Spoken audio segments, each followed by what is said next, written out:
Join us as we drive into the world of politics through insightful interviews with prominent political figures, both serving and former governors, ministers, senators, legislators, party chieftains, activists, and analysts. Get first-hand information into the decision-making processes that affect our daily lives. Highly engaging 1-hour program that brings political discourse into focus.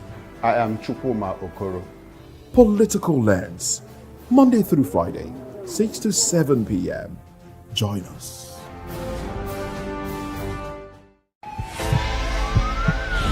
This is Health Check, your weekly guide to better living, smarter choices, and trusted answers. From everyday wellness to urgent health issues, we've got you covered.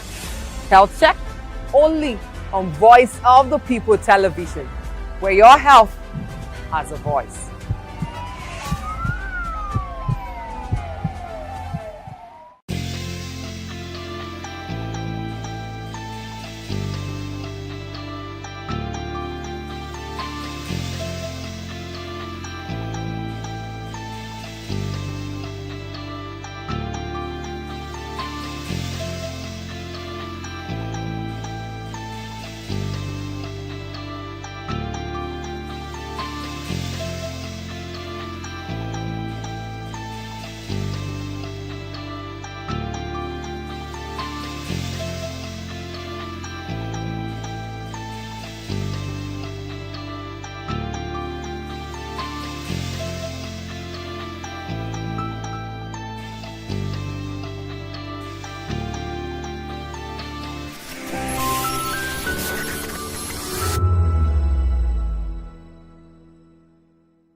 Do you want your voice to be heard?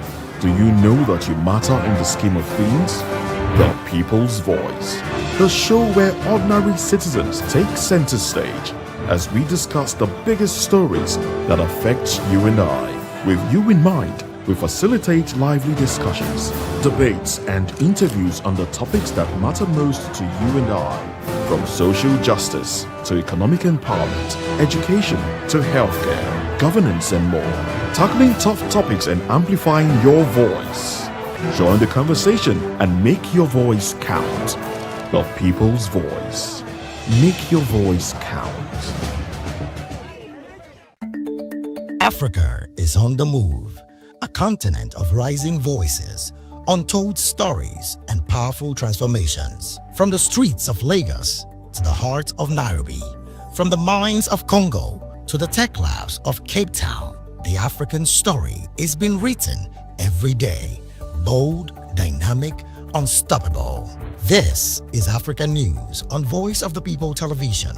We don't just bring you the news. We analyze and bring you Africa's heartbeat, the politics that shapes our nations, the economies that drives our future, the cultures that defines who we are, the voice that must be heard. Africa News, Africa's voice, Africa's future. Where Africa speaks, the world listens.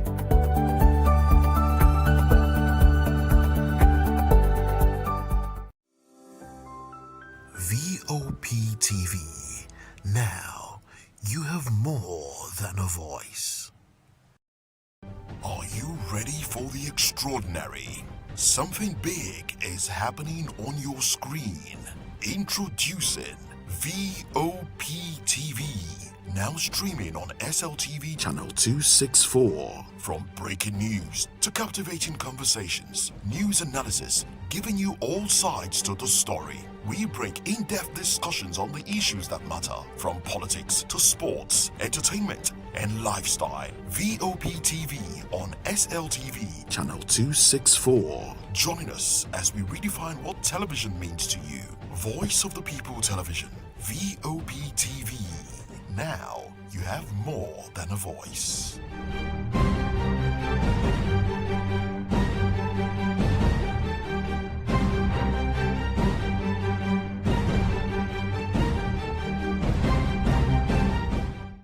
The red carpets, awards, the razzmatazz, music, fashion, interviews, and more. Spotlight on Voice of the People Television. Let's feed you with all the juicy stories in the global entertainment space, bringing you the glitz and glamour as it dey hot. Stay tuned to Spotlight, 1 p.m. Monday to Friday. Spotlight on Vop TV. Entertainment like never before.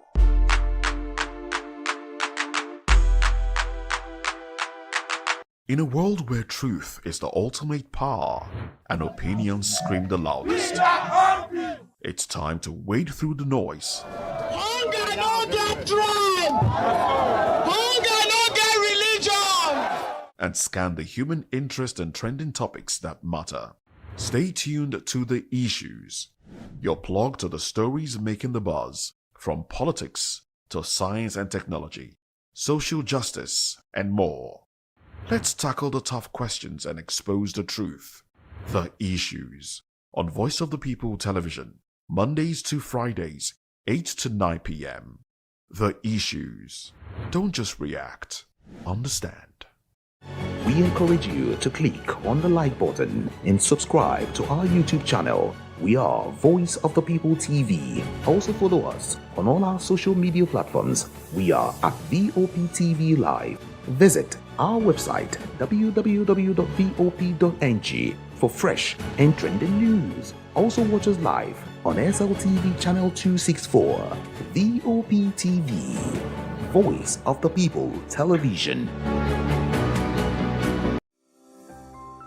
VOP TV. Now you have more than a voice. Hi, my name is Zoe Martinson, and you're watching VOP TV. What's up, people? It's your boy Dulo checking in. I'm here with the fisherman, Dulo, aka Kubi. I want to shout out the VOP, the voice of the people. Make sure you guys tap in, tune into the voice of the people today, tomorrow, and every day. Hi, everyone. My name is Princess Fithian Nkrumah, and you keep watching Voice of the People TV. Rukomi ni Akweja. Ricky Adelada, the fisherman. Voice of the people. I'm part of the people. So go on and always watch Voice of the People. Wagwami people, it's your girl Endurance Grand, and I'm giving a special shout out to VOP TV. Keep listening, keep watching. My name is Akio Shota. This is VOP TV. Hi, my name is William Lamte. I'm an actor, and keep watching Voice of the People TV. Keep it locked.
In a world where power shifts with every headlines, news breaks and events happens, we bring you unbiased and explicit information on politics, economy, and state of the nation. We break down the chaos. Facts, not fluff. Truth, not spin. We discuss not just politics, but a glimpse into the future. Voice of the People Television. Now you have more than a voice. This is African News on Voice of the People Television, where we don't just bring you the news, will bring you Africa's heartbeat, the policies that shapes our world, and the economy that determines our future. Africa News on Voice of the People Television. Stay with us.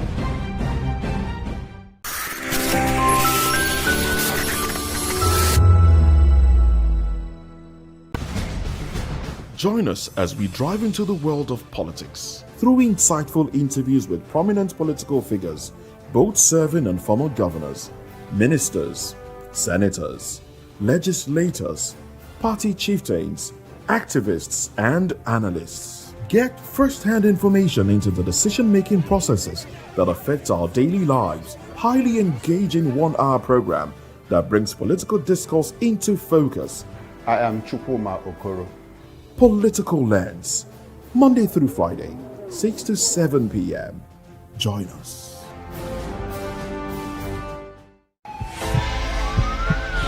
This is Health Check, your weekly guide to better living, smarter choices, and trusted answers. From everyday wellness to urgent health issues, we've got you covered. Health Check, only on Voice of the People Television, where your health has a voice.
Do you want your voice to be heard?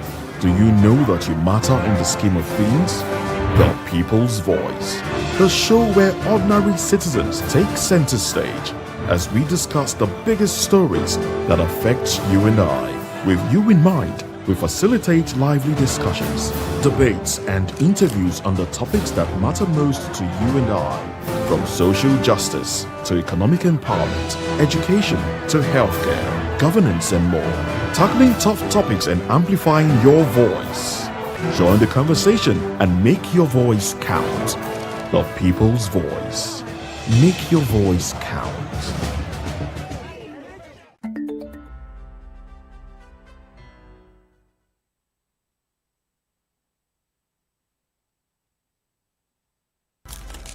In a world where power shifts with every headline. In a nation full of questions. In a world filled with noise, the truth needs a voice. The policies that shapes our world and the economy that determines our future. Every hour, every day, the grapevine keeps buzzing. And together, we are committed to telling the stories that shape our world because your voice is our focus. Don't forget, our voice matters the most. Let us come together and share our concerns.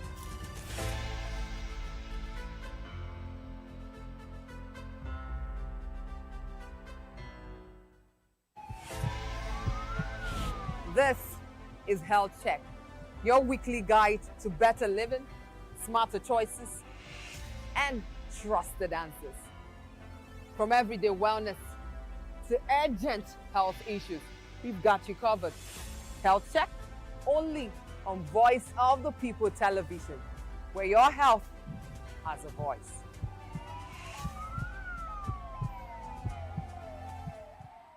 Welcome to the locker room, the home of football talk that matters. I am Jerry Arpeon.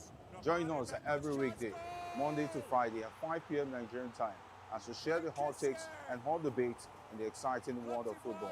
And joining me are the usual suspects, Ikechukwu and Mayowa, as we break down all the hot takes and everything that's happening in the football. Don't just watch football, Leave it with us. Catch us on the locker room at Voice of the People Television at 5 p.m. Nigerian time. And like I always say, if not 20 minutes off, with the sport. Welcome to Romeo Pizza.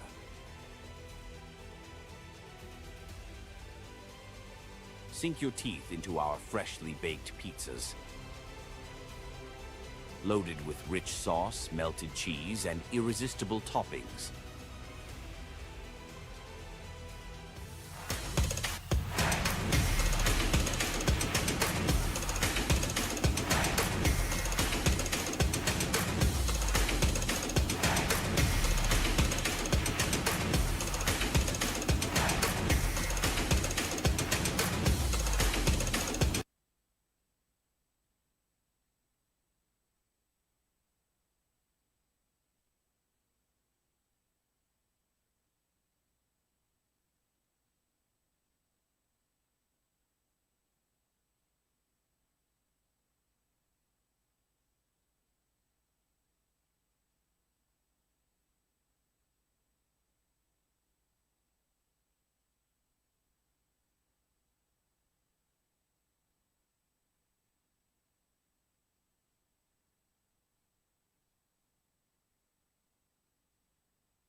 Are you ready for the extraordinary? Something big is happening on your screen.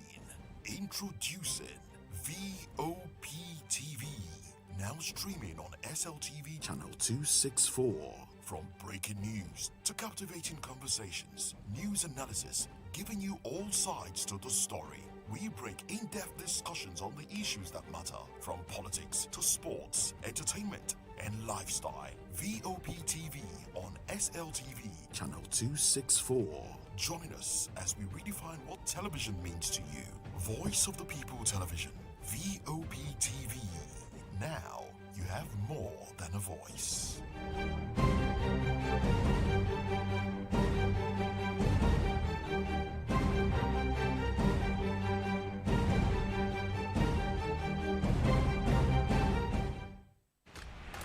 Yes, obviously everybody knows the game is beautiful and that's why I love sports. My name is Kizzy K. You're welcome to my republic. But remember, there can never be a transfer without a window. Just like there can never be a deep thinking without a Pep Guardiola in football. You can't say tennis without talking about Djokovic. So why not give me attention on the show so I can run your race on the TV like Lewis Hamilton Formula 1 star. Don't forget, when God have mercy on you, you can achieve your goals like Cristiano Ronaldo. I am a proud Nigerian, and right here, we talk NFF. For every sports update, commentaries, live interviews on the game, we got you on this, because right here at Voice of the People TV, the Sports Public Show has got everything just for you to be part of it. I love the beautiful game, and that's why Kizzy K loves sports. In a world where truth is the ultimate power and opinions scream the loudest, it's time to wade through the noise Hunger no get tribe. Hunger no get religion. and scan the human interest and trending topics that matter. Stay tuned to The Issues, your plug to the stories making the buzz, from politics to science and technology, social justice, and more. Let's tackle the tough questions and expose the truth. The Issues on Voice of the People Television. Don't just react, understand. The red carpets, awards, the razzmatazz, music, fashion, interviews, and more. Spotlight on Voice of the People Television. Let's feed you with all the juicy stories in the global entertainment space, bringing you the glitz and glamour as it is hot. Stay tuned to Spotlight, 1 p.m. Monday to Friday. Spotlight on VOP TV. Entertainment like never before.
From the views on the streets We go to bed empty hunger.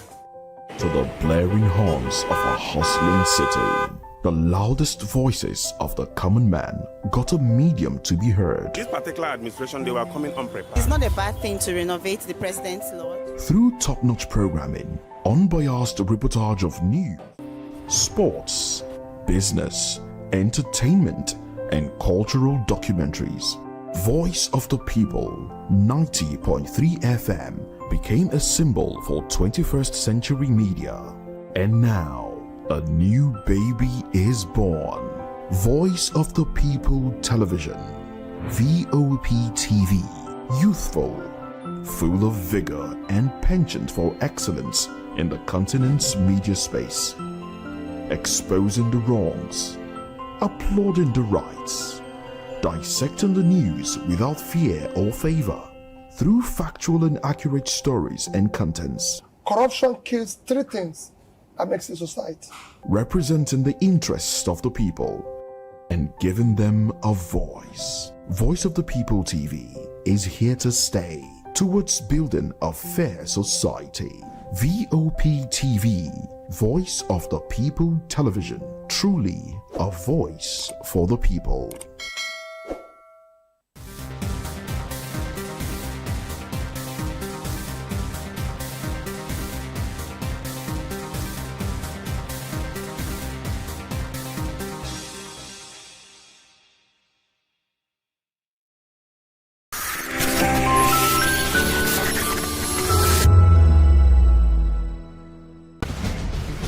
Join us as we drive into the world of politics through insightful interviews with prominent political figures, both serving and former governors, ministers, senators, legislators, party chieftains, activists, and analysts. Get first-hand information into the decision-making processes that affect our daily lives. Highly engaging one-hour program that brings political discourse into focus. I am Chukwuma Okoro. Political Lens, Monday through Friday, 6 to 7 p.m. Join us.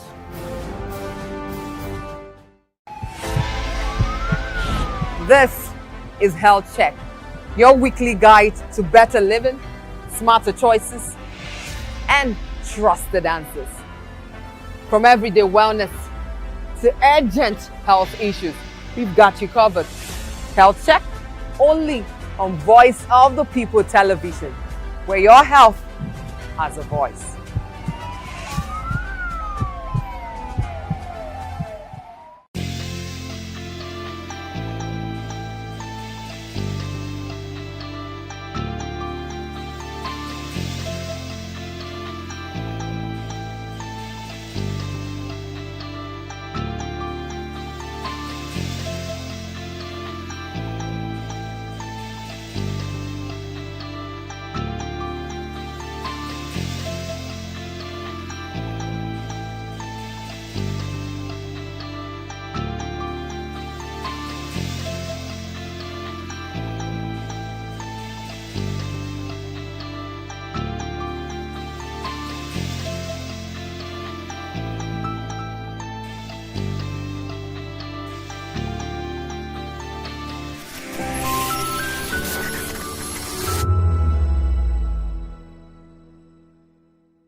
Do you want your voice to be heard?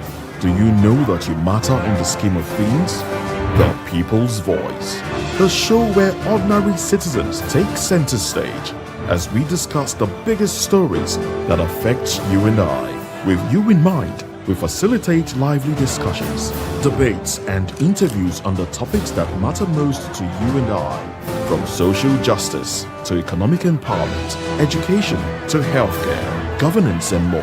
Tackling tough topics and amplifying your voice. Join the conversation and make your voice count. The People's Voice. Make your voice count. VOP TV. Now you have more than a voice. VOP TV. Now You have more than a voice. Nigerians, your voice matters, and in 2027 it starts with your permanent voters card, your PVC. If you're 18 and above and you're a Nigerian citizen, you have the right to choose who leads your community, your state, and your country. But that right only counts if you have your PVC and your name is on the voter register. Here's what to do. First, check if you're registered. If you're not, or if you've moved, lost your card, or turned 18 since the last election, go to the nearest INEC office or an INEC registration center. Second, it's free. Don't pay anyone for any registration or collection. Third, collect your PVC early. Don't wait until the week before elections. INEC will announce dates. Listen to radio, TV, and follow INEC's official pages. Your PVC is more than plastic. It's your power to hold leaders accountable. It's how you decide on roads, schools, hospitals, and jobs for your community. When you vote, you decide the future of your children. Get registered. Get your PVC. Vote in 2027. For Nigeria to work, you must be a part of it. Your vote, your future, your responsibility. This message is brought to you by Voice of the People, VOP Media. The red carpets, awards, the razzmatazz, music, fashion, interviews, and more. Spotlight on Voice of the People Television. Let's feed you with all the juicy stories in the global entertainment space, bringing you the glitz and glamour as it is hot. Stay tuned to Spotlight, 1 p.m. Monday to Friday. Spotlight on VOP TV. Entertainment like never before.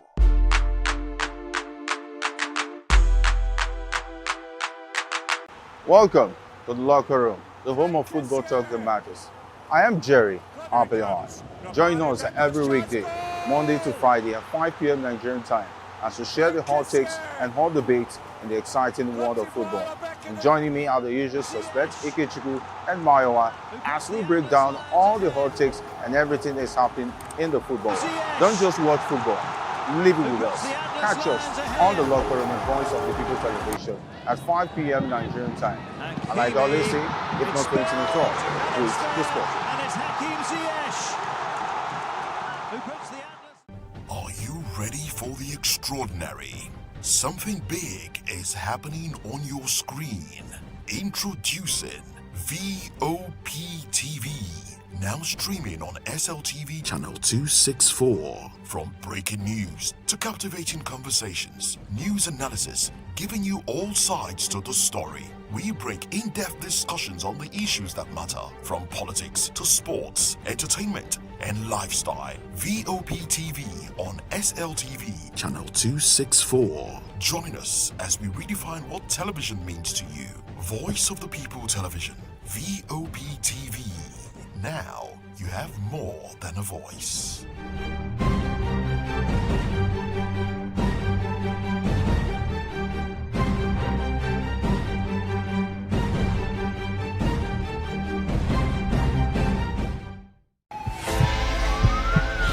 This is Health Check, your weekly guide to better living, smarter choices, and trusted answers. From everyday wellness to urgent health issues, we've got you covered. Health Check, only on Voice of the People Television, where your health has a voice.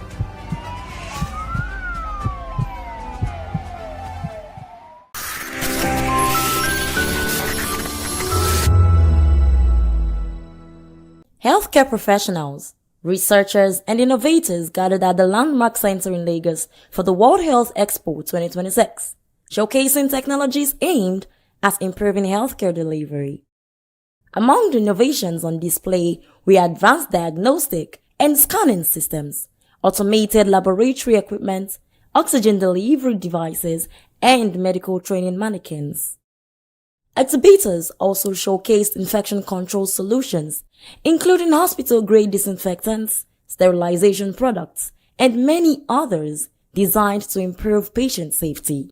We provide support services. We import equipment, medical equipment, to meet the yearning needs of Nigerians and meet all their needs in the hospitals and medical places and the laboratory as well. I think Nigeria is the big demand for the medical equipment.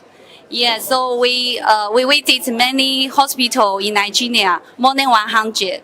So we see the basic medical equipment is not enough, such as our digital X-ray machine. Many bigger hospitals still don't have. They use the analog one. So we think they need the digital X-ray machine. This is the ultrasound acoustic Sequoia. It's the latest from Siemens 2026. It comes with upgraded features and AI features specifically. For this machine, it measures for you automatically. Yeah. So, and also it tells you the organs you are measuring. So if you are the liver section, it tells you are the liver, the sagittal aspect, transverse aspect. If you are in the spleen, the kidney, to tell you this is the right kidney, this is the left kidney. For the cardiology, it measures for you your LAA, RAA automatically. This machine is able to do ENA panel.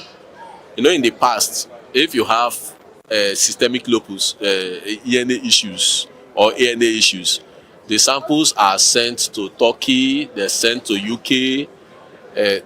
They were never done in Nigeria until recently that we introduced the autoimmune device. So right now, if you have a case of autoimmune, you can be diagnosed in Nigeria and get treatment. What these have successfully achieved is that it has reduced patient waiting time. So in place of waiting for 3 weeks, 4 weeks, 5 weeks to get results for a sample that be sent abroad, labs now do this in Nigeria. So you can walk into a lab that offers this service and get a shorter waiting time, thus improving the patient outcome. GSR represents 27 leading medical equipment technology brands that are leaders in their area of specialty. So for example, Canon Medical for imaging equipment, CT, X-ray, ultrasound, MRI, Electa for linear accelerators for cancer treatment, Gettinger AB for everything you need in your operating theaters, in your ICU, from the ventilators. So our solutions start from when a patient enters the hospital, from the ambulance that brings him to the hospital, to the stretcher he's on, to the bed he would lie down on, to when he gets into theater for surgery, the table he's on, the anesthesia machine, the instrumentation, everything around that. So he goes back to the ward and goes home on a wheelchair or walking out. We have equipment that can support the continuum of care from beginning to the end. Stakeholders say the expo reflects Africa's growing embrace of precision medicine, medical automation, and technology-driven healthcare solutions. Today I've gone around, I've seen machines, equipment that have AI in our robotics coming into their software. So they are futuristic machines. And this program, like I said, bring in time pass. Nigeria is always where we have things that happen 10 years in other places before they come to us. These days, this program, they are bringing this technology very close to us. So it's really, really helping us in the health sector. They add that continued investments in innovation and capacity building will help improve healthcare access and outcomes across the continent. Today marks the final day of the World Health Expo 2026, bringing to an end 3 days of innovation, collaboration, and discussions aimed at strengthening the medical healthcare systems and improved patient outcomes. Stakeholders are now living with new partnerships, fresh insights, and renewed commitments to bringing healthcare delivery across the continent. From the Landmark Center, Lagos, I am Praise Peters, reporting for Voice of the People Television.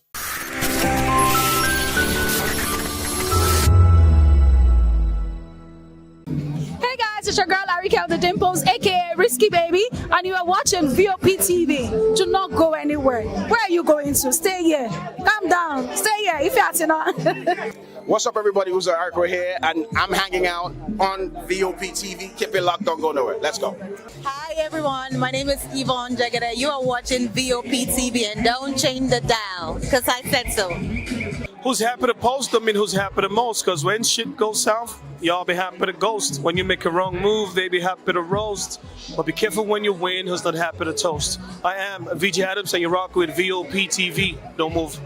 Hi people, Bisola here, and you are watching Vop TV. Mwah. Shout out to Vop TV. It's so good to have you on the red carpet of AV. Love you all. Wishing you all the best. Here's a shout out to Vop TV. It's your girl April Oshidikwe at the EV premiere. You know what it is. Hi everyone, my name is Linda Ejiofor Suleiman and I'm live at the EV premiere. Keep watching Vop TV. I want to say hello to my Italian friends. I want to say them that Nigeria is the best country in the world and I'm so happy to be here. Thank you so much. Hi guys, my name is Tomowatebe. I'm an actor and you guys are live on Vop TV. Keep it locked because I said so. Ladies and gentlemen, boys and girls, this is your girl Philou Storms out here and this is a big shout out to Vop TV. Hi guys, my name is Charles Bourne. My name is Lydia Lawrence Nze. Please keep watching Voice of the People television.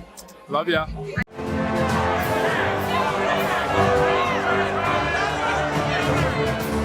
Do you want your voice to be heard? Do you know that you matter in the scheme of things? The People's Voice, the show where ordinary citizens take center stage as we discuss the biggest stories that affect you and I. With you in mind, we facilitate lively discussions, debates, and interviews on the topics that matter most to you and I, from social justice to economic empowerment, education to healthcare, governance, and more, tackling tough topics and amplifying your voice. Join the conversation and make your voice count. The People's Voice. Make your voice count.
Africa is on the move, a continent of rising voices, untold stories, and powerful transformations. From the streets of Lagos to the heart of Nairobi, from the mines of Congo to the tech labs of Cape Town, the African story is being written every day.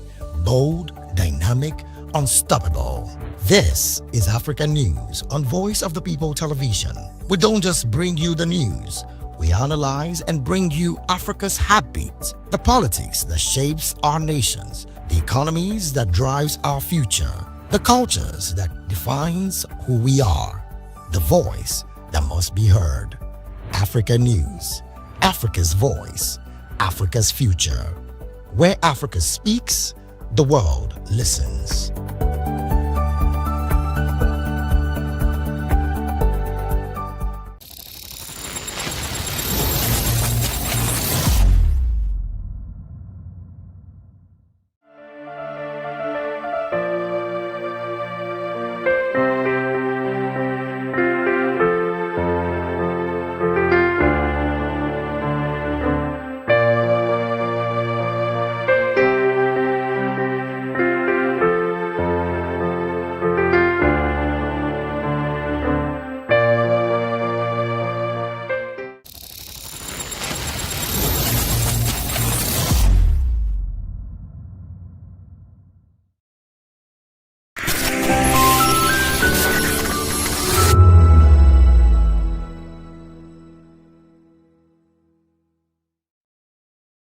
The Dare Adeboye Foundation, in partnership with the Ogun State government, hosted the 2026 Future Leaders Assembly, the second edition of the Ogun State Secondary Mother United Nations at the Youth Center in Redemption City, Mowe, Ogun State, held under the theme, Think Global, Act Local, raising the next generations of leaders.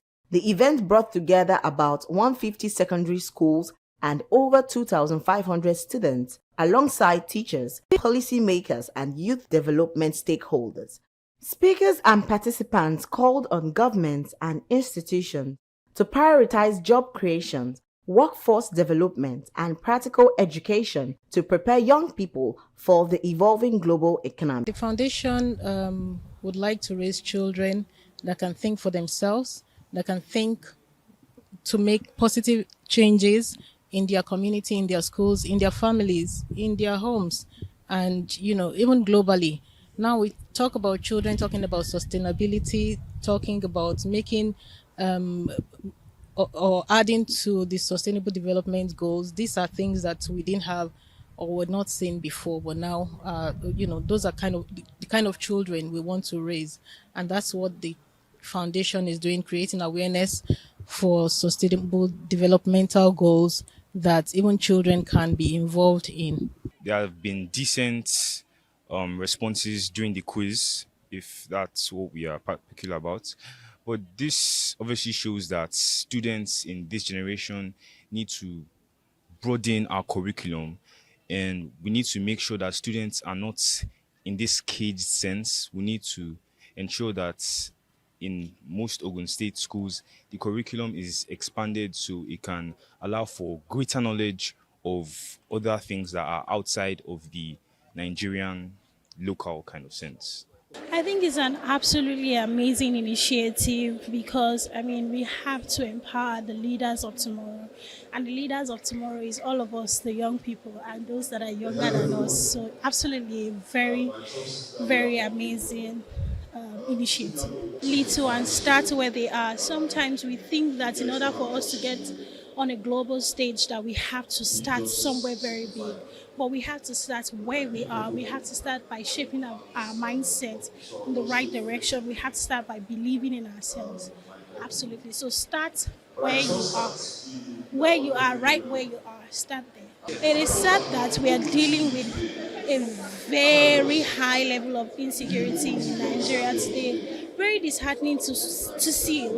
It's terrible. Imagine 2-year-olds, 7-year-olds being kidnapped, being beaten, teachers being beheaded. Is a terrible, terrible thing to see.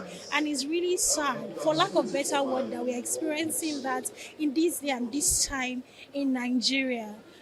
However, it doesn't matter what is going on around us because life would always be life, sadly. We really hope that our government will do something about it as soon as they can. We hope that they would just empathy. And that's why, we're having this program today to raise future leaders, to have compassion, to not think of themselves alone, to think about other people, to be able to feel the things that people feel. You don't even have to be an empath to feel the pulse of Nigerians right now, or the pulse of people whose children have been kidnapped, right from when this whole kidnapping started, or the pulse of people who have lost a father, a mother, a child, a son. We all saw the video of the woman who lost her son and refused to let go of the dead body of that child. Everybody saw it. Why are we not doing anything about it? Why are we not trying to do something? Because something can be done. I really believe so. These people are not even hiding. They come out to make videos, to talk to people in authority. So I believe that if they are really compassionate enough and they want to eradicate this thing, they can do something about it.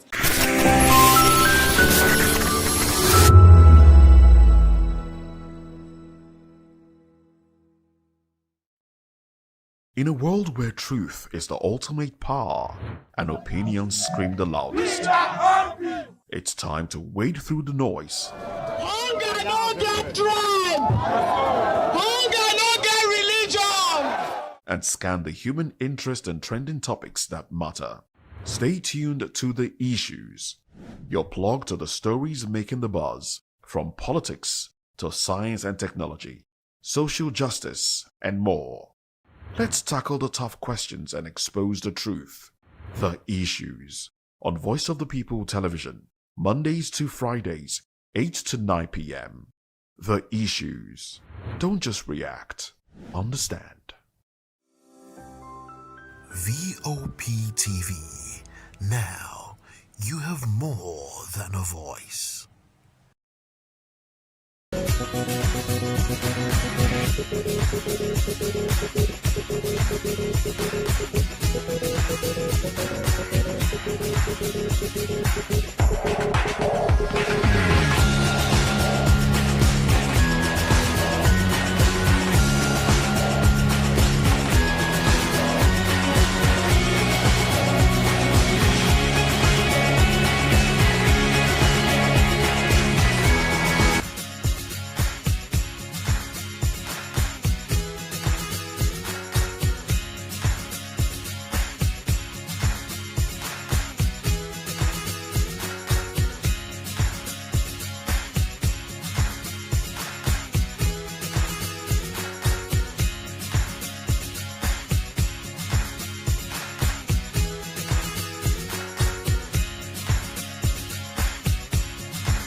Truth, the issues on Voice of the People television.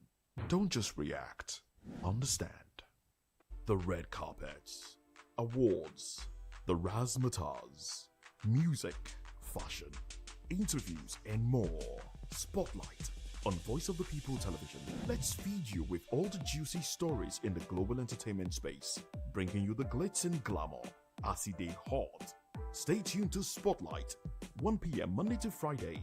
Spotlight on Vop TV. Entertainment like never before.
From the views on the streets, we go to bed empty hunger, to the blaring horns of a hustling city, the loudest voices of the common man got a medium to be heard. This particular administration, they were coming unprepared. It's not a bad thing to renovate the president's lawn. Through top-notch programming, unbiased reportage of news, sports, business, entertainment, and cultural documentaries, Voice of the People 90.3 FM became a symbol for 21st century media.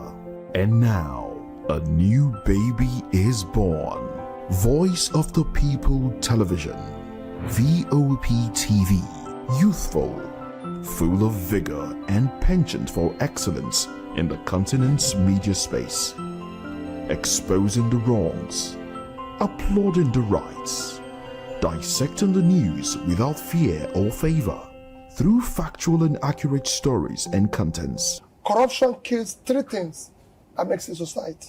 Representing the interests of the people and giving them a voice. Voice of the People TV is here to stay towards building a fair society. VOP TV, Voice of the People Television, truly a voice for the people. We encourage you to click on the like button and subscribe to our YouTube channel. We are Voice of the People TV. Also follow us on all our social media platforms. We are at VOP TV Live. Visit our website www.vop.ng for fresh and trending news. Also watch us live on SLTV channel 264. VOP TV, Voice of the People Television. 2564 is coming up on Burning 9, right? 2564 Atlantic Tower.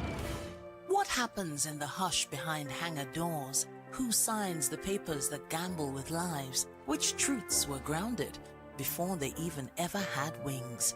If you've ever buckled a seatbelt at 30,000 feet, if you've ever stared out of that tiny window and wondered who's really in control of the skies, it isn't just flight, it's power, it's politics, it's pressure sealed in steel.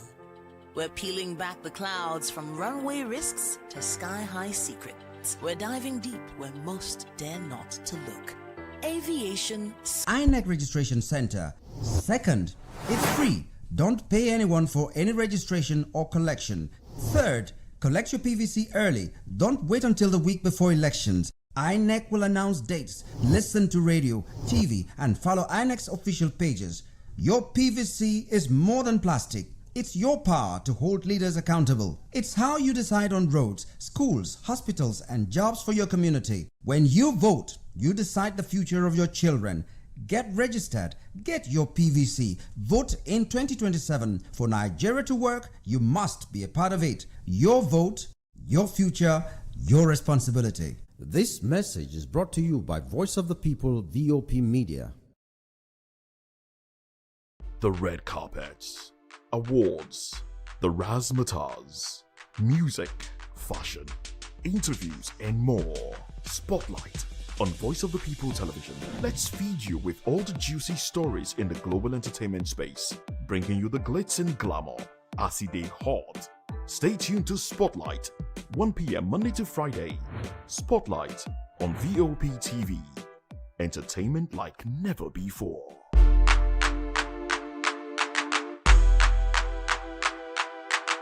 Welcome to the locker room, the home of football talk that matters. I am Jerry Ampelon. Join us every weekday, Monday to Friday at 5 p.m. Nigerian time, as we share the hot takes and hot debates in the exciting world of football. And joining me are the usual suspects, Ikechukwu and Mayowa, as we break down all the hot takes and everything that's happening in the football. Don't just watch football, live it with us. Catch us on the locker room and Voice of the People Television at 5 p.m. Nigerian time. And like I always say, if not 20 minutes off, please discuss. Are you ready for the extraordinary? Something big is happening on your screen. Introducing VOP TV. Now streaming on SLTV channel 264. From breaking news to captivating conversations, news analysis, giving you all sides to the story. We bring in-depth discussions on the issues that matter, from politics to sports, entertainment, and lifestyle. VOP TV on SLTV, channel 264. Join us as we redefine what television means to you. Voice of the People Television, VOP TV. Now you have more than a voice.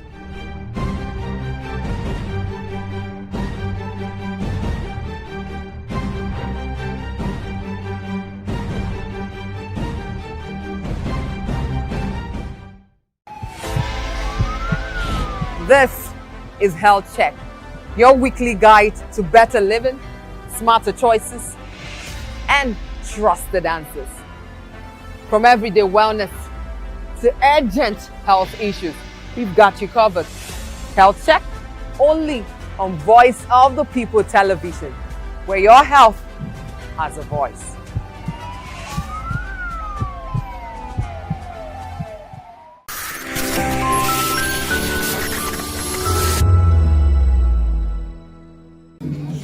It's your girl Arika the Dimples, aka Risky Baby, and you are watching VOP TV. Do not go anywhere. Where are you going to? Stay here. Calm down. Stay here if you're asking on. What's up, everybody? Who's Ariko here, and I'm hanging out on VOP TV. Keep it locked, don't go nowhere. Let's go. Hi everyone, my name is Yvonne Jagada. You are watching VOP TV, and don't change the dial, because I said so. Who's happy to post? I mean, who's happy the most? Because when shit goes south, y'all be happy to ghost. When you make a wrong move, they be happy to roast. But be careful when you win, who's not happy to toast. I am VJ Adams, and you rock with VOP TV. Don't move. Hi, people. Bisola here, and you are watching VOP TV. Mwah. Shout out to VOP TV. It's so good to have you on the red carpet of AV. Love you all. Wishing you all the best. Here's a shout out to VOP TV. It's your girl April Oshidikwe at the AV premiere. You know what it is. Hi everyone, my name is Linda Ejiofor Suleiman, and I'm live at the EV premiere. Keep watching VOP TV. I want to say hello to my Italian friends. I want to say them that Nigeria is the best country in the world, and I'm so happy to be here. Thank you so much. Hi guys, my name is Tomo Atebe. I'm an actor, and you guys are live on VOP TV. Keep it locked, because I said so. Ladies and gentlemen, boys and girls, this is your girl Philly Storms out here, and this is a big shout out to VOP TV. Hi guys, my name is Charles Bourne. My name is Lydia Lawrence Nzeye, Please and keep watching Voice of the People Television. Love ya.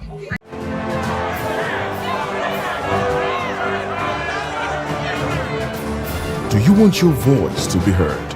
Do you know that you matter in the scheme of things? The People's Voice, the show where ordinary citizens take center stage as we discuss the biggest stories that affect you and I. With you in mind, we facilitate lively discussions, debates, and interviews on the topics that matter most to you and I. From social justice to economic empowerment, education to healthcare, governance, and more.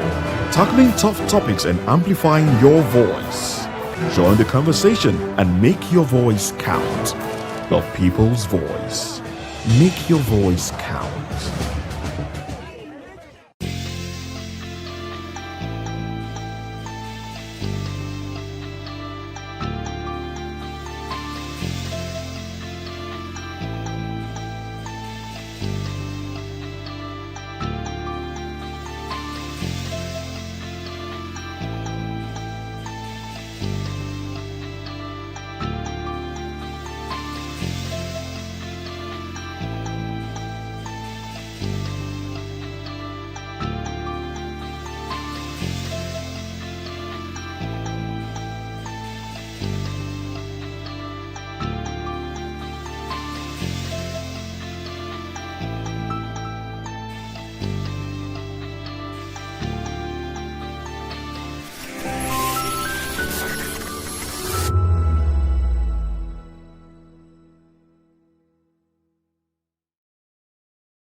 Africa is on the move, a continent of rising voices, untold stories, and powerful transformations. From the streets of Lagos to the heart of Nairobi, from the mines of Congo to the tech labs of Cape Town, the African story is being written every day.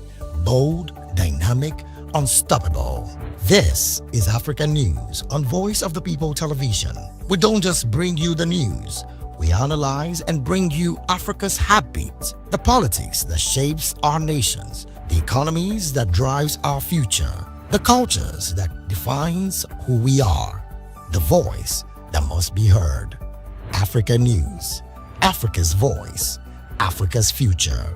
Where Africa speaks, the world listens.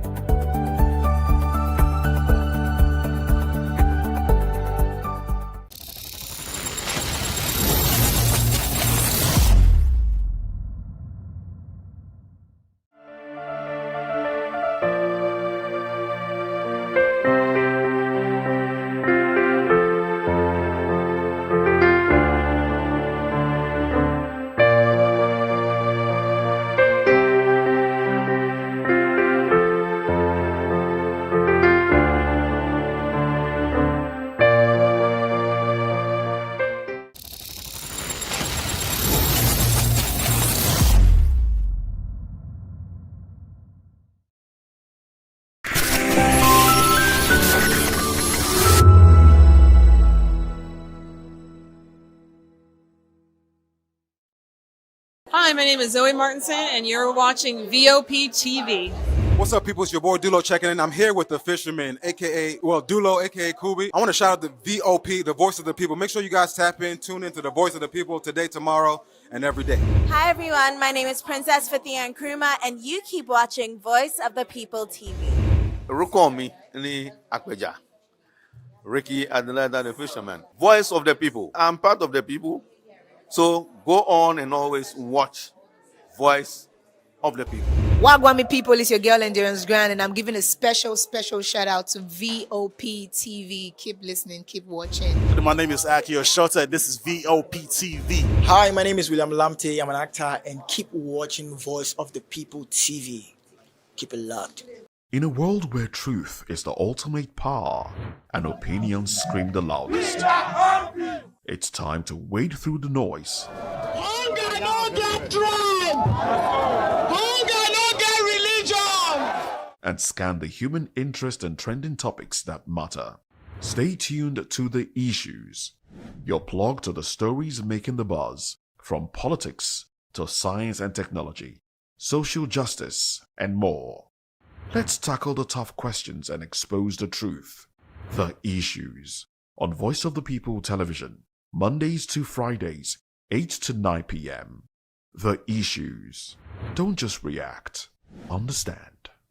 To know the happenings in the maritime sector, join us on the program Maritime Frontiers on VOP TV as we discuss key areas in the maritime sector, from aquaculture, maritime transportation, maritime labor regulation, oil and gas exploration, ferry and passenger insurance, marine pollution and prevention, port operations, and lots more. Maritime Frontiers, exploring Nigeria's blue economy.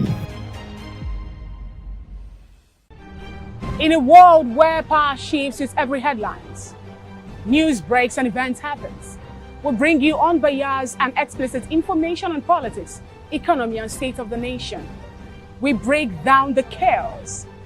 Facts, not fluff. Truth, not spin. We discuss not just politics, but a glimpse into the future.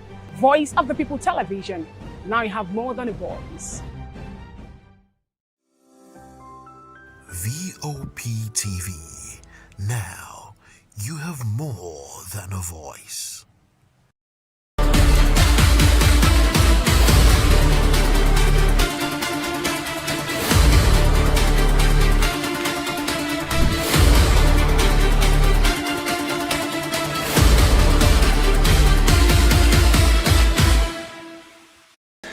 I am not saying you are a poor man. It is not even implied in my statement. But I'm saying that you deserve more than you already are. Daddy, please. I have transformed from a mere mortal to a god. In the heart of Nigeria's film industry, there is one voice that commands silence the moment it speaks. one presence that turns every scene into a masterclass. That name is Pete Edochie. Born on the 7th of March 1947 in Enugu State, Pete Edochie didn't start in Nollywood. He started in broadcasting. Igirigi has only one wife and he doesn't even have a son to succeed him. No, I will not allow this. After studying history and English in the University of Nigeria in Nsukka, he joined the Eastern Nigeria Broadcasting Corporation in the 1960s. Radio was his first stage. Television soon followed. But it was in 1987 that Nigeria met the Pete Edochie they would never forget. As a conqueror in the NTA adaptation of Chinua Achebe's Things Fall Apart, he didn't just act the role. He became it. Fierce, proud, unyielding. That performance etched his name into the memory of a nation. From that moment, Pete Edochie became Nollywood's go-to man for royalty, elders, and authority figures. He is the king, the chief, the priest, the disciplinarian. Whether in Living in Bondage, Lionheart, Things Fall Apart, or The Gods Are Still Not to Blame, he brings a gravity that few can match. His secret is culture. You don't have to apologize, my son. It is because you did not want to know, nor do you want to understand. We shall not tolerate vermin on our land. Yes. I am leaving this one alive, so he can tell the world what happened to others.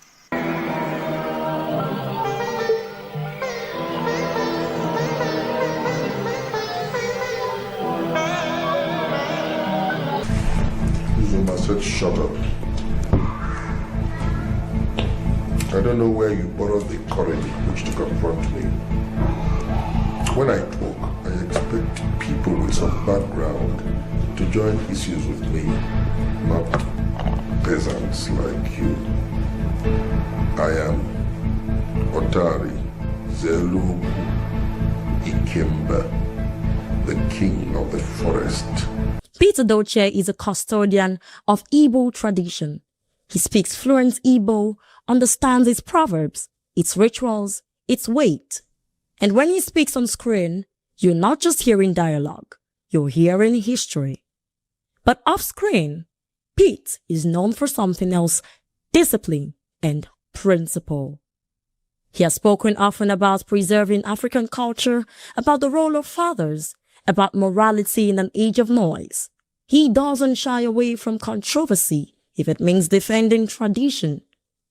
That boldness has made him both revered and debated. And yet, even his critics admit one thing: the man is consistent, unapologetically himself. Over 300 films later, Pete Edochie remains active, mentoring younger actors, making cameos, and using his platform to speak on national issues. I know you're not happy with me because of the way I sent Ezolu and his poverty-stricken father away from here.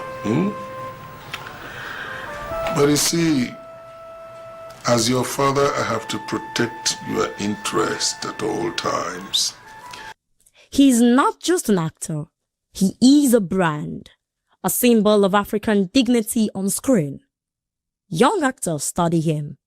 Directors cast him when they want a scene to feel real. Audiences watch him when they want to feel rooted. An industry that changes every year, Pete Edochie is constant. He reminds us that storytelling in Africa isn't just entertainment. It is memory. It is identity. It is power.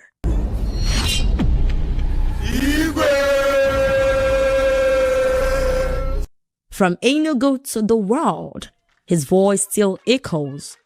Deep, measured, unforgettable. Pete Edochie is the elder, the legend, the voice of Nollywood.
VOP TV.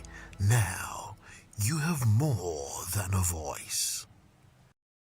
Nigerians, your voice matters, and in 2027 it starts with your permanent voters card, your PVC. If you're 18 and above and you're a Nigerian citizen, you have the right to choose who leads your community, your state, and your country. But that right only counts if you have your PVC and your name is on the voter register. Here's what to do. First, check if you're registered. If you're not, or if you've moved, lost your card, or turned 18 since the last election, go to the nearest INEC office or an INEC registration center. Second, it's free. Don't pay anyone for any registration or collection. Third, collect your PVC early. Don't wait until the week before elections. INEC will announce dates. Listen to radio, TV, and follow INEC's official pages. Your PVC is more than plastic. It's your power to hold leaders accountable. It's how you decide on roads, schools, hospitals, and jobs for your community. When you vote, you decide the future of your children. Get registered. Get your PVC. Vote in 2027. For Nigeria to work, you must be a part of it. Your vote, your future, your responsibility. This message is brought to you by Voice of the People, VOP Media. Join us as we drive into the world of politics through insightful interviews with prominent political figures, both serving and former governors, ministers, senators, legislators, party chieftains, activists, and analysts. Get first-hand information into the decision-making processes that affect our daily lives. Highly engaging one-hour program that brings political discourse into focus. I am Chukwuma Okoro. Political Lens, Monday through Friday, 6 to 7 p.m. Join us. To know the happenings in the maritime sector, join us on the program Maritime Frontiers on VOP TV as we discuss key areas in the maritime sector from aquaculture, maritime transportation, maritime labor regulation, oil and gas exploration, ferry and passenger insurance, marine pollution and prevention, port operations, and lots more. Maritime Frontiers, exploring Nigeria's blue economy. My name is Esther. They call me the Oga Parabuta of them are the general overseer of them all. Every man, every woman has got a voice where integrity is the volume. So this is Voice of the People's TV. Voice of the People's TV. So this is the people's voice. And the people's voice is the voice of God. That's the voice populi in Latin. The people's voice is the voice of God. So keep watching Voice of the People. In fact, my name is Voice of the People. Keep watching MC Ado Pikin. Hi guys, my name is Kagan. I am Nigeria's biggest tech content creator, and I just wanted to give a quick shout out to Voice of the People TV. Keep watching, enjoy, and you're welcome. My name is MC Alamano. They call me Enjoy Medlandlord. It's VOP TV. Keep watching VOP TV. Don't touch it down. Even if you want to touch it down, increase the volume. If you don't increase the volume, why told me? My name is Collins Agawabe, popularly known as No My Day, but last, more than No My Day. Or more. Not be all the cook right at the fry plantain. We keep on watching VOP TV. Hey. The voice of the people, the voice of Edo. If you don't want to get the authentic news for Edo, the way it be, that's why they show and they want to cut anything come on. A VOP TV.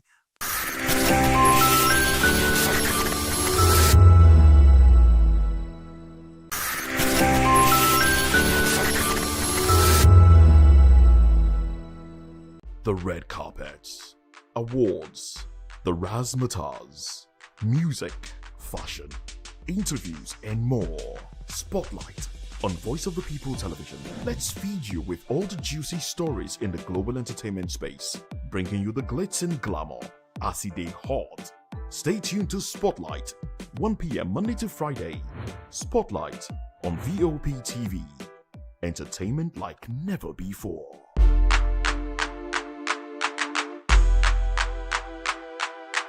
Behind every broken desk lies a broken promise. Education shapes the nations. But who is asking the right questions?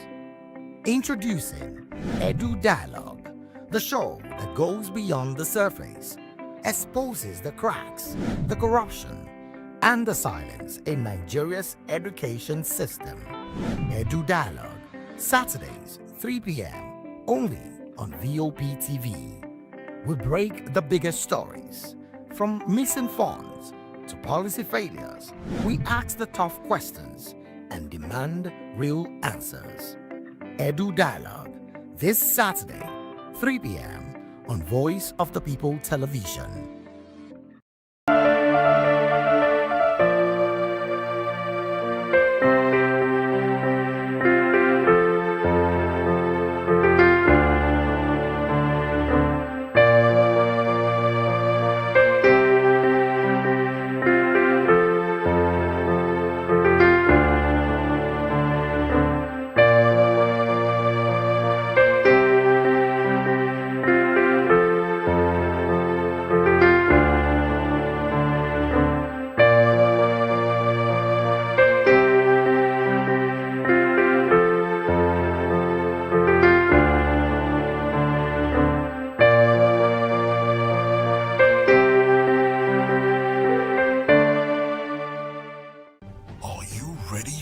Extraordinary. Something big is happening on your screen. Introducing VOP TV.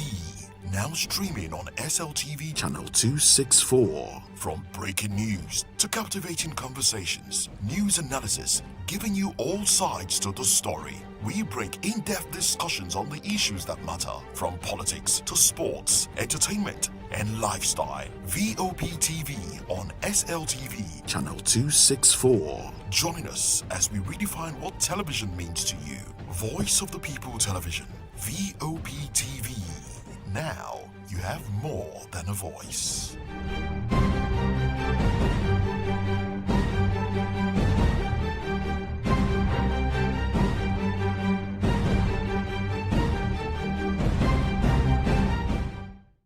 Welcome to the locker room, the home of football talk that matters.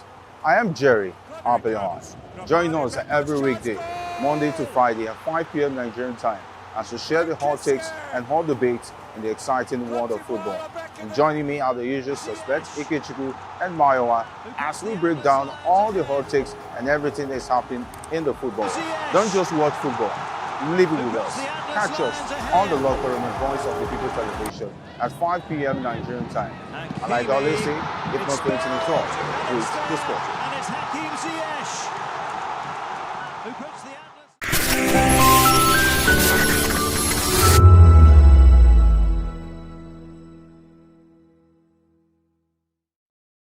For many Korope and Keke Marwa drivers, fuel is the backbone of their daily operations. With the steady rise in fuel prices, drivers say sustaining their business has become increasingly challenging. They explain that the cost of running their vehicles has gone up significantly, leaving them with little or no profit at the end of the day. Many also say they have been forced to increase transport fares, a move they claim is necessary to stay afloat in the face of rising expenses. The fuel price is too exorbitant. We cannot abide to it. Look at us. Formerly, when we used to buy fuel at the rate of, let's assume we fill our tank with 15, 18, 19. Then when we come work, we can make 10,000 naira. If you make 10,000 naira and pay the agboro money for, let's assume, 2,000 naira buy fuel, at least when you get to home, you go with at least 6,000 or 5,000 naira. But for now, before you fill up this keke now, you spend almost 10 to 11,000 naira. Then you, let's assume you work 15,000 naira, you pay agboro, buy another fuel for tomorrow business. You see, when you get to home now, the money will not be okay again. Let them bring down the price now so that everybody will start enjoying. It's affecting us very bad because passengers don't enter transport anymore. They prefer using their leg, you know. And if we work money now, like about, let's just say maybe 8,000, if we buy about 5,000, 5 litre, it's almost everything. So the only money you just left with maybe just change. Unlike before, we'll use like 5,000 to fill our tank and we'll still have extra. 8,000 cannot fill your tank. Oh. It's very, very crazy. So we are begging the government if they can look into it and do something so that the fuel price to come down, so that everything will be okay, because it's really, really affecting a lot of things. While drivers struggle to cope, they say the increase in fares has led to tension with passengers, many of whom are also battling with high cost of living. Some drivers note that fewer passengers are willing to travel frequently, which has further reduced their daily earnings. Others are calling on the government to intervene by providing support or implementing measures to cushion the effect of the fuel price hike. Before we normally load 200 naira, but now we are loading 300 naira due to the fuel price. We can't buy fuel 1,350 and we carry somebody for 200. It won't work out. So that is why it affects our business in anywhere we go. Sometimes, luckily we see passengers. Luckily we do not see passengers because sometimes we may stay here for 1 hour. I've been here for 1 hour 30 minutes now before getting to my turn for loading. So it affects us. We are begging the president to do something to please assist us by bringing down the fuel price to consider the country. We used to carry 300, and the other pack is carry 400. So, and we're trying to pull money to 400. So, but if the fuel is going down now, we will still carry 300. So please the government to at least lower the price so that everything should come down. As fuel prices continue to rise, both drivers and commuters are left to navigate the growing economic pressure, with many hoping to relieve in the near future. Oyindamola Olukuto for Voice of the People TV. VOP TV.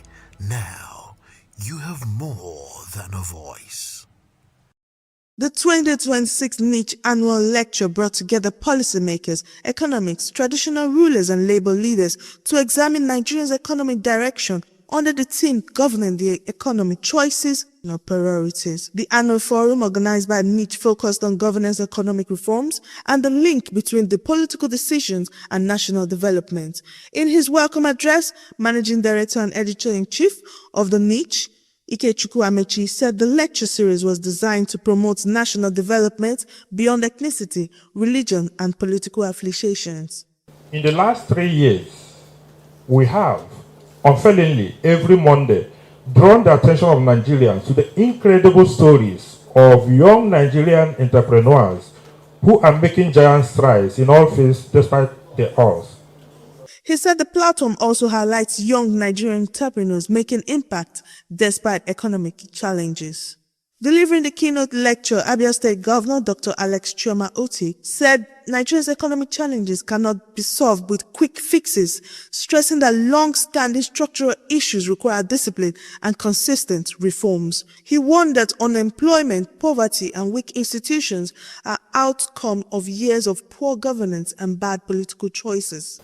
There is no silver bullet for solving Nigeria's myriads of economic challenges, because economics is about cold, hard facts, not vanities.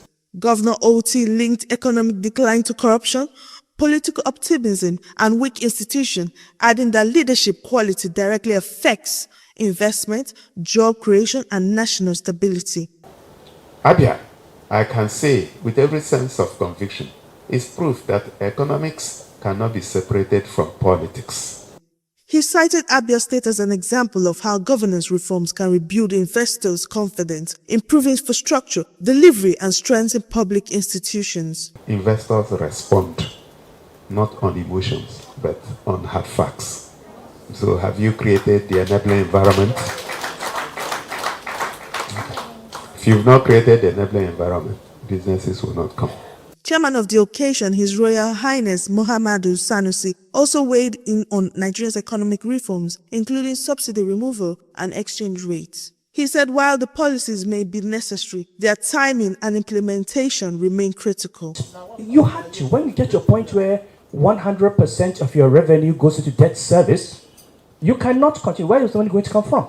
Other discussants include Obi of Onitsha, His Royal Highness Igwe Inemeka Alfred Achebe, Nigerian Congress President Comrade Joe Ajeru, Dr. Jumoke Ogunleye of the University of Lagos, and banking expert Chief Anogwe Ayemu. They all stress inclusive governance, accountability, and economic policies that prioritize citizens' welfare. First question, everybody must ask of a governor or the president or a government is, what is the character of the state? That is what defines everything. Is the state a developmental state that's focused on the people? Is the state a rentier state that is a site for extraction of money by political elite? Is the state a kleptocratic state that just there to serve those who steal? Speakers also urge Nigerians to take the 2027 election seriously. Economics does not respond to emotions or sentiments. It is guided by thoughtful decisions and the judgment of those who were the instruments of power. The forum ended with a shared call for stronger institutions, discipline, leadership, and more informed electorate as Nigerians navigate its economic future. From Victoria Island, I am Monica Gola reporting for Voice of the People TV. VOP TV. Now, you have more than a voice.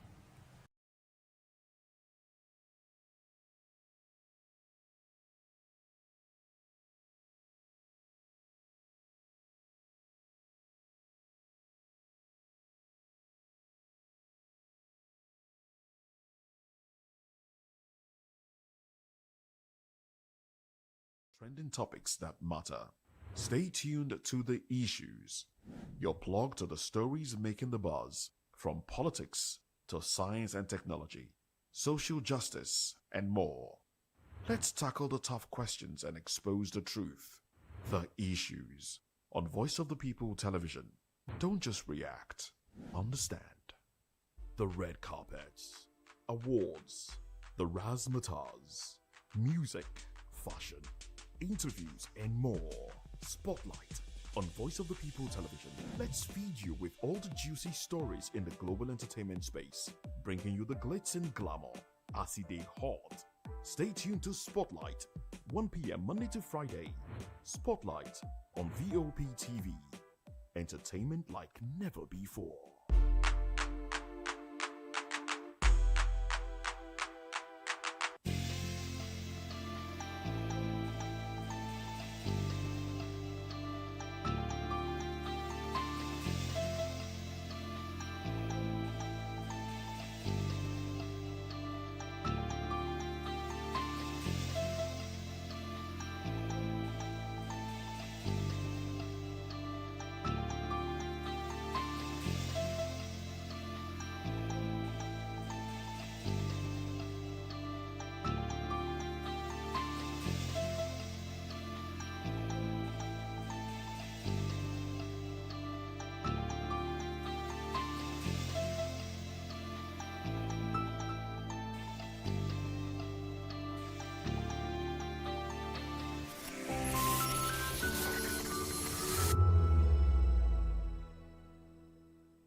From the views on the street, we go to bed empty hunger, to the blaring horns of a hustling city, the loudest voices of the common man got a medium to be heard. This particular administration, they were coming unprepared. It's not a bad thing to renovate the president's law. Through top-notch programming, unbiased reportage of news, sports, business, entertainment, and cultural documentaries, Voice of the People 90.3 FM became a symbol for 21st century media.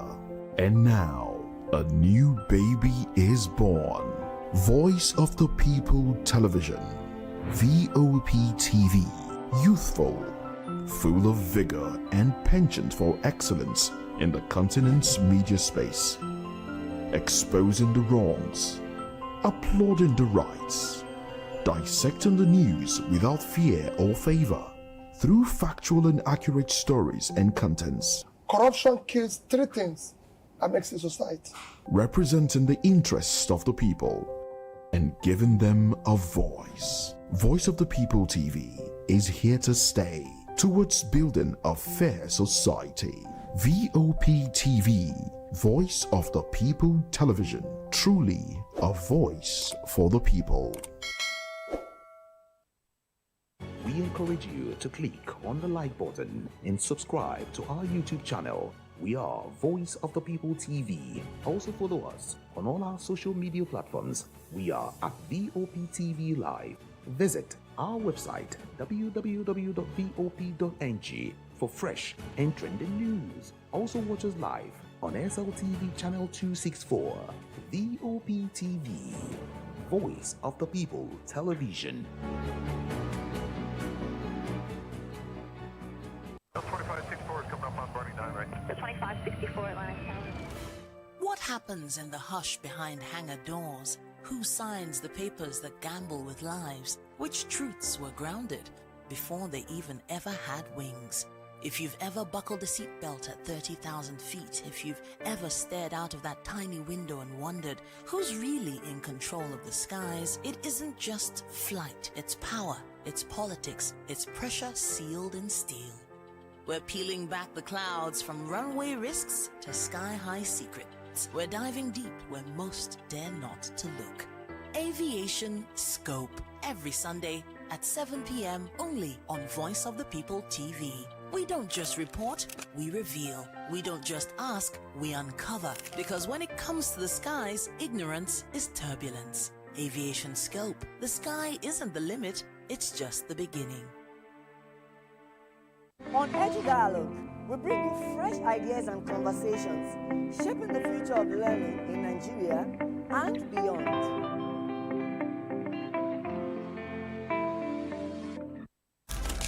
In a world where power shapes with every headline. In a nation full of questions. In a world filled with noise, the truth needs the voice. The policies that shapes our world and the economy that determines our future. Every hour, every day, the grapevine keeps buzzing. And together, we are committed to telling the stories that shape our world because your voice is our focus. Don't forget, our voice matters the most. Let us come together and share our concerns.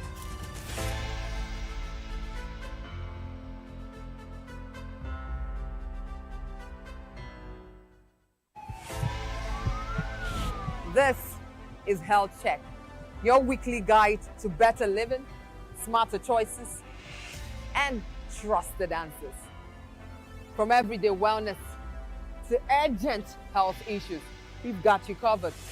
Health Check, only on Voice of the People television, where your health has a voice.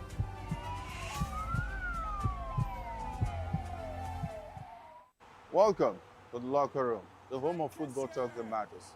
I am Jerry Arpillon. Join us every weekday, Monday to Friday at 5 p.m. Nigerian time, as we share the hot takes and hot debates in the exciting world of football. And joining me are the usual suspects, Ikechukwu and Mayowa, as we break down all the hot takes and everything that's happening in the football. Don't just watch football, live it with us. Catch us on the locker room and Voice of the People television at 5 p.m. Nigerian time. And like I always say, if not going to the talk, please discuss. Welcome to Romeo Pizza.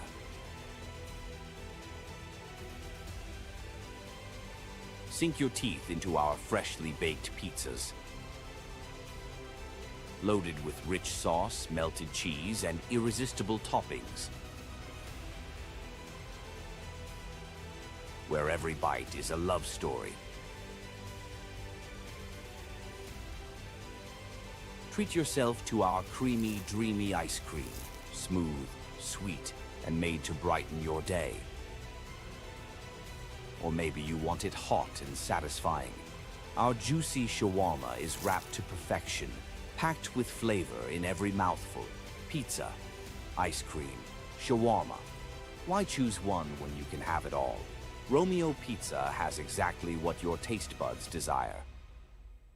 Are you ready for the extraordinary? Something big is happening on your screen. Introducing Vop TV. Now streaming on SLTV channel 264. From breaking news to captivating conversations, news analysis, giving you all sides to the story. We break in-depth discussions on the issues that matter, from politics to sports, entertainment, and lifestyle. Vop TV on SLTV.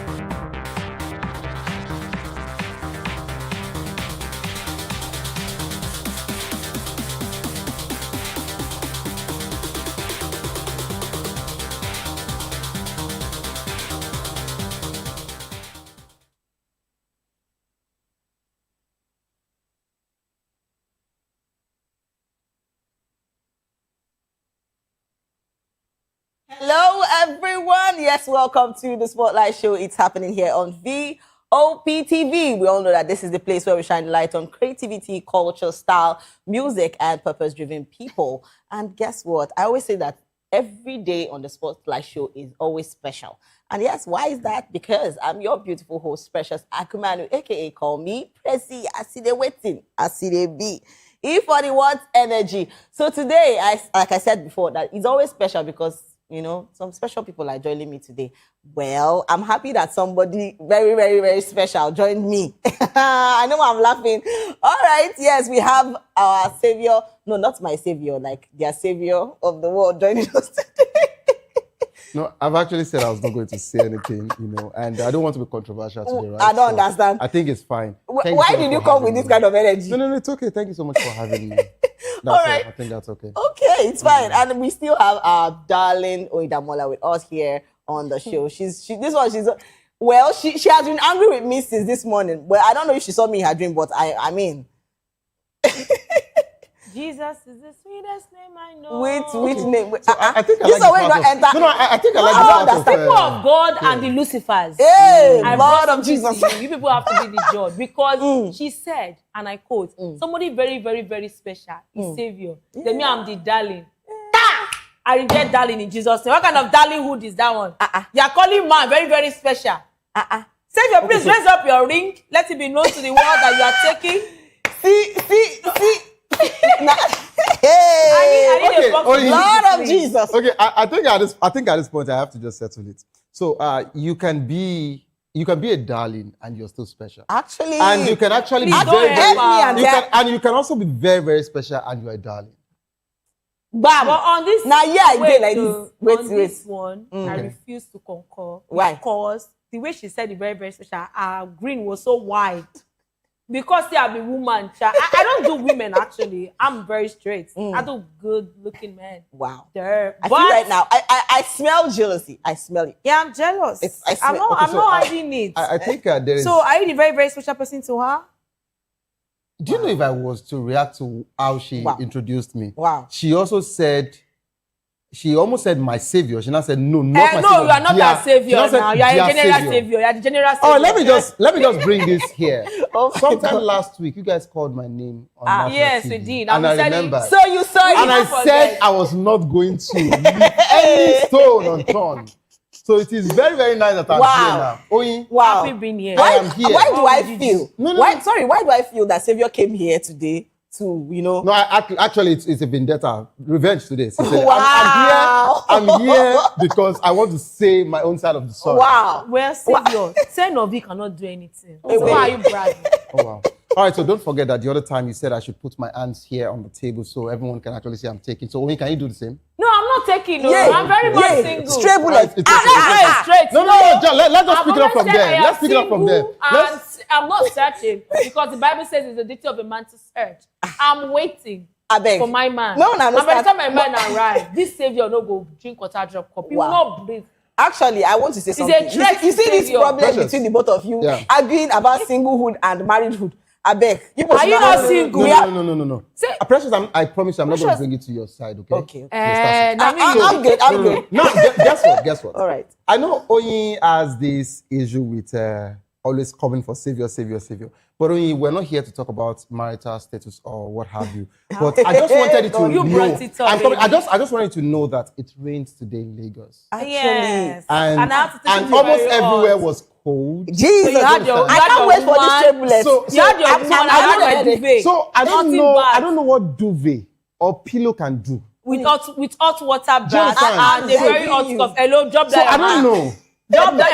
The only person that can relate with all of this is Mr. Shegun, who is there. You understand what I'm saying? Do you understand? Wow. So we're not really bothered about the weather. Did you get? Guys. That's it. Now, let me shock your bubble. No, you don't have to shock me. Precious, talk to me. Precious, just face me. Let's leave when you understand. It might not happen to you, but there's some married men that will still not get covered. Why am I in the middle of all this? What is going on? I think at this point, you have to sit here so I can sit there. Wow. Because I'm actually here for you. Right? Please, guys. Precious, can you remember how many times you called me last week? Savior. She mentioned my name like 5 different times. I was counting. Hey, Joe, calm down. Just relax. I said Savior. I did not say Savior Udo. Okay. All right, I think I like that. No, I think I like that. No, that's the only way she can actually run away from this battle. She didn't say savior, although she said savior. Well. Like I've always said, today is special. And I know the reason why I said today is special because, it has been raining since morning. And Rain, does it rain? Raining since morning. It has been raining since morning. And a lot of people have been, getting upset. Just like that. Do you understand? So they have no balance. We didn't mention that. Is that what you're referring to? It's not what I said. I think Oyin is speaking from experience. No, Oyin, can we just allow you just pour out your heart? Please, guys. Yes. This is Spotlight Show. Please get ready because we're about to talk about, dissecting into a lot of hold things. on now. That's why we are spotting the light on her now. It's a spotlight now. So we're actually, making it clear here. You get that Oyin needs help, right? No, I don't need help, actually. I need money. You need money? Okay. Right. Okay. I'll see how you hold money when this rain increases. No, money can actually buy the things that I need to set myself. Money can buy you happiness. So now money buy chicken. Savior. Whoa! I never saw that coming. Now money buy chicken. Hey, blood of Jesus. No, I don't think it was money that bought chicken. Jare. No, Malice bring chicken. No, Frag be Mali, king of Malice. But now money buy chicken. And if at this point, go ahead. To get chicken, who can they've been talking about relationship, breakup, and a lot of things. So this brings me to what has been happening. What has happened since last night? A lot of people have not slept well. Actually. Yeah. Those people that are actually single. Yeah, they've not slept. No, I slept like a baby to stoop up back. Which one did not sleep? No, we go see her. All right, first on our list, we're talking about Nollywood actress Peggy Ovire has sparked widespread online reactions, renewed speculations about her marriage. So fellow actor Frederick Nolan, the controversy gained momentum after fans noticed changes on the actress's social media pages, including her appearance without a wedding ring and other actions that fueled rumors of a possible separation. And yes, the development has generated intense discussion across social media. A lot of people are talking about the post that Peggy made and said they have been in court with her estranged husband. And she posted a video of where she saw Frederick Nolan with another lady. So it's alleged that the lady is married with 4 kids. And it's like she's saying, oh, I've the video that was posted. Yeah. Was it inside the room? So it has to was no, I just want to know, were they making out? No, not really. Okay, what was the whole idea of the video? They Fred were just was walking, holding right? the lady and they were walking. I think so. Oyi, I am married. If I hold you to walk, I might. Okay, so now let's not get things mixed up. From the point of Peggy, I'm sure for her to have spoken up, she might actually have an evidence. She might. Yes, you're not sure. It's alleged because we don't know yet. The evidence is not yet out. And also, so from our post now, we are certain that they've been to a court. And they'll be going for their second hearing. So ever since that lady was there in the first hearing, because she's saying she should also come for the second hearing. Okay. That's not even my problem. What's your problem? My problem is that Peggy, we want you. Now you know ye. I don't understand. And the fact that you came out to shade see the video. My husband is not balanced on this issue. Okay. Because she came out there to shade the single and said, finally, she said she was giving us marriage tips. For person just married for one day. Now, where are you? Tips on marriage. I think the issue now is not about what Peggy is going through. Actually, it is the fact that Peggy actually gave you guys nuggets on how, to get a man, how to become a wife, and all of that, right? Hello, calm down first. The reason why I'm actually saying this is because I'm not like, if they're having issues, I'm not happy about it. Okay. Let's be sincere. Yeah, but the truth is that, you see, I always tell people, I say, do what works for you in your marriage and open your eyes before you get married. I mean, if truly this is what is going on, will she tell me that she didn't see the red flags? Because I remember there was a post she made that it wasn't easy dating him. She said, oh, there were lapses, there were sometimes, she got, I don't know how she just put that word, but it was as if he was actually, cheating before they got married and stuff like that. So, a lot of people say, oh, a woman can't chase me out of my home. A woman can't chase me out. I've seen a lot of women that say, oh, a woman can't chase me out of my home. A woman can't chase me out of my home. In silence. Now, it's not about suffering in silence. No, now, they don't want men to chase them, they'll suffer in silence. Now, when the time to see the action come, now they go know whether a woman can chase you out of your home or not. Was she chased out of the house? Or Obviously, out of a marriage? No, It wasn't allegedly chased, now, but- if they're in court, customary court. Was she chased out of No, that means marriage? another woman has come that has made her to carry a kaya. That means she was not chased. She voluntarily wants to leave. All right, let me give clarity on this. Clarity on what? As a married man concerned, or what are you trying to say? Let me give clarity on this. All right, And I think first we have to call a spade a spade. For Leonard to work with this particular estranged woman that we don't know, like this, is totally wrong. It means that they're actually going to see a movie with the way I'm looking at that particular video, you understand, or an exhibition, an unveiling, or what have you, but that looks like a cinema to me. And I don't think she's an actress for you to say, oh, they were on sets together. That being said, I think she's an actress. Okay, if she is, no problem. Yes. But I saw the cryptic post Peggy made today. Okay. You understand? And she started by saying, please, I would like you to come for the second hearing and not omit it the way you excuse the first one by sending your lawyer. Because if you don't appear for the second hearing, I would put out the evidences out there. And this matter is a long... Yes, and she said she was going to put out the evidences. That was what she posted. Please, you want to see the evidence. Do you understand? And she told him, not the one that you later send your lawyer to be begging whatever, Oga, sign the divorce papers, come to, to the second hearing and let us be done with this. She now said, you told me this person was your friend when we were dating. And apparently, the estranged woman also told her husband that Leonard is also a friend. A friend do friendship on Now, that's the thing. So, she said, at some point, she wasn't bothered because this was what she was told and she believed they were friends. And afterwards, she said, we got married and I realized that there was something more than friendship. But before she even did an investigation, that usually Leonard would always make, not, will I say just? No, degrading and downgrading that a friend, in her presence, and bringing a conversation, as if she's doing some stuff that are not okay or dressing so bad and all of that. It make her so look that less of herself. Peggy would look very good. Very good, yes. Do you get? So, and she never knew it was mind manipulation. Well, he's an actor now. Do you get? And guess what? I'm not saying this. This is not from my desk to you. This is from your wife to you. So, and I don't have to say allegedly because that's what she has on her social media. So. Yeah, there's a post on it. So, do you understand? And she said she was believing until she started, doing investigations, and she realized that, lo and behold, they go on set, before set or after set. Either they go over to each other's houses. Yeah, when she's not also around. Either it comes, she comes, or he goes there. And guess what? Even sometimes that the estranged woman's husband is around, because the guy trusts Leonard with his wife. I want to ask one question. Before you go there. Let's Now, she said she did all the investigation and she realized that, both hotels and whatever, I am telling you, for Peggy to come out now to start talking, Peggy is ready to go dirty.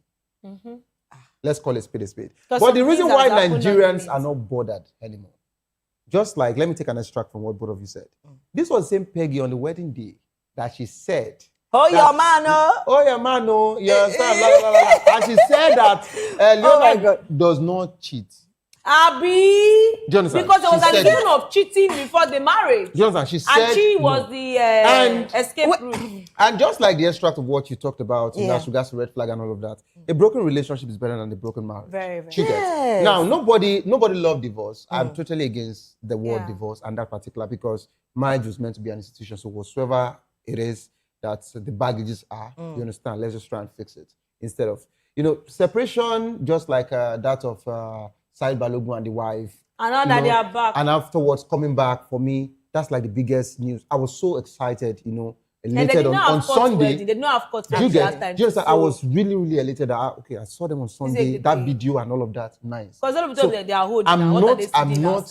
I'm not in support of divorce. But when it comes to this kind of scenario, the question is, have you tried every necessary, you understand, avenue to see if there is anything that can be done? Yeah. And aside from that, it's not really about sorting again.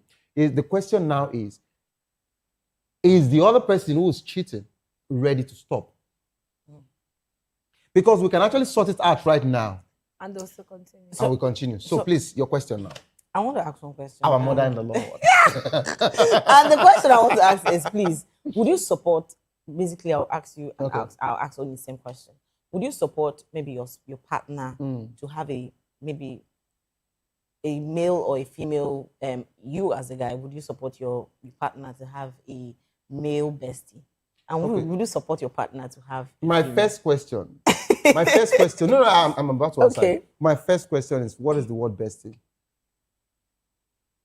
Okay. We're going to need to ask Oluwafe and Priscilla what the bestiehood did to them. Because it's a lot.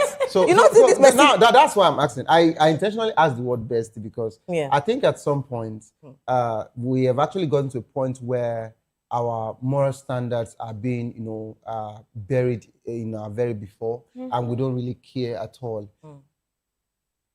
Growing up, that word never existed in dictionary until new volumes of dictionary started coming out, and they now added that word. Because you added like a name where they take the knack person. Do you understand? So on a more serious note, the word bestie, for me, I'm not saying that a man and a woman cannot have, a very good relationship as a friend, but there has to be a limit, one secondary boundary. Please, line. You understand? Emphasis on the what? Boundary. The boundary and the limit. There has to be a limit and a boundary. For me, of course, my wife knows I won't take it. And I know what she can actually take. That is the reason why, let me even say it on national TV, that is the reason why you should know this by now, that as a colleague, if you call me while I'm home, my phone is always on speaker. She knows. So that's the truth. So, but on emotion, we have to get some things clear. You understand? We have to get things clear. If you feel you want to have a female bestie, can she also go and have a male bestie? Yes. Do you understand? So that we can balance the bestiehood. And I think, that's the new word. That's the thing, that's the new word for.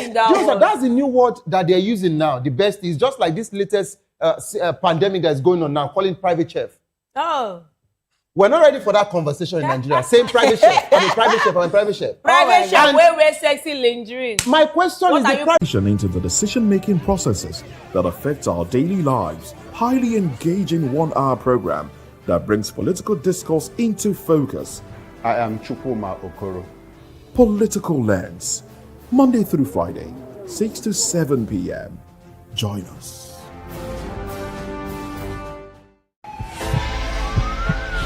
This is Health Check, your weekly guide to better living, smarter choices, and trusted answers. From everyday wellness to urgent health issues, we've got you covered. Health Check, only on Voice of the People Television, where your health has a voice.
Do you want your voice to be heard?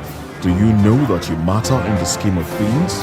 The People's Voice, the show where ordinary citizens take center stage as we discuss the biggest stories that affect you and I. With you in mind, We facilitate lively discussions, debates, and interviews on the topics that matter most to you and I, from social justice to economic empowerment, education to healthcare, governance, and more. Tackling tough topics and amplifying your voice. Join the conversation and make your voice count. The people's voice. Make your voice count. Africa is on the move, a continent of rising voices, untold stories, and powerful transformations. From the streets of Lagos to the heart of Nairobi, from the mines of Congo to the tech labs of Cape Town, the African story is being written every day. Bold, dynamic, unstoppable. This is African News on Voice of the People Television. We don't just bring you the news. We analyze and bring you Africa's heartbeat, the politics that shapes our nations, the economies that drives our future, the cultures that defines who we are, the voice that must be heard. Africa News, Africa's voice, Africa's future. Where Africa speaks, the world listens.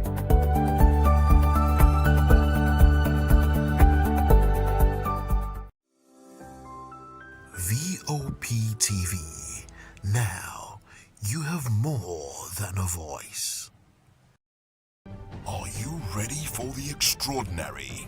Something big is happening on your screen. Introducing Vop TV. Now streaming on SLTV channel 264. From breaking news to captivating conversations, news analysis, giving you all sides to the story. We break in-depth discussions on the issues that matter, from politics to sports, entertainment, and lifestyle. Vop TV on SLTV channel 264. Join us as we redefine what television means to you. Voice of the People Television. Vop TV. Now you have more than a voice.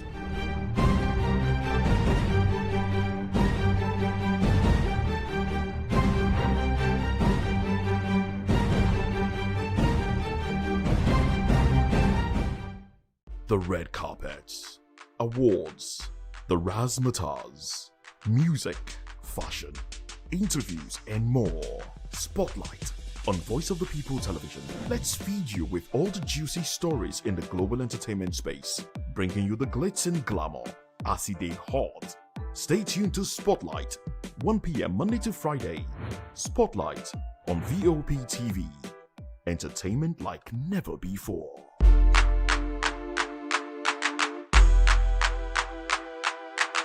In a world where truth is the ultimate power and opinions scream the loudest, it's time to wade through the noise. Hunger no get tribe! Hunger no get religion! And scan the human interest and trending topics that matter. Stay tuned to The Issues, your plug to the stories making the buzz, from politics to science and technology, social justice, and more. Let's tackle the tough questions and expose the truth. The Issues on Voice of the People Television, Mondays to Fridays, 8 to 9 p.m. The Issues. Don't just react, understand. We encourage you to click on the like button and subscribe to our YouTube channel. We are Voice of the People TV. Also follow us on all our social media platforms. We are at VOP TV Live. Visit our website www.vop.ng for fresh and trending news. Also watch us live on SLTV channel 264. VOP TV, Voice of the People Television. VOP TV. Now you have more than a voice. Hi, my name is Zoe Martinson, and you're watching VOP TV.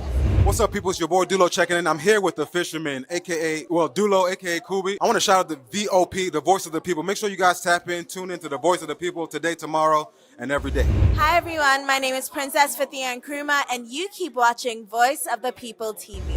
Rukomi ni Akpeja. Ricky Adelaida, the fisherman. Voice of the People. I'm part of the people. So go on and always watch voice of the people. Wagwami people, it's your girl Endurance Grand, and I'm giving a special shout out to Vop TV. Keep listening, keep watching. My name is Akio Shota. This is Vop TV. Hi, my name is William Lamte. I'm an actor, and keep watching Voice of the People TV. Keep it locked.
In a world where power shifts with every headlines, news breaks and events happens, we bring you unbiased and explicit information on politics, economy and state of the nation.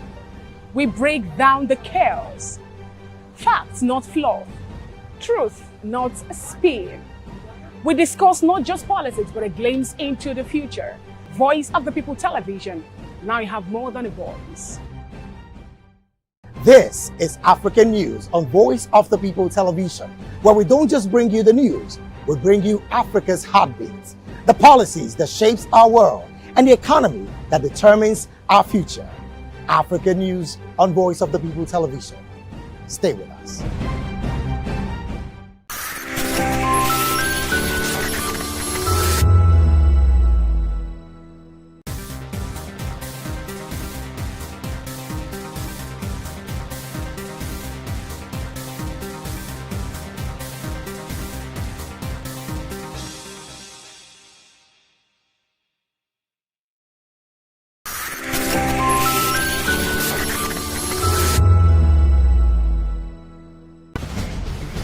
Join us as we drive into the world of politics through insightful interviews with prominent political figures, both serving and former governors, ministers, senators, legislators, party chieftains, activists, and analysts. Get first-hand information into the decision-making processes that affect our daily lives. Highly engaging one-hour program that brings political discourse into focus. I am Chukwuma Okoro. Political Lens, Monday through Friday, 6 to 7 p.m. Join us.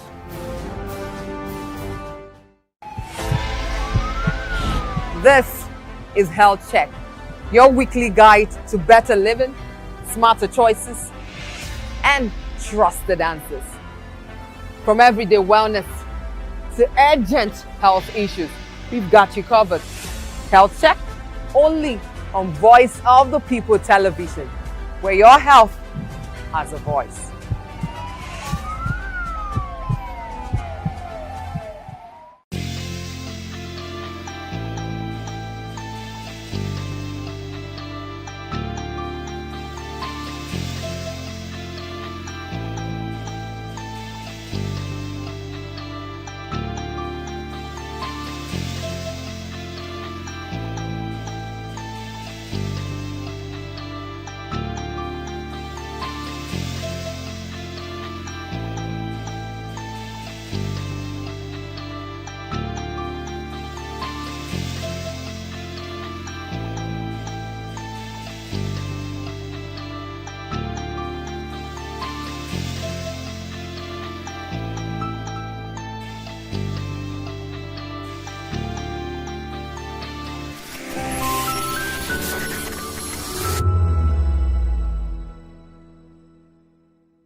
Do you want your voice to be heard? Do you know that you matter in the scheme of things? The People's Voice, the show where ordinary citizens take center stage as we discuss the biggest stories that affect you and I. With you in mind, we facilitate lively discussions, debates, and interviews on the topics that matter most to you and I, from social justice to economic empowerment, education to healthcare, governance, and more, tackling tough topics and amplifying your voice. Join the conversation and make your voice count. The People's Voice. Make your voice count. Africa is on the move, a continent of rising voices, untold stories, and powerful transformations. From the streets of Lagos to the heart of Nairobi, from the mines of Congo to the tech labs of Cape Town, the African story is being written every day. Bold, dynamic, unstoppable. This is Africa News on Voice of the People Television. We don't just bring you the news. We analyze and bring you Africa's heartbeat, the politics that shapes our nations, the economies that drives our future, the cultures that defines who we are, the voice that must be heard. Africa News, Africa's voice, Africa's future. Where Africa speaks, the world listens.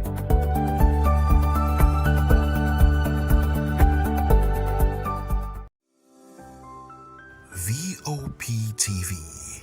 Now you have more than a voice. Journalists from various media outlets gathered for a specialized training aimed at strengthening business and economic reporting, facilitated by the Media Career Development Network (MCDN) in collaboration with the United States Consulate General. Speaking at the training, Executive Director Lekan Otufodunrin, alongside other facilitators, stressed the importance of journalists deepening their understanding of economic policies, data interpretation, and financial literacy to enhance accurate and impactful reporting. The idea is to ensure that there is a pass down of some of this knowledge and we can interact. So as much as possible, this is not a lecture. This is just some engagement, some reminders, some pointers, some things that can stimulate you to look at some of the things you are doing differently. Today's session on business and economics reporting is especially timely. Just 2 weeks ago, we convened the U.S.-Nigeria Commercial and Investment Partnership Ministerial Meeting here in Lagos, reaffirming our 5-year Memorandum of Understanding to expand trade, investment, and private sector-led economic growth. The U.S. Deputy Assistant Secretary Bradley McKinney and Nigeria's Minister of Industry, Trade, and Investment, Dr. Jumoke Odewole, co-chaired discussions at the event on how to deliver tangible, long-term improvements to the business environment and remove barriers to trade and investment in 3 priority areas, which are agriculture, digital economy, and infrastructure. Here at the U.S. Consulate and the U.S. Mission in Nigeria, it's really important for us to provide support to journalists. Freedom of speech is one of the things that the United States is founded on. I'm not sure if many of you know, but this is the 250th anniversary of the United States of America. So we are, throughout the year, celebrating all of these things in our foundings that really made the United States what it is today. And one of them is freedom of speech that continues to be upheld by journalists. The essence of a training like this is to enable us to understand some of the things that should be in our stories. So money, we follow the money. That's what we do. That's the summary of what we do. We follow the money. So anytime the deal is struck, you hear that Julius Berger is building a road over there. If I were you, I would go there and find out exactly how much the contract is worth.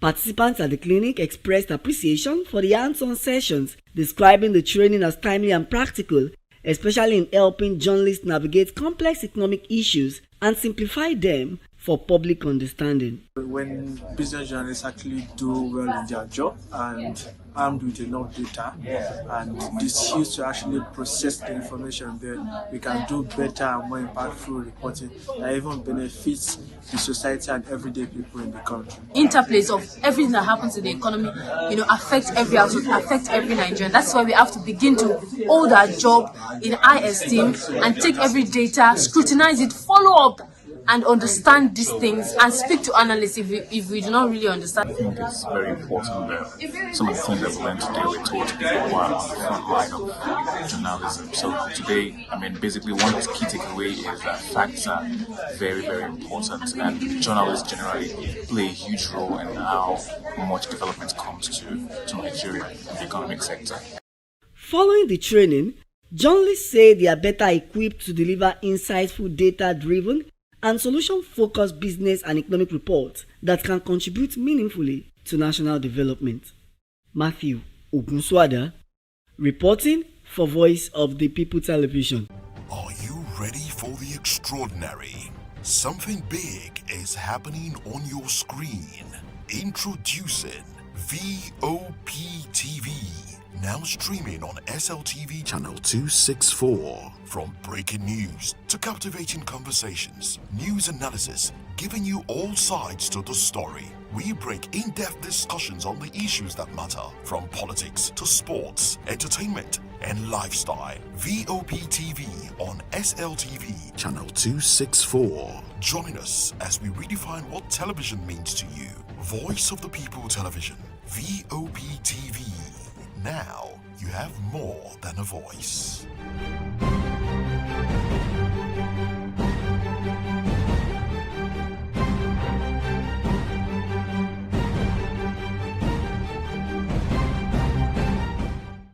The red carpets, awards, the razzmatazz, music, fashion, interviews, and more.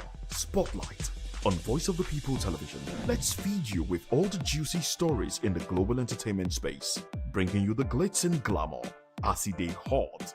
Stay tuned to Spotlight, 1 p.m. Monday to Friday. Spotlight on VOP TV. Entertainment like never before.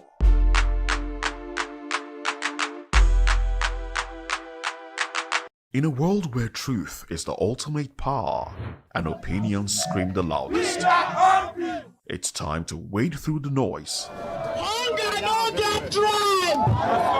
Hunger no get religion! And scan the human interest and trending topics that matter. Stay tuned to The Issues, your plug to the stories making the buzz, from politics to science and technology, social justice, and more. Let's tackle the tough questions and expose the truth. The Issues on Voice of the People Television, Mondays to Fridays, 8 to 9 p.m. The Issues.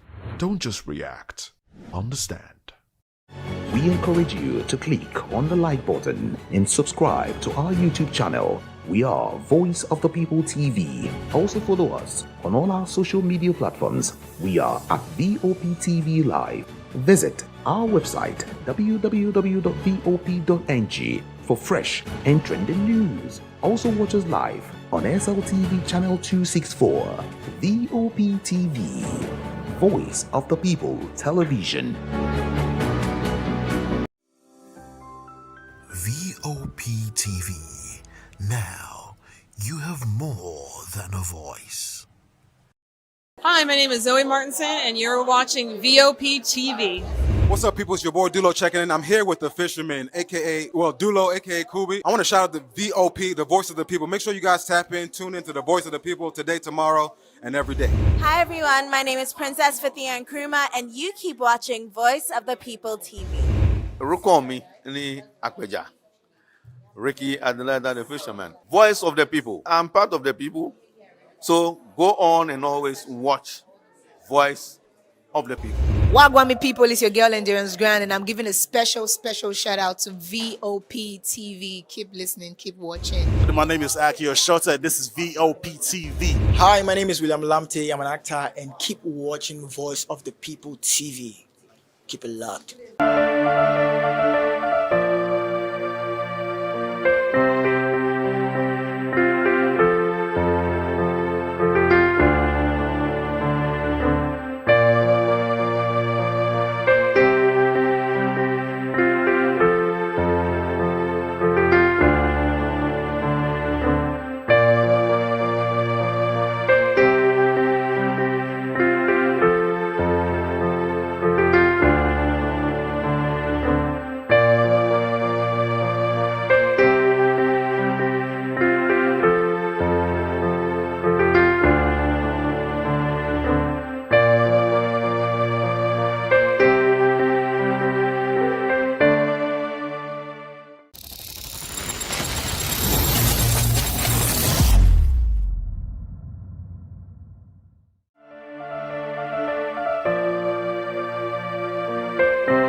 In a world where power shifts with every headlines, news breaks and events happens, we bring you unbiased and explicit information on politics, economy, and state of the nation. We break down the chaos. Facts, not fluff. Truth, not a spin. We discuss not just politics, but a glimpse into the future. Voice of the People Television. Now you have more than a voice.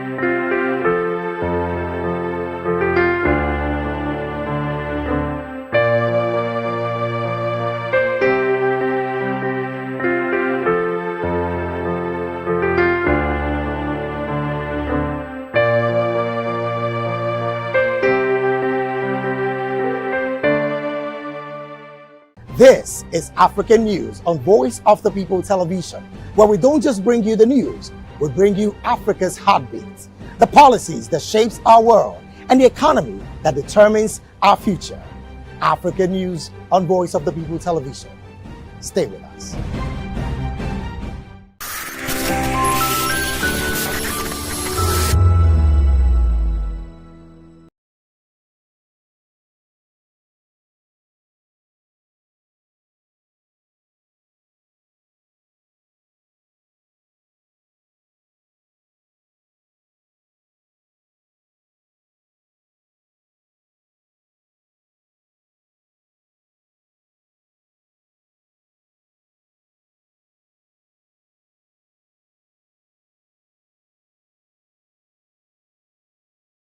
Nigerians, your voice matters, and in 2027 it starts with your permanent voter's card, your PVC. If you're 18 and above and you're a Nigerian citizen, you have the right to choose who leads your community, your state, and your country. But that right only counts if you have your PVC and your name is on the voter register. Here's what to do. First, check if you're registered. If you're not, or if you've moved, lost your card, or turned 18 since the last election, go to the nearest INEC office or an INEC registration center. Second, it's free. Don't pay anyone for any registration or collection. Third, collect your PVC early. Don't wait until the week before elections. INEC will announce dates. Listen to radio, TV, and follow INEC's official pages. Your PVC is more than plastic. It's your power to hold leaders accountable. It's how you decide on roads, schools, hospitals, and jobs for your community. When you vote, you decide the future of your children. Get registered. Get your PVC. Vote in 2027. For Nigeria to work, you must be a part of it. Your vote, your future, your responsibility. This message is brought to you by Voice of the People, VOP Media.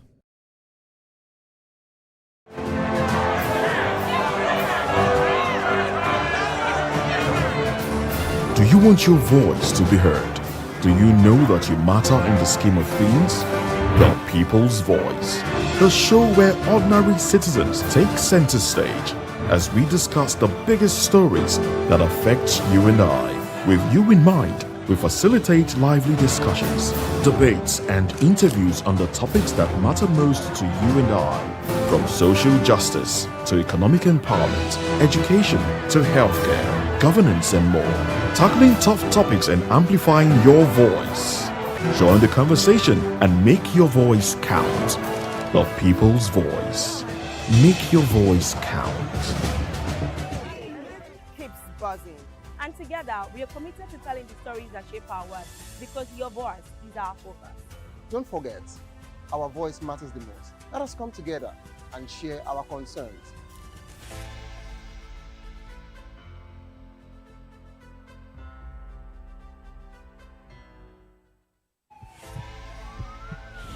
This is Health Check, your weekly guide to better living, smarter choices, and trusted answers. From everyday wellness to urgent health issues, we've got you covered. Health Check, only on Voice of the People Television, where your health has a voice.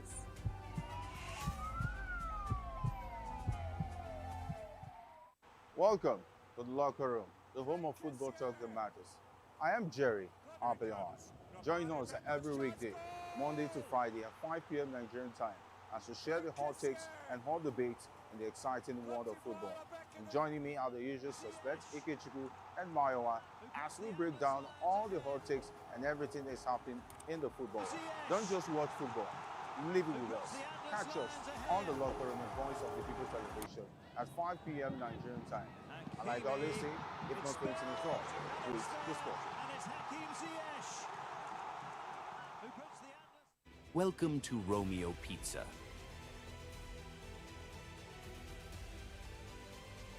Sink your teeth into our freshly baked pizzas.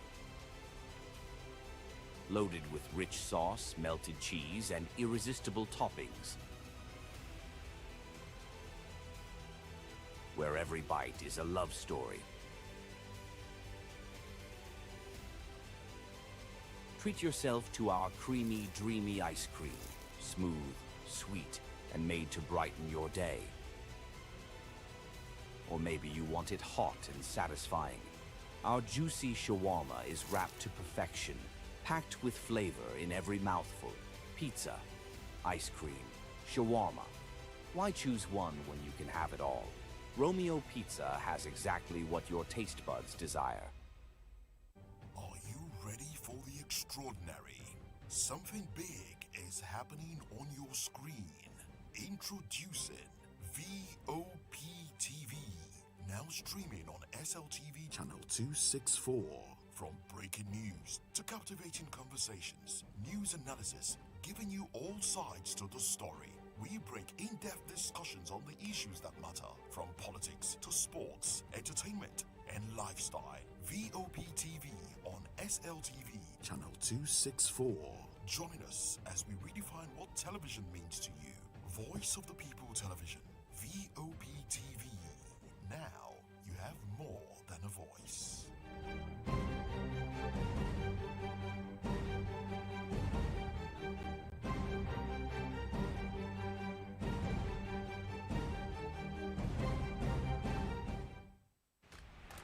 Yes, obviously everybody knows the game is beautiful and that's why I love sports. My name is Kizzy K, you're welcome to my republic. But remember, there can never be a transfer without a window. Just like there can never be a deep thinking without a Pep Guardiola in football.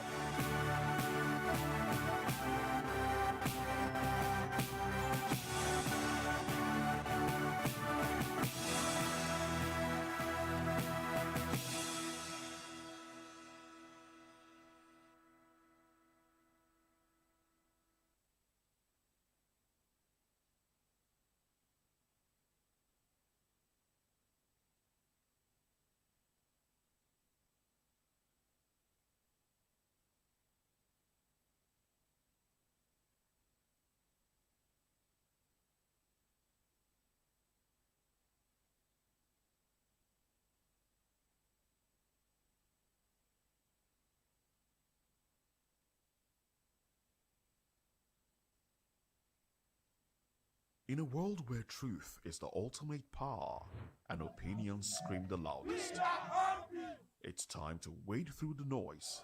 Hunger no get tribe. Hunger no get religion. And scan the human interest and trending topics that matter.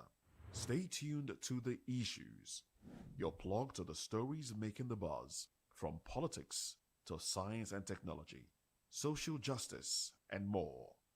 Let's tackle the tough questions and expose the truth. The Issues on Voice of the People Television. Don't just react, understand. The red carpets, awards, the razzmatazz, music, fashion, interviews, and more. Spotlight on Voice of the People Television. Let's feed you with all the juicy stories in the global entertainment space, bringing you the glitz and glamour as it dey hot. Stay tuned to Spotlight, 1 p.m. Monday to Friday. Spotlight on VOP TV. Entertainment like never before.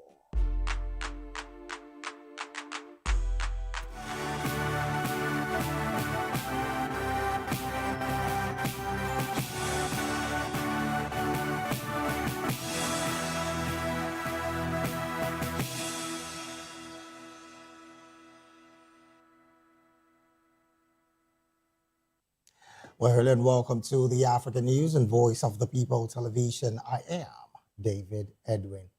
Before we begin the news, we would urge you to kindly visit our website. It is www.vop.ng for fresh and trending news stories. We get the African news from the story where a military court in the Democratic Republic of Congo has sentenced Colonel Jean de Lieu Mabwene to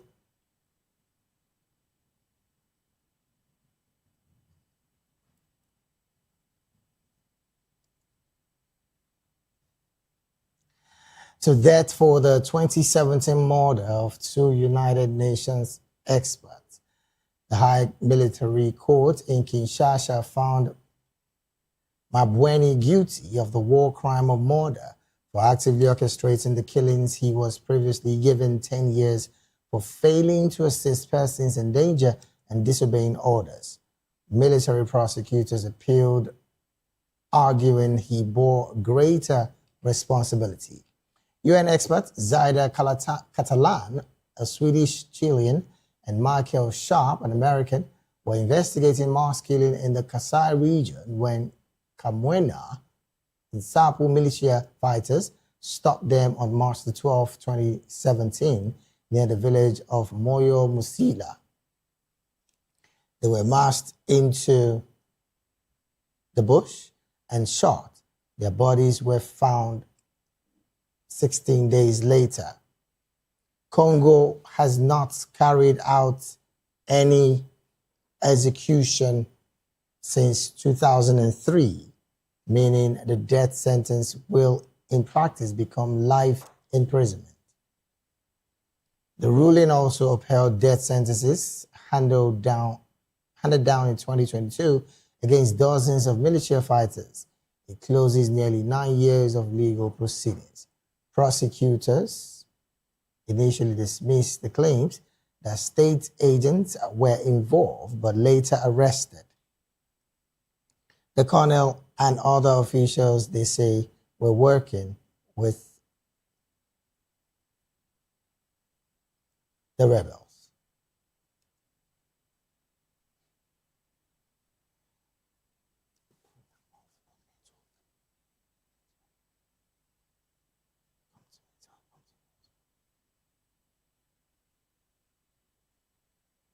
In another development, a Kenyan court has upheld the 2024 impeachment of former Deputy President Rigathi Gachagua, blocking him from holding public office and dealing a blow on his presidential ambition.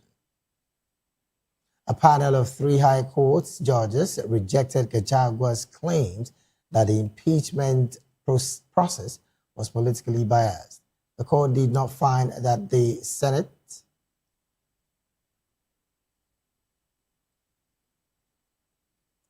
violated his right when it refused to adjourn proceedings after he fell ill, but ruled that violation did not invalidate the impeachment. Judges awarded him 50 million shillings, or about $386,000 in compensation. Gachagua has become a fierce critic of President William Ruto. The ruling bars him from running for president or holding any other public office.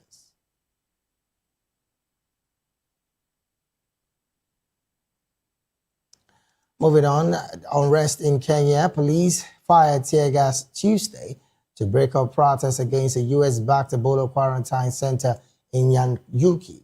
The 50-bed facility planned for an Air Force base would house American personnel exposed to the Ebola outbreak in the Eastern Democratic Republic of Congo and Uganda. Construction has continued despite Kenyan court orders to stop work. Local residents say the project shifts high health risk from the U.S. to Kenya. 2 persons died in related protests in Nanyuki last week. On Tuesday, police dispersed small groups of demonstrators.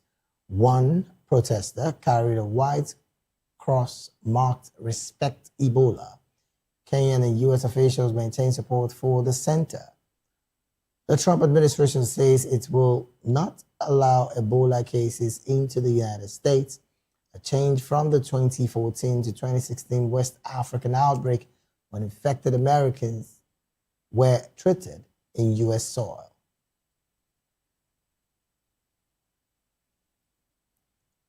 Meanwhile, health officials in the Democratic Republic of Congo says Ebola deaths have reached 101 as armed groups continue to block response efforts in the hardest hit province.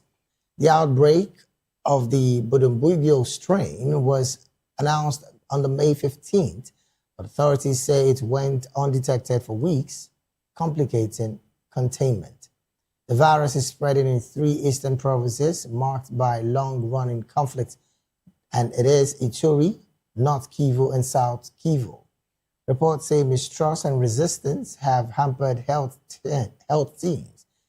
Burial workers and treatment centers have faced attacks.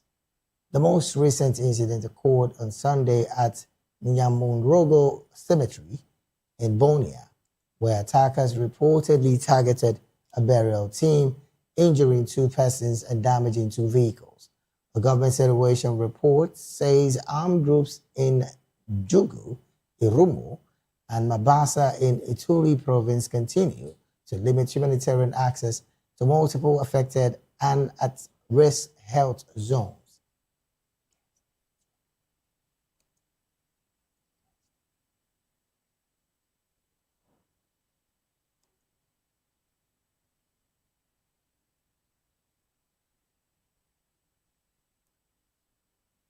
Moving on, Uganda is finalizing plans to set up Ebola treatment centers and a laboratory in the Democratic Republic of Congo to help contain an outbreak that has affected more than 500 persons. Health authorities initially planned to deploy 40 health workers to 2 treatment centers in Aru territory in Kasenye in Ituri province. Ituri is one of the areas hardest hit by the current outbreak involving the Budumbugyo strain of Ebola. A health ministry official, speaking on condition of anonymity, said Uganda will also open a laboratory in Rampara, Congo, before the end of this week as part of its response to the virus. Following a meeting of State House on Monday, officials decided to expand the response. Instead of 2 treatment centers and 1 lab, Uganda will now open 4 facilities. In the meantime, Director General of the World Health Organization, Tedros Adhanom Ghebreyesus, is urging Uganda to reconsider its decision to close its border with the Democratic Republic of Congo because of the Ebola outbreak. Ghebreyesus made a call on Monday while receiving an Ebola isolation unit at a hospital in Uganda's capital, Kinshasa. He praised Uganda's Ebola response as prompt and capable, but said blanket travel restrictions do not work. Uganda temporarily shut its border with Congo last month to try to limit the spread of Ebola. The WHO has declared the outbreak of the rare Budumbugyo strain a public health concern. The epicenter is in Congo's Ituri province. Africa's top public health agency reports 515 confirmed cases in Ituri out of Congo's total of 554. Moving on, South Africa has begun rolling out a twice-yearly injectable HIV infection prevention drug, marking what President Cyril Ramaphosa called a turning point in the country's fight against HIV. The drug, lenacapavir, arrives about a year and a half after U.S. aid cuts hit some of the country's HIV programs. Ramaphosa launched the rollout at Lilian Ngoyi Stadium in Secunda, Mpumalanga province. The first batch of 37,920 doses is being sent to 360 health facilities across 6 provinces with high HIV rates. The government has secured 912,000 doses, enough for 456,000 persons, through a $29 million grant from the Global Fund. Same civil society groups say the plan falls short. They argue at least 2 million doses are needed to significantly cut new infection rates. Health officials expect lenacapavir to reduce pill fatigue and missed dosages, common problems with daily oral prevention drugs. Moving on to other stories, and still in South Africa, hundreds of anti-migrant protesters marched through a township outside Johannesburg on Monday, one day after President Cyril Ramaphosa vowed to act against groups accused of fueling xenophobic violence. Demonstrators moved through Kwathema, about 40 kilometers southeast of Johannesburg, calling for tougher government action on illegal immigration. Some carried sticks and placards reading "Go Home." Lead campaigner Nkosihona Punkemushkatali said protesters want the government to enforce immigration laws and build a border wall to stop undocumented foreigners from entering the country. The march was peaceful. Similar protests involving dozens of people were also reported in Western Cape and Limpopo provinces. Vigilante group have ordered undocumented foreigners to leave by June the 30th. At least 2 Mozambican citizens have been killed in the latest unrest. Mozambique and Ghana have organized a return of some of their citizens. In a national address Sunday night, Ramaphosa acknowledged concerns over illegal immigration but said authorities would not tolerate anyone taking the law into their hands. He warns against confronting people to demand proof of nationality and said there is no space for xenophobia, racism, or Afrophobia in South Africa. Still on the xenophobic attack, the Nigerian government has postponed the first evacuation flight for citizens in South Africa, citing unforeseen logistical issues. Foreign Affairs Ministry spokesperson Kimiebi Ebenfa said the flight, originally set for Monday, is now scheduled for Wednesday. The evacuation move comes after a recent wave of xenophobic attacks targeting Black Africans in South Africa. President Bola Ahmed Tinubu has approved the 5 evacuation flights to be operated by private airlines, Air Peace. The first flight is expected to carry about 270 passengers and will depart Johannesburg on Wednesday evening once all permits and clearances are secured.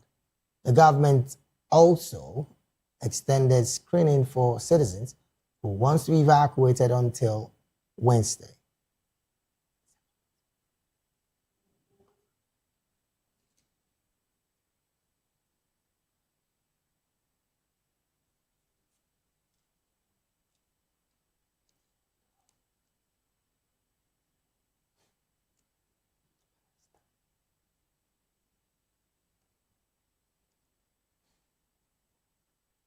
You're still watching the African News right here on Voice of the People Television. We'll go straight to the analysis segment of the news. And joining us now to make sense of these stories and more virtually is Barrister Edward Okwaro Matakeye. Barrister Edward is a lawyer in Uganda, a business associate, and also a human rights activist.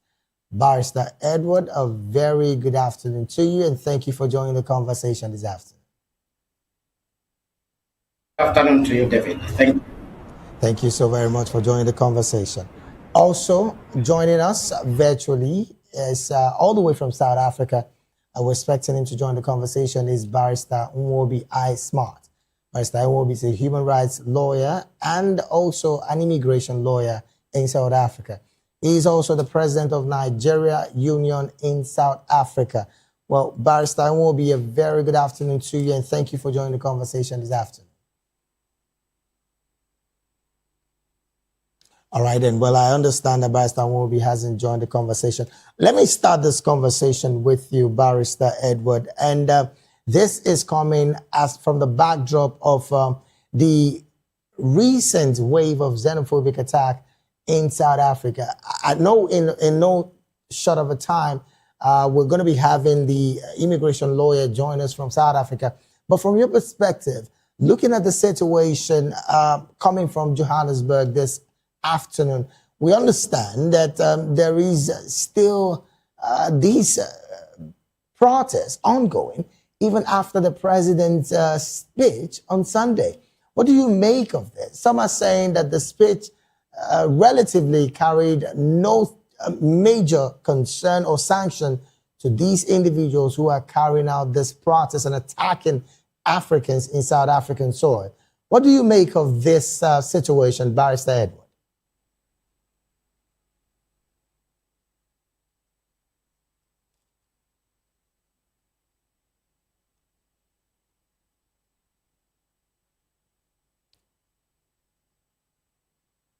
Barrister Edward, I don't know if you can hear me. I would like your response to the question.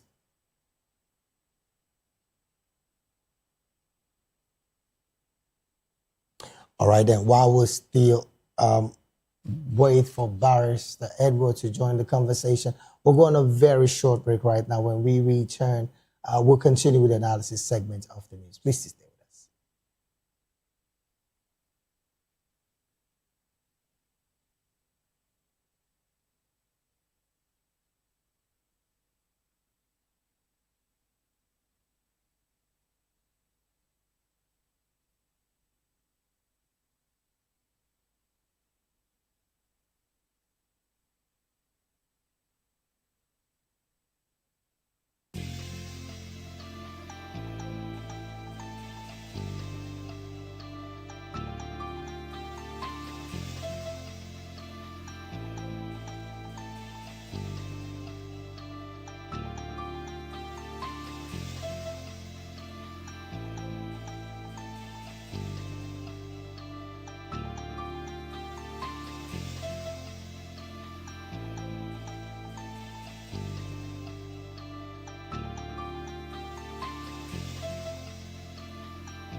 From the views on the street, we go to bed empty hunger, to the blaring horns of a hustling city, the loudest voices of the common man got a medium to be heard. This particular administration, they were coming unprepared. It's not a bad thing to renovate the president's law. Through top-notch programming, unbiased reportage of news, sports, business, entertainment, and cultural documentaries, Voice of the People 90.3 FM became a symbol for 21st century media.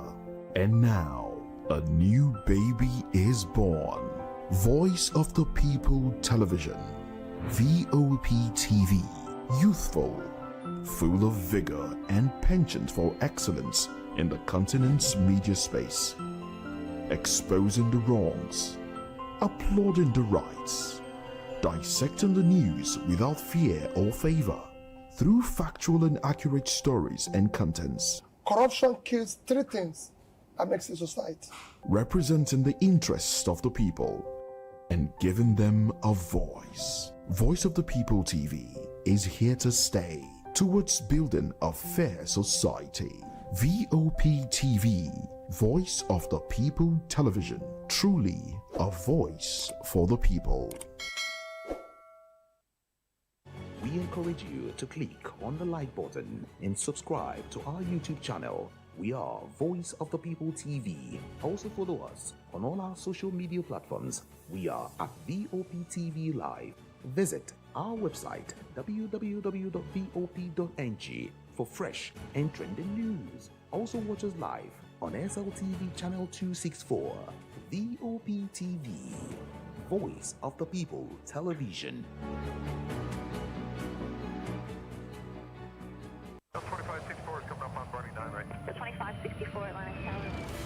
What happens in the hush behind hangar doors? Who signs the papers that gamble with lives? Which truths were grounded? before they even ever had wings. If you've ever buckled a seatbelt at 30,000 feet, if you've ever stared out of that tiny window and wondered who's really in control of the skies, it isn't just flight, it's power, it's politics, it's pressure sealed in steel.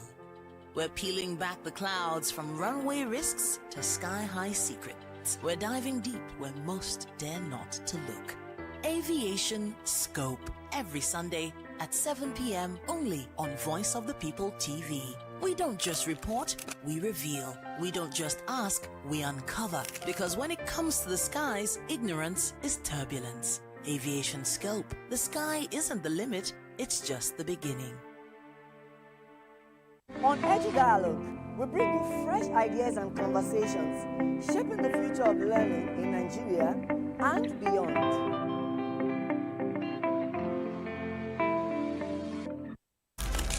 In a world where power shifts with every headline.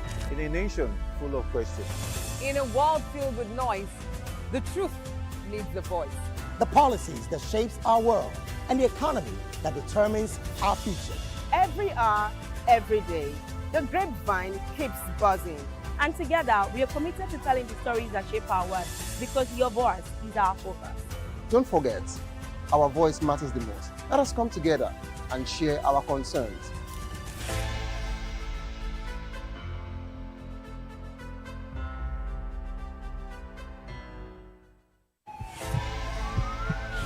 This is Health Check, your weekly guide to better living, smarter choices, and trusted answers. From everyday wellness to urgent health issues, we've got you covered. Health Check, only on Voice of the People Television, where your health has a voice.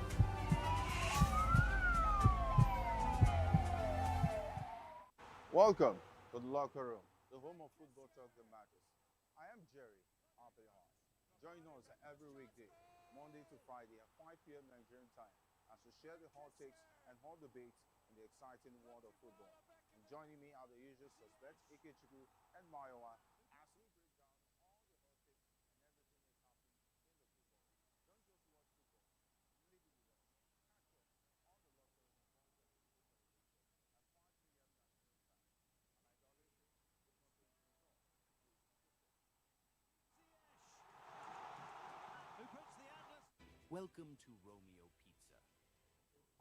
We're glad to have you back at the Studio African News right here on Voice of the People Television. We sincerely apologize for that a little break. But then we'll get straight to the analysis segment of the news. And like I did say earlier, joining us virtually all the way from South Africa is Barrister Smart Nwobi. He's an immigration lawyer and also a Nigerian in South Africa. Barrister, a very, very good afternoon to you, and thank you for joining the conversation this afternoon. Good afternoon, sir. All right, and thank you so very much for joining the conversation this afternoon. Well, first off, I want to start from the situation still happening in South Africa. Now, we know that right now, there is still hundreds of protesters marched through township outside Johannesburg yesterday. But what is the situation as at today as concerning these anti-immigration protesters that have been protesting for the past couple of days now? Thank you, and to your viewers all over the world. It is the tension continues. I thank myself properly. Okay, can you hear me? Yes, I can hear you. Go ahead now. Yes. The tension across the country is nothing to write home about. The youths, the citizens are putting much pressure on the government of South Africa. You would agree and note with me that the president of South Africa spoke recently. Yes, and that's on Sunday. Yes, on Sunday. And we expected his speech or his national address to have brought soccer to the ongoing issue. But he tried to be very diplomatic in his address. And most of the citizens are saying that he has not said anything. He has not addressed the issue. So from the analytical point of view, we felt that he was trying to be politically correct and not to, to offend the voters, because the election is at the corner. Mm. Yes. Now, still staying with you. Sorry to butt in here, Barrister. Now, you did say that from the statement of the president, it looked clearly like he was just trying to be politically correct. Just less than 24 hours after that presidential speech, the people are back on the streets, and for the same reason. Now, looking at the fact that in this same protest, about 2 confirmed Mozambicans have been killed as a result of this. From your count now, as someone who is on ground in South Africa, how many Nigerians have been affected and have lost their lives, aside the 2 you told us the last time out when you had the session with us? We only have reports of 4. And apart from that, there are some lootings of businesses. As you know, we've screened over 900 Nigerians who have decided to go back to Nigeria because they don't feel safe in South Africa.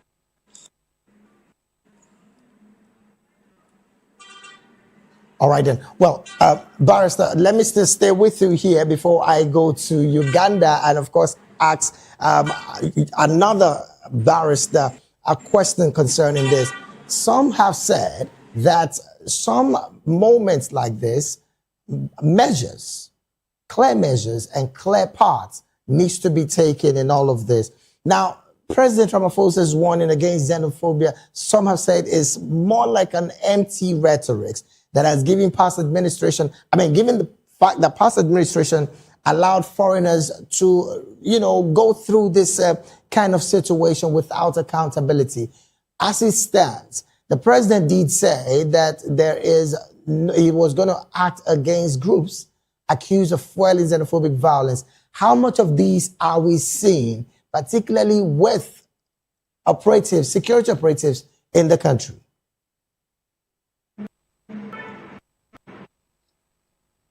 Thank you. The issue at this stage that the president have announced the security clusters are busy cracking down on these leaders of protest. As you may know, South Africa and average South African protesters are quite acquainted with their. The only thing serious is some leaders that is organizing much against fellow Black Africans should be charged for inciting violence. They might not have commanded that these people kill, but obviously they should be responsible for important because obviously not physically assaulted any of the but ever maybe follow one of our quarters led to the death and the property. And only whoever funding much other should be accountable to the proper process. So the issue at this stage is we have asked Nigerians to and report case the nearest police station. Send us the case number. It's not only how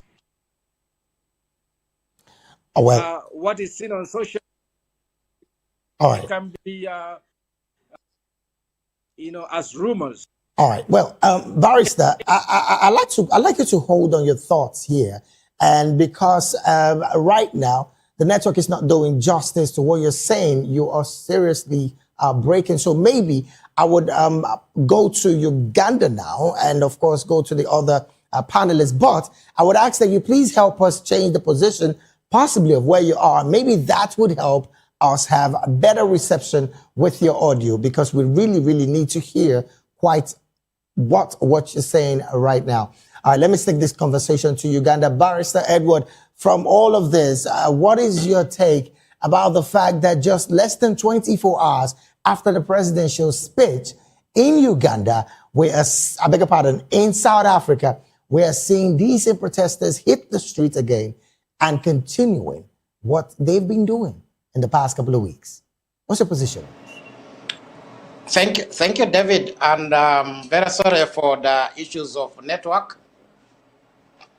To me, the issue of South Africa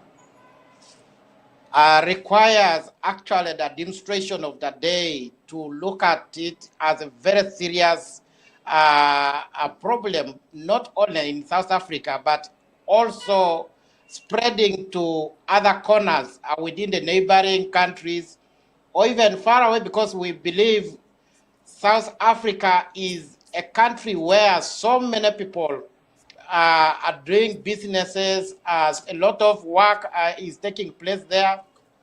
So I think the president needed to come up with very firm actually pronouncements, not to give the perceptions, not to actually feel like whatever is addressing is not very important to the people. Let him consider the grievances of the people. Let him actually give directions as a leader of the country.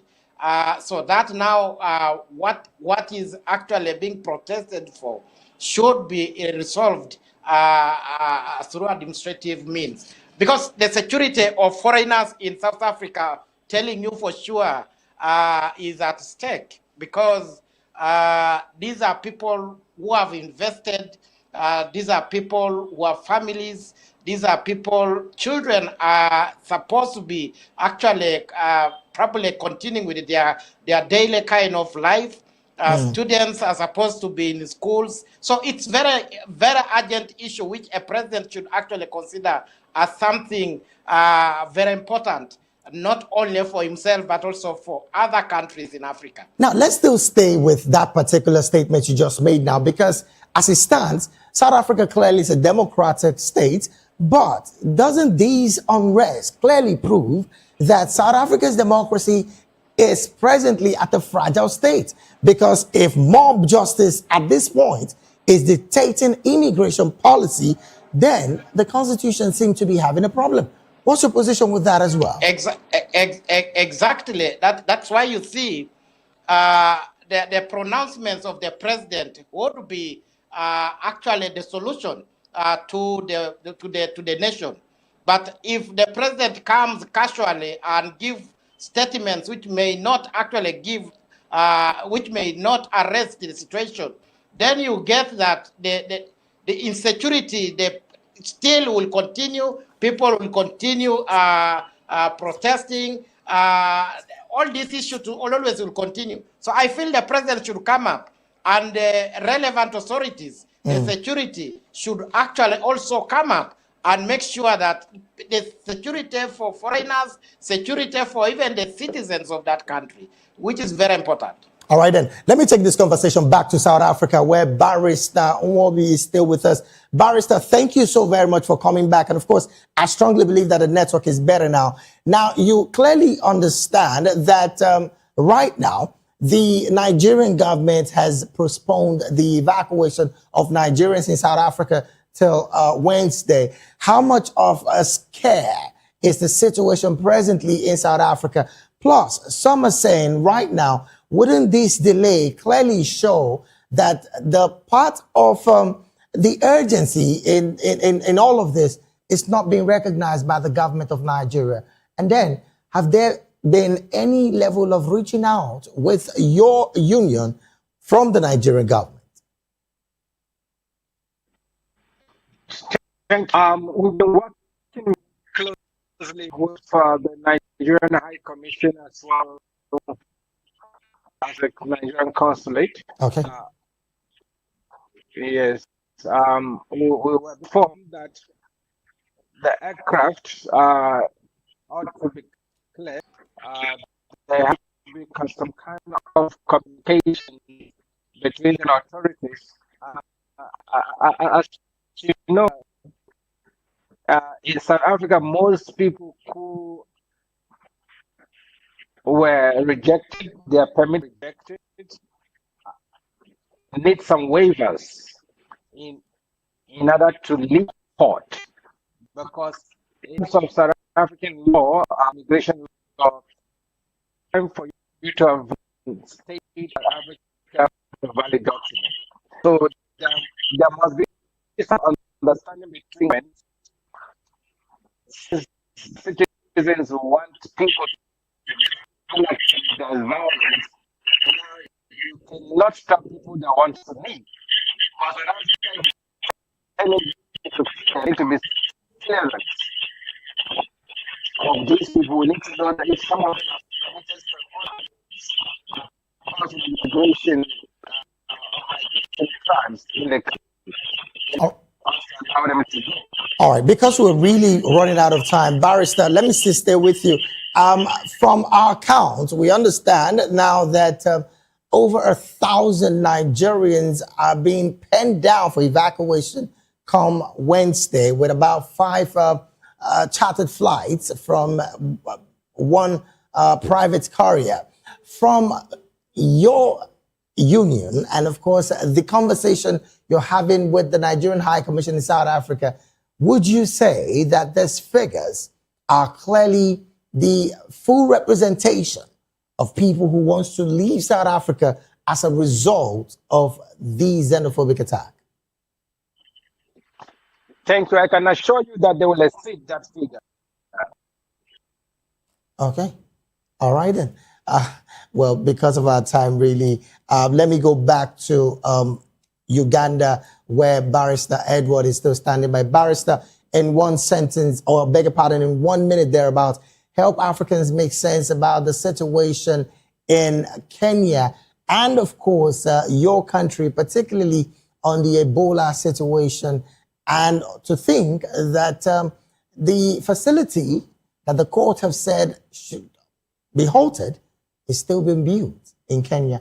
Plus, the fact that your president has clearly said they will be carefully closing the border, but the UN is saying, look, closing the border would not help solve the situation. What's your take about this? Maybe in 1 minute so we can wrap up the conversation.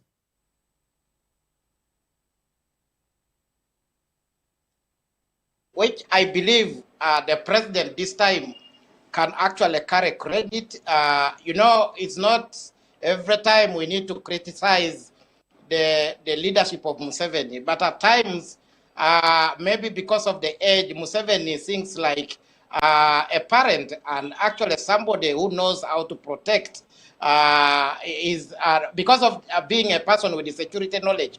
So for him coming up with a statement of closing the borders because of the situation on Ebola, as I think some of us recommend it, because it is the time we need to protect and now get solutions first in Congo before we open the borders, to make sure that the Congolese or the people who are within Congo borders can actually now mix up with others. You have heard from Kenya, Kenyans protesting on issues of just building the U.S.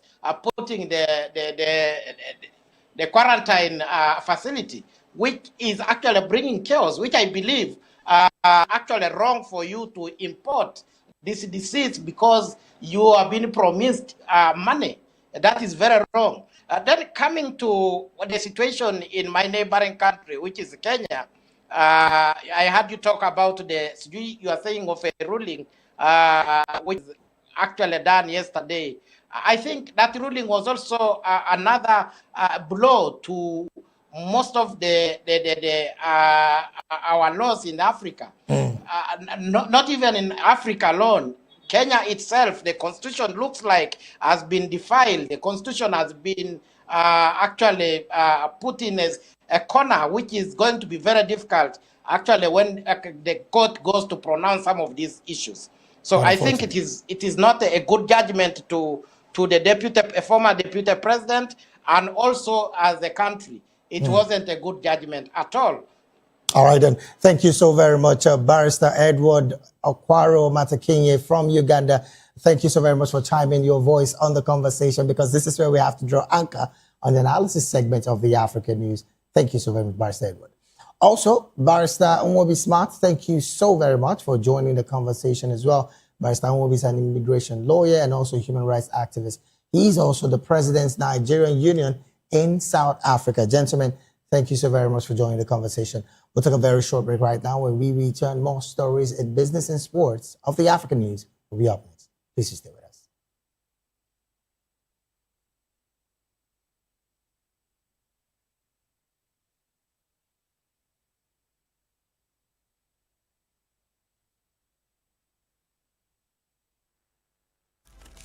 In a world where power shifts with every headline. In a nation full of questions.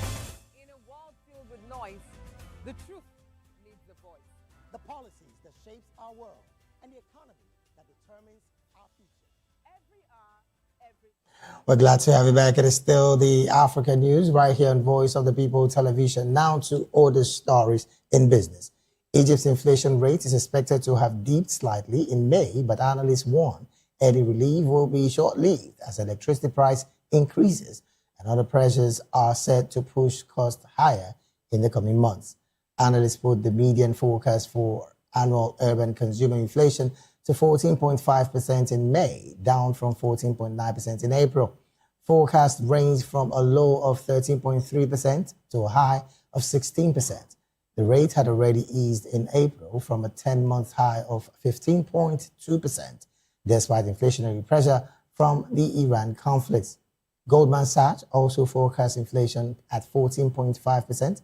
It said the expected decline is mainly due to favorable base effect, while monthly prices are projected to accelerate from 1.1% to 1.5%. Egypt Statistics Agency, CAPMAS, will release the official May data on Wednesday, June the 10th. And from that particular business story, we move straight to talking sports. A Somali soccer referee who was set to make World Cup history would not officiate at the tournament after U.S. authorities denied him entry. Omar Abdul Kadri Altan has been expected to become the first Somali to referee a World Cup match. The tournament kicks off Thursday. FIFA confirmed Monday that Altan would not be able to train or officiate after he was turned away at the U.S. border. FIFA says it is not involved in host country immigration decisions and was told by U.S. authorities that Altan's status would not change. U.S. Customs and Border Protection, that's the CBP, says the Somali national arrived at Miami International Airport from Istanbul on Saturday. The agency deemed him inadmissible due to vetting concerns, but did not detail those concerns. CBP says he underwent additional inspection before being denied entry. The agency says admissibility decisions are made case by case using law enforcement, national security, and immigration information. Alton said he remains positive and focused on the next challenges of his refereeing career. And with that sports note, we've come to the end of African news right here on Voice of the People Television. Do well to subscribe to our YouTube channel. On YouTube, we're at Voice of the People TV, and on all other social media platforms, we are at Vop Tv Live. Thank you so very much for being a part of this broadcast. I am David Edwin. Do have a good afternoon.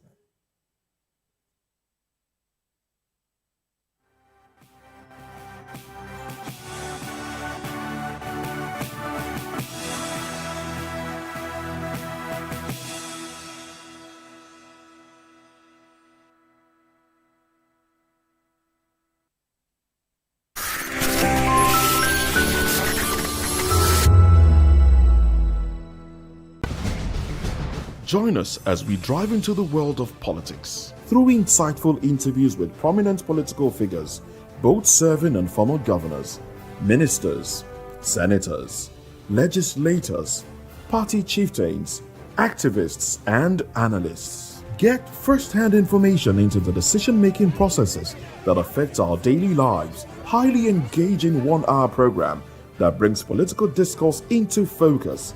I am Chukwuma Okoro. Political Lens, Monday through Friday, 6 to 7 p.m. Join us.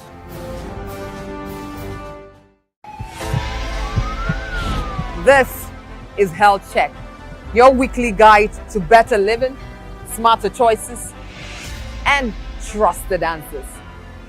From everyday wellness to urgent health issues, we've got you covered. Health Check, only on Voice of the People Television, where your health has a voice.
Do you want your voice to be heard? Do you know that you matter in the scheme of things? The People's Voice, the show where ordinary citizens take center stage as we discuss the biggest stories that affect you and I. With you in mind, we facilitate lively discussions, debates, and interviews on the topics that matter most to you and I, from social justice to economic empowerment, education to healthcare, governance, and more. Tackling tough topics and amplifying your voice. Join the conversation and make your voice count. The People's Voice. Make your voice count. Africa is on the move, a continent of rising voices, untold stories, and powerful transformations. From the streets of Lagos to the heart of Nairobi, from the mines of Congo to the tech labs of Cape Town, the African story is being written every day. Bold, dynamic, unstoppable. This is African News on Voice of the People Television. We don't just bring you the news. We analyze and bring you Africa's heartbeat, the politics that shapes our nations, the economies that drives our future, the cultures that defines who we are, the voice that must be heard.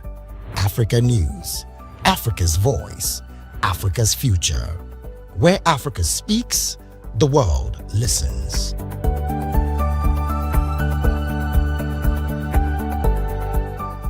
The red carpets, awards, the razzmatazz, music, fashion, interviews, and more. Spotlight, On Voice of the People Television, let's feed you with all the juicy stories in the global entertainment space, bringing you the glitz and glamour as they hot. Stay tuned to Spotlight, 1 p.m. Monday to Friday. Spotlight on Vop TV. Entertainment like never before.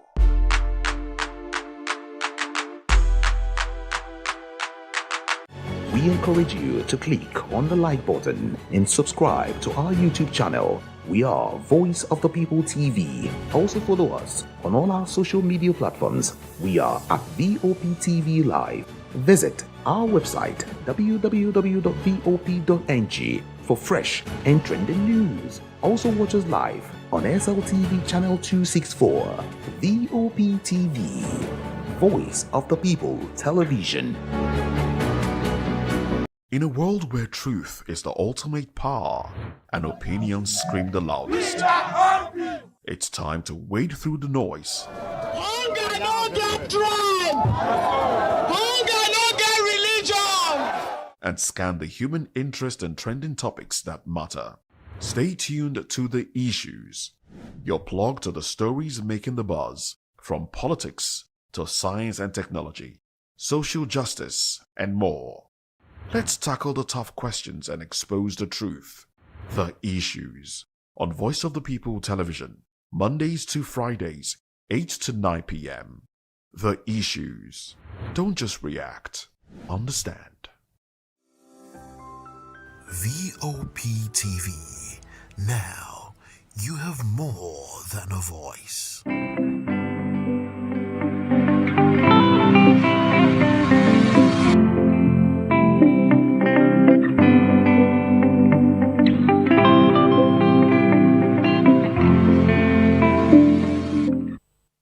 Education is the key to unlock the golden door of freedom. This powerful statement by George Washington underscores the vital role education plays in shaping individuals, empowering communities, and driving national development. Good afternoon and welcome to another edition of Edu Dialogue on Voice of the People Television, the program where we take a critical look at developments in the education sector, analyze policies and reforms, as well as spotlight innovations shaping the future of learning in Nigeria and beyond. I'm Matthew Ogunswada.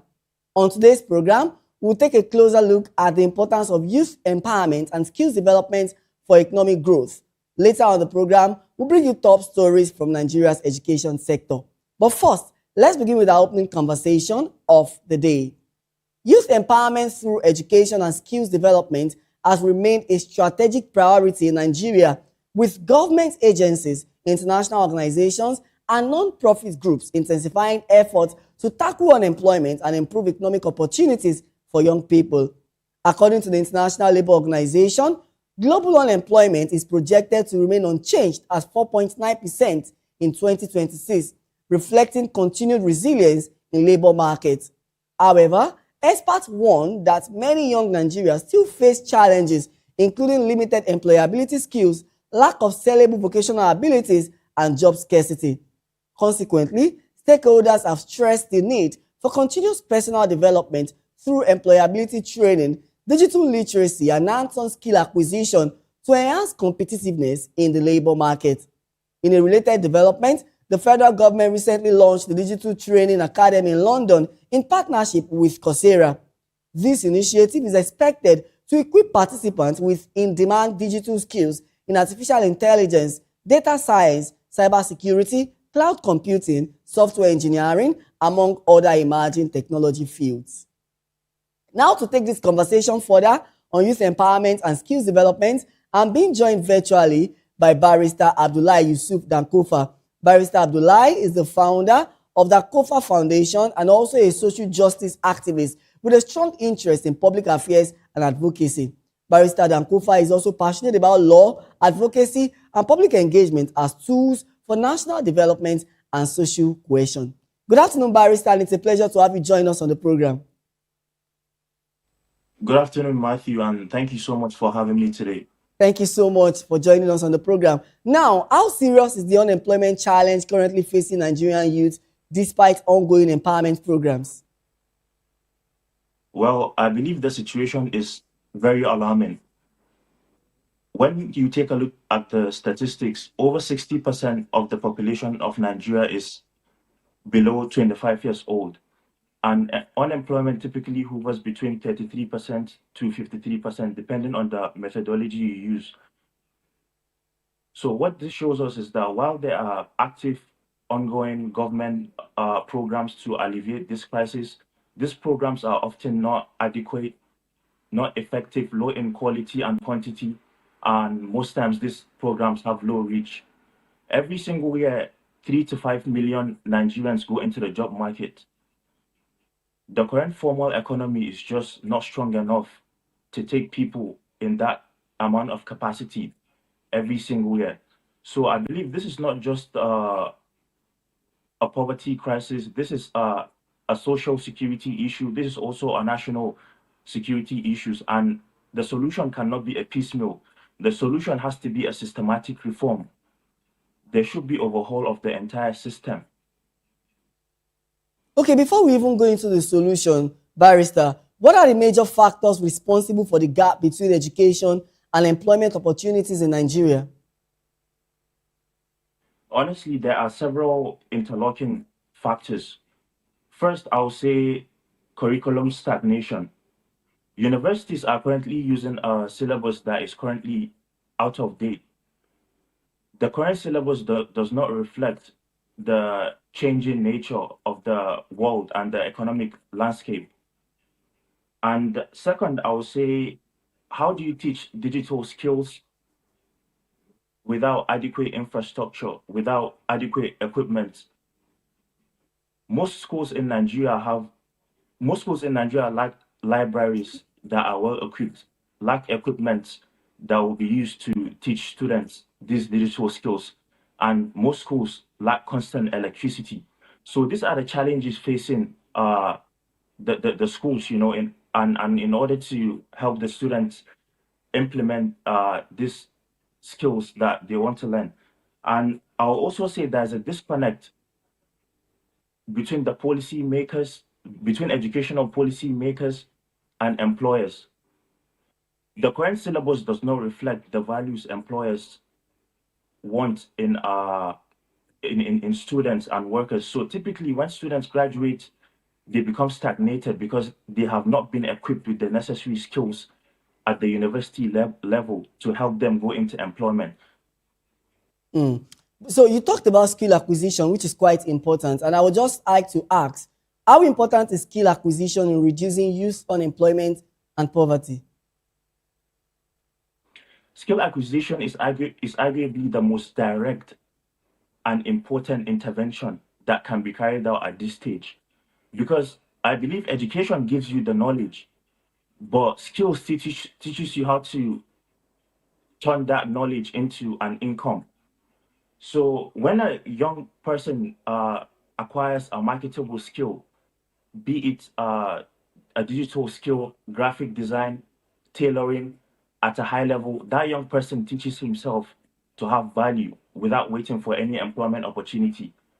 That young person teaches himself that he can depend on himself without depending on any employer or any employment opportunity. And I believe this creates a multiplier effect because they go on to to start their own enterprise, they open their own company, they hire people, and this in turn then alleviates poverty. It boosts the economy, and it helps other people. So I believe skill acquisition is one of the most important intervention that can happen right now. And I believe without skill acquisition, I believe any poverty alleviation program that does not include skill acquisition is fundamentally flawed.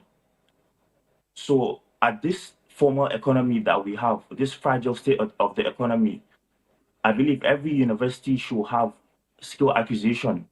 Regardless of your discipline, you should be able to learn some basic skills like digital skills, such as tailoring. This will go a long way to help students. It's interesting to see that you mentioned the role of universities and higher education in equipping students. And it still brings me to the question, how can educational institutions better prepare students for the realities of the modern workplace?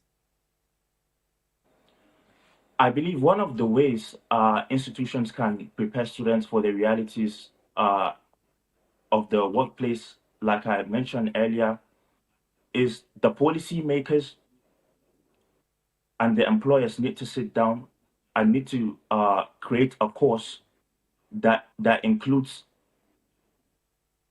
not just internship, but a proper industry attachment.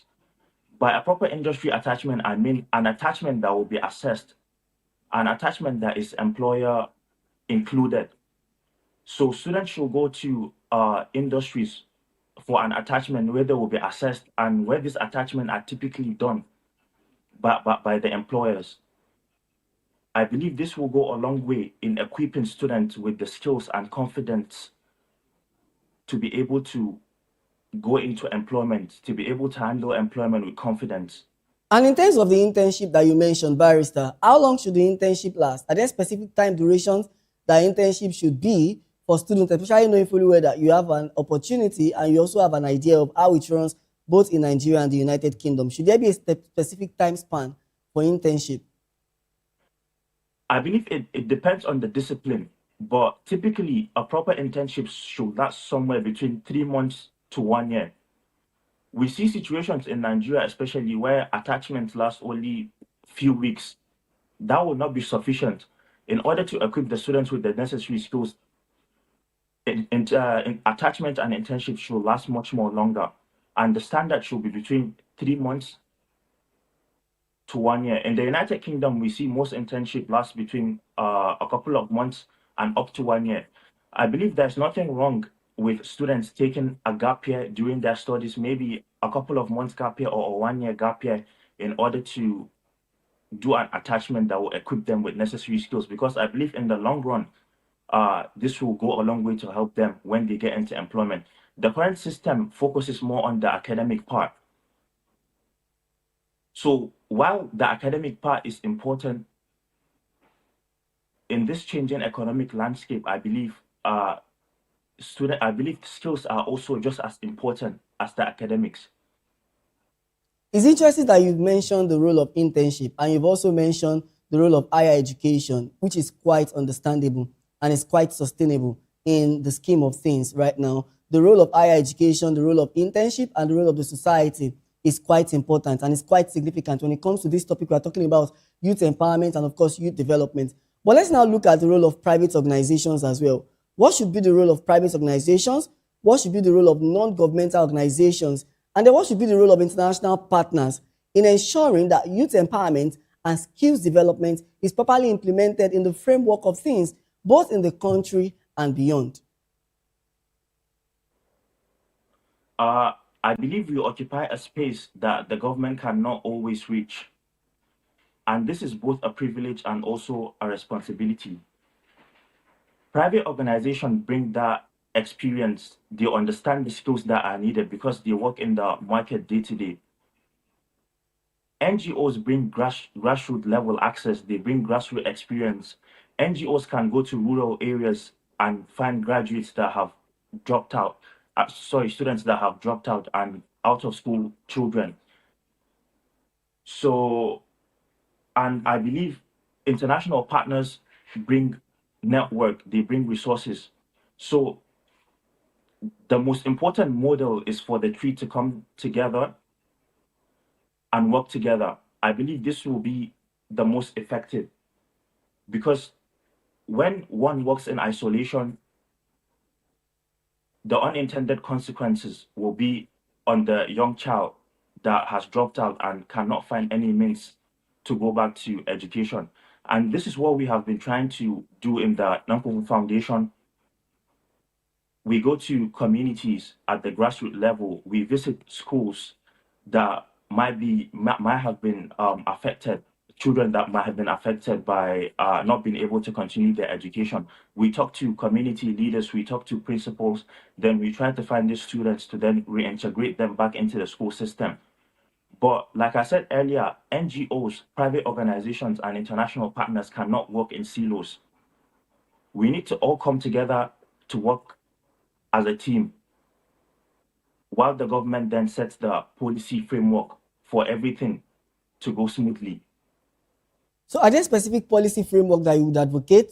Being a lawyer, being someone that is quite passionate about human capital development, are there policies framework that should be implemented or that should be put in place to ensure that the employability skill of youth are well implemented, and of course to tackle this menace of out of school children? Absolutely. So one of the main drivers of out of school children right now, apart from poverty and lack of access to education in rural areas, is insecurity. So I believe we need an interim solution as soon as possible before we get into a proper solution. Why I say this is because the rate at which students are dropping out of school is very alarming. So I believe the government should establish a framework where they take students out of rural areas and bring schools into more urban areas. This will help the students quickly integrate back into school, because leaving the children out of school until, let's say, the insecurity stabilizes or the insecurity ends is very far-fetched, because you don't know when the insecurity will stop. So I believe there should be a framework where the government establish a program where there are more urban schools built so that children in rural areas can be brought into the urban area and start their schooling as soon as possible. Then in the rural areas that are safe, I believe there should be more equipped schools. There should be more modern schools. There should be hospitals. There should be access to that rural area. There should be roads. I believe this will also go a long way in helping students go back into school. Then I think there should also be poverty alleviation, especially for students in rural areas. Most of our work, what we've experienced from our work in my NGO is that we visit a lot of communities in the rural areas. We see students that are highly spirited. We see students that are willing to go to school, that are willing to work, but they just cannot afford it. The families cannot afford it. So the government needs to establish a poverty alleviation program for education that will help the struggling families get back into the school system as soon as possible. Because to wait for insecurity to stop, to wait for poverty to end is very far-fetched. There needs to be frameworks as soon as possible in order to tackle this issue so that it doesn't get out of hand. And on the part of the young people, beyond government intervention, on the part of the young people and youth as well, because we're talking about youth empowerment, what practical step can young people take to improve their employability skills? This is a very important question, and I believe this question needs a human and an honest answer.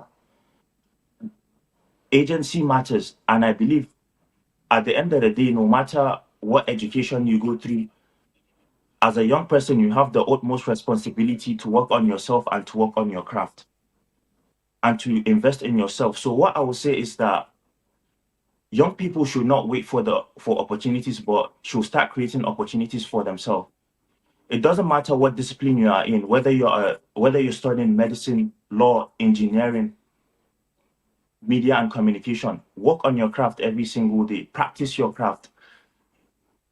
Take pro bono clients. Show your skills. Do content creation. This is an ever-evolving digital world where there's a lot of opportunities in the internet. I believe young people in Nigeria should also look to the internet. There's a lot of opportunities now in the internet with AI and a lot of stuff. You can go into digital content creation, show your skills to people, and just do some free work and just showcase your talent to the world. I believe this will go a long way in helping young people not to just depend on someone to come and save them or the government to come and save them, because that might never happen, to be honest. But when you're hardworking and resilient, when you go there and try to move the needle every single day, do something within your power, just work hard a little bit. I believe those will start to open for young people. All right, before I let you go, Barrister, in light of the insecurity challenges facing the nation, what will be your final word to the government? What will be your final word to youth? And of course, to every Nigerian out there? What I would say in light of this insecurity is that I believe the government needs to do a better job. I'm not going to sit here and put the blame on maybe this administration, because this has been a systematic issue. This has been probably neglect from leaving children that are out of school, neglect from leaving people with poverty. When people do not have work to do, when people do not have education, they will try to find any means possible to survive. And this is what we are seeing in Nigeria at the moment. Most of these bandits are our children. Most of these bandits are our citizens that have been neglected. So I believe while using army and force might maybe stop the issue for a bit, but this is a systematic issue. Using force alone will not curb the insecurity problem. I believe the government needs to go to the root of the issue. There needs to be a systematic reform in every aspect of Nigeria. Nigerians' life needs to be better. There needs to be, the economy needs to be better. There needs to be job opportunities. There needs to be skills that are provided, that there are skill acquisition training that are provided for people to be able to learn, to be able to survive. So this is not just a security issue. This is a poverty issue. This is an out of school issue that has been going on for the longest of time, and now we're seeing the repercussions and insecurity. And what I would say to citizens is that citizens should remain vigilant. Citizens should demand better governance from their leaders. How is this possible, Barrister? I believe this is very possible in terms of citizens demanding better governance from their leaders. At the moment, we have a country where people are afraid to speak out. People are afraid to demand better governance without knowing that that is their constitutional right. It is a constitutional right to hold public leaders into account. It is your right to hold people that are in government into account, especially when they are not doing the work that was stipulated for them to do. What a lot of people don't understand is that the leaders are there to serve you, not you serving the leaders. So what I would say is that, like, people need to absolutely start speaking out about these issues, especially online. I'm not saying go and protest. A lot of people might feel fear that they might not be able to go and protest due to the nature of Nigeria. But obviously, we have the internet right now. Tweet out something, do your research, demand accountability from the leaders. Like, even myself as a lawyer, I do a lot of advocacy content creation online. I demand justice from leaders. So this is possible. And one of the things that is lacking as well is lack of unity among us, especially as youth. When we come together and challenge the system, slowly but surely we're going to start seeing improvement. The government officials are going to start listening to us. But right now we are very divided, like we are not one. So this is one of the issues as well. Thank you so much, Barrister Abdullahi Yusuf Dankufa. Barrister Yusuf Abdullahi Dankufa is the founder of Dankufa Foundation and a social justice activist with a strong interest in public affairs and advocacy. Barrister Dankufa is also passionate about using law, advocacy, and public engagement as tools for national development and social awareness. Thank you so much, Barrister, for speaking to us. Thank you. All right, you're still watching Edu Dialogue on Voice of the People Television. We'll take a quick break and return with top stories in Nigeria's education sector. Do join us again.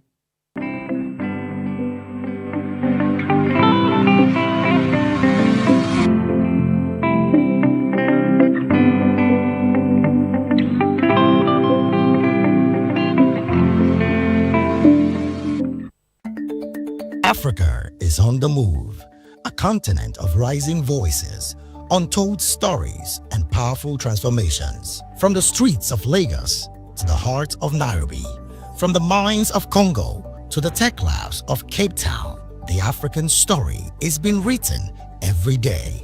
Bold, dynamic, unstoppable. This is Africa News on Voice of the People Television. We don't just bring you the news. We analyze and bring you Africa's heartbeat, the politics that shapes our nations, the economies that drives our future, the cultures that defines who we are, the voice that must be heard. Africa News, Africa's voice, Africa's future. Where Africa speaks, the world listens.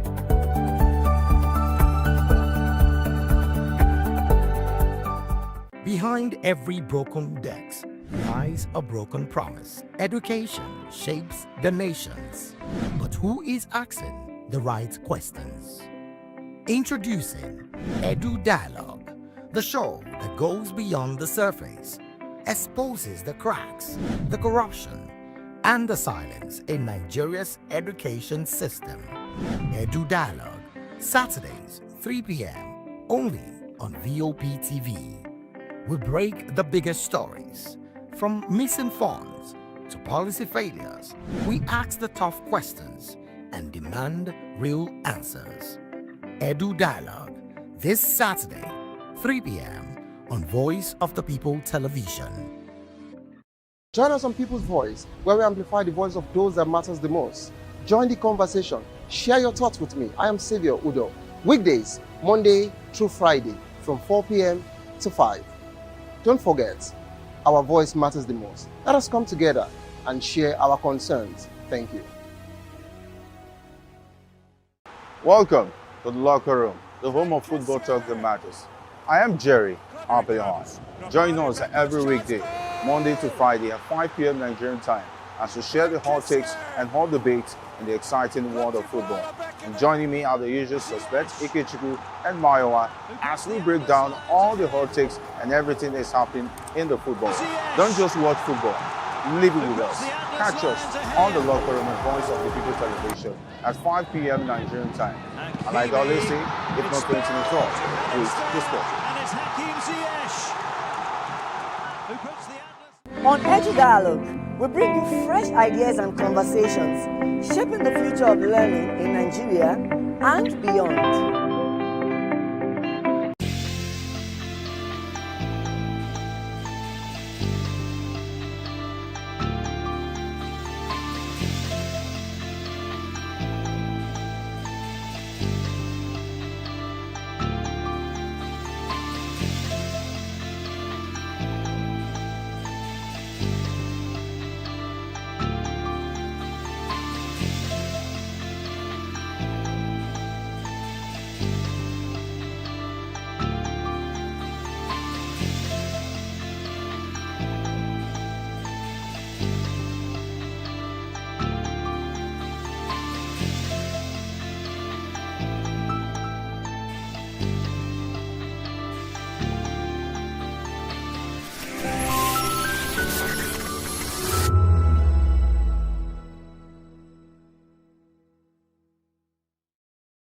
You blessed the boy, the girl is fine, of rice and beauty. Hello everybody, my name is Mike Abdul. Keep watching VOP TV. God bless you real good. Hi guys, my name is Abiodun, also known as Minister Abe. I just want you to keep watching VOP TV. God bless you. Oretolu Amishe is a banger. My name is Yomi Olabisi Yomi Akpala. Keep watching VOP TV. Baba ti sọ̀rọ̀ mi dayọ̀, ẹ wá bá mi yọ̀, mo more. Thank you, Daddy. Mio. Hello guys, my name is Tosibi. Keep watching Vop TV. VOP TV. God bless you. Mo gbé ọ̀gá o, mo gbé ọ̀gá o, Olódodo lọ́nà gbogbo, mo gbé ọ̀gá o. Hello, people of God. This is your favorite girl, Mosu Exalta. Keep watching VOP TV, and you will be blessed. Love you. Etobi gan, Etobi Olua. Hello everyone, my name is C Praise and I'm here telling you, keep watching VOP TV. Don't change that dial. We are here. Jesus is here. Glory. How glory. Iru you see Yakaways. Sure, don't mind my voice. I've gone so many places today. Girl, view. Okay, oh la la. Okay, wait. Hello, Lagos, Nigerians. My name is Minister K Wonder. Please keep watching VOP TV. Don't touch that out.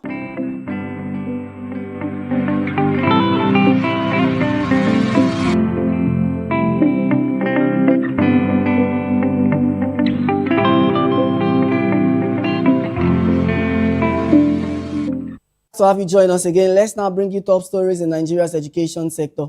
President Bola Ahmed Tinubu has appointed Professor Segun Aino as the new registrar of the Joint Admission and Matriculation Board, JAMB, I know a professor of computer engineering at the Obafemi Awolowo University, will take over from Professor Ishaq Oloyede, whose tenure ends on July 31, 2026.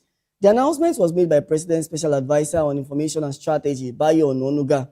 At 40, Professor Aino becomes the youngest registrar in JAMB's history.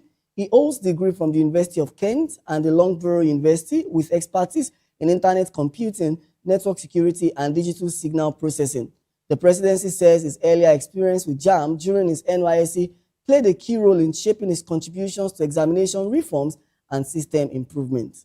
The Wole Soyinka Center for Investigative Journalism has trained journalists under its Civic Space Guard program aimed at strengthening press freedom and civic engagement. Speaking on the theme, Press Freedom Then and Now, the Executive Director of the Center for Free Speech, Richard Akinola, outlined the responsibilities of journalists in defending democratic space and promoting accountability. For every Nigerian, press freedom is critical in terms of fighting for the vulnerables and making journalism is a social relevant profession, because any journalism practice without social relevance is not journalism. Also speaking, the Executive Director of the Wole Soyinka Center for Investigative Journalism, Mutunrayo Alaka, highlighted the evolving challenges facing press freedom and the need for sustained advocacy to protect civic space. We are called the fourth estate of the realm because we are, as you know, the judiciary, the executive, the legislature are important to governance. Journalism is important to governance and democracy. And so journalists, individual journalists must then build their credibility. They must build their worth. If you are covering education, you must cover it in a way that is so just, so true, so in-depth, that whoever is in authority recognizes you as a force, not just as a force to intimidate, but as a force for change, somebody who actually is the voice of the people. Because the trust, now we're talking a lot about the erosion of trust for journalism. It is because often our agenda is not public interest. Our agenda sometimes is personal, our agenda sometimes is just to witch hunt, and investigative reporting of journalism is not a witch hunt exercise. It is to hold power accountable, and you have to do it with facts, you have to do it with evidence, and you have to do it in a way that is consistent enough for the people to get the change. Once you build your worth as a journalist, yes, you have more than enough access to everywhere you want to have access to. With this training, journalists are better equipped to defend press freedom and navigate civic space challenges while strengthening accountability in the society. The Disability and Equality Initiative Nigeria has trained young adults with Down syndrome in digital inclusion and media literacy. According to the convener, Toyi Babalola, participants received training in computer basics, desktop publishing, smartphone skills, content creation, fact-checking, and media literacy to promote inclusion and digital empowerment. Teach them on computer and internet. You have to teach them how to help misinformation and disinformation on the internet too. Other facilitators also stress the need for inclusive learning opportunities for persons with disabilities. You can take pictures, you can share those things, and as you continue to do it, you too, you do the thing that you are supposed to do like any other person. You can only say keep doing it. The impact that you are making may be small today, but it has a long life impact on the beneficiary. Money out of content, people make money out of AI. So they are not different from the people that are making money. So I wish them all the best. Organizers are now calling for collaboration and sponsorship from international organizations and individuals to expand the program to other Southwest states. And it's a wrap on Edu Dialogue on Voice of the People Television. Today, we've examined the role of youth empowerment and skills development for Nigerian youth, highlighting how education, innovation, and strategic information helps in playing continual role in tackling unemployment in Nigeria. From policy initiatives to grassroots impact, it's clear that empowering the youth remains key to building a sustainable and more inclusive future. For more insights and engaging discussion, please subscribe to our YouTube channel. On YouTube, we are Voice of the People TV, and across all social media platforms, we are at VOP TV Live. If you witness news or events in your communities, we'd love to hear from you. Please share your eyewitness reports, events coverage requests, photos or videos with us on WhatsApp on 0814-606-4057. You can also reach our newsroom at news@vop.ng. My name is Matthew Ogunswada. Join us next week as we continue to spotlight the ideas, policies, and people shaping Nigeria's education landscape. Until then, stay informed, stay engaged, and remember that education is the key to unlock the golden door of freedom. Thank you for watching. Bye for now.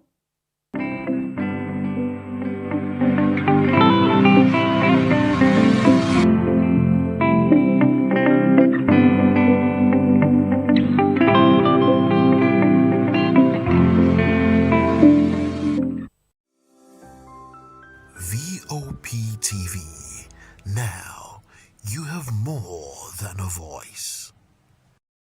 Nigerians, your voice matters, and in 2027 it starts with your permanent voters card, your PVC. If you're 18 and above and you're a Nigerian citizen, you have the right to choose who leads your community, your state, and your country. But that right only counts if you have your PVC and your name is on the voter register. Here's what to do. First, check if you're registered. If you're not, or if you've moved, lost your card, or turned 18 since the last election, go to the nearest INEC office or an INEC registration center. Second, it's free. Don't pay anyone for any registration or collection. Third, collect your PVC early. Don't wait until the week before elections. INEC will announce dates. Listen to radio, TV, and follow INEC's official pages.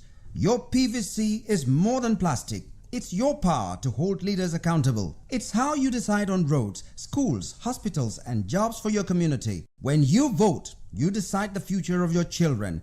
Get registered. Get your PVC. Vote in 2027. For Nigeria to work, you must be a part of it. Your vote, your future, your responsibility. This message is brought to you by Voice of the People, VOP Media. Are you ready for the extraordinary? Something big is happening on your screen. Introducing VOP TV.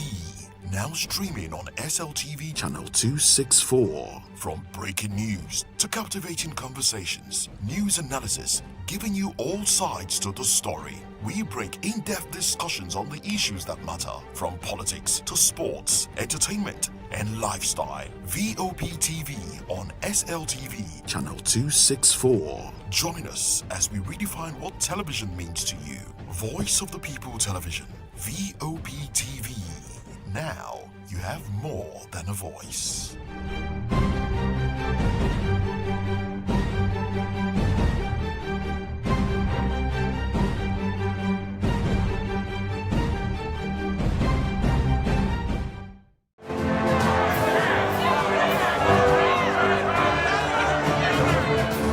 Do you want your voice to be heard? Do you know that you matter in the scheme of things? The People's Voice, the show where ordinary citizens take center stage as we discuss the biggest stories that affect you and I. With you in mind, we facilitate lively discussions, debates, and interviews on the topics that matter most to you and I, from social justice to economic empowerment, education to healthcare, governance, and more, tackling tough topics and amplifying your voice. Join the conversation and make your voice count. The People's Voice. Make your voice count. We encourage you to click on the like button and subscribe to our YouTube channel. We are Voice of the People TV. Also follow us on all our social media platforms. We are at VOP TV Live. Visit our website www.vop.ng for fresh and trending news. Also watch us live on SLTV channel 264. VOP TV, Voice of the People Television. This is Health Check, your weekly guide to better living, smarter choices, and trusted answers. From everyday wellness to urgent health issues, we've got you covered. Health Check, only on Voice of the People Television, where your health has a voice.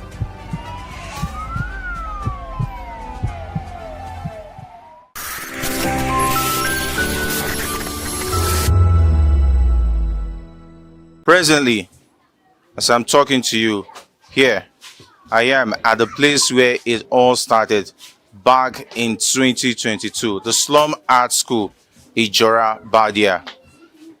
You can see with me, students, teachers. Of course, you can see a whole lot of artwork and students all practicing and putting themselves to good use, because they say the idle mind is the devil's workshop.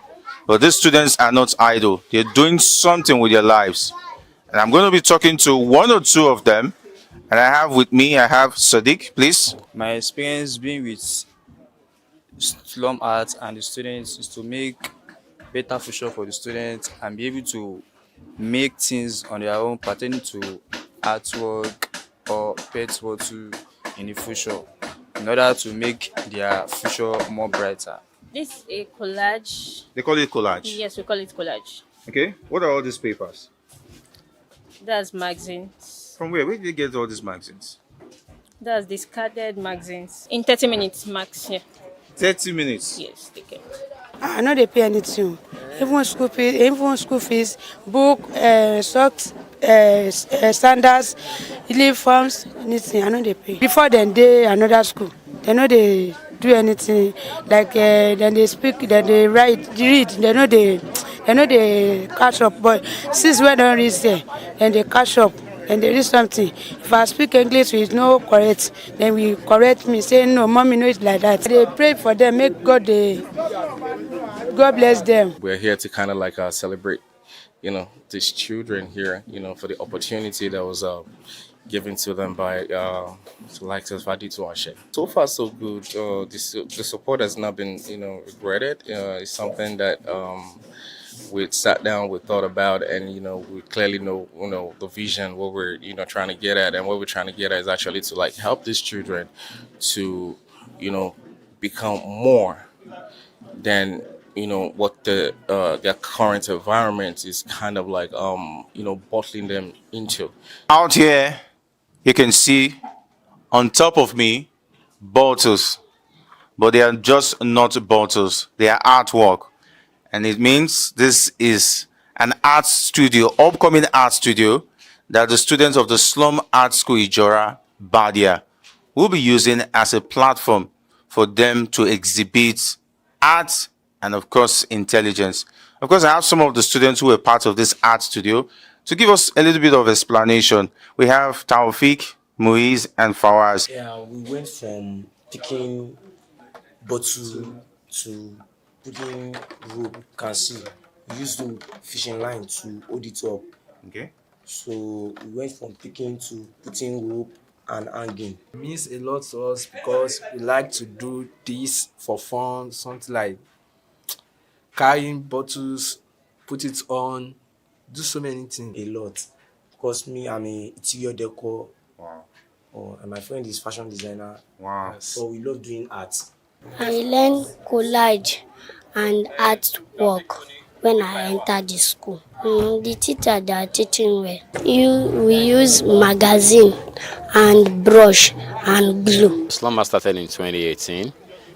Started with 10 different communities: Ijarabadia, Kyokyo Village, Magedon, Bariga, New Garage, Gidankwali, and that is the beginning of slum art. But we noticed that it's not just touch and go, just go into this community and you never return back. So we decided to engage more, implant ourselves into the community, build a school where kids can come in. So we take our kids from the street and those who just roam about the community. So we use art as one part. We do animations, we do photography. So depending on what the child wants to learn, we decide to just be a part of people's life in our own little way to help them shaping their future and help them come out of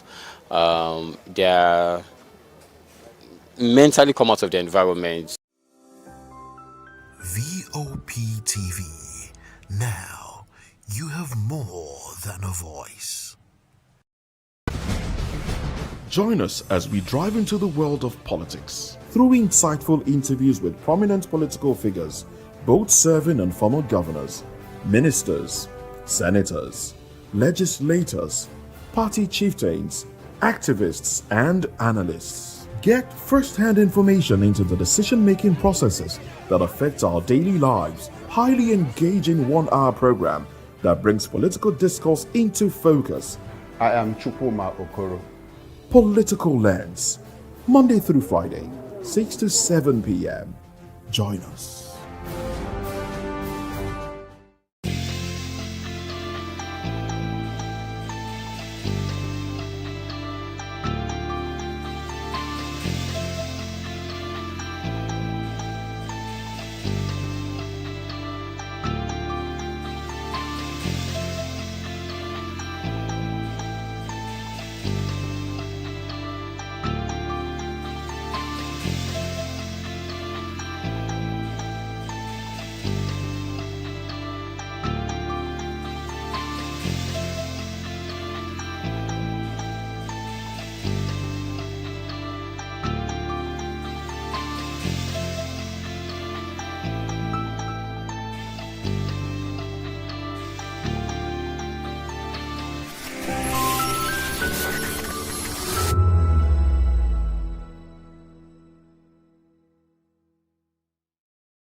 In a world where truth is the ultimate power and opinions scream the loudest, it's time to wade through the noise. Hunger no get drum! Hunger no get religion! And scan the human interest and trending topics that matter. Stay tuned to The Issues, your plug to the stories making the buzz, from politics to science and technology, social justice, and more. Let's tackle the tough questions and expose the truth. The Issues on Voice of the People Television, Mondays to Fridays, 8 to 9 p.m. The Issues. Don't just react, understand. Welcome to the Locker Room, the home of football talk that matters. I am Jerry Arpehon. Join us every weekday, Monday to Friday at 5 p.m. Nigerian time, as we share the hot takes and hot debates in the exciting world of football. And joining me are the usual suspects, Ikechukwu and Mayowa, as we break down all the hot takes and everything that's happening in the football.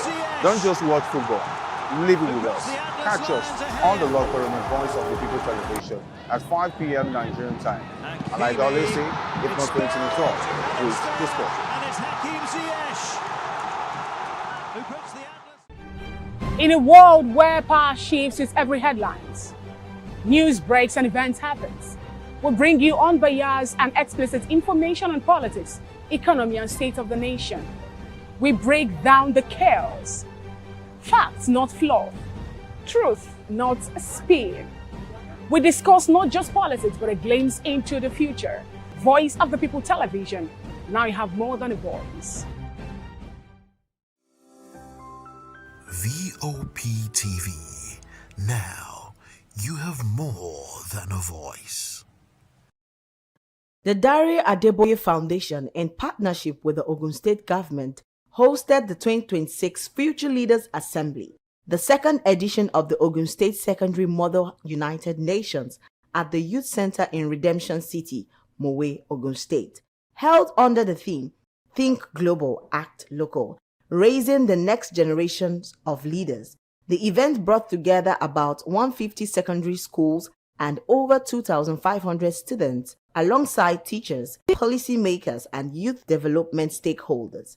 Speakers and participants called on governments and institutions to prioritize job creation, workforce development, and practical education to prepare young people for the evolving global economy. The foundation would like to raise children that can think for themselves, that can think to make positive changes in their community, in their schools, in their families, in their homes, and, even globally.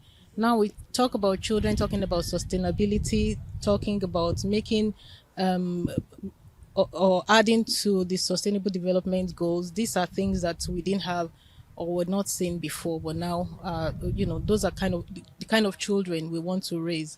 And that's what the foundation is doing, creating awareness for sustainable developmental goals that even children can be involved in.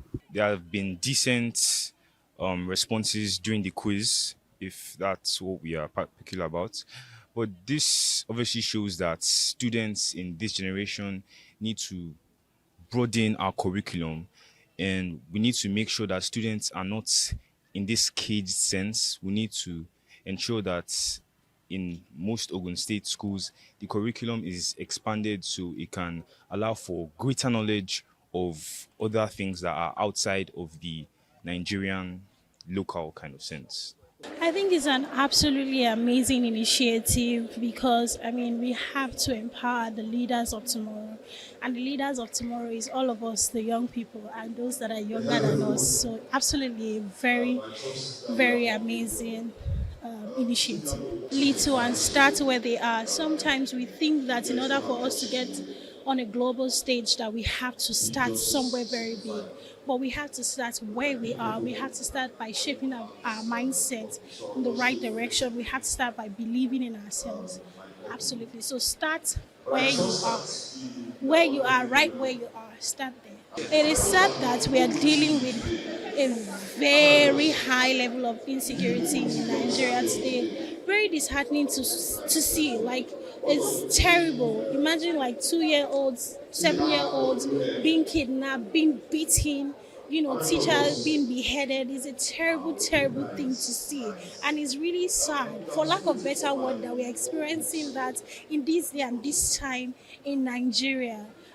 However, it doesn't matter what is going on around us because life would always be life, sadly. We really hope that our government will do something about it as soon as they can. We hope that they would just empathy. And that's why, we're having this program today to raise future leaders, to have compassion, to not think of themselves alone, to think about other people listening. They can do something about it.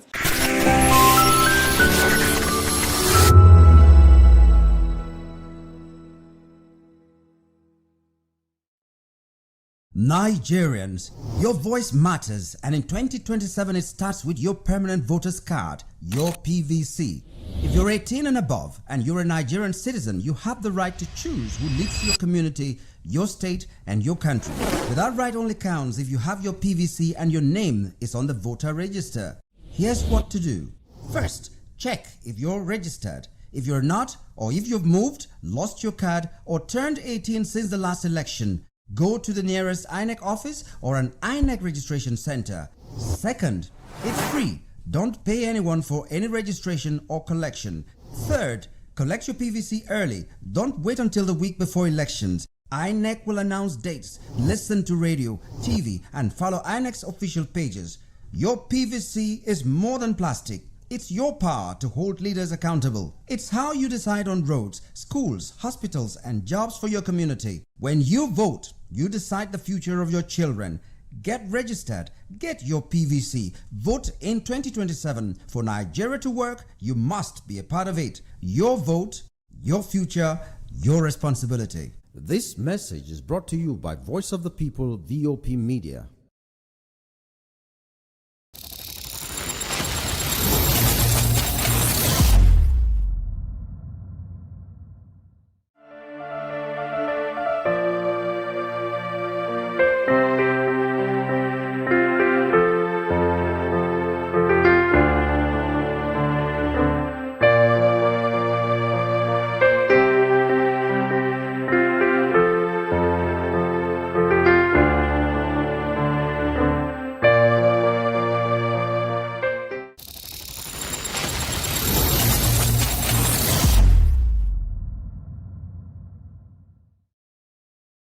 My name is Esther. They call me the Oga Patapata of them are the general overseer of them all. Every man, every woman has got a voice where integrity is the volume. So this is Voice of the People's TV. Voice of the People's TV. So this is the people's voice. And the people's voice is the voice of God. That's the voice populi in Latin. The people's voice is the voice of God. So keep watching Voice of the People. In fact, my name is Voice of the People. Keep watching MC Ado Pikin. Hi guys, my name is Kagan. I am Nigeria's biggest tech content creator, and I just wanted to give a quick shout out to Voice of the People TV. Keep watching, enjoy, and you're welcome. My name is MC Alamano. They say call me Enjoyment Landlord. It's VOP TV. Keep watching VOP TV. Don't touch it down. Even if you want to touch it down, increase the volume. If you don't increase the volume, why told me? My name is Collins Agawabe, popularly known as No Maiden, but last, more than No Maiden. More. Not be all the cook right at the fry plantain. We keep on watching Vop TV. Hey, the voice of the people, the voice of Edo. If you now want to get the authentic news for Edo, the way it be, that's why they show and they want to cut anything come on. A Vop TV.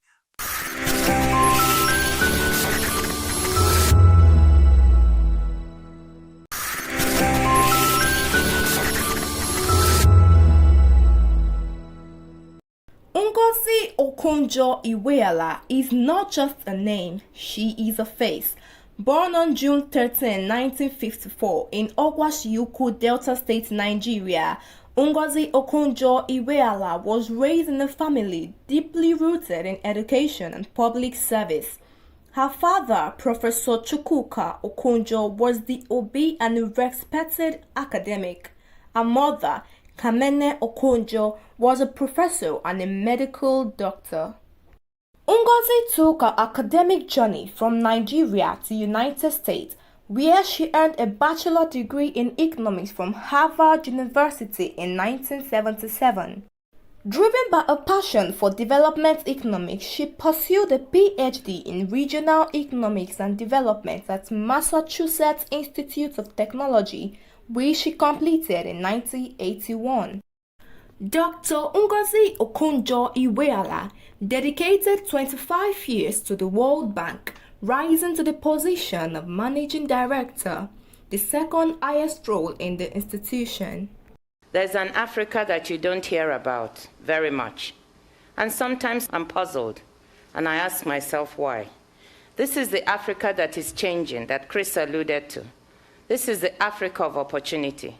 This is the Africa where people want to take charge of their own futures and their own destinies. She was an instrument in spearheading initiatives that addressed poverty and promoted economic growth in developing countries, particularly in Africa, Asia, and Latin America. Answering the call to serve her homeland, Ngozi became Nigeria's finance minister twice, from 2003 to 2006, and again from 2011 to 2015, becoming the first woman to hold this position. She also briefly served as Nigerian foreign minister in 2006. During her tenure, she implemented critical reforms to combat corruption and stabilize the economy. Notably, she led negotiations that resulted in the cancellation of $30 billion of Nigeria's external debt, a monumental achievement that improved the nation's financial standing. Beyond Nigeria, Dr. Ngozi Okonjo-Iweala has been a formidable force on the global stage. She chaired the board of Gavi, the Vaccine Alliance, from 2016 to 2020, playing a pivotal role in improving access to immunization in low-income countries. In March 2021, Ngozi Okonjo-Iweala made history by becoming the first woman and the first African to serve as Director General of the World Trade Organization.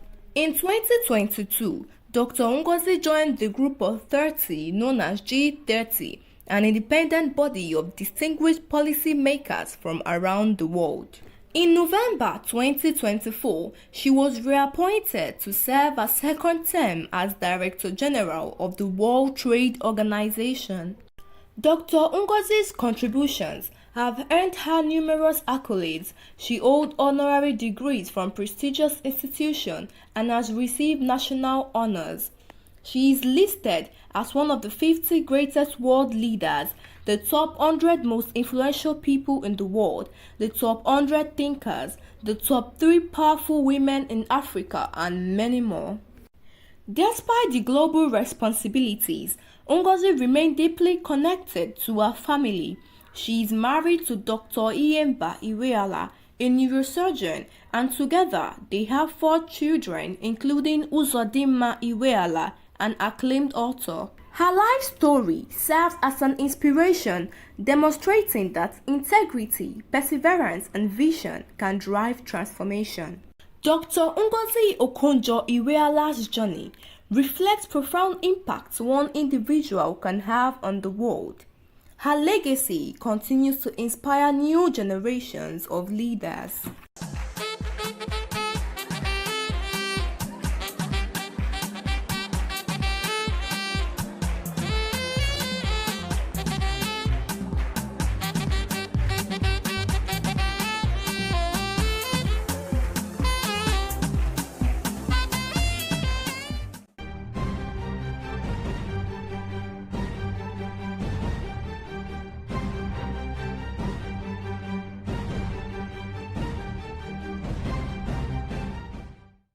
In a world where truth is the ultimate power and opinions scream the loudest, it's time to wade through the noise. Hunger no get tribe! Hunger no get religion! And scan the human interest and trending topics that matter. Stay tuned to The Issues, your plug to the stories making the buzz, from politics to science and technology, social justice, and more. Let's tackle the tough questions and expose the truth. The Issues on Voice of the People Television, Mondays to Fridays, 8 to 9 p.m. The Issues. Don't just react. Understand.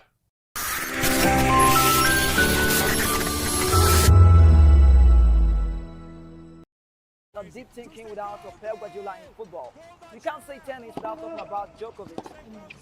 So why not give me attention on the show so I can run your race on the TV like Lewis Hamilton Formula 1 star? Don't forget, when God have mercy on you, you can achieve your goals like Cristiano Ronaldo. I am a proud Nigerian, and right here, we talk NFF. For every sports update, commentaries, live interviews on the game, we got you on this, because right here at Voice of the People TV, the Sports Public Show has got everything just for you to be part of it. I love the beautiful game, and that's why KGK loves sports.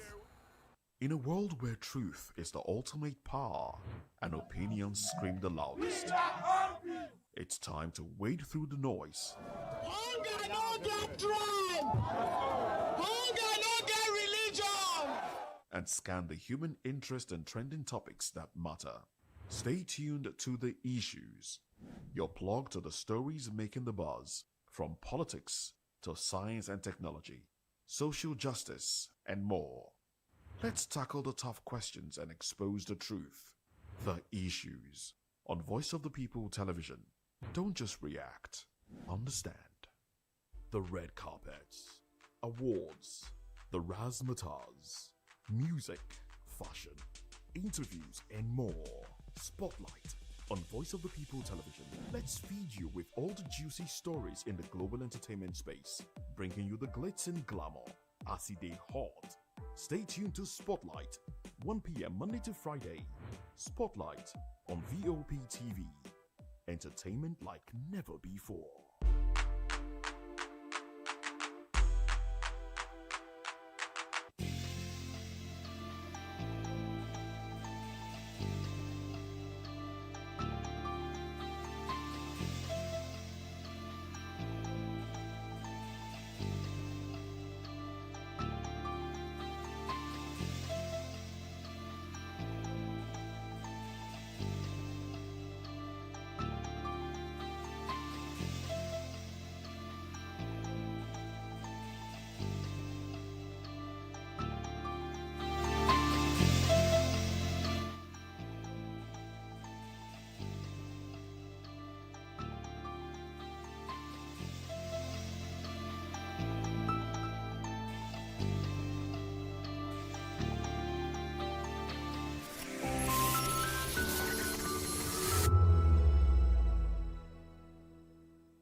From the views on the street, we go to bed empty hunger, to the blaring horns of a hustling city, the loudest voices of the common man got a medium to be heard. This particular administration, they were coming unprepared. It's not a bad thing to renovate the president's law. Through top-notch programming, unbiased reportage of news, sports, business, entertainment, and cultural documentaries, Voice of the People 90.3 FM became a symbol for 21st century media. And now, A new baby is born. Voice of the People Television. VOP TV. Youthful, full of vigor and penchant for excellence in the continent's media space. Exposing the wrongs, applauding the rights, dissecting the news without fear or favor, through factual and accurate stories and contents. Corruption kills three things that makes a society.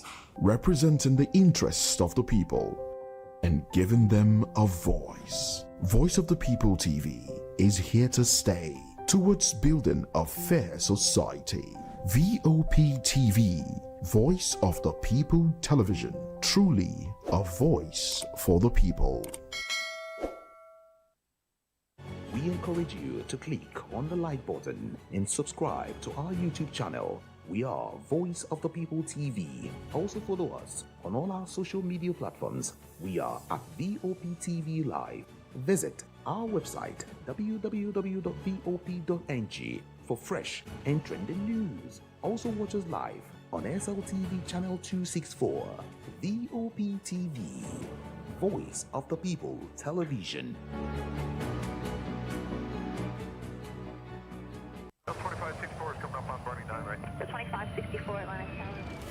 What happens in the hush behind hangar doors? Who signs the papers that gamble with lives? Which truths were grounded before they even ever had wings? If you've ever buckled a seatbelt at 30,000 feet, if you've ever stared out of that tiny window and wondered who's really in control of the skies, it isn't just flight, it's power, it's politics, it's pressure sealed in steel. We're peeling back the clouds from runway risks to sky-high secrets. We're diving deep where most dare not to look. Aviation Scope, every Sunday at 7 p.m. only on Voice of the People TV. We don't just report, we reveal. We don't just ask, we uncover. Because when it comes to the skies, ignorance is turbulence. Aviation Scope, the sky isn't the limit, it's just the beginning. On Edu Dialogue, we bring you fresh ideas and conversations, shaping the future of learning in Nigeria and beyond.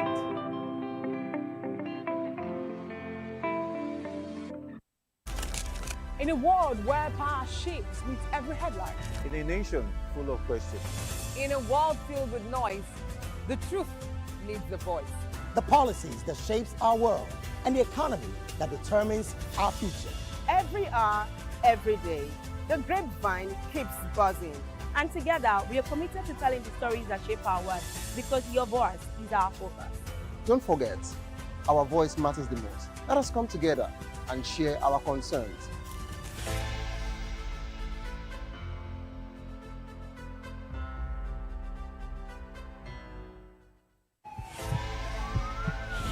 This is Health Check, your weekly guide to better living, smarter choices, and trusted answers. From everyday wellness to urgent health issues, we've got you covered. Health Check, only on Voice of the People Television, where your health has a voice.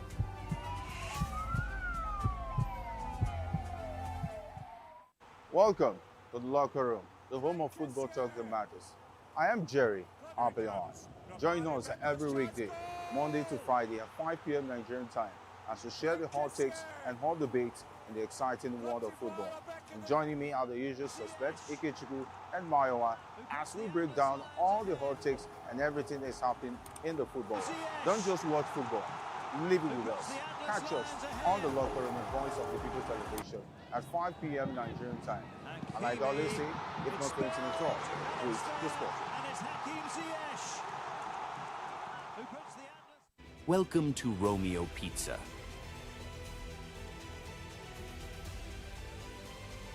Sink your teeth into our freshly baked pizzas.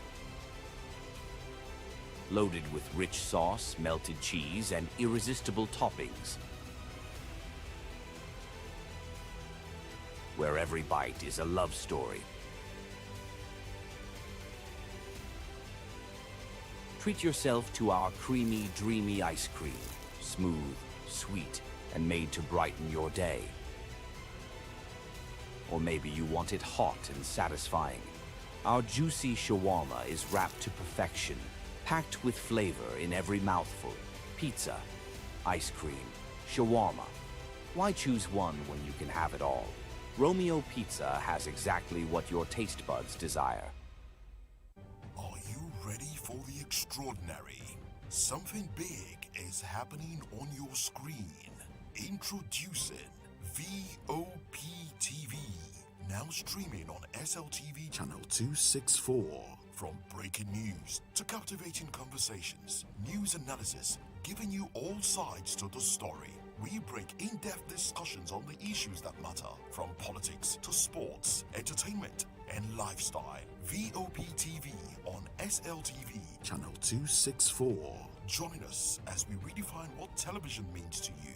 Voice of the People Television, Vop TV. Now you have more than a voice.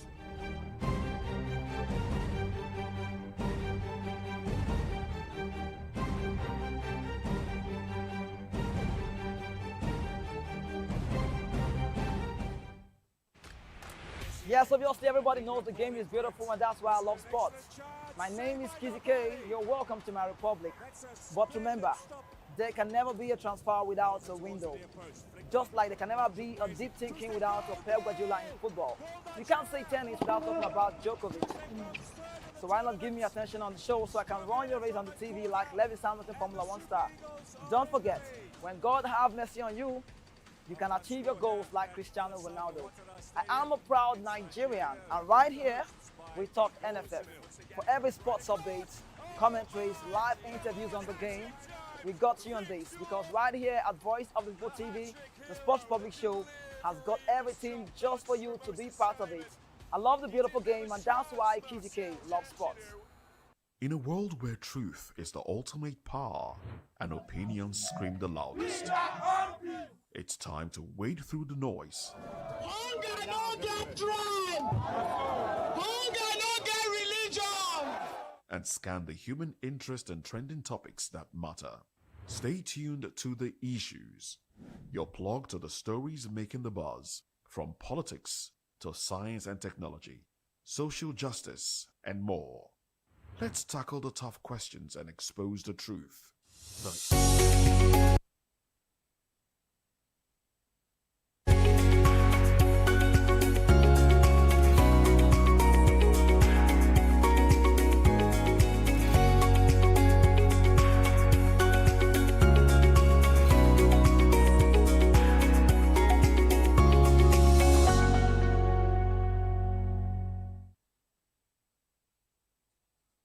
Hello there and welcome to the program. Yes, it is People's Voice on Voice of Television, where the story shape the narrative. And of course, today we'll be dissecting a major conversation that is dominating the airline sparking conversation across the nation. Of course, if you actually followed what has been going on in the dailies and talking about the political terrain, you would agree with me that everyone has been throwing jabs at each other, starting from Babashir Lawa to Atiku Abubakar. Everyone has been giving themselves a very, serious jabs. And this brings us to the question, is there any need for all of this?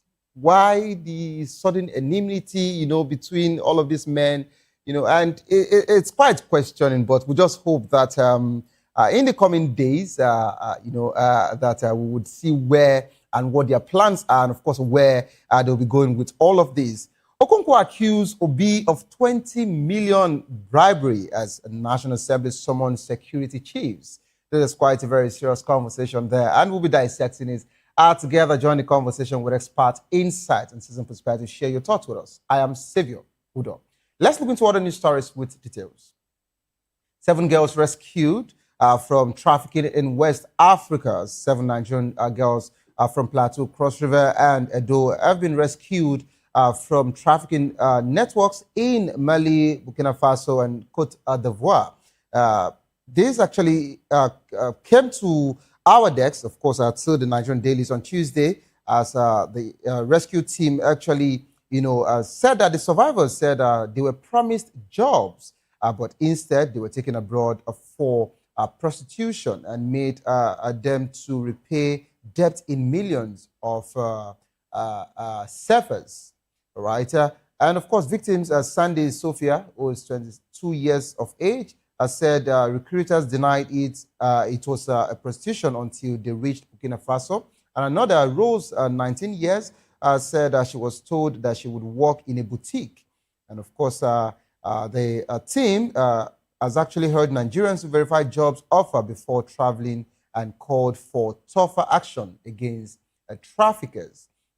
And away from that particular one, the federal government confirmed 4 dead, 24 injured in Warri Itakwe train derailment near Agbo. The federal government, of course, have confirmed about 4 dead and 24 seriously injured in a train accident in Warri Itakwe corridor near Agbo, Delta State to be precise, which happens yesterday. The Nigerian Railway Corporation has said 4 coaches capsized and 1 derailed. The dead included 2 women and 1 man, and of course, 1 infant, which is quite a very serious one. And Nigerians have been talking about that particular situation.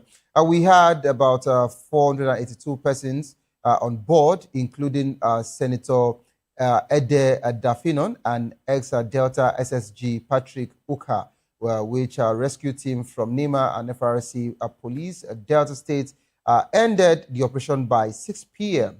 Injured passengers were taken to hospitals in Agbo. The Ministry of Transportation says a full investigation has begun. Right. The reason why I would just leave all of these news stories because my guest analyst would, give 1 or 2 takes after this. But this is not even a good story in the first place, because I have also been a victim of this particular, train derailment, and I was lucky.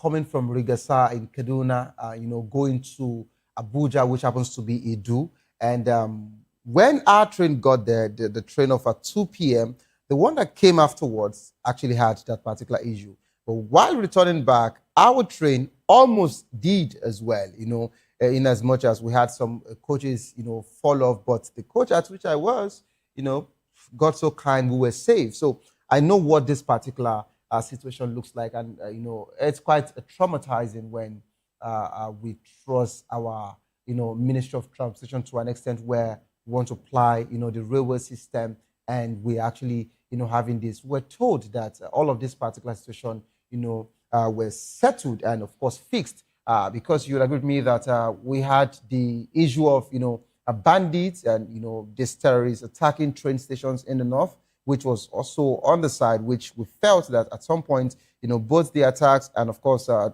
train derailment were actually, ended for good. But we're surprised to hear this particular one, between Itakwe, that's coming from the Kogi corridor, straight to Edo State, Auchi, inward Delta State. But we just pray that the injured ones would actually recover, very soon. Now, from Solomon Dalong, is said that insecurity hardship may actually threaten Tinubu's bid. Yes, Dalong says a rising insecurity and economic hardship could hurt President Bola Ahmed Tinubu's re-election bid, and of course the chances are quite slim. And he says that he should urgently address all of this situation. Dalong said voters, top corners are insecurity, which is what they would actually judge him with. And of course, unemployment, corruption, and economic mismanagement. The main offenses Tinubu would have committed in the eyes of voters is insecurity. So he said. And of course, we've actually talked about this over and over, which we just pray that the country is free from this insurgency that is, affecting the nation. Of course, to join the conversation, kindly call the number 09044732605. Follow us on social media at Vop Tv Live. You can use the hashtag People's Voice on Vop Tv, and of course on YouTube with Voice of People TV. Kindly hit the subscribe button, and together we can make our voices heard. It is time for us to go on a quick break. As soon as we return, we'll be dissecting the conversation here. Okonkwo accused Obi of 20 million bribery as National Assembly summons security chiefs. Don't go nowhere, please stay tuned. I'll be right back.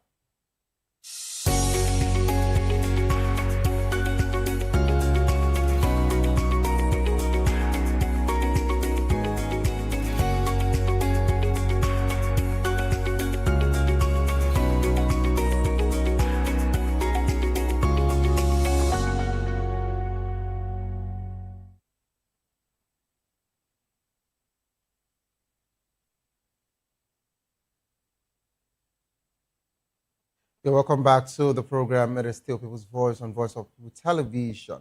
ADC chieftain Kenneth Okonkwo has accused NDC presidential candidate Peter Obi and the Southeast leaders of collecting 10 million to 20 million bribes from aspirants in recent primaries.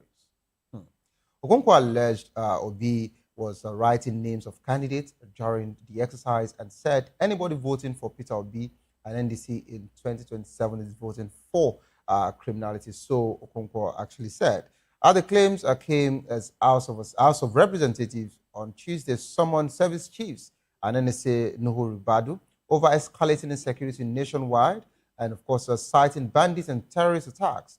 Labour Party Julius Abure also warned NDC leaders Sirake Dixon to be cautious with Obi's alliance, calling Obi's supporters ingrates who could cause a crisis like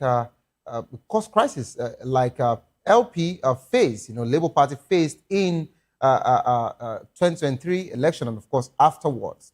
Of course, the ADC presidential candidate, has been at loggerheads as well with the SGF, Babashir Lawa, as regards to rigging claims. All of this particular situation is happening in our political, terrain, and we're now being joined by Mr. Dele Fanimo, a seasoned reporter and, of course, a senior political analyst. You're welcome on board, sir. Good evening. I'm glad to be here. Thank you so much for being part of the program. I would want you to respond to the news story quickly before we dive into the main conversation with the other news stories. Yes. Yeah. One, let me say that the summon of the service chief to the chambers of the National Assembly is timely but late in coming, and we need to get a kind of executive brief on how far they've gone, what are their challenges, using the SWOT analysis for us to know where we are and where we are headed. Because unfortunately, after the December 25, 2025 attack spearheaded by the US against the terrorists in their enclave, they have suddenly dispersed and they are almost everywhere, wreaking havoc. And unfortunately, too, even locals are joining them, either forming their own gang, pretending to be Fulani, and kidnapping locals. Example is what we just witnessed in the kidnap of the sibling of immediate past power minister, And when those guys were neutralized and some arrested, it was discovered that there was no Fulani amongst them.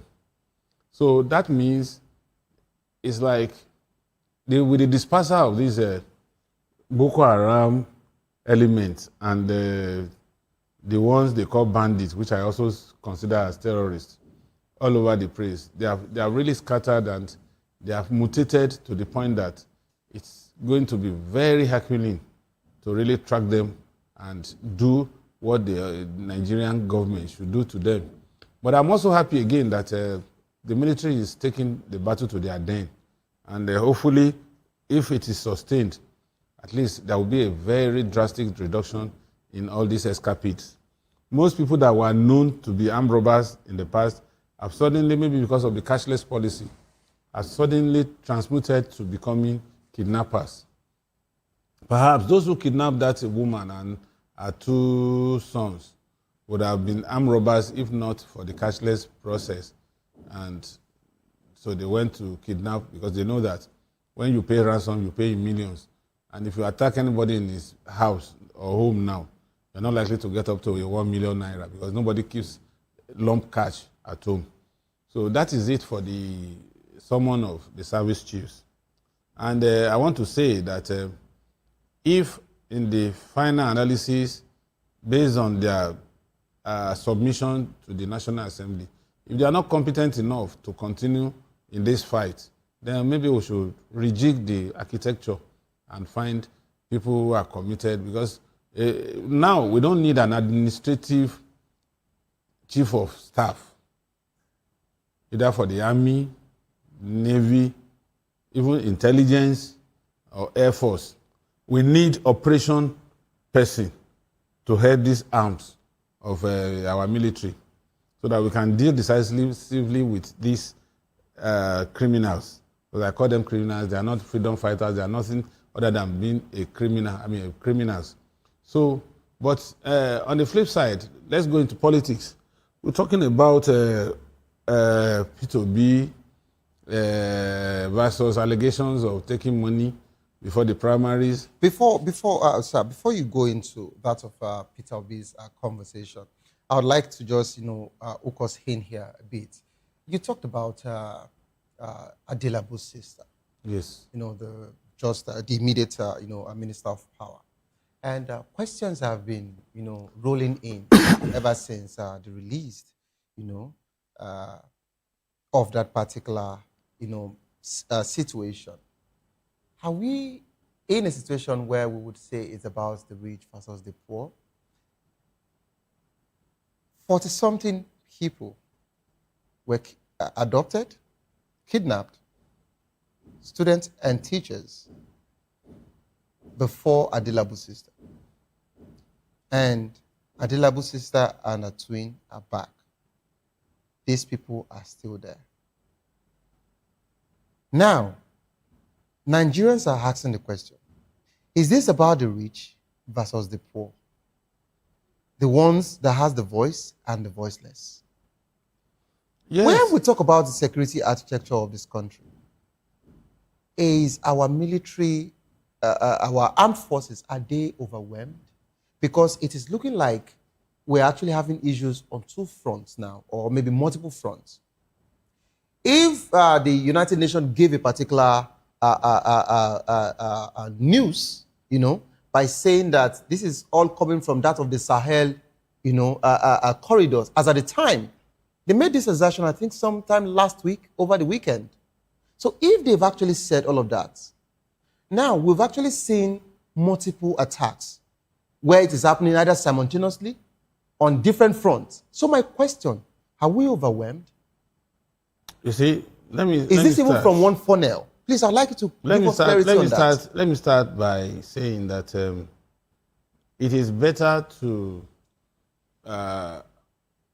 distill and distinguish between terrorists, bandits, kidnappers, and other criminal elements that are in this enterprise. Because the criminal enterprise is getting richer by the day. At the last count, there was a report that said over 2 trillion naira are in the hands of these bandits through payment of ransom and sundry money paid to them. But I want to let you know that it's not the voiceless against those who have the voice. In the case of Adelabu's sister and the 46 people that were kidnapped are still in kidnappers then. The same efforts being pushed is the same effort that is being pushed in the Adelabu's case. You recall that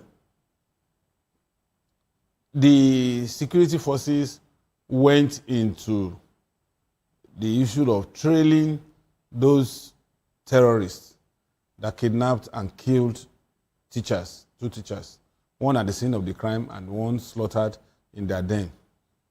And as we speak, what government is trying to do is to minimize the collateral damage that may arise if they have to use brute force. And these are not just ordinary kidnappers, they are terrorists. They only came to kidnap for whatever reason they came up with. And they are held up in that enclave. You recall that soldiers that went there, some of them stepped on mines. Because ordinarily, the soldiers didn't expect that a ragtag kidnapping gang of terrorists would have strewn the environment with landmines. So Now they are using those people as human shield. But in the case of Adilabu, these people were cordoned off to the extent that there was no outlet for them to travel. All the axis of inward traffic or outward traffic to Ibadan was immediately, based on the instruction of the Commissioner of Police, was immediately cordoned off. And of course, you see, if the police wants to do a good job, they know how to go about it. I love the fact that you said if. Yes. If they want to do a good job, they know how to go about it. And I tell you, one of the things that I discovered that is really, really lacking in our coordinated efforts as securing this country is that there is no nexus between the operations of the police and the armed forces. Armed forces are trained, soldiers are trained to protect our country against external aggression. The territories. Yes, so they are not trained to engage in intelligence gathering. The only arm of intelligence gathering that the military has is the intelligence unit, which is to do recce, to find out what is the capacity and capability of the enemy and how to neutralize such enemy. But when it comes to local kidnapping and all this, it is the police that is trained to be able to do this. Mr. Using forensic analysis, and soldiers are not usually trained to pick fingerprints and all that in a scene of crime. You have said something. Let's build on that particular one. He says soldiers are not trained, to come into communities or, to do that job. Of course, they are territorial, either being through our land, water, or airspace. We understand that. Now, if you look at where these terrorists have been coming through, there has been a reoccurrence, and of course, with full track records, you'd agree with me that they've been coming through the forest. Yeah, it's the same pattern. And if we're saying the forest, there has to be a particular border from wherever it would be. And they're coming in through there. Now, you talked about intelligence. The NSA office was meant to do more, which I want you to say it's a coordinating office. Which you would actually answer about that. Now, if NSA were to give intelligence, they were meant to be alerted as well. Now, of course, to either the police or to the military to know how to sweep the areas. But instead, we are giving the job to our hunters, our vigilantes that don't have the right arsenal to go against these guys that have sophisticated weapons. You just mentioned that they had landmines, sir. Landmines from an ordinary kidnapper that we think they were, but they are serious terrorists in the country. So my question, sir, if the military are to stay in their borders, are we saying that we don't have any border that has to do with forests that these guys are coming in through? What is the NSA doing? And of course, the president just signed, is it Homeland Security? That we don't actually know how that particular will turn out, because the last time we heard of Homeland was in the United States. Or is it like it is another indirect way to say that Nuhu Ribadu cannot actually, or is not fit for the job, or he can't sack him because of the political situation that is going on, hence he has to pick someone else? You see, let me tell you something clearly here. There is no way a retired general would be comfortable taking order from a retired police officer, AIG. Let's be frank with ourselves. There is that superiority complex around that office. So why should our president in the first place pick a police officer, a retired AIG, to come and do what exactly? You see, so when they are talking about what would this man contribute when they are talking about, when they are in the operation war room, when they are in the war room and they are doing analysis, how much of that does he know? And AIG is considered as maybe at best equivalent of a colonel. in the army, or Navy captain in the Navy, or group captain in the Air Force. So a retired four-star general like Musa will sit with Ribadu. What are they going to be discussing? Or a lieutenant general in the mold of Shaibu, or vice admiral, or AVM, or air marshal. So if we understand all of this particular, will I even call it? I don't know why. I don't know why the president is still obstinate about. Since we know all of this particular, particular, so why can't they just relieve Ribadu of his job instead of us always saying that we need to rejig the service chiefs? As far as I'm concerned, from what I've seen and what I know, Ribadu does not have the capacity to hold that office. That's the truth. He doesn't have the capacity to hold that office. Office of National Security Advisor is very, very central to the security of this country, because that is the stable where every security report is dropped, and then for forensic analysis before it is passed to the commander-in-chief of the armed forces, which is the president. It's just like I'm getting the sheriff or anybody from NYPD to actually go ahead CIA. But it is okay. Let's move from there to the political, space because of our time. Now, Kenneth Okonkwo, who used to be, will I call it a cohort, partner, a diehard supporter of Peter Obi, has actually, Kenneth Okonkwo talked about is a some political serious nomad. allegations. He's a political nomad. So are you saying that his allegations does not hold water? What allegation? That Peter Obi took 20 million naira? He said between 10 and 20, they were actually taking it from aspirants, so that they can write their names. And of course, this allegation is also coming amidst this whole situation from the members of NDC saying that why have they not released their names till now as regards to primaries? And some are talking about irregularities as well, the same way they actually accused APC. You see, let me tell you, there is no way every member of the party would agree with Peter Obi. Some will even consider him as an interloper, somebody who just came when the cake is already baked. Wike actually said it. Wike said you understand? Kind of politician. But then the point is, what is Peter Obi bringing to the table?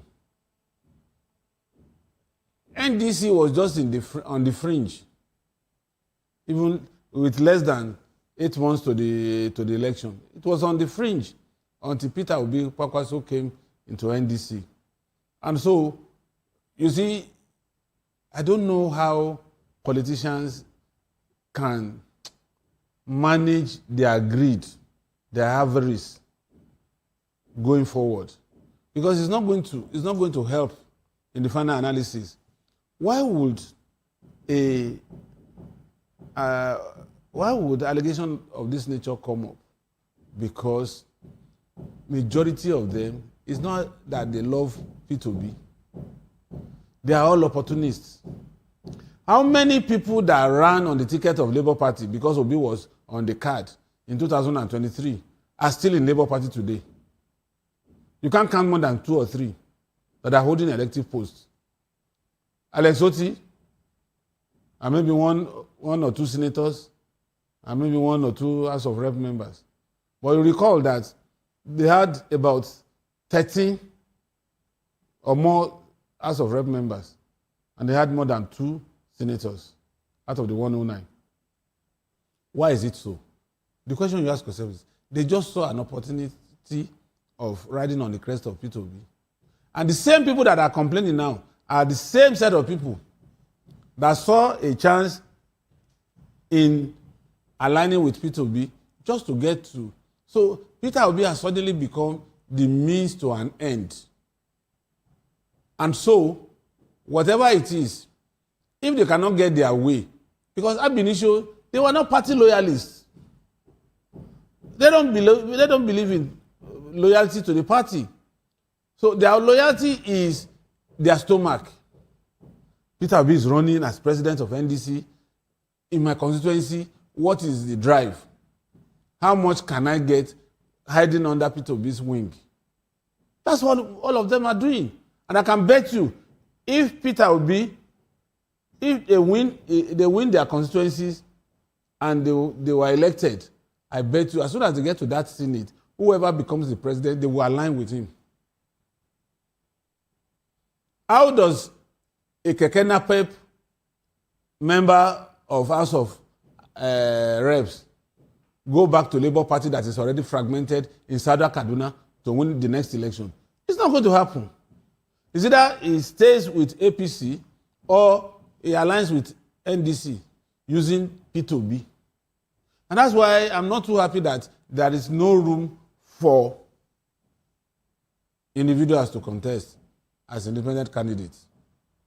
It would have been very nice for Obi to contest as independent candidate and let him take a solo run, get whatever he wants to get, and then form a national government if he becomes president. Almost 90% of those who are following P2B, they are following him not because they love him. They are following him to grab whatever they can grab from him. And when they realize that those things are not manifesting, they resort to blackmail. And that's what Peter Obi is getting. So Peter Obi should not be angry. That is the cross of a leader. Okay. Now, Kenneth actually made several assertions as regards to the media pally he granted. You know, when he talked about him being his follower, of course, he worked with Obi, and he even claimed, he said he knows him very well. You know, of course, he's in the ADC now, you know, with how he has been talking. Devil claims to know God very well. And we actually saw... But what is the relationship between God and devil? And we actually saw when Rotimi Amechi, you know, went in for a closed-door meeting, you know, with Atiku Abubakar. He was in the second, you know, sitting room where he stood up to greet Amechi before Amechi passed through. Of course, we know that Atiku happens to be his principal now and is a bona fide member of ADC, as they would actually call it. But my question now, Mr. Dele, we need to actually get something off the road, which is the word rigging. Now, the ruling party conducted their primaries. We had several people talked about, you know, rigging, irregularities, you know, how they are imposing, you know, some people on them and all of that. That particular conversation, you know, continued. You know, I think the likes of Surulere is even overflowed. But Agege was also another drama between the two, you know, the former local government chairman and, you know, his vice. Of course, the vice emerged now, which they also went into protest. But that's not the case. We saw all of that particular what happened where even in Delta State, the former deputy Senate President Omo Agege has also left for NDC. Coming to ADC, we also heard enough riggings during the primaries where we were told that Rose Vivor in Lagos was not the winner of that particular primary, but it was given. Now, moving to that of NDC, you also saw Aisha Yusuf. A lot of them are also, you know, crying foul. Now, Mr. Dele, I'm about to ask you that question.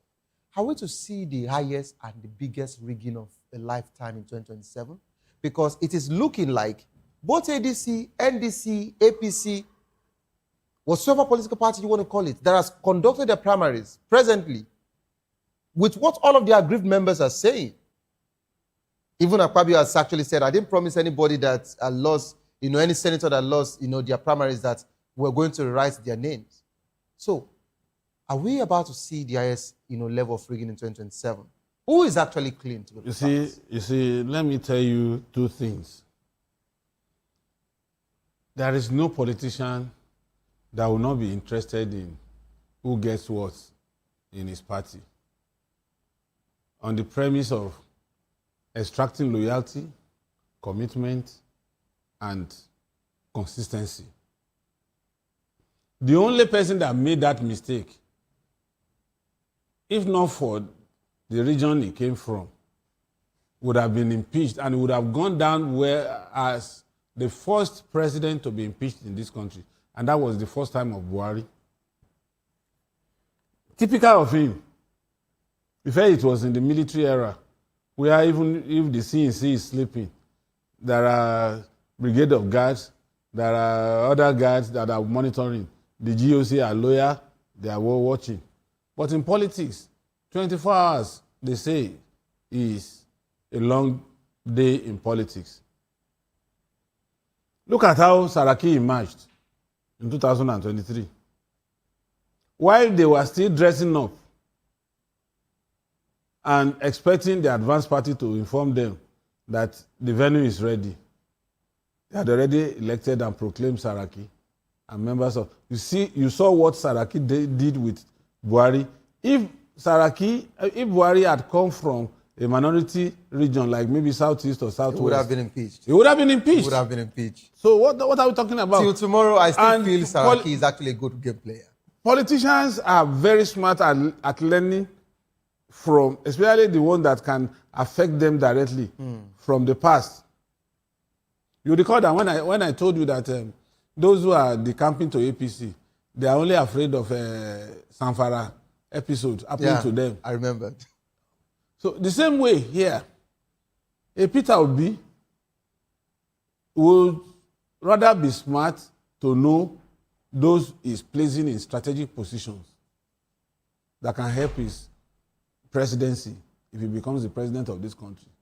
If you allow it to just go as loosely as you can, then his days will be numbered in Aso Rock. So there's no politician that will not be interested in what goes around him.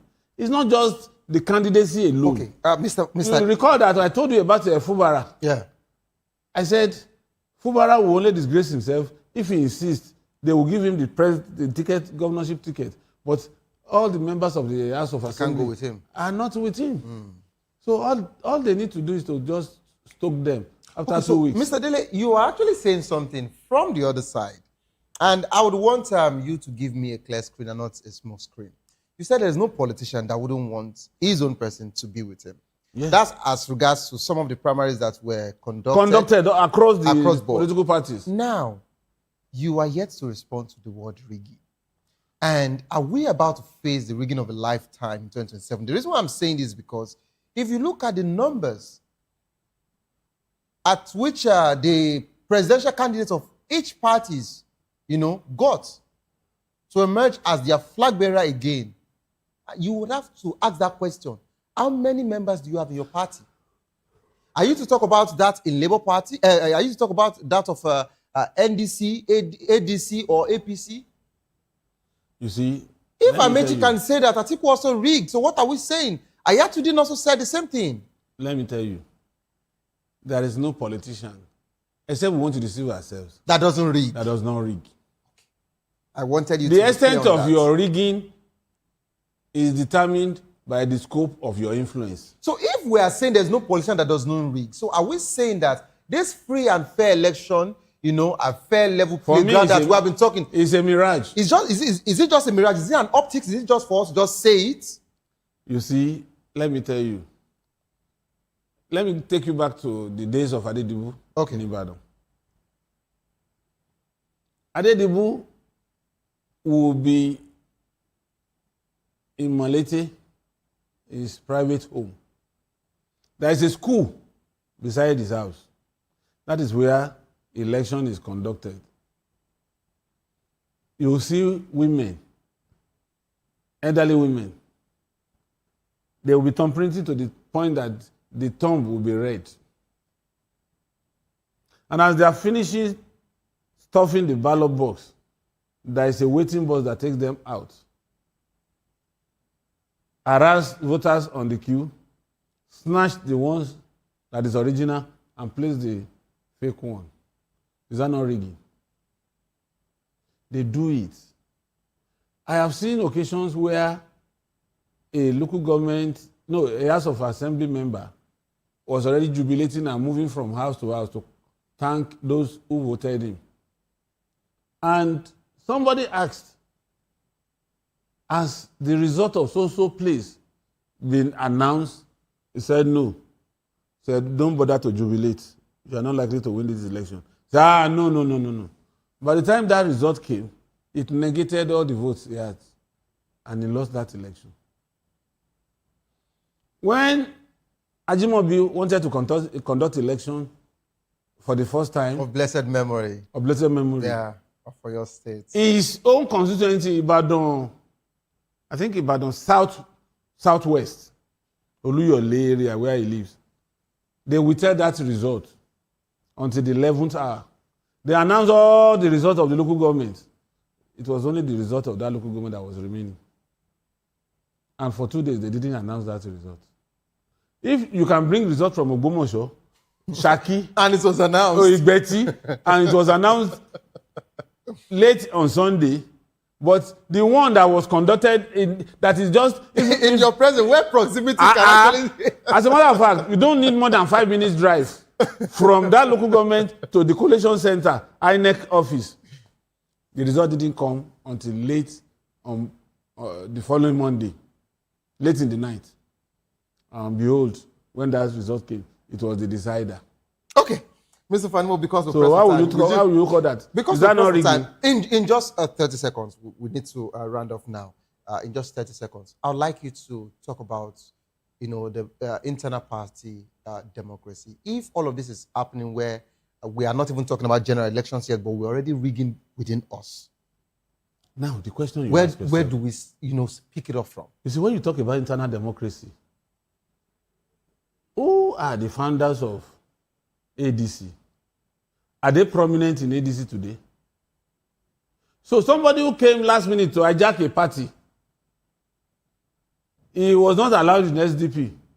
He ran to ADC and hijacked the party. What history is he going to rely on? What culture is he going to rely on that formed the nucleus of the founding fathers of ADC? Or is it P2B that went to NDC at the last minute? How much of NDC does he know? So who is going to do internal democracy? What about that of APC? The same APC. Okay. Because of press of time, thank you so much for coming, sir. Let's just leave it hanging there. It's just a question, that we should keep asking. We want a free and fair election in 2027, but with all of this particular, pickup, and of course, I think we should call it a proof of concept that we've been seeing from, different political parties. I think it's high time we actually ask that question. Are we about to see the highest rigging in 2027 general elections? Thank you so much, Mr. Dele Fanimo, for being part of the program. Coming up next is Locker Room. If you know you love the world of football, I'd like to stay put to enjoy that particular one. Don't give up because it is not over. Tough time doesn't last, but tough will do last. Whatsoever you're facing will soon be over, and you will definitely smile again. My name remains Xavier Udo. Have a good evening. Rest.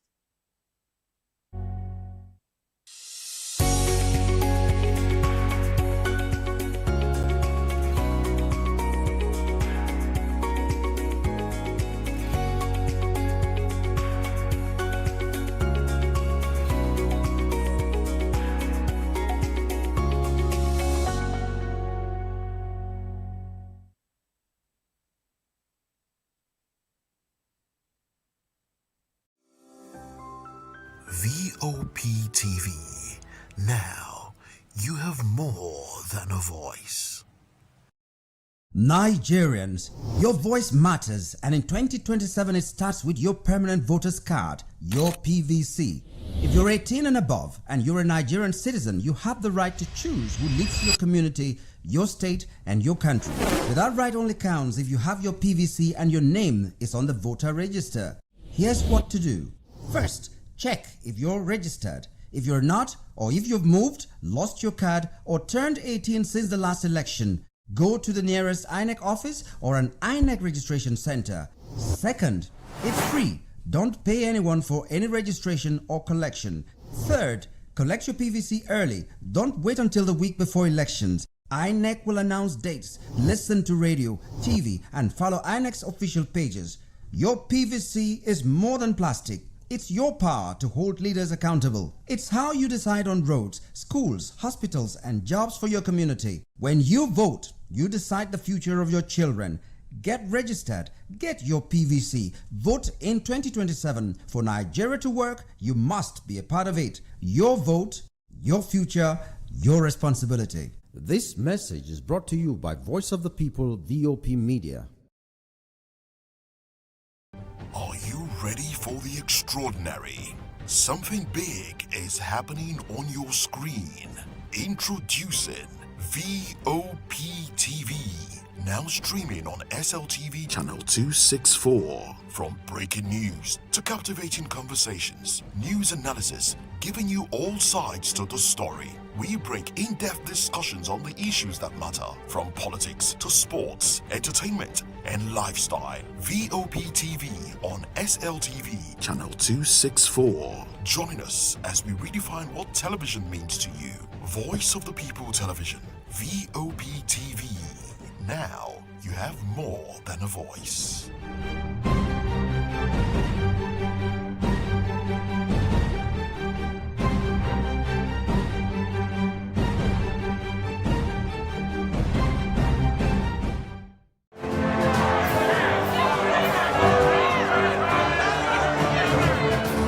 Do you want your voice to be heard?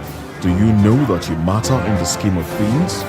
The People's Voice, the show where ordinary citizens take center stage as we discuss the biggest stories that affect you and I. With you in mind, we facilitate lively discussions, debates, and interviews on the topics that matter most to you and I. From social justice to economic empowerment, education to healthcare, governance, and more. Tackling tough topics and amplifying your voice. Join the conversation and make your voice count. The People's Voice. Make your voice count. We encourage you to click on the like button and subscribe to our YouTube channel. We are Voice of the People TV. Also follow us on all our social media platforms. We are at VOP TV Live. Visit our website www.vop.ng for fresh and trending news. Also watch us live on SLTV channel 264. VOP TV, Voice of the People Television. This is Health Check, your weekly guide to better living, smarter choices, and trusted answers. From everyday wellness to urgent health issues, we've got you covered. Health Check, only on Voice of the People Television, where your health has a voice.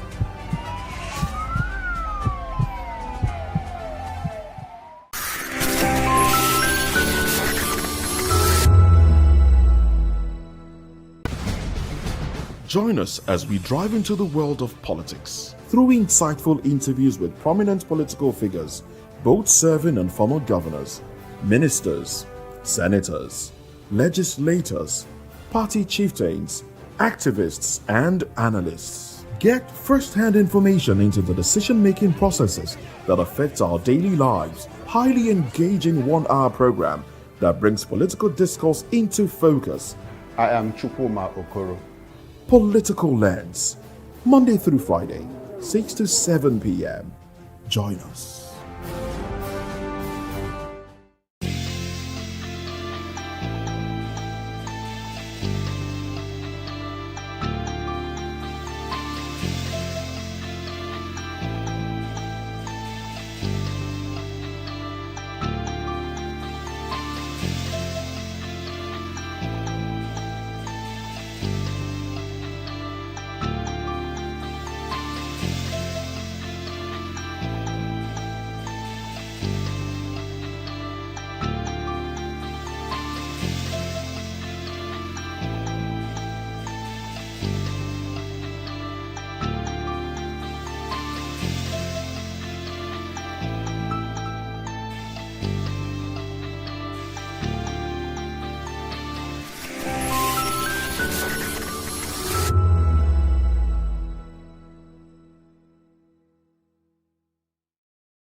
In a world where truth is the ultimate power and opinions scream the loudest, it's time to wade through the noise. Hunger no get dry. and scan the human interest in trending topics that matter.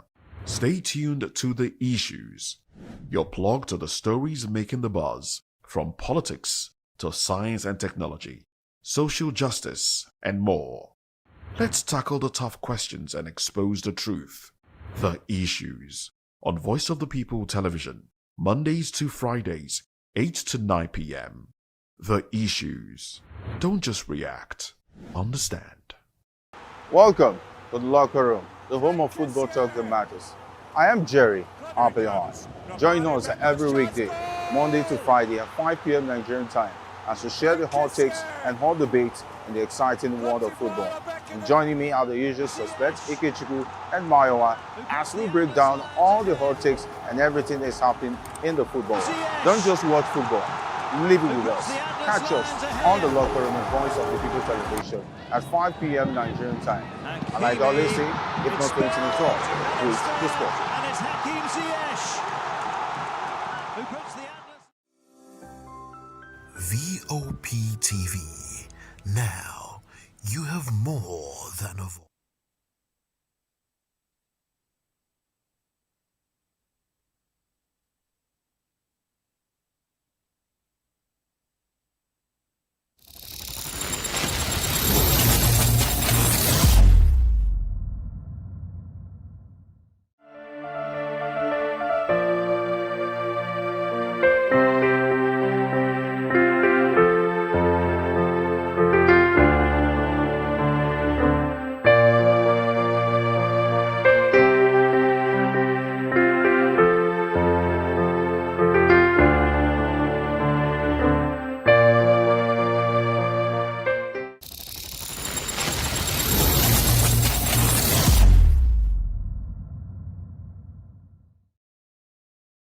My name is Esther. They call me the Oga Padapata of them, and the general overseer of them all.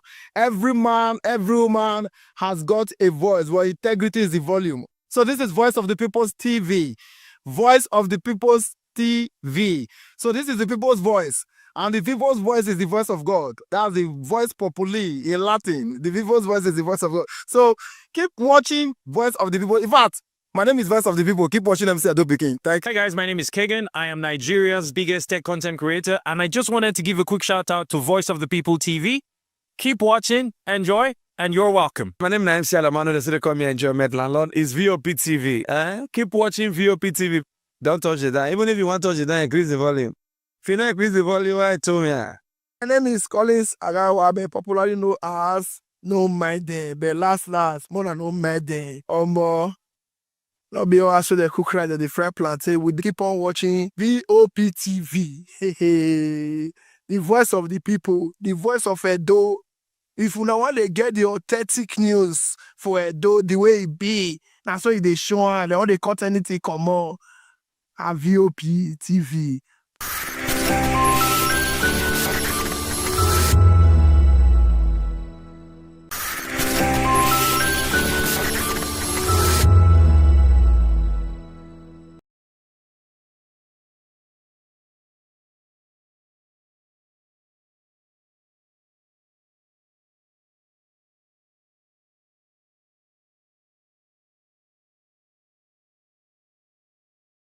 This particular administration, they were coming unprepared. It's not a bad thing to renovate the president's lawn. Through top-notch programming, unbiased reportage of news, sports, business, entertainment, and cultural documentaries, Voice of the People 90.3 FM became a symbol for 21st century media. And now, a new baby is born. Voice of the People Television, VOP TV, youthful, full of vigor and penchant for excellence in the continent's media space, exposing the wrongs, applauding the rights, dissecting the news without fear or favor, through factual and accurate stories and contents. Corruption kills three things that makes a society. Representing the interests of the people and giving them a voice. Voice of the People TV is here to stay towards building a fair society. VOP TV, Voice of the People Television. Truly a voice for the people. We encourage you to click on the like button and subscribe to our YouTube channel. We are Voice of the People TV. Also follow us on all our social media platforms. We are at VOP TV Live. Visit.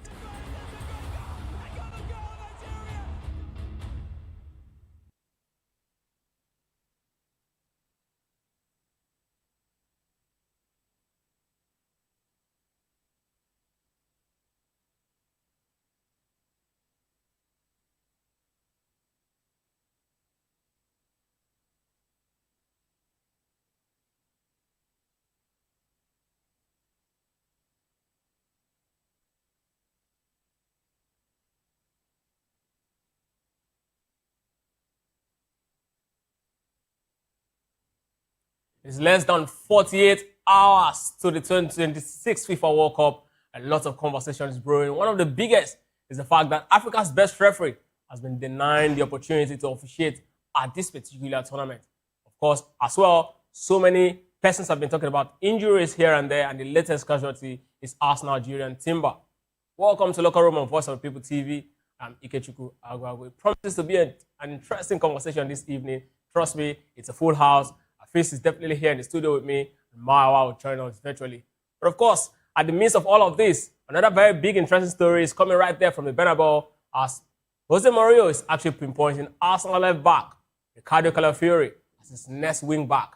I mean, this is the height of rebuild for Real Madrid after missing out on 2 consecutive years to win a major title.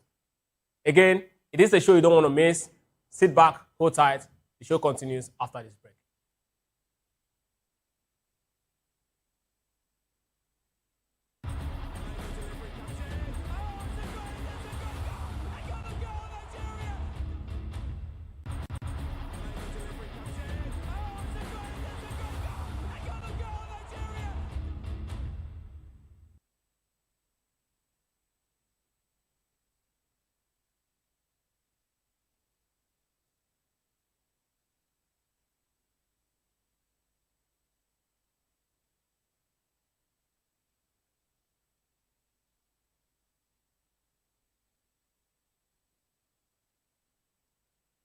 Welcome to the Locker Room, the home of football talk that matters.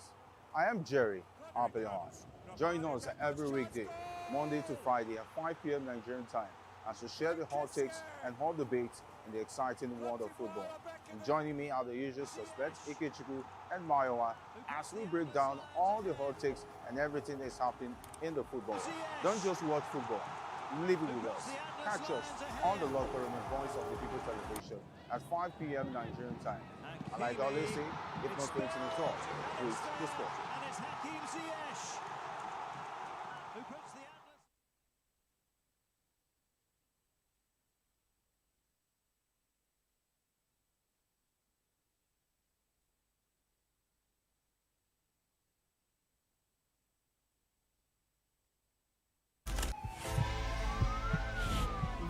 Welcome to Romeo Pizza.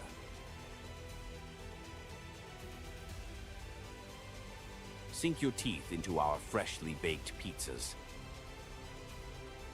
Loaded with rich sauce, melted cheese, and irresistible toppings.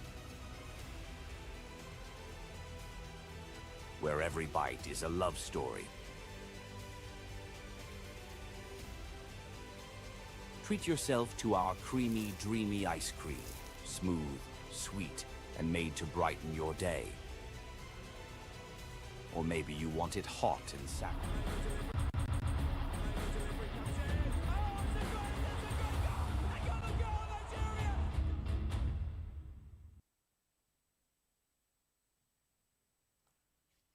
Welcome back to the home of football. I told you earlier on that it's a full house.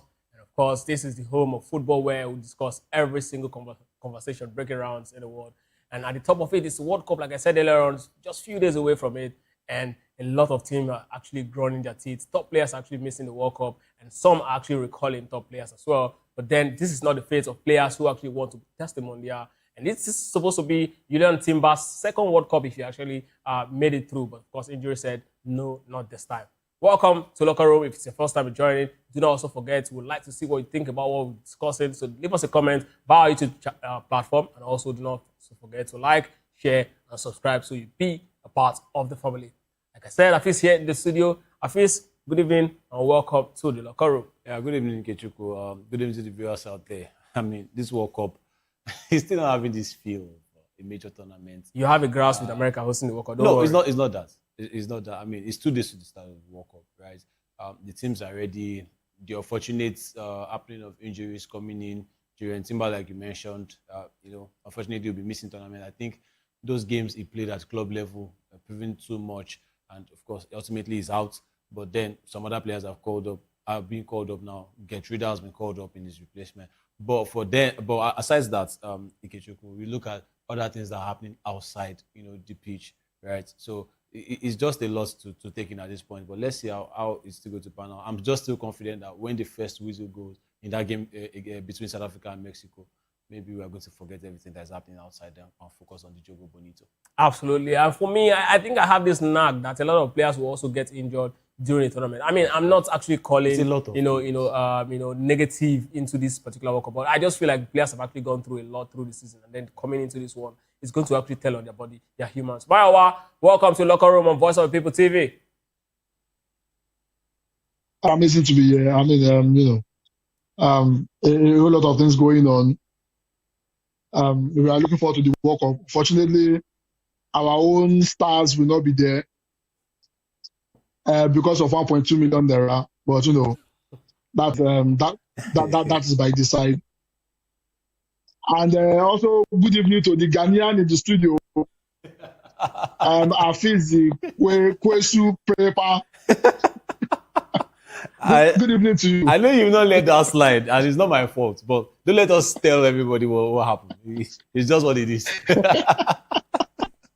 Well, welcome to the Locker Room. Of course, it's very beautiful to start on a very, very light note because lots of conversation. At some point, I don't think we'll all be smiling in this particular show. But it starts from the very big one. The Olympic qualifiers is here, and the Super Falcons gets their match. Or rather, would I say the Super Falcons get their opponent in Comoros, a team that annihilated their opponents in Sudan. 30-0 on aggregate. I think that's the biggest scoreline, in history of, African qualifiers that I've seen. Of course, the first leg actually ended 17-0. The Super Falcons now will face Comoros in the second round of 2028 Olympics qualifiers after Comoros hammered Sudan 30-0 on aggregate.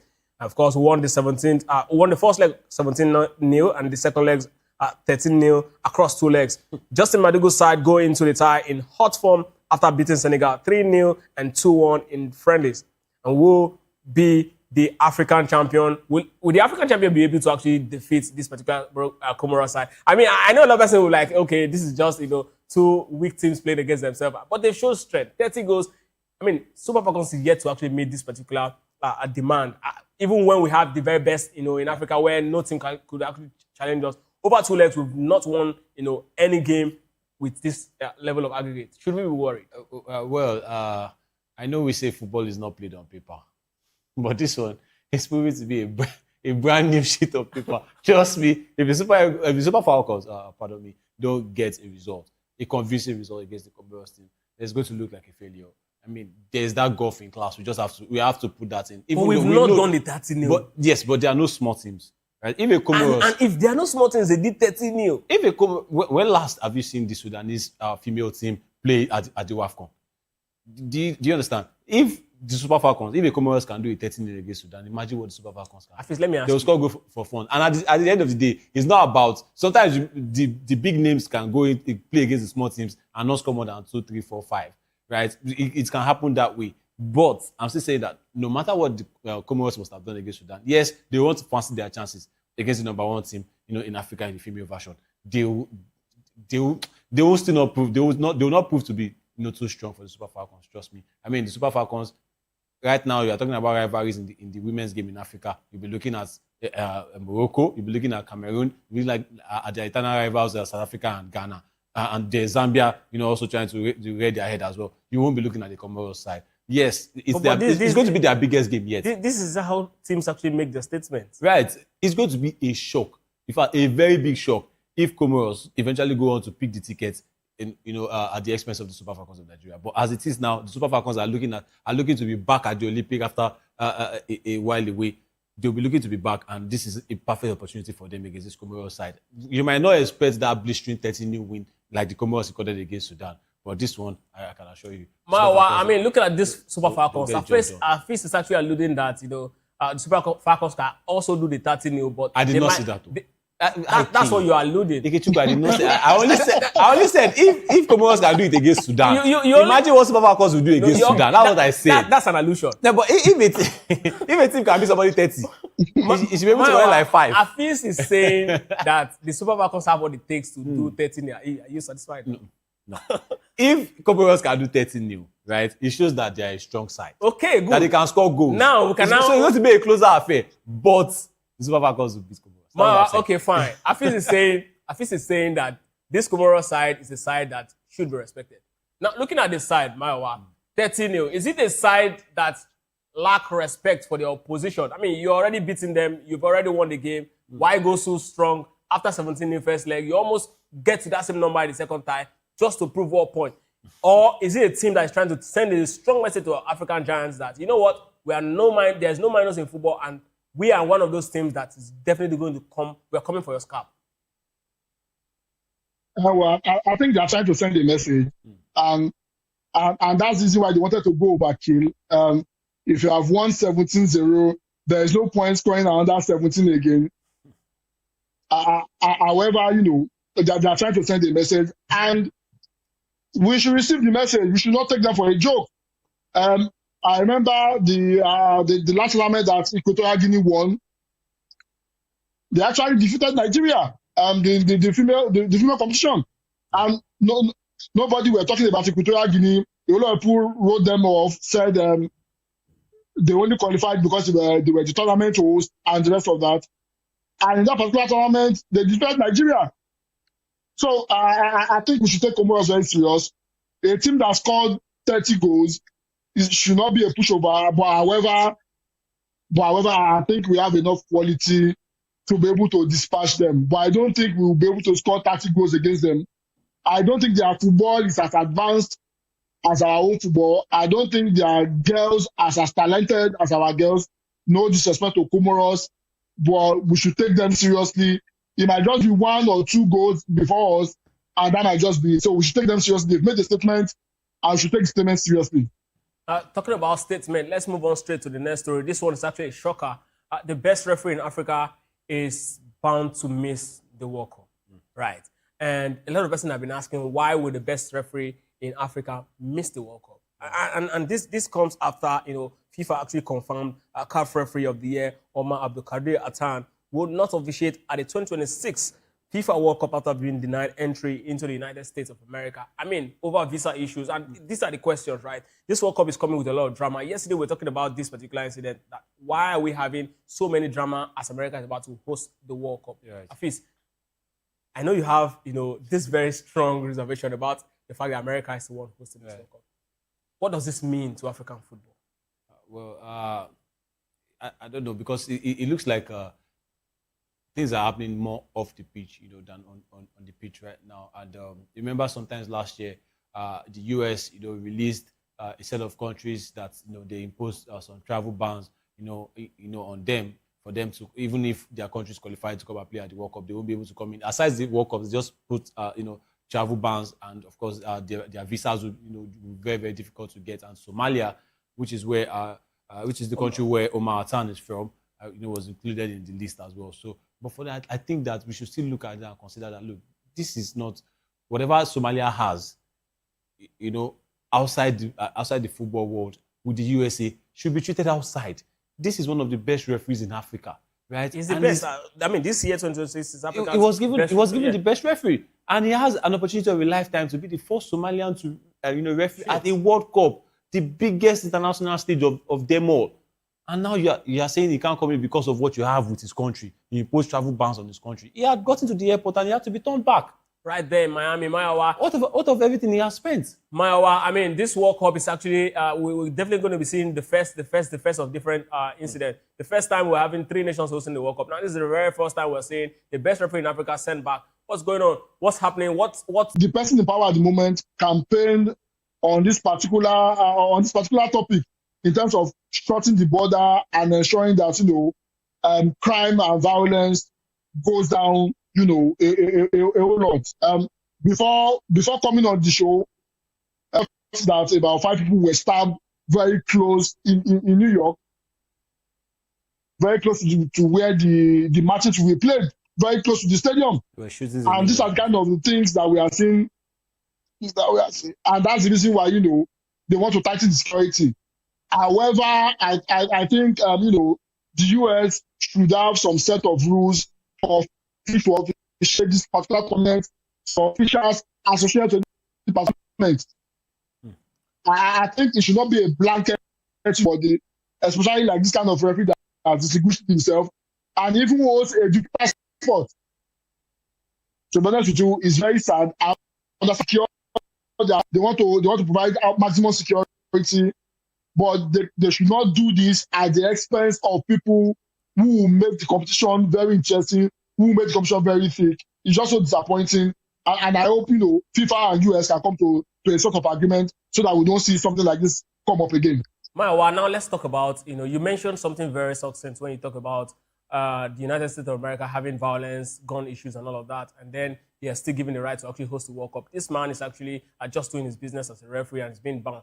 Recall, in 1976, we had incidents at the Olympic in Canada where African countries boycotted the Olympics over the incident that the New Zealand rugby team actually went to tour the apartheid South Africa at the time. So they were very angry that these guys are actually showing support. If New Zealand can be allowed to come to the Montreal Olympics in Canada, then definitely they won't be part of African nations led by Nigeria. I think about 26 of them staged out, left the tournament, and that was it. And that was one of the worst Olympics ever. Now, is it possible for African nations of this era to take a stand, against what's happening to this man? Because this man, there's no criminal record against him. Why are you laughing? But this is quite very, very serious. No, honestly. No, this is quite very serious. There's no violence record against him. He's just doing his business. Why or what should African nations do at this point to ensure that the right of an African citizen or an African nation is respected? Okay, well, the number one is this. I don't think any African country will want to take the side of CAF because CAF themselves, they've been disappointing. That on the side. Number two, we are talking about money on the table. If you qualify for the World Cup, you are getting at least about $48 million. And $48 million goes a whole lot, in terms of helping the FA of various African countries. How many, various African countries can boast their chest that they have $48 million? So because of the incentive that's involved, they will not, because of one man, shut themselves out. Yes, I understand the fact that, they can form a solidarity and say they want to pull out of the World Cup and the rest of that. However, also remember there are consequences if you behave that way. So we should look at both sides. So they'll be listening on two sides. Yes, it will be a disgrace to FIFA, but the monetary incentive is too much for any of the African countries to pull out, and that's the reason why that will never happen. I'm even embarrassed by FIFA because FIFA trying to tell me that they didn't know that travel ban was already put on Omar Atan's country before they listed him to come and officiate at the tournament. And now, when everything has happened, now FIFA is now saying, oh, they have they are independent of the law of the country on travel bans. So which means that America can wake up one morning and say, you know what, the Iranian national team, you're not playing here, and it's going to be so. Yes, 15 members of their delegation were denied visas. And you said I was complaining about, I have an issue with USA hosting this World Cup. Did you see what happened to the Iraqi team? The Iraqi player, Ayman Hussein, he was held for questioning for almost 7 hours. The Uzbekistani team, dogs were sniffing them just because they came in to come and play at the World Cup. What is going on? Is it because that the majority this is what's going on? Whatever you are having with all these countries, let it be settled. And the issue is not even with USA now. The FIFA board, Infantino-led board, that is giving them, despite all of these things, that that you have diplomatic issues with some countries, and you still give them, and USA, they are not a traditional footballing country. They're not a traditional footballing nation. They don't even call football by its name. And you are giving them the World Cup. Let's not go there. It is the World World Cup is the biggest stage. I'm not saying. But Hafiz, yeah. But Hafiz, and I want to play devil's advocate here. Yeah. If we are saying this about the US, Qatar 2022, FIFA made a lot of concession. I understand. Yes, they did. Qatar agreed to some few things, and when the competition was starting, they said no, it's not permissible anymore. And FIFA had to agree with them. So that's why I'm saying maybe when the tournament starts. We can allow Qatar to do their thing. We can't really blame US. I think when the tournament starts, maybe all of this will look like it's going away. But look at what happened also with the England World Cup camp as well. They were shootings near their camp.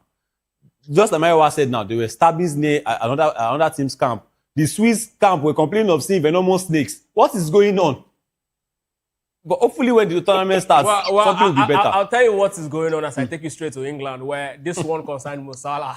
I mean, we know in the last couple of months it's been Liverpool legend, Michael Carragher, all over, Jamie Carragher, all over Mo Salah, talking about how, he's not someone who wants to actually leave a good legacy. He's a man who is ungrateful. He's treated the club this way every single time. But then this man, Jurgen Lovren, who is also a former Liverpool player, or former Liverpool defender, has blasted Jamie Carragher for his criticism of Mo Salah, calling it disgusting. The former Liverpool defender accused Carragher of performing for TV and said he should stay out of Mo Salah's face. Lovren pointed to Salah's 9-year Anfield record of 250 goals, Premier League, Champions League, and 3 PFA Player of the Year award. And if you wonder what PFA Player of the Year award is, it's definitely means the Professional Football Award of the Year. And Mo Salah has really done a lot for Liverpool. But the truth is, we also have to look at Mo Salah and tell ourselves the truth. Every single time Liverpool seems to be, on a very wrong or on a path that is too rough, Mo Salah comes out and then criticizes. And most times it ends with, him getting a bigger pay check. It ends with him getting an improved contract. And that's exactly what Jamie Carragher has been actually latching on. But this time around, it feels like, it's becoming one too many. But, I mean, at least, you know these guys. You know how they've actually contributed to the Reds. But tell me exactly, Jurgen Lovren. Yeah, Lovren, yeah. Is he actually making the right, call as regards Jamie Carragher, back off Mo Salah? Or is this speaking from a place of, you've done this too many and I think you should just, step this aside? There are many sides to this one. I think I'll start with Jurgen Lovren and Jamie Carragher. I think what I'll say is this. Number one, Mo Salah has left the club. But before whatever you are saying now about him is null and void. He's left the club. And again, yes, he's in the right position to say that he's a stalwart, a major stalwart of the club. So people still see him as a legend of the club. Right? He was there in Istanbul when they won the Champions League. He's a legend. But you don't even have a Premier League title to your name. Must he win the Premier League title to be a legend?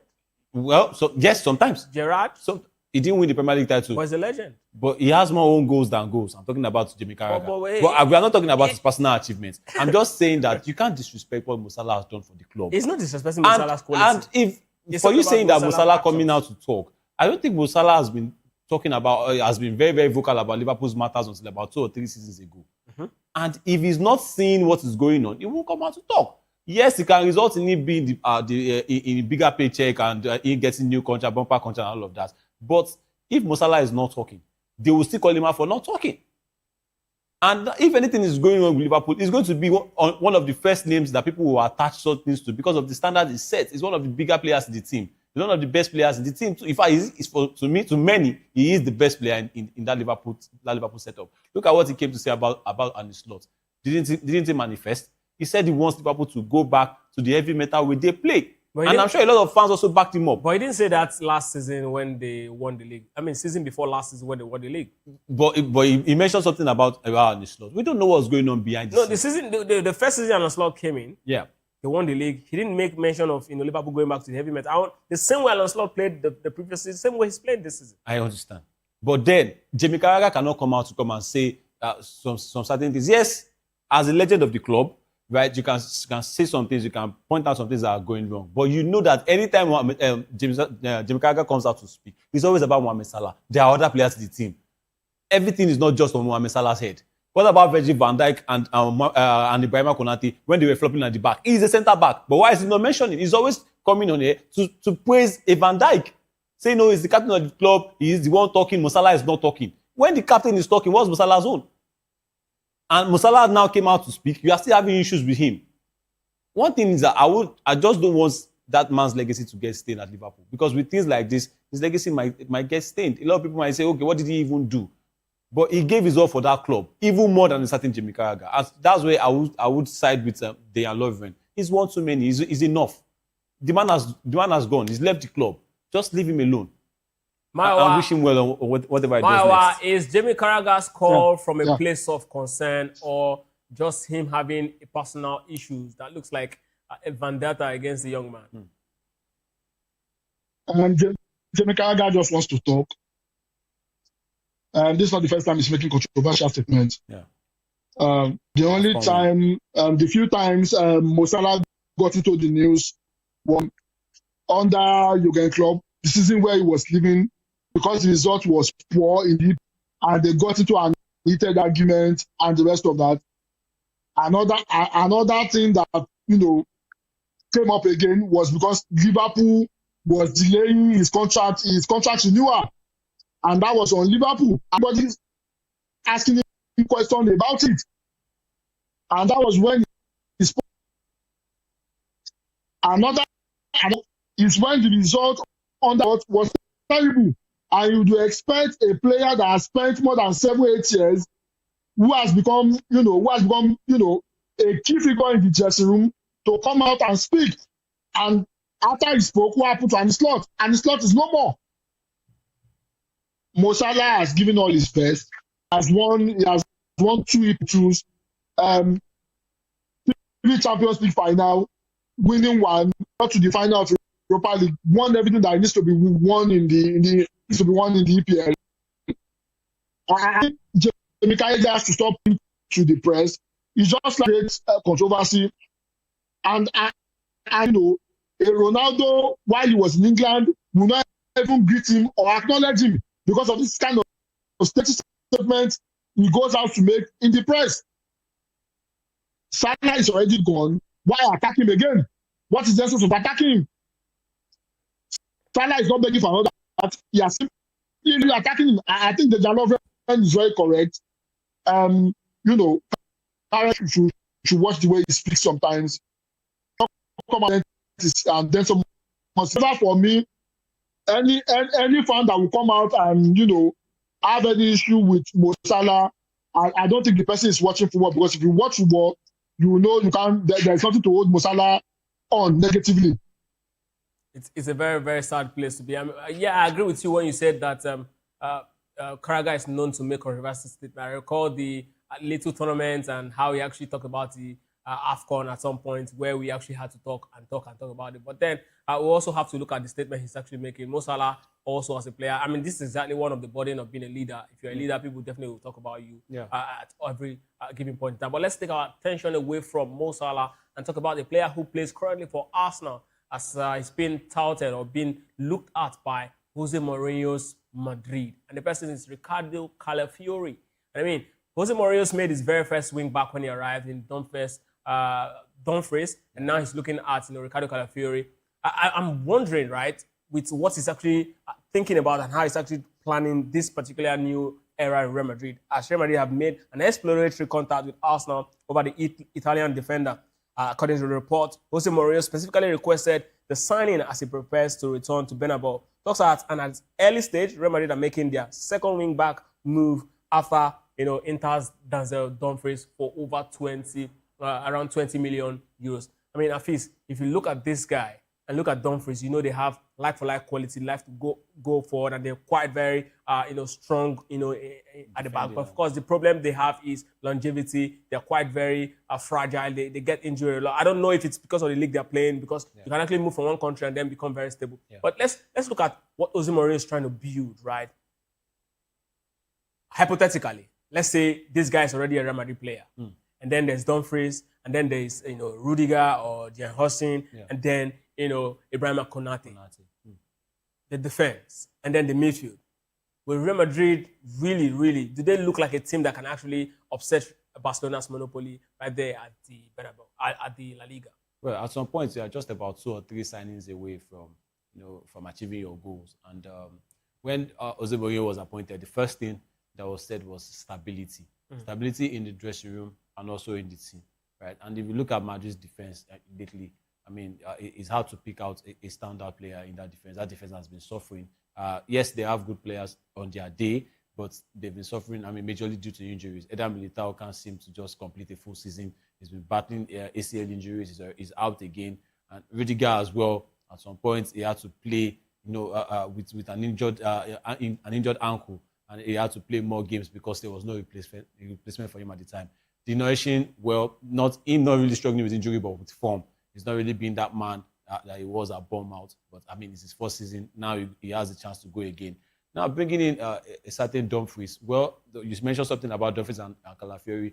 Where I will slightly disagree is that Dumfries is not as injury-prone as Ricardo Calafiori. At Arsenal, Ricardo Calafiori might have a good run of games, then he will pull off with an injury, go off injured. And Ibrahima Konate as well. He also looks like a walking injury to something, and he also gets injured as well. So I think if you look at the player's status, right, he's actually doing something to fix that defense. These are players that can actually stand on their own. They are very, very physical. I mean, Ricardo Calafiori was primarily a centre-back. It was at Roma and Basel. Even at Arsenal, started as a centre-back, then was moved to that left-hand side because he could also operate from there. Mikel Arteta putting him in that role. So, looking at the player status themselves, yes, they are actually like good additions to that Real Madrid backline. But the players themselves as well, how fit can they be? So, and I know Mourinho is going to, get that physical work done out of those players. So how is it going to affect them going forward? So, but for me, just looking at the players, just like you say, hypothetically, if those players are Real Madrid players, I think they are good signings going forward for that backline at Real Madrid. I mean, you have a competition. Militao will know that when he's coming back from injury, he has work to do. To come and upset the likes of Konate and Oishin and Rudiger. So that will provide more competition at the back. And left outside, there's Carreras, there's Fran Garcia. If you put the Calafiori as well, that's another competition. And there's Trent and Dumfries. I think you have all the depth you need in that Real Madrid defense. But then, how long can these players last? Because a Calafiori is an injury-prone player. A Konate is an injury-prone player as well. But if they are Mourinho signings, you understand why he wants them. Looking at Mourinho and knowing the kind of person that he is over the years, what area do you think Mourinho will still have more signings in that Real Madrid to actually set up his team, like we've always known? I think one area is looking at is generally, they considered a lot of goals last season, and that's where he wants to start the building. I still do not understand why he signed a Konate that contributed to Liverpool conceding 90% of the goal from central. I don't know what Konate will do in that defense. A Calafiori and a Dumfries, they bring a whole lot to the defense, and they also bring a whole lot to the attack. However, like I think like you said, Calafiori is injury prone. I mean, you can give you 2-3 games now, and the next 3-4 games you will not see him because of injury. And Jose Mourinho is a physically demanding manager. You have to be very, very physical. Can Calafiori bring physicality to his game? Yes, we know Dumfries is the way forward and break up defense. And the way even defense sometimes, he's very physical. And he might probably shoot and Jose Mourinho style. But Calafiori, I don't think is that physical. Will he be able to succeed under Jose Mourinho? He might be a desirable player, but when it comes to how Jose Mourinho lines up and how Jose Mourinho wants players to play, I don't think a Calafiori might probably fit in. I don't situation about he will leave Arsenal where he's currently thriving and go to a Real Madrid whereby he's frustrated because of the expectation from Jose Mourinho. So for me, I think if I were adapting Calafiori, I would tell him to stay put in Arsenal because I don't think he has the quality that would succeed in the long run under Jose Mourinho. But then, Maiwa, you said, Jose Mourinho is a physical demanding coach, and then you talk about Calafiori's injury record. Is it possible? Because, if you look at Jose Mourinho as a manager and look at the players that have played with him right from Porto down to, his peak at Real Madrid, look at all of the players. Mourinho's team, we'll have to give it to him. His team is a team that usually don't suffer injuries. There's something about Mourinho's team, they usually don't suffer injuries. Maybe because they are not the ones who chase after the ball all the time. They like to sit back and then conserve their energy. Maybe, just maybe. But then maybe Mourinho's style, and of course, we're also seeing players moving from a country to another. He starts suffering an injury. Case in point, Eden Hazard. He went to Madrid, he became a shadow of himself. Injury couldn't allow him play. Yeah. Cristiano Ronaldo also, when he moved to Madrid, he suffered a beat before he gained stability. There's something about living in different country. Now, the players who actually been suffering from injury, Arjen Robben is a case in point. He was dubbed the glass right there at the Bernabeu. He moved to Bayern Munich. He played, without injury or fully. So again, right, it also depends on the modes of training. It also depends on the mode of training, and that's exactly why I'm looking at Jose Mourinho. But what I want us to actually really look at is what exactly, are we expecting from Jose Mourinho, looking at the kind of player he's signing? How is he going to play? Is he going to be more attacking minded? Is he going to be a manager who is going to go back to the 2004 playbook, sit back and then hit on the fast counter? Because the likes of Calafiori and Dumfries loves to go forward. Yeah. I think it's going to be a balance, and he's already figuring out where he needs to show up first. He has no issue with the attack. Maybe he can just add like one more signing, at least maybe a Rodrigo replacement, because Rodrigo is out injured. Maybe a Rodrigo replacement, or if he wants to develop the likes of Master Antuono, right there, he has the attack already. Then somebody in the midfield as well. They've still don't have that Toni Kroos profile, since he left. Even the Luka Modric profile, they still don't have it yet. Adagula is not a Toni Kroos, you know that. So. And he's also looking at the back. And just like Mayowa said, they suffered a lot last season, conceding a lot of goals. So he's already showing up that. Are we expecting to see more center defenders coming in? No, I don't think so. I think he's good with what he's signed. He just needs that assurance at that back line. And if he doesn't succeed in getting a Calafiori, maybe he can get another centre back. Yes, Mayowa. But Bafi, will a Konate, with the kind of performance we saw him with in Liverpool last season, right? Do you think he's the right central defender for Jose Mourinho? But this is the same. Konate started well at Liverpool. Injury prone. His form has dropped. Well, Mayowa, it might operate under a different manager and perform. Mayowa, this is the million question Jose Mourinho will definitely have to answer. Still talking about an Arsenal player that's on the move or that might be on the move. Let's talk about another Arsenal player who is going to be missing the World Cup right now. His name is Jurriën Timber, and of course, he's actually been ruled out of the 2026 FIFA World Cup following an injury. I mean, this guy's really suffered a lot all through the season. He's been going through injuries, and last season he barely played. I don't think he played up to 20 games. But this young man here, Arsenal defenders, Jurriën Timber, will miss the 2026 FIFA World Cup after the Dutch FA said he hasn't recovered enough from a groin injury to compete safely. The 24-year-old played 54 minutes in Arsenal's Champions League final defeat on May the 30th, but won't feature in the Netherlands Group F game against Japan, Sweden, and Tunisia. Sunderland's Lutres Gutred replaces Gutschreider replaces him in Ronald Koeman's squad. I mean, this Gutschreider guy is actually quite good. I've seen him play, and I mean, you want to give it to Sunderland. They did a very good job in the first half of the Premier League season. Yeah. We all were expecting them to even finish in the top 6 or top 7, but then, season is quite long. Players get fatigued and all of that. But then he's shown that he's got quality. I think himself alongside, 7th, we're expecting them to finish around top 5 because of the way they started anyways. Yeah. But I think aside Granit Xhaka, he's one of the players in that particular team that actually stood out for me in that particular with Brian Brobby. Yeah. Now let's look at this particular man. Timber. One thing I know about players, when they go too long like that, they come back and they become shadow of themselves. Right. He's got quality, no doubt. But this is not the first time of him going too long. I mean, remember when he was signed by Arsenal, his very first game he pulled up with an ACL injury and missed the rest of the season. He came back the next season and he became a mainstay in the Arsenal defense. In fact, upsetting a certain Ben White, relegating Ben White to the bench. He's one of the first names on Arteta's team sheets. And last season, he got a good number of games. He played 48 games in all competitions last season for the Arsenal, and he scored 2 goals. And but then, of course, there's something about injury and relapse, right? So it might not be that ACL injury that you got at the first time that you will get again, but an ACL injury might lead to it might connect to another side of your leg being swollen, and he put up with a groin injury. He faced that race against time to be part of that Champions League final, and he came on and it was very strong. But then the relapse has happened again, and he's going to be missing the World Cup. So I think it's bad news for him and for the Dutch team as well, because it will be very, very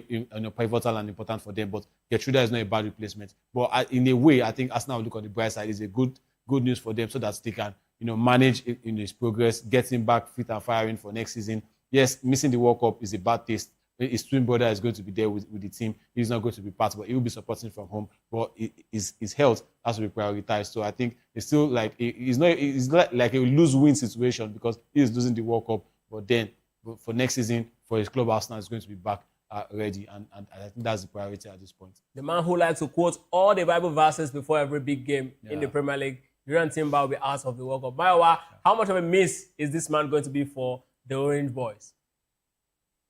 Well, for them. Despite the fact that he was injured last season in some couple of games, I mean he was still able to pull off 48 games, and 48 games is no small feat. It's unfortunate that kind of injury he has. If you don't fully heal, it has a way of recurring again. And growing injury is one of the injuries you can have. If you are not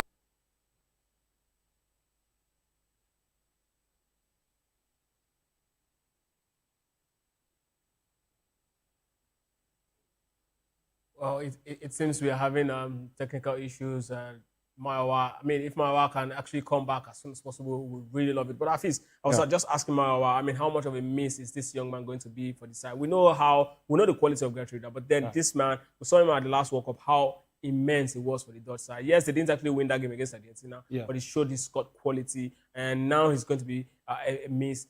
There's something about the World Cup. Sometimes players who have really performed so well in the league season, when they get to the World Cup, it's a different stage. It gets to them, and that's exactly why I'm actually looking at some of the players that might be coming in as replacement for others, in this particular World Cup. But let's talk about this particular guy, this Gertrude guy coming in to actually replace him. Yeah, I think Timber is going to be a very big miss. Also, primarily is a centre back, as well, and that was what he played at Ajax. And when he got to Arsenal, Arteta, moved him to the right-hand side, and it's been very, very good for the club. And if you look at that Orange team, the Dutch team, at the last World Cup, it was part of the three-man defense, with Van Dijk as well. But I think like I said, it's going to be a big miss, but they still have other options. I mean, there's a Virgil van Dijk any day, anytime, even though he might not be in the best of form, at Liverpool, but he's still one of the defenders that you don't want to face. And there's Mickey van de Ven of Tottenham as well. There's John Paul van Ecke as well. And of course, this man coming in, Luciano Gertrude, who can also play as a right back, even though I know that the starting right back will be Denzel Dumfries. So I think the Dutch defensive setup is still very, very much okay, even with the miss of Jurriën Timber, and they can still stand, any attack that is coming in. But yeah, personally, it's going to be a big miss for them because the form is bringing from the Arsenal side. It shows that man defensively, he contributes to a lot. He hardly misses one-on-one tackles. He gives wingers a lot of trouble. But of course, there's a Dumfries in there, and Gertrude coming in for me, just like you mentioned, one of Sunderland's best performing players last season, with the likes of Enzo Lefebvre, Granit Xhaka, and of course Brian Brobby. I think he's also a good addition. Yes, they'll be missing Timber, but Gertrude is a very, very good replacement. We all hope that Gertrude will be a very good replacement, and maybe just maybe he might actually inspire them to go all the way this particular summer in North America. But let's look at the very last story. We'll be talking about the World Cup. It's definitely about 48 hours away, and now we'll be looking at the teams going head to head and slug it out for that big prize.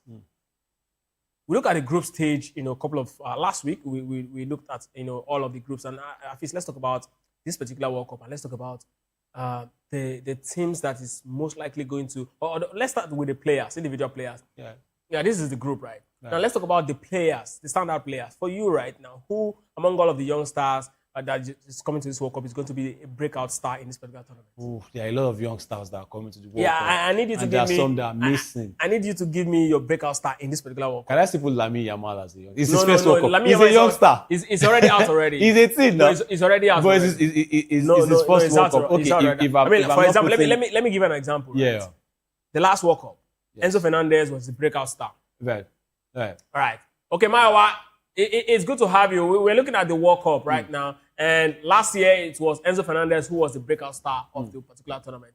This year, right, tell me who your breakout star of this particular World Cup will be. And then at least we'll also look at other points in this particular World Cup as we wrap up.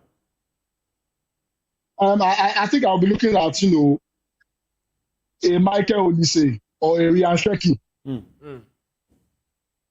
Ballers. Mayowa, are you there? Yeah, I said those two guys, watch out for them. Okay, these are your. So tell me your top pick, the player who's most likely going to come out as the top scorer of this particular tournament and the best player of the tournament. Top scorer, I think it will be a Lamine Yamal. Best player of the tournament, because I already told you Spain is winning. It's going to be Lamine Yamal also. Afis. Well, the breakout star, your top scorer. I think I will agree with him. Breakout star, I should be seeing someone from the French team, maybe Michael Olise. But it depends because but Michael Olise is already out there already. Come on. But it's his first World Cup. No, see. He's a breakout star. No. That's why I said Lamine Yamal. This is Lamine Yamal's first World Cup. And he's 18. I think you guys are actually getting this breakout star thing. Yeah. We saw the last World Cup, it was Enzo Fernandez. He was the breakout star. Yes. Right. But he was already playing too. But at that time, Benfica. this whole aura around Lamine and if you look at, the world already knew who these guys were. Was part of the Copa America.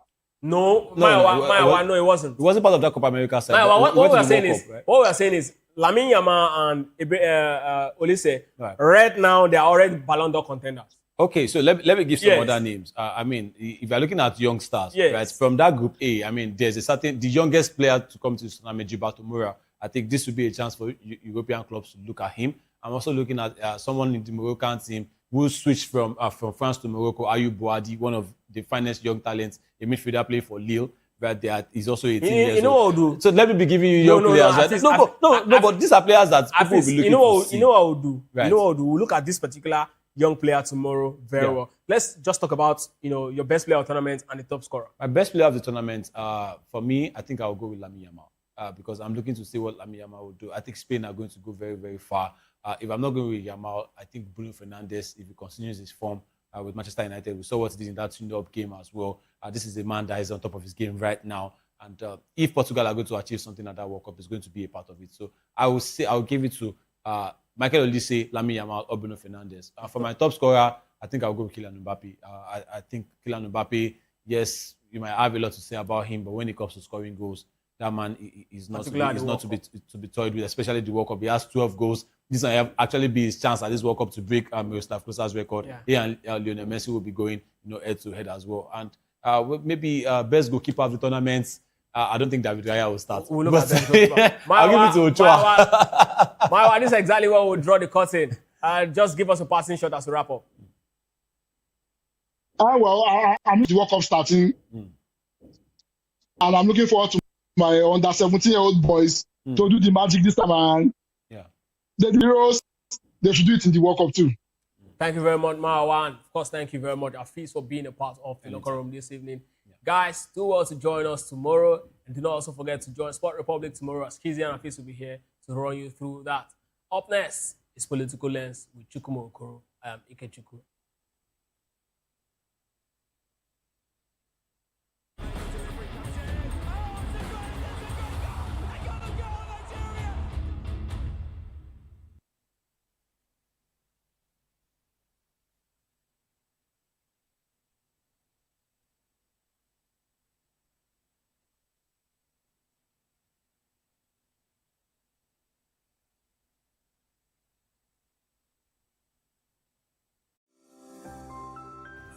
Vop TV. Now, you have more than a voice. Nigerians, your voice matters, and in 2027 it starts with your permanent voter's card, your PVC. If you're 18 and above and you're a Nigerian citizen, you have the right to choose who leads your community, your state, and your country. But that right only counts if you have your PVC and your name is on the voter register. Here's what to do. First, check if you're registered. If you're not, or if you've moved, lost your card, or turned 18 since the last election, go to the nearest INEC office or an INEC registration center. Second, it's free. Don't pay anyone for any registration or collection. Third, collect your PVC early. Don't wait until the week before elections. INEC will announce dates. Listen to radio, TV, and follow INEC's official pages. Your PVC is more than plastic. It's your power to hold leaders accountable. It's how you decide on roads, schools, hospitals, and jobs for your community. When you vote, you decide the future of your children. Get registered. Get your PVC. Vote in 2027. For Nigeria to work, you must be a part of it. Your vote, your future, your responsibility. This message is brought to you by Voice of the People, VOP Media.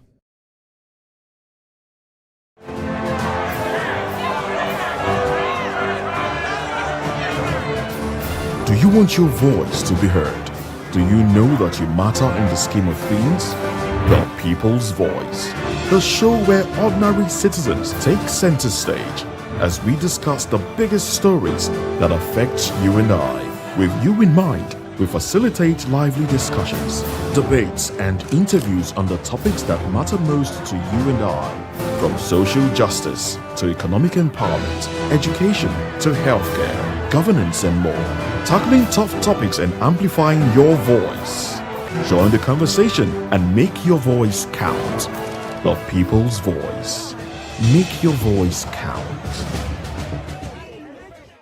We encourage you to click on the like button and subscribe to our YouTube channel. We are Voice of the People TV. Also follow us on all our social media platforms. We are at VOP TV Live. Visit our website www.vop.ng for fresh and trending news. Also watch us live on SLTV channel 264, VOP TV, Voice of the People Television. This is Health Check, your weekly guide to better living, smarter choices, and trusted answers. From everyday wellness to urgent health issues, we've got you covered. Health Check, only on Voice of the People Television, where your health has a voice.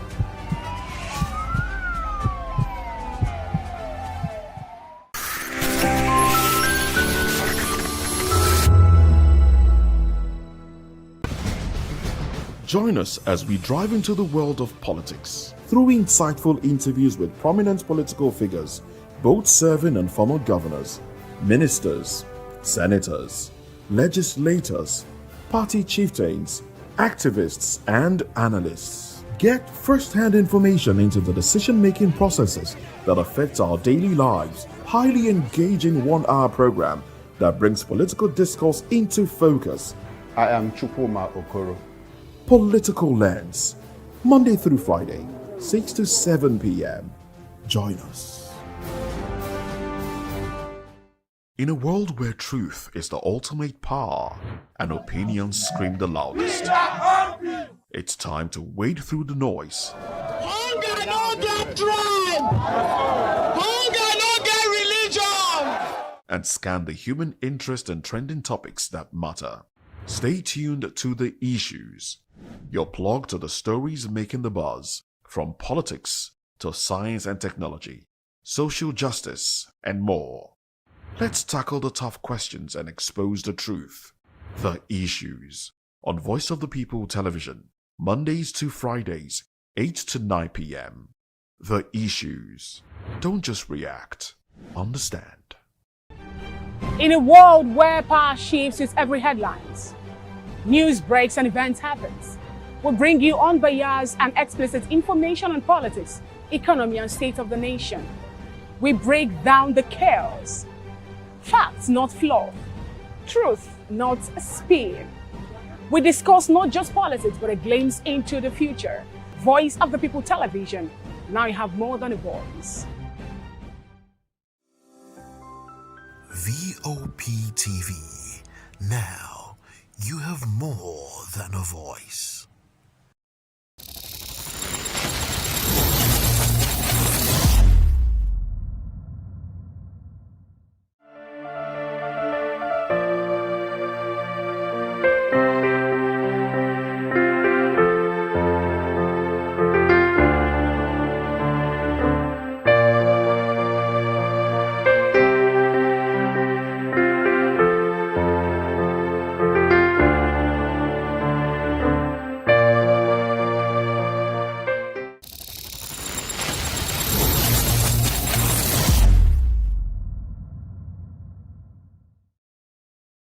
My name is Esther. They call me the Oga Parabata of them, the General Overseer of them all.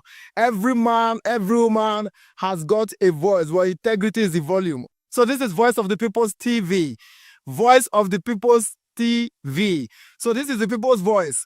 And the people's voice is the voice of God. That's the voice populi in Latin. The people's voice is the voice of God. So keep watching Voice of the People. In fact, my name is Voice of the People. Keep watching MC Adobe King. Thank you. Hey guys, my name is Kegan. I am Nigeria's biggest tech content creator, and I just wanted to give a quick shout out to Voice of the People TV. Keep watching, enjoy, and you're welcome. My name is MC Alamano. They call me Enjoy Landlord. It's Vop TV. Keep watching Vop TV.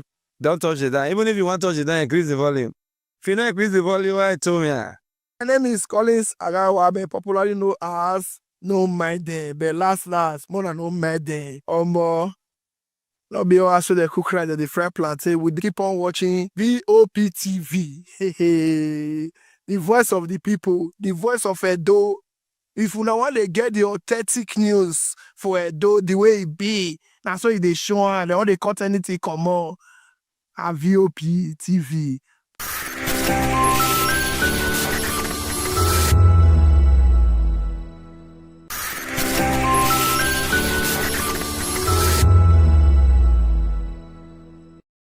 Extraordinary. Something big is happening on your screen. Introducing VOP TV. Now streaming on SLTV channel 264. From breaking news to captivating conversations, news analysis, giving you all sides to the story. We bring in-depth discussions on the issues that matter, from politics to sports, entertainment, and lifestyle. VOP TV on SLTV channel 264. Join us as we redefine what television means to you. Voice of the People Television, VOP TV. Now you have more than a voice.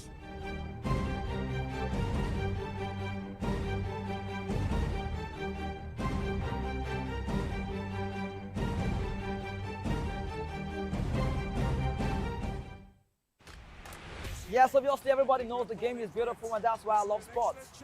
My name is Kizzy K. You're welcome to my republic. But remember, there can never be a transfer without a window. Just like there can never be a deep thinking without a Pep Guardiola in football. You can't say tennis without talking about Djokovic. So why not give me attention on the show so I can run your race on the TV like Lewis Hamilton Formula 1 star.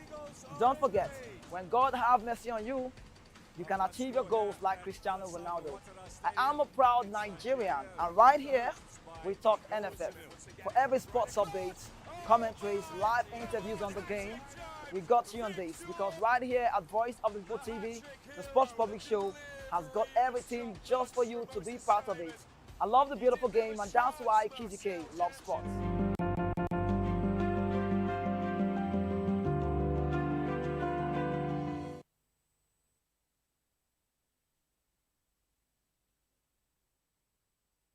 Tonight on Political Lens, we turn the spotlight on Nigeria's rapidly heating political landscape ahead of 2027 general elections. Well, analysts warn that the contest may be one of the most desperate and high stakes in the country's democratic history, shaped by the personal timelines and ambitions of President Bola Ahmed Tinubu, Atiku Abubakar, and Peter Obi, with concerns growing over fractured opposition, shrinking policy debate, and rising political hardball.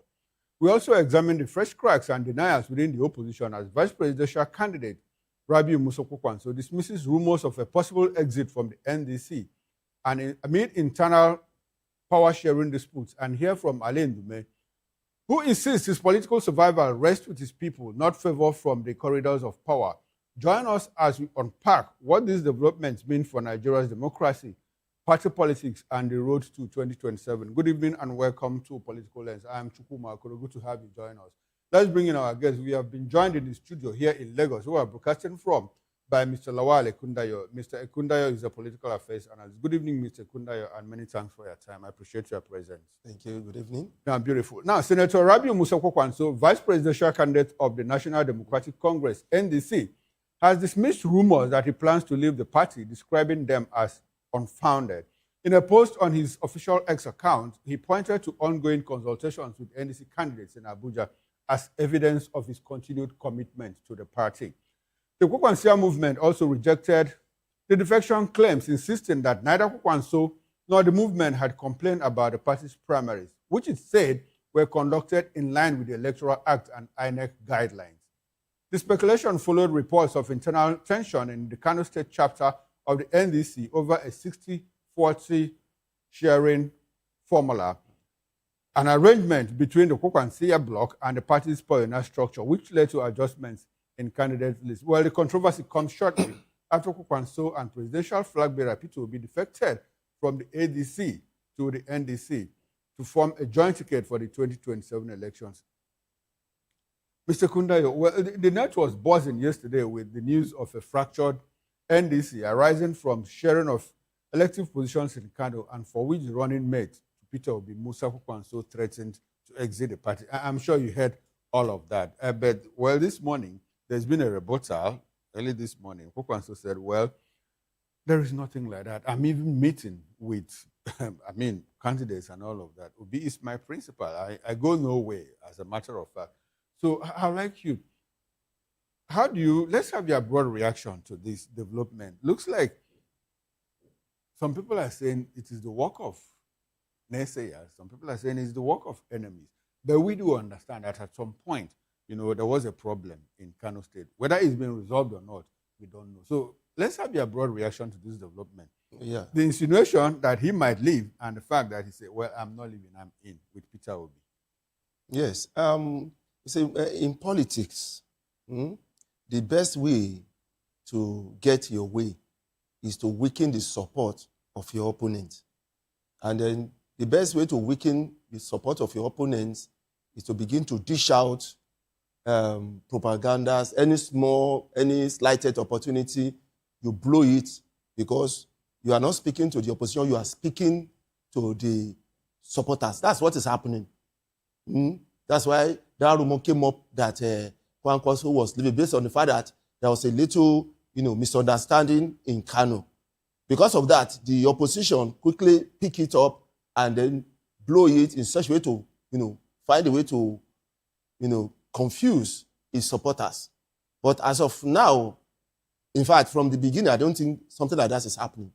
They've already crossed that boundary to the level in which they are going to the next stage, because their party is stable when it comes to their flag bearers. Is the party stable? When it comes to the flag bearer, it's stable as of now. At the national level? At the national level? Yes, that's what I'm saying, that at the flag bearer is stable. They already have their presidential candidate. They already have their vice. So their flag, that top is stable. Now, when you come down, one or two things might occur which is solvable. You know why? Because the moment your head is stable, it's easy to translate downward. And that is resolvable. And that is what will happen. That happens all over, across board. It happens across board to every party. One or two persons may come up, say one or two things, and then they have a way of resolving it. Even if they don't resolve it completely, they still have their We'll system. talk about the resolution in a bit. But when you say that, well, what happened yesterday is what happens in politics, more like normalizing mudslinging and muckraking. We see a situation where opponents come up with information that are not factual. And is that normal in politics? Is it something that we should normalize? No. One thing is this. They just need an iota, of information that is true in everything. You have 100 stories. They just need one or two. So one or two is what they capitalize on, and then use it to overshadow the rest that is true. I understand that, but my position in all of this is that, is it something that should be acceptable? Especially in this age and time where we have something like the Cybercrime Act, cyber stalking. I mean, when you go on air, to put out information that could be damaging or destructive to your opponent, the opponent could sue you because, the very broad Cybercrime Act in Nigeria that we have. So in all of that, we are looking for a safe ground to say what happened, the rumor, the buzz in the internet and all of that. At what point should it be acceptable, and at what level should it be said, oh, well, you are crossing the boundaries and all of that? And that's why I said those who spread propaganda, they're always very careful. Okay, very careful. Yes. I'm talking about the professionals. People are paid to do that. They just look for one or two things that is the truth out of the whole story, and then they blow it. For example, we know there's a small issue in Kano concerning the selection of the other posts. They said that the Kwanka Soya have more than the others. So there was a lot. So that is one of the things they need. Just a small thing that, oh, there's a small issue that they just blow it up and then begin to allege. Okay. So it's normal. It's cut across board. But one thing is this, when it comes to politics, it's cut across board. It's only, the thing is that there's a level at which you cross the boundary. But within that boundary, in which you can still say one or two things, it is now left for your own opponent to find a way to go around it and then find a way to hit you too, so that you have something to run after. That's why people are saying that the opposition we have these days, most of them are not really doing the work of opposition because they are too quiet and they are too busy talking about how they want to remove the incumbent, talking about how somebody defeated or not. You know, they were busy talking about things that are not really what opposition is about. Because this is politics. This is not monarchy. What should they be talking about? Yes, you should be talking about reason. Because I told you that when it comes to democracy, it is your population that matters. It's not you. Okay, numbers. Yes, it's your population that you carry. Now, what happened is this. You need to win more population. You need to maintain your own followers. That is the population that, you know, depend on you. And then you need to find a way to weaken your opposition and get more support from that camp. So what you need to do is to begin to see the reason why those other side needs to move away to your side. Why you think they should not follow that side again? You have come back to the issue of, you know, find a way to weaken your opposition. Now, at what point will it become immorally acceptable, you know, to say, well, you are trying to weaken your opposition? If you say you try to weaken your opposition, political parties, the opposition parties, Atiku Abubakar has said several times, Peter Obi has said several times, Adewale Adeboye has said several times, well, we have the imprints, you know, the imprimatur of the president and the ruling party. In the problems with the opposition parties, talk of PDP, talk of LP, at some point, ADC now, and even SDP. And now you're saying, well, does it look like it is right for the ruling party to try to weaken the ranks of the opposition? There's a boundary. Okay, at what point? Yes, there's a standard. At what point does it leave that level of permissive? Now, when you begin to use the instruments of the government against the opposition, that's not a level playing ground. If you find a means by which you think people should not support the other side, that is still within the standard. Because that is what politics is about. I want to get into that office, or why that person's policy is not popular, or is causing problem, or is not taking us to the next level. And people want to get to the next level. Like the Yoruba will say, a proverb that that is, you can't be hungry and somebody is now preaching to you or talking to you. You won't listen because as of that moment, you are hungry. Now, when it comes to that politics, you need to tell people why they need to be better fed than they are fed now. They are eating. You need to tell them that there's a better way by which this thing can be done. We'll talk about the taxes that the ruling opposition and ruling party should, the windows, you know, open for them and all of that. I want us to return to the issue of the NDC in Kano State. As a matter of fact, what even caused this problem, the 60-40 sharing formula. Now, this problem is started to have been agreed between Kokwanso and others. Now, who are the others? Because they said 60% to the Kokwansia and 40% to the original, the Aborigines. I'll call them the incumbent members of the party. Now, the question is this, who are these incumbent members? NDC was just from on the 5th of February. But you know, the criteria of INEC says that you must have offices and in so many. So if you want to have office, you must have people there, you must have members. To man those offices. Yeah, so you must have certain people who originated that, who held it, in such a way that you are able to get that approval. You get it. And they also have ambitions. Somebody must be financing, or some people must be, encouraging them. And so those people too have to be, taken care of.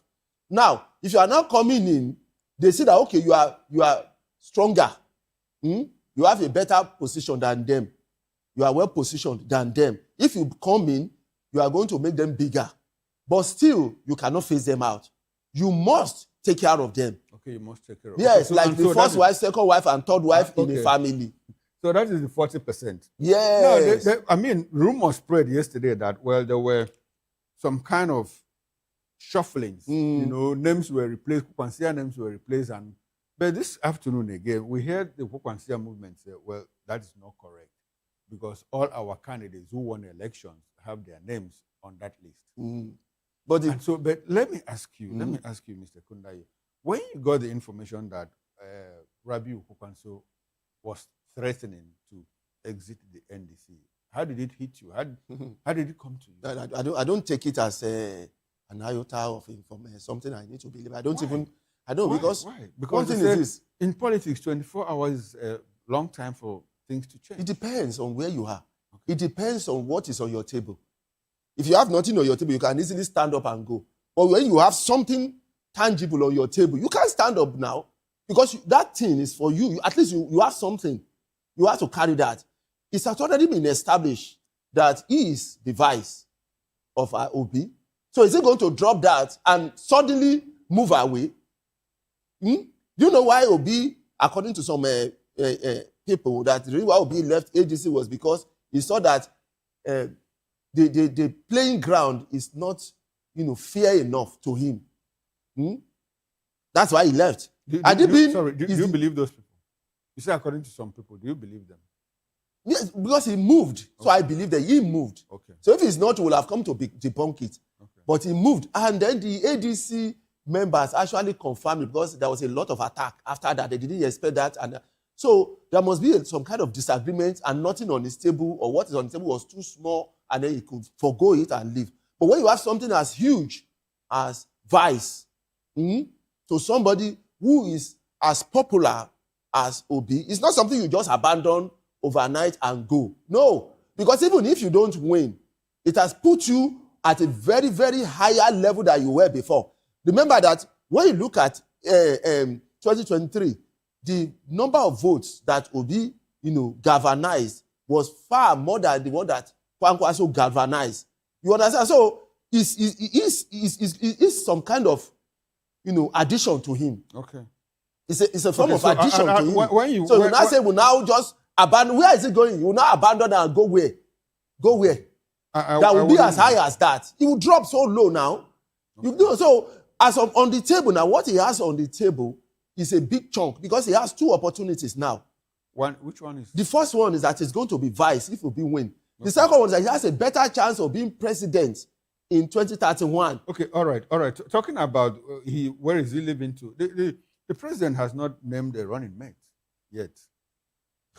There's both in internal and external, backlash against Shetima. Okay. So people are saying that as of his time, there was some fingering that he was involved with maybe some, people who are alleged to be terrorists. Okay. And then outside, the picture that is painted about him is not so rosy.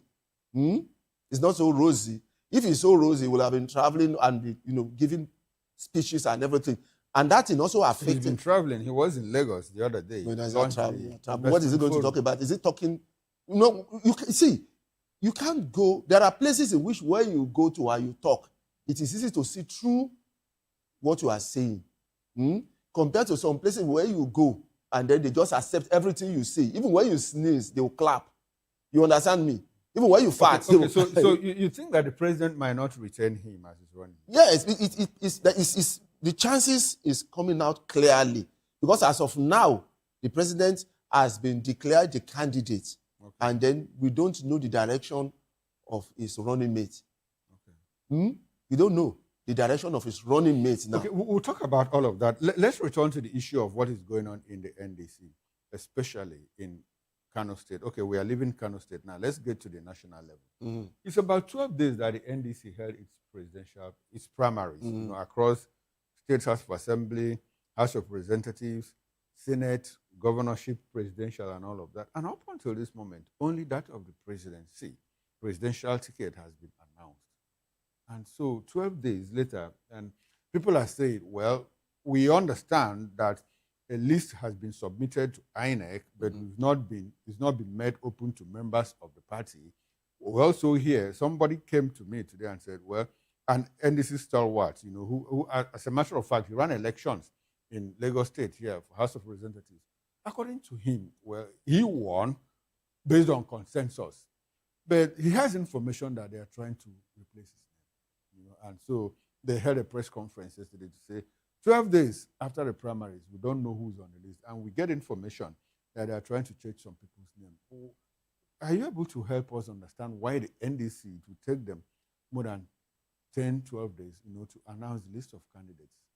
Both consensus and direct primaries. Meanwhile, we hear that a list is before INEC submitted. So why are they not making it public? Can you hazard a guess? One thing is this.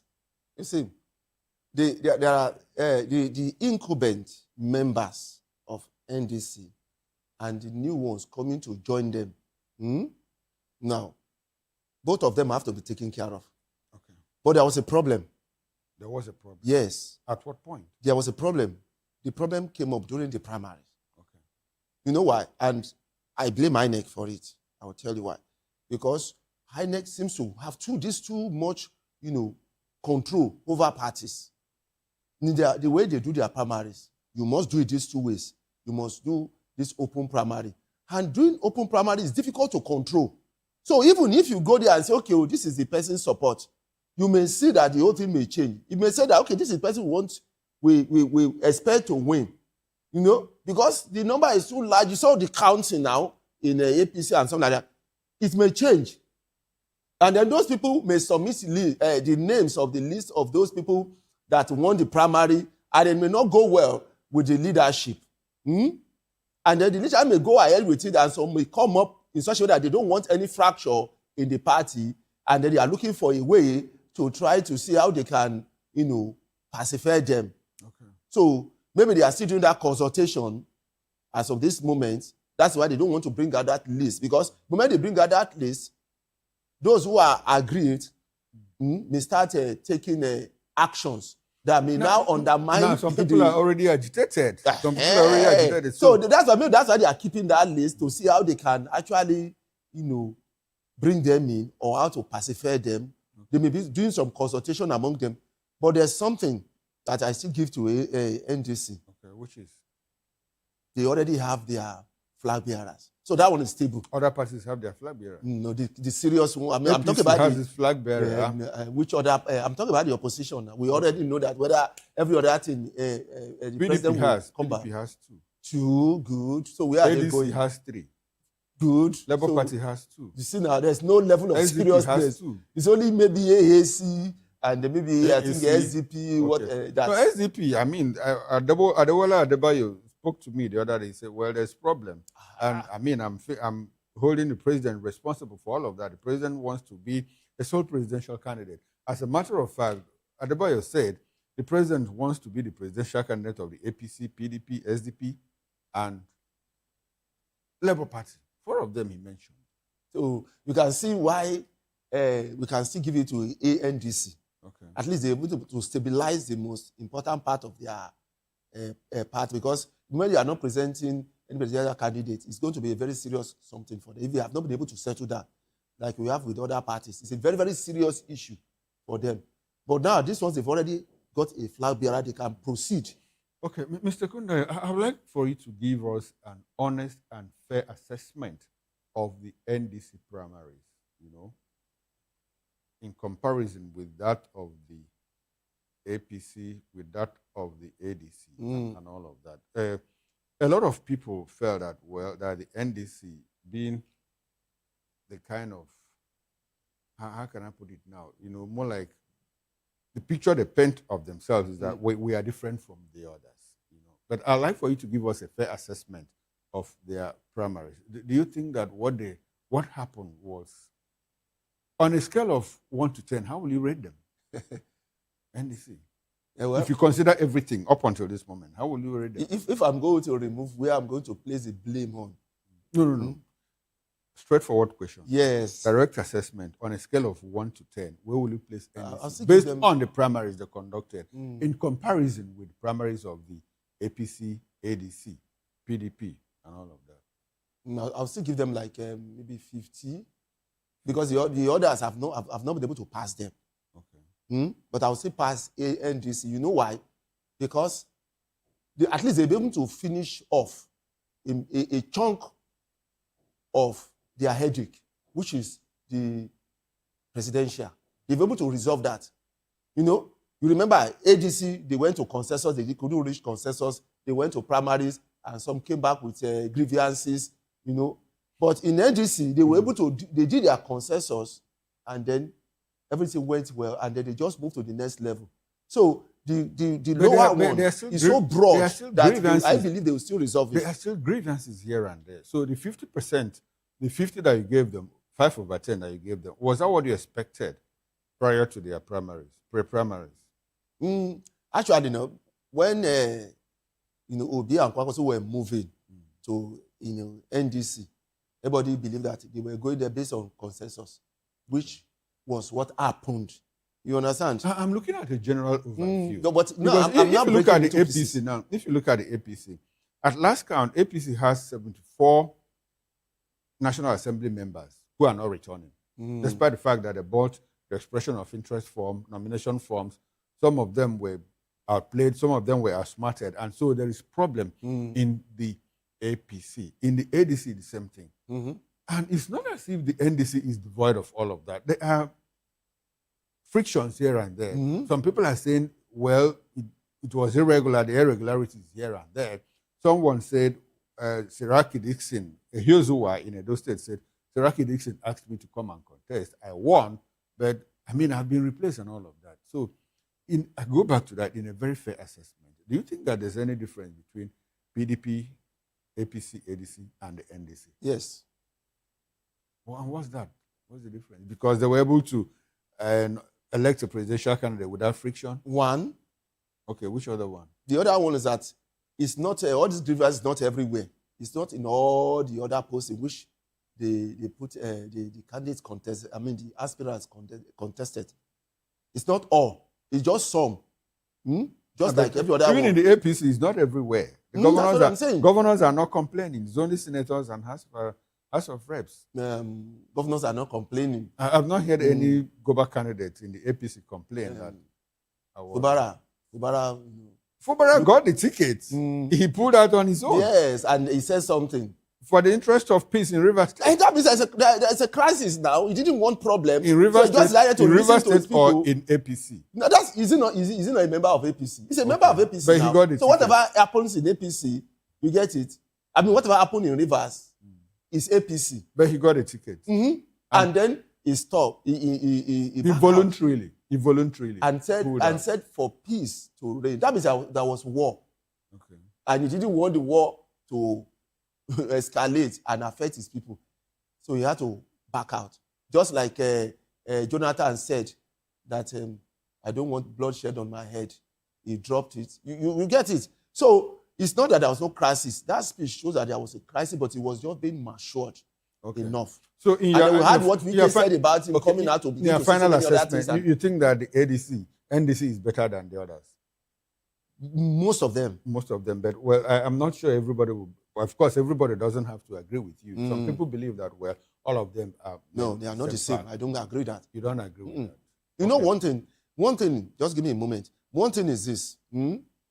Nigerians are now beginning to look at individuality and not the party. Yes, that is the way the traffic of this election will go. Nigerians will begin to look at the personality. Okay, politics of personalization. No. What I mean, who are you? Okay. Where are you coming from? What have you done? Your behavior. How did you manage the last places you were? Are part of your personalities. Talking about personalities, Mr. Kundayo, let's move on now. Political pundits, people like you, I said that Nigeria's 2027 general election will be more desperate, bitter, and high stakes than previous cycles, driven largely by the personal timelines of the main contenders. They point to President Bola Tinubu, who is under pressure to avoid becoming a one-term president, given age and zoning constraints, while Atiku Abubakar's Atiku Abubakar faces what is likely his final realistic shot at the presidency. For Peter Obi, though younger, he is also constrained by power rotation politics, making 2027 a must-win contest for him as well. Well, these pressures, people suggest, will intensify the use of incumbency, hardball tactics, and post-election tensions. Well, beyond personalities, the piece of identity is troubling patterns. A fractured and hostile opposition, a thinning focus on policy ideas, and the erosion of any moral high ground. Instead of issue-based campaigns, parties and candidates are expected to prioritize attacks, slogans, identity politics, and patronage. While frequent defections, opaque primaries, and candidate imposition among both old and new parties have further blurred distinctions and weakened claims of reform. Overall, people conclude that unless Nigerian politics shifts from personality-driven competition to serious policy debate, the 2027 elections may deepen cynicism without delivering meaningful solutions to the country's challenges. How do you see 2027 panning out broadly before we get into the specifics based on the intro? Timelines, Tinubu doesn't want to be a one-time president struggling for a second term so that he could, be like Obasanjo, Buhari. Now, Atiku Abubakar is already 80. Last shot, if he misses it this time, 2031, he'll be 84 or thereabout. Now, Peter Obi, too, grappling with, he's 65 now. And if he misses it because it's the turn of the South, based on gentlemanly agreement, by the time he rotates back to North, to the South again, he'll be 77 then. So in all of this, do you agree that 2027 will be fierce, fiercest? In fact, a bitter contest beyond what you have ever seen in Nigerian politics. Yes, I agreed. You agree? Based on these parameters? Yeah, more than that. Okay. No, let me bring out the genesis of all this. It became very, aggravated when what happened in 2023. That after the election, they went to court, and then the pronouncement of the court were not favorable with the people. So the people thought the court was not, fair enough with the way they handled that case, and then they began to prepare. Which people? Some Nigerians who voted for the opposition. Okay. I like the qualification. Some Nigerians. Yes, but I don't want to say everybody. Well, because some people were dissatisfied. Some people were satisfied. Because that's why yes, everybody cannot go that way. Okay. Now, the opposition now said, okay, we'll galvanize together and then try and see how we can move to. And then there was this different problem from their parties, and they discovered that it was being, they alleged it was being sponsored by the ruling party. So that also creates more chaos. That okay, they are not fighting, they are not trying to just remove the incumbent. They're also having the challenges of, even if they win, with the system allow them. So that makes the whole system to be more, dissatisfied, porous, and then, that trust was gone. So they now look for every other means, like this is going to be a do or die, because if we allow this thing to continue like this, it will be a problem. So now makes it to be so toxic. Now, it makes it so toxic, so tough, that plus the situation, the current situation of the economy, insecurity and everything, mingled with what I said concerning what the opposition parties are facing, from different angles, that they finger the ruling party, plus the INEC rules and regulations that didn't favor them, plus what they are facing from the court that they see that is actually unfair to them. So they now made it they see it as now a do or die, that no. You mean the opposition? You mean the opposition? Yes. But the opposition is not united. They are divided. See, let me tell you something. Let me tell you something. What I want to tell you is this. One, politics can happen overnight.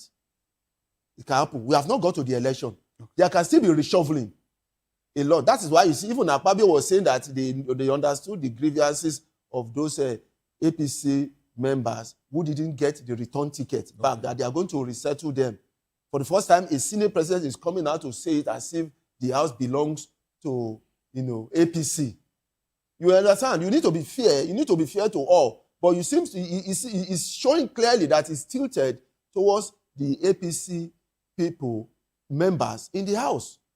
So all those ones, is causing a lot of, grievances and desperations among the people and the opposition, in such a way that they believe that, no, whatever it's going to take is what they are going to do now. Because if they miss it this time, it will be worse than what we have now. So it's going to be more toxic and more porous. And that's what we're going to see. In 2027? Yes. Okay, talking about it being more toxic and more porous, because one other concern that Nigerians share is the fact that, well, Nigerian politics, especially the campaigns, are no longer issue-based. They go along our fault lines. Oh, it's the turn of the South. Why is the Northerner stepping into the fray? Atiku Abubakar, people have been saying, well, Alhaji, why don't you just respect yourself and let the South serve out its term? Nobody's talking about the competence and capacity, Nobody's talking about, issue-based campaigns like, okay, economic decline that is, that stares every Nigerian in the face, the worsening security situation in the country, the fact that Nigerians are being harassed in all parts of the world, in Ghana, they're asking Nigerians to go home. In South Africa, xenophobic attacks, they are saying, hey, Nigerians, go home, in many parts of the world. So, you don't hear people talk about these things. What people talk, oh, it's my ethnicity, it's not your ethnicity. In 2027, the fault lines, that divide us, the campaign, how will it look like? Would you think that it will become issue-based? Or will we still go back to the old narrative of, well, it's our turn, it's my turn, it's your turn. You are North, I'm South. You are Igbo, I'm Yoruba and Hausa. It's going to be more of some kind of decision. Who controls the politics of this country? Decision of a very few over the majority. That's the problem we are facing in this country. No, I would like for you to take that again. The decision of a very few over the majority of the country. Decision of very few. Very few in the sense that some people believe that whatever they say is where the direction of the country will go, regardless of what the people say. And that's why some people use the word godfatherism. Okay. And it's still reigning. That's why up till now, you don't see them coming out to say something like telling us what they are going to do differently. Even the incumbent president is busy talking about his reform that some people say is not popular. How he thinks is the right thing he's doing. What do you think? What do you think? Away from what the president says. Do you agree or disagree with the president? I don't agree. You don't agree with the president that reforms are working? No, I don't. Why? Because I'm a living witness. World Bank says it's working. IMF says it's working. The Minister of Finance says it's working. They say, hey, our external reserves increasing, inflation dropping, headline inflation dropping, unemployment dropping, FDI increasing. Let me tell you what happened yesterday night, around 9 o'clock. A young guy, well-dressed, just came up to us. Well, I was talking with one of the elders in the community, and the guy said that what he needs is just money to buy gas, to cook for himself and his sibling at home. That is not being paid. It's a security operative, security of like this private security guards. Yes. And they have not been paid, and there's nothing to eat. That is just looking for just money to buy gas, to go and find something to eat. We had to find him something. We told him, if you can't get gas, please look for firewood or go and buy charcoal. Do you know why? Because the price of gas now, the price of gas so high, the price of kerosene so high, and then the food you want to. I went to buy pepper and tomato on Saturdays. I checked around looking for where it is affordable. It's so expensive that I spent 5,000 buying something I would have bought for 1,500 naira. So now somebody who is in Switzerland or wherever he is, where's World Bank office headquarters, will be telling me that that is in Nigeria here. You know, I deal with Nigerians. I see my people every day. They go outside here and because they run the numbers. They run the numbers for you. You know, they run the numbers. No, they should come. No, they should come to Nigeria and meanwhile, take a walk for a week. The case of the young man you mentioned could just be a random number. It happens every day. It happens every Not day. even once in the morning. You see them morning, afternoon, night. People will approach you. You see people approaching you. You leave one and you go to that. Before you reach where you see another person, you will be telling, sorry, I just gave somebody money right there now. Okay, so let's return to the issue. The issue now is 2027. Will it be campaign? Will it be issue based in terms of no? We're already seeing it now. Nobody is talking about the issue except few of them. Well, the campaigns are not open yet. No. It's not about. See, every time a politician steps out into the open, he's already campaigning because people must ask you something. Okay. Press must ask you something. You must say one or two things. That's a form of campaign. But when you say official campaign, it's a different thing. But when they ask you, what do you say about the kidnapping that happened in Ibadan? Are you not going to say, no, it's not a campaign time. I am not going to say anything. You will say something now. And when you say something, you can't say, well, I won't do anything if I get to the office. You have to say something which people will see you as you are saying something that is better than what happened. So campaign is going on. You understand what I'm saying? So you don't see any of that, from the candidates.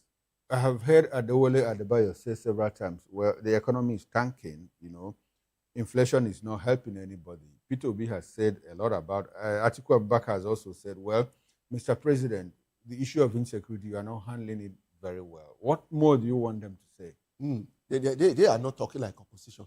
Opposition will tell us why that government did not do what they're supposed to do and what they, believe supposed to be the right thing to be done. You can't just come and come out, that thing you did is not good. It's not supposed to be. Without offering an alternative. Yes, you need to offer an alternative. You need to tell us why we need to listen to you. It's like a slave. Like a slave. And somebody comes to that slave and say, I want to get you out of this place. You must be able to offer them something that make them want to follow you. Or they will say, no, we are going to get it. If you follow, it will get worse for us. Okay. Let's be where we are. At least we are getting something to eat every day. But if you want to take them out, you have to give them something tangible that is better than the position where they are. And that is when they can now follow you and risk it. Okay, let's round off on 2027. If you look at what happened in some parts of Lagos in 2023, and at some point, our president said, well, election is not served, victory is not served a la carte. You have to grab it, snatch it, and run with it. That time he was operating from the outside. Probably, well, it was his party that was in government, but he was outside, just national leader of the party. He had said several times, well, I don't even know what was going on in government. Some people wanted to vote, they were prevented from voting, not just in Lagos State, even in the Southeast. People that wanted to vote for particular candidates were stopped. In the North, we saw all of that. Now, in 2027, with the power of incumbency, do you see a repeat of that? And how intense would that be? We have heard some people, like there's a certain Sego of a man that said, well, if you don't vote for a particular political party, don't even near the polling booths and all of that. So the one that we witnessed in 2023, how intense do you think it will be if you put together the fact that the president wants to return, Atiku Abubakar is trying his last chance, Peter Obi is saying, well, it's the turn of the South. How intense will that pushback be in 2027? Do you see anything? Or will it be relaxed, more like, well, it's a free-for-all, our work should speak for us, or our manifesto should speak for us? What do you see coming? Well, I think what is going to happen, that's why you have so many, these oppositions, coming out and everything like that, behaving the way they behave.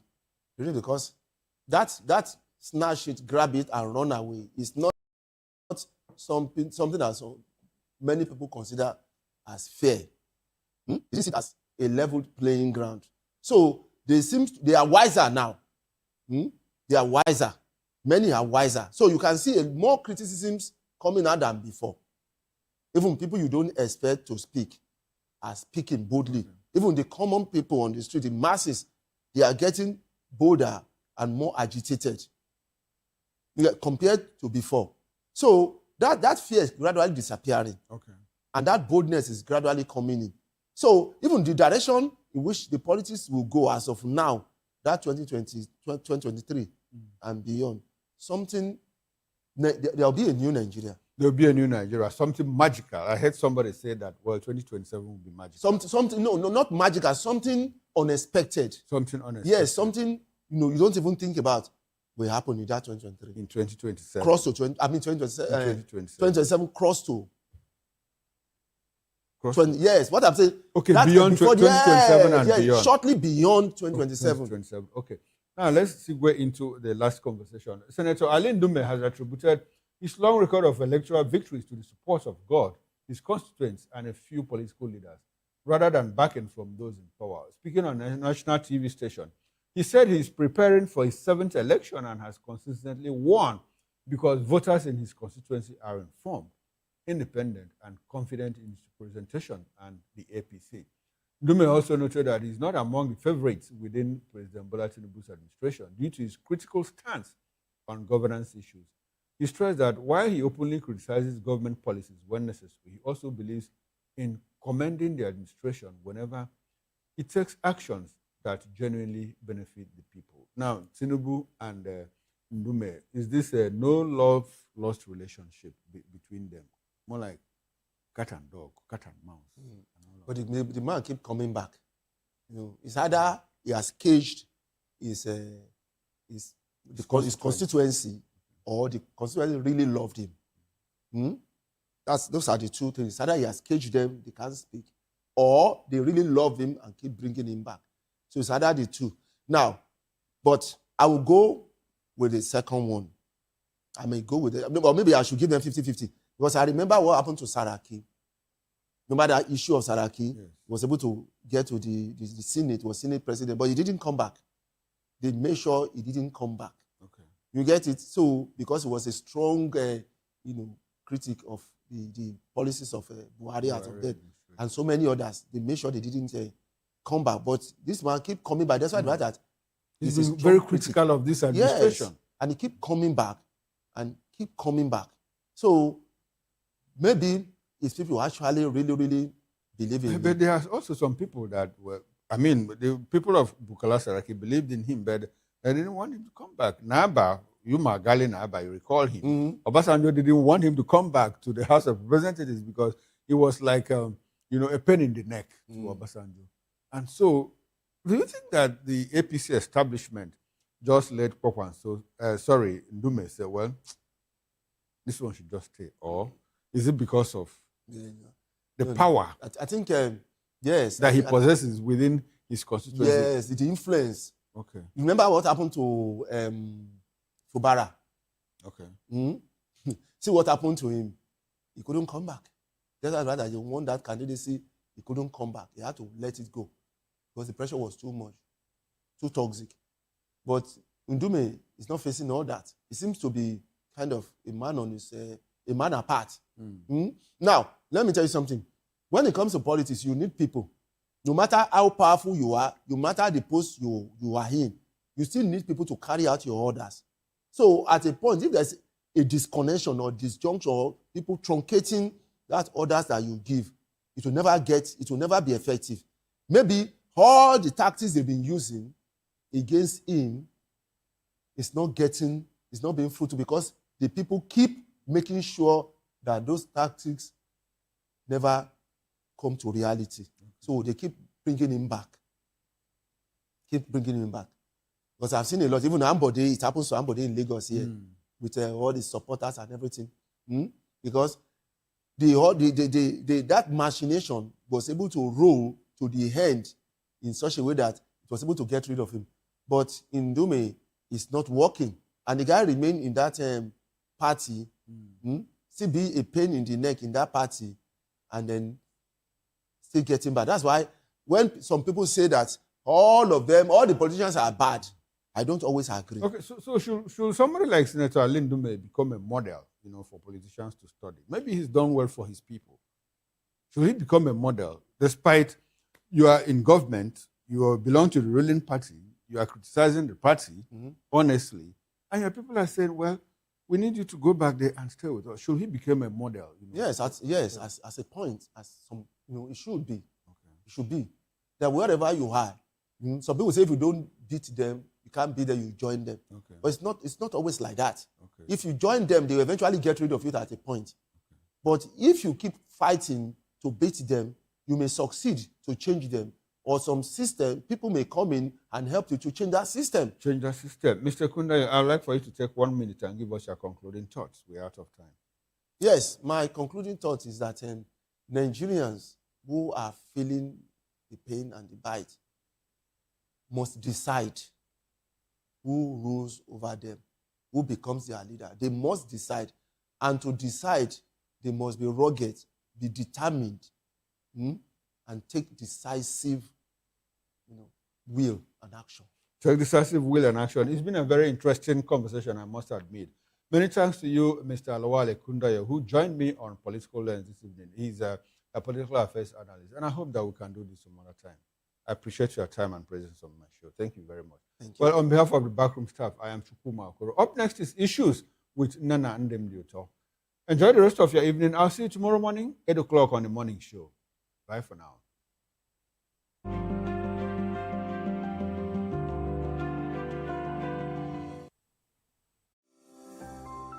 VOP TV. Now, you have more than a voice. Nigerians, your voice matters, and in 2027 it starts with your permanent voters card, your PVC. If you're 18 and above and you're a Nigerian citizen, you have the right to choose who leads your community, your state, and your country. But that right only counts if you have your PVC and your name is on the voter register. Here's what to do.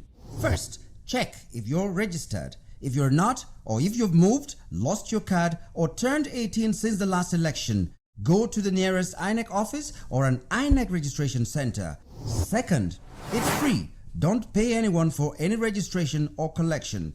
Third, collect your PVC early. Don't wait until the week before elections. INEC will announce dates. Listen to radio, TV, and follow INEC's official pages.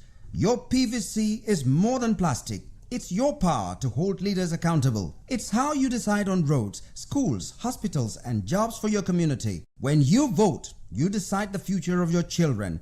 Get registered. Get your PVC. Vote in 2027. For Nigeria to work, you must be a part of it. Your vote, your future, your responsibility. This message is brought to you by Voice of the People, VOP Media. Are you ready for the extraordinary? Something big is happening on your screen. Introducing VOP TV. Now streaming on SLTV channel 264. From breaking news to captivating conversations, news analysis, giving you all sides to the story. We break in-depth discussions on the issues that matter, from politics to sports, entertainment, and lifestyle. VOP TV on SLTV channel 264. Join us as we redefine what television means to you. Voice of the People Television, VOP TV. Now you have more than a voice.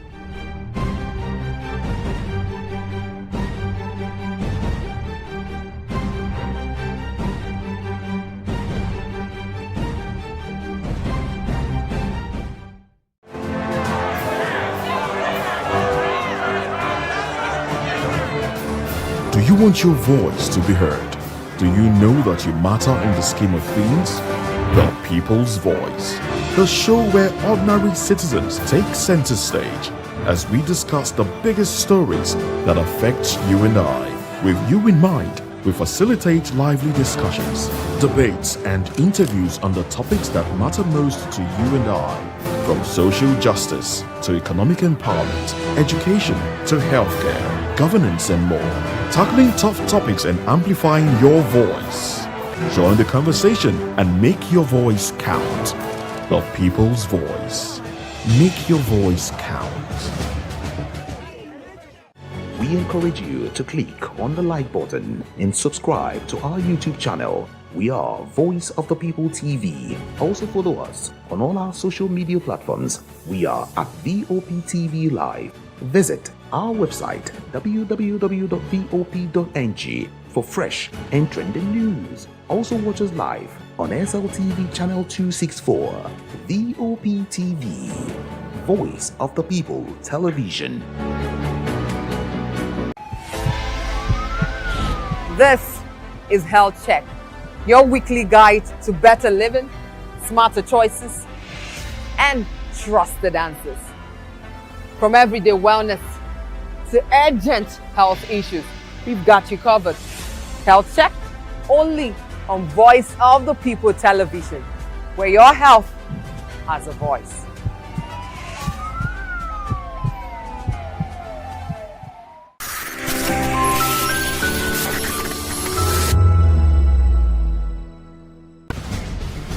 Join us as we drive into the world of politics through insightful interviews with prominent political figures, both serving and former governors, ministers, senators, legislators, party chieftains, activists, and analysts. Get first-hand information into the decision-making processes that affect our daily lives. Highly engaging one-hour program that brings political discourse into focus.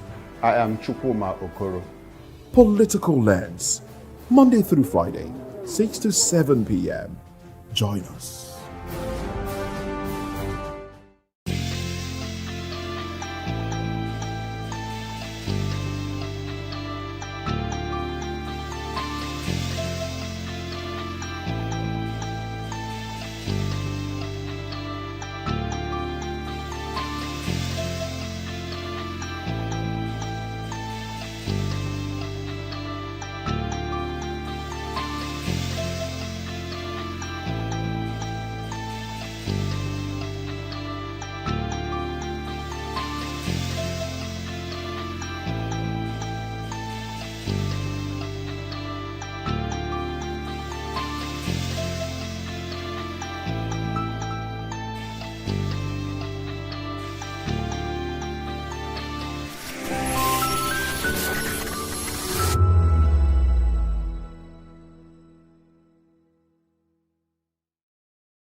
In a world where truth is the ultimate power and opinions scream the loudest, it's time to wade through the noise. Hunger no get tribe!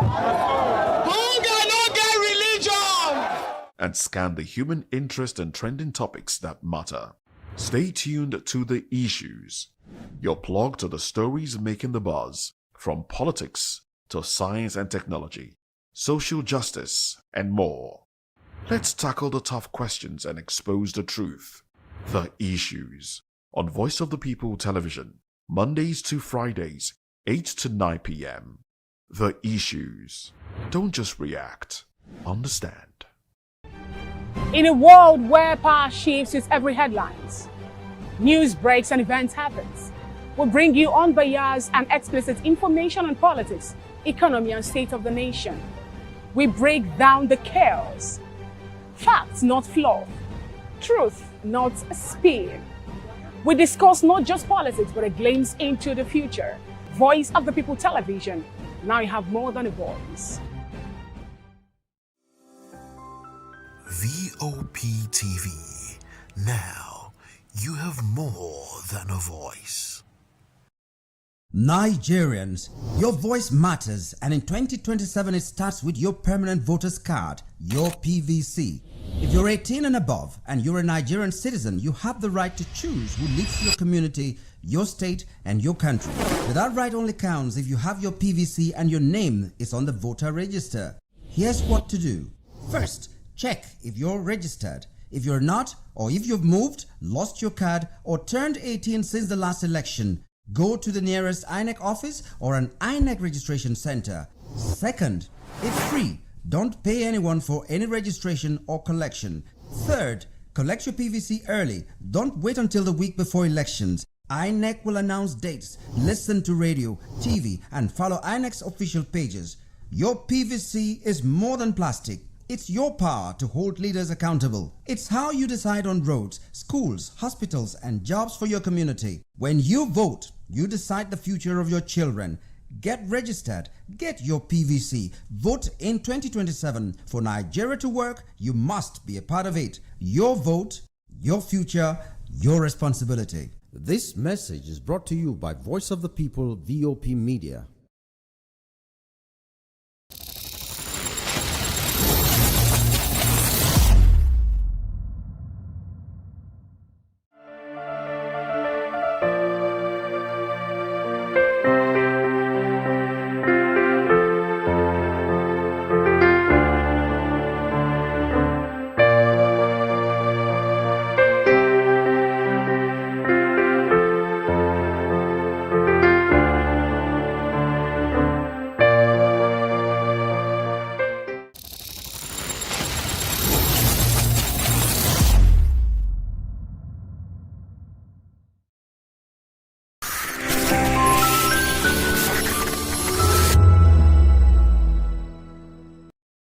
Don't just react.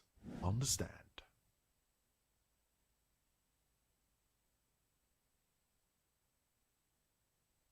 In a world where truth is the ultimate power and opinions scream the loudest, it's time to wade through the noise. Hunger no get tribe. Hunger no get religion. And scan the human interest and trending topics that matter. Stay tuned to The Issues, your plug to the stories making the buzz, from politics to science and technology, social justice, and more. Let's tackle the tough questions and expose the truth. The Issues on Voice of the People Television. Don't just react, understand.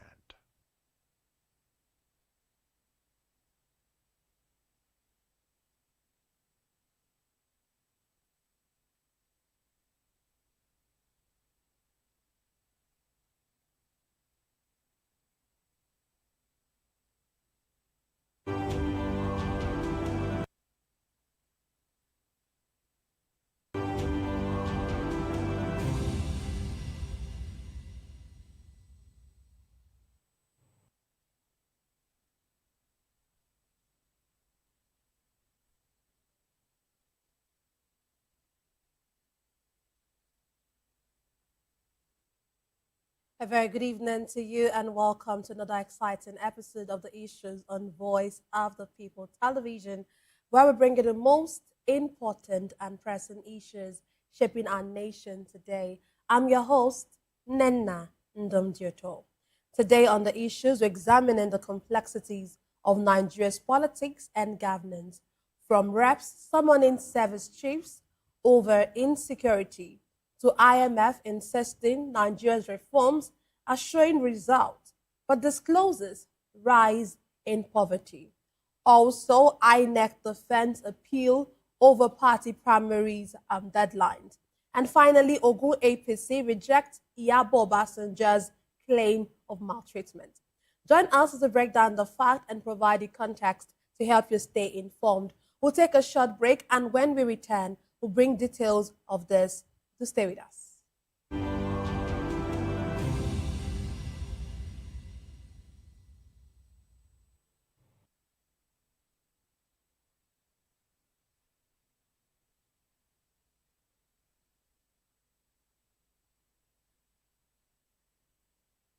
Glad to have you back. Let's dive straight into what we have for you today.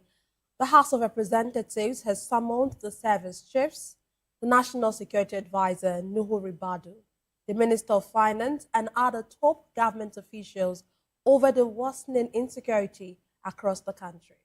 The move comes amid growing concern over kidnappings, banditry, and violent attacks in several states. Oyedele is expected to brief the lawmakers on the funds released for the procurement of military equipment needed to tackle the country's security challenges.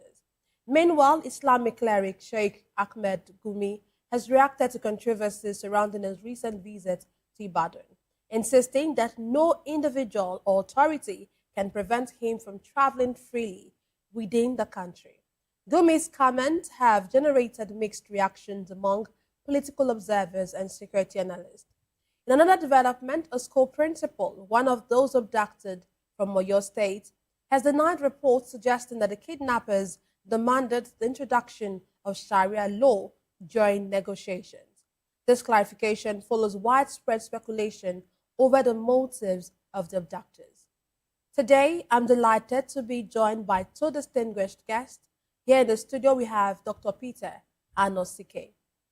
Dr. Anosike is a philosopher, a development economist, and best-selling author. He's also an erudite commentator on economy, politics, finance, and power. He's also the author of the most talked about book, Abuse of Power, How Democracy Turned into Tyranny of the Few. Glad to have, I was going to turn your book upside down. Thank you for having me. Yes, sir. Thank you for joining us. Also, we have Emeka Becky. He is the APC State Chairman of Rivers State. Glad to have you join us, sir. Thank you for having me. Yes, sir. So let me start with you. Okay, the National Assembly has summoned the service chiefs, and of course, you are a member of the APC, and you are in this country, and you know what has been happening. The insecurity has intensified, no doubt about that. And now the National Assembly is, has summoned or is set to summon the service chiefs tomorrow and to have a closed-door meeting with them. What do you make of this? Do you think that this is a step in the right direction? And do you think that anything would actually come out of this particular meeting? First, thank you for having me this evening on these issues in the nation. What is happening concerning security in Nigeria. First, is a very good step to summon the service chiefs to have a closed-door meeting with them. But it's not about summoning them, it's about something coming out. Because insecurity is a serious concern to the nation. Anywhere that is not safe is not good for the country. And investors who are not ready to invest. I just believe that the services should do the right thing. Leadership of the nation should do the right thing. To talk to the service chief, they should know that premier assignment is to protect the life and property of Nigerians. Gives serious concern when you hear kids being kidnapped, kept in captivity, and teachers that the respect that the service chief is funding their problem to make sure they give them the ultimate power and make sure the environment in the country is properly handled along the street of Nigeria and to do their business. Okay, you said the primary duty of a government is to ensure the security of lives and property. But let me ask you, do you think that your party's administration, your party-led administration, has actually done so well in this regard? We got to hear that the president and even his aides oftentimes, give themselves a pass mark. Even the Minister of Defense recently said he would give the administration 65 to 70% pass mark on security. For you, do you really think that the party has actually, not the party rather, the administration has done so much or so well when it comes to tackling insecurity compared to what we used to have before now? Now, let me tell you, after election, it's no more party with governance. Governance is very key to the people of Nigeria. Let's tell ourselves a simple truth. The service chiefs, they've not done very well to provide life and property of.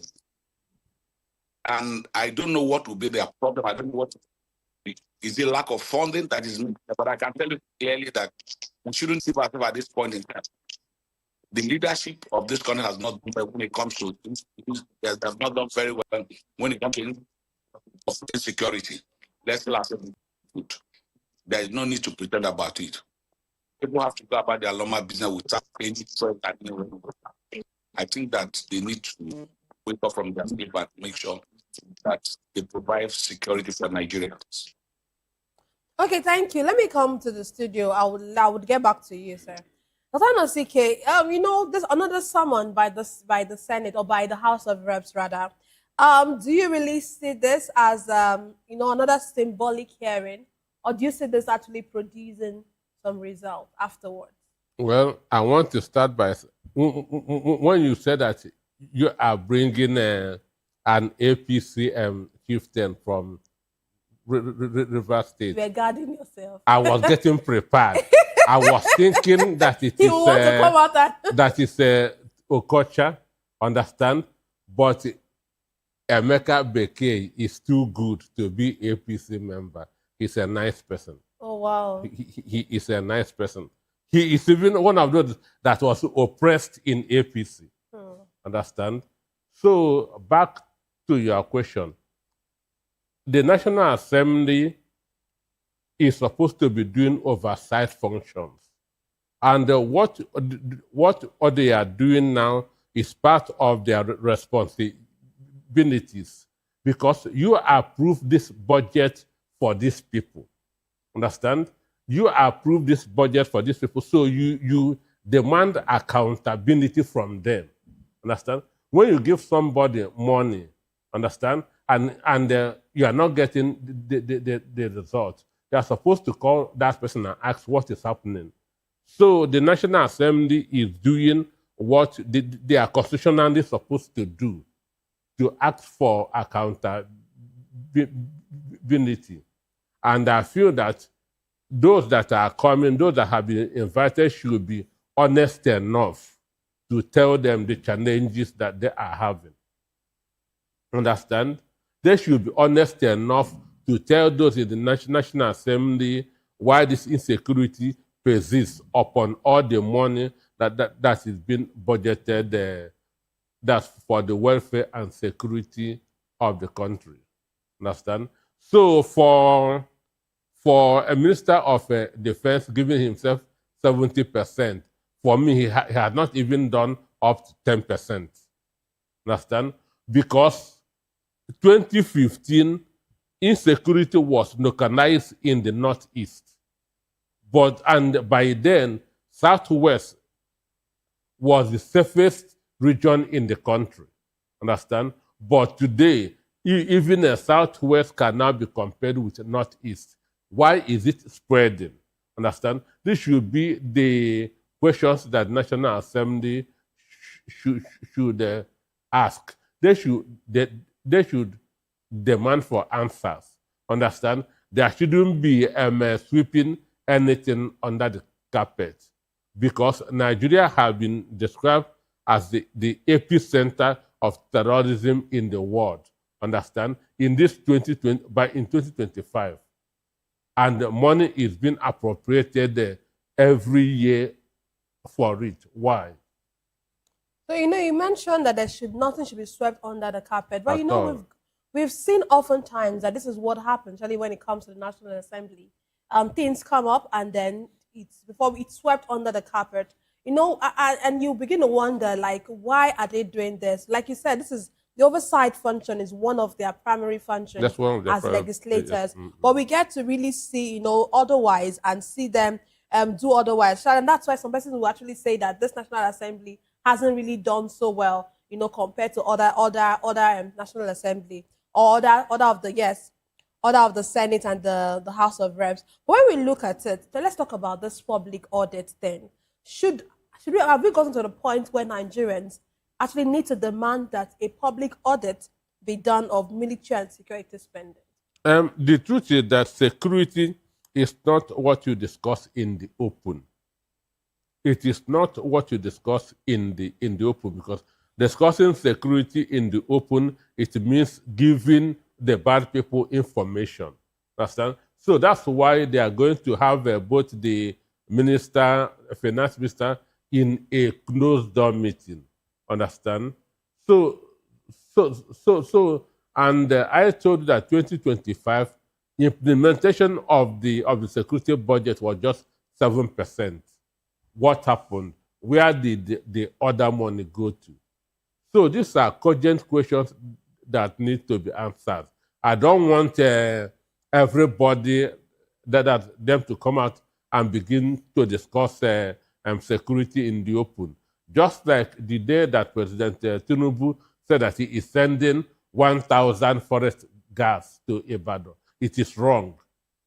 You have already given this terrorist information. I'm sending people, and they will get prepared. Even if they kill 10 people, they know how many that remains. So security operates in secrecy and with surprise. Understand? You don't hand information to your enemies. So personally, I don't like talking security in the open. Security issues should not be, discussed in the open. They should, be closed door sessions and should be done in secrecy and not something that will just throw around over the media. Let me come to you again, Mika Becky. When you look at what is happening, especially the insecurity in the nation, when you look at it, would you really say what is responsible for insecurity? What would you say is the major reason for this dwindling insecurity? Will I say this insecurity that we have experienced so far, or the worsening insecurity? That's the word I'm looking for. The worsening insecurity we've been experiencing. Would you say is lack of money, or lack of funds, or lack of weapons, or would you say it's intelligence failure? Yes, when you talk about that issue, the most important is that when people don't have something to do, it becomes an issue. Lack of job. If you go to the northeast, if you go anywhere in the country, find out that there's added poverty in the country. Let's tell ourselves the truth. They're going to pretend about it, because if you go and find out people are looking for, first, if you have great opportunity for some work, I don't think you will have time to go and there's no job. People are hungry. There's poverty in the land. That's the most that is causing problem of insecurity. Because if you have something to do, you go to work. When you go back, you get tired. You don't have time to go and do those kind of things. But when you don't, they say the idle man never work job. If you don't have what you're doing, definitely you think about another thing. There's no job for people to work. And that is just the most important thing that there's basically.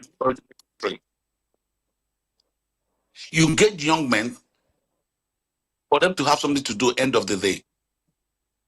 If you don't have job, the alternative is for you to go and something. And I think that the government should look into that area. And if they look at the right industry where people will get this, I don't think this crime. Yeah, definitely there are some people who have the tendency of those kind of things, but it will do tremendously. So you're saying, from what I can hear you say, that poverty is one of the biggest reasons for the insecurity that we're experiencing. That's what you're saying, right? Yes. Let me come to Dr. Nosike. Do you really agree with this? Is it more about poverty? And when you look at it, I'm going to ask you two questions in one. Do you agree with what he's saying, that poverty at the root of insecurity? We had our not our chief of defense staff, our minister of defense the other day when he was talking about, when he had that interview, and he talked about the fact that the reason for insecurity, that at the base of it, it's family failure, lack of values. And here now, Amika Becky is talking about poverty. When you look at this, is this actually the reason why we are here, where we are today? And then the second part of the question is, when you look at all what we've been doing, why is it that we keep being reactive, in actually fighting this insecurity than being proactive? The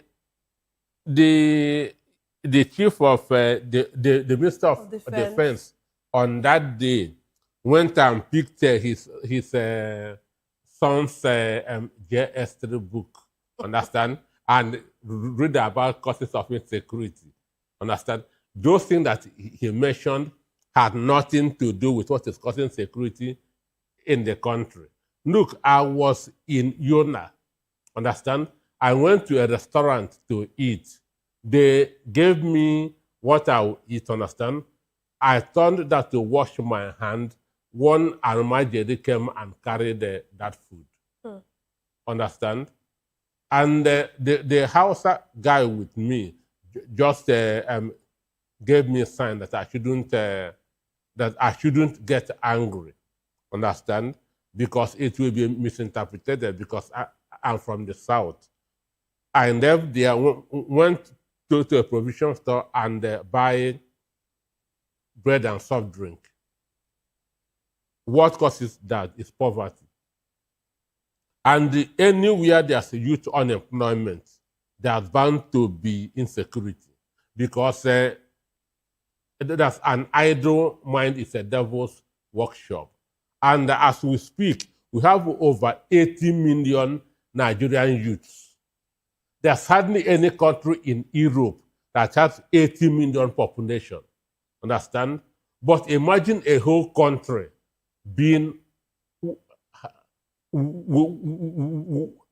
without being busy. Understand? Crime will become the next option. Understand?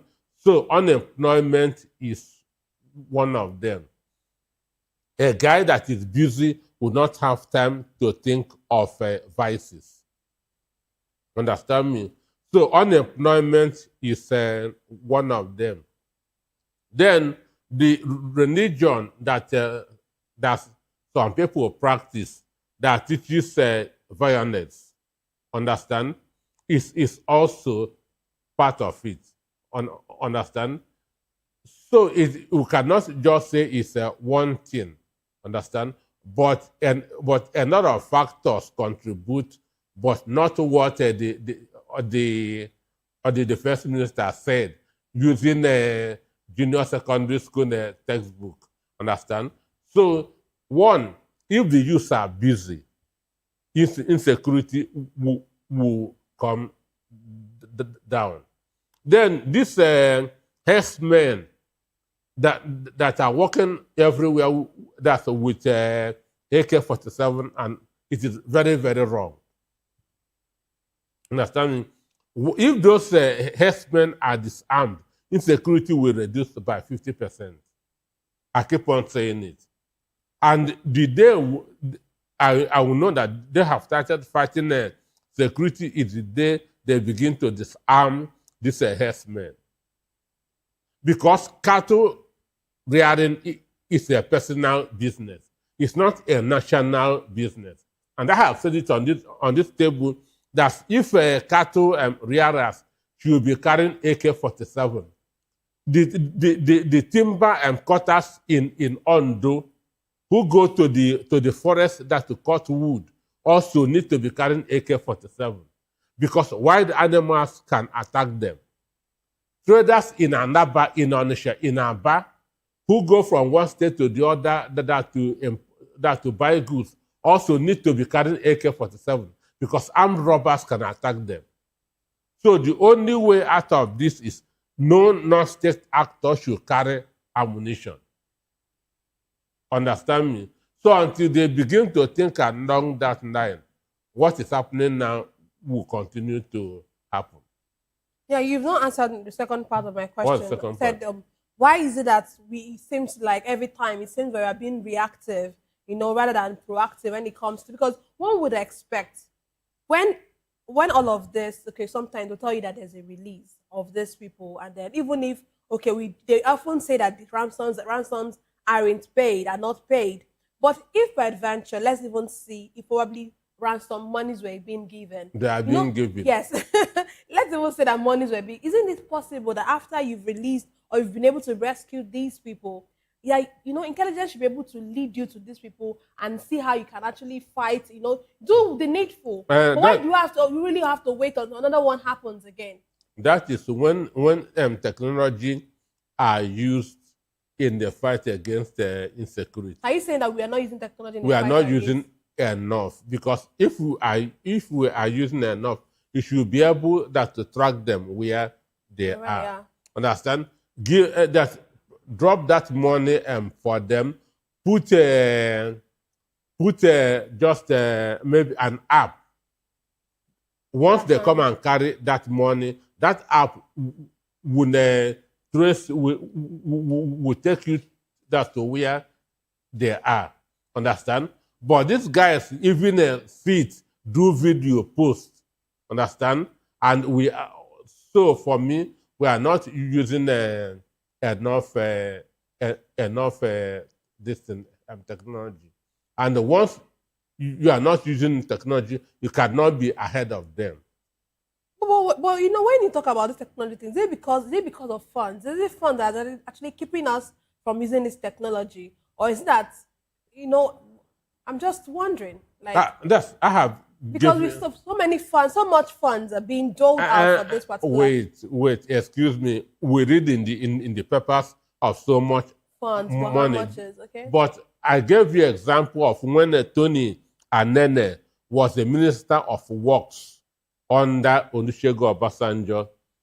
They said that 300 billion was the budget for the Federal Ministry of Works for that year. That 300 billion was in the mind of everybody. 300 billion, 300 billion. Only 120 was released. Understand me? Now, what is in the conscience of everybody is 300 billion, but not up to half was released to him. So in budget, we have there are 3 stages. Budget number 1, approve number 2, then release number 3. 1 billion could be budgeted, 500 million could be approved, 100 million could be released. So that work with what the budget. It's not what the budget that goes to the people. That's the truth. Some go into private pockets. Some go for the next election. Some go into private pockets, some go for the next election. Wow. Let me come to you, Emeka Becky. When you look at this, you know, let's even look at what Sheikh Gumi is saying. Are you still with us? Okay, yes. You know, Sheikh Gumi has, he's insisting that nobody can stop him from traveling anywhere in Nigeria. And when you look at someone like Sheikh Gumi, one would actually wonder, you know, at what point, you know, for, you know, he's, how bold he is when it comes to talking about these terrorists. And then he hasn't been picked up by the DSS and all of that. And you begin to wonder, at what point would we have this, would we separate, you know, civilian intermediaries actually engaging with armed groups? As at what point would Nigeria actually look at Nigeria, the government, actually look at this and, you know, see this as a problem? And what do you make of his statement, you know, saying that, you know, nobody can stop him from going anywhere in the country and he is free to, you know, to do that?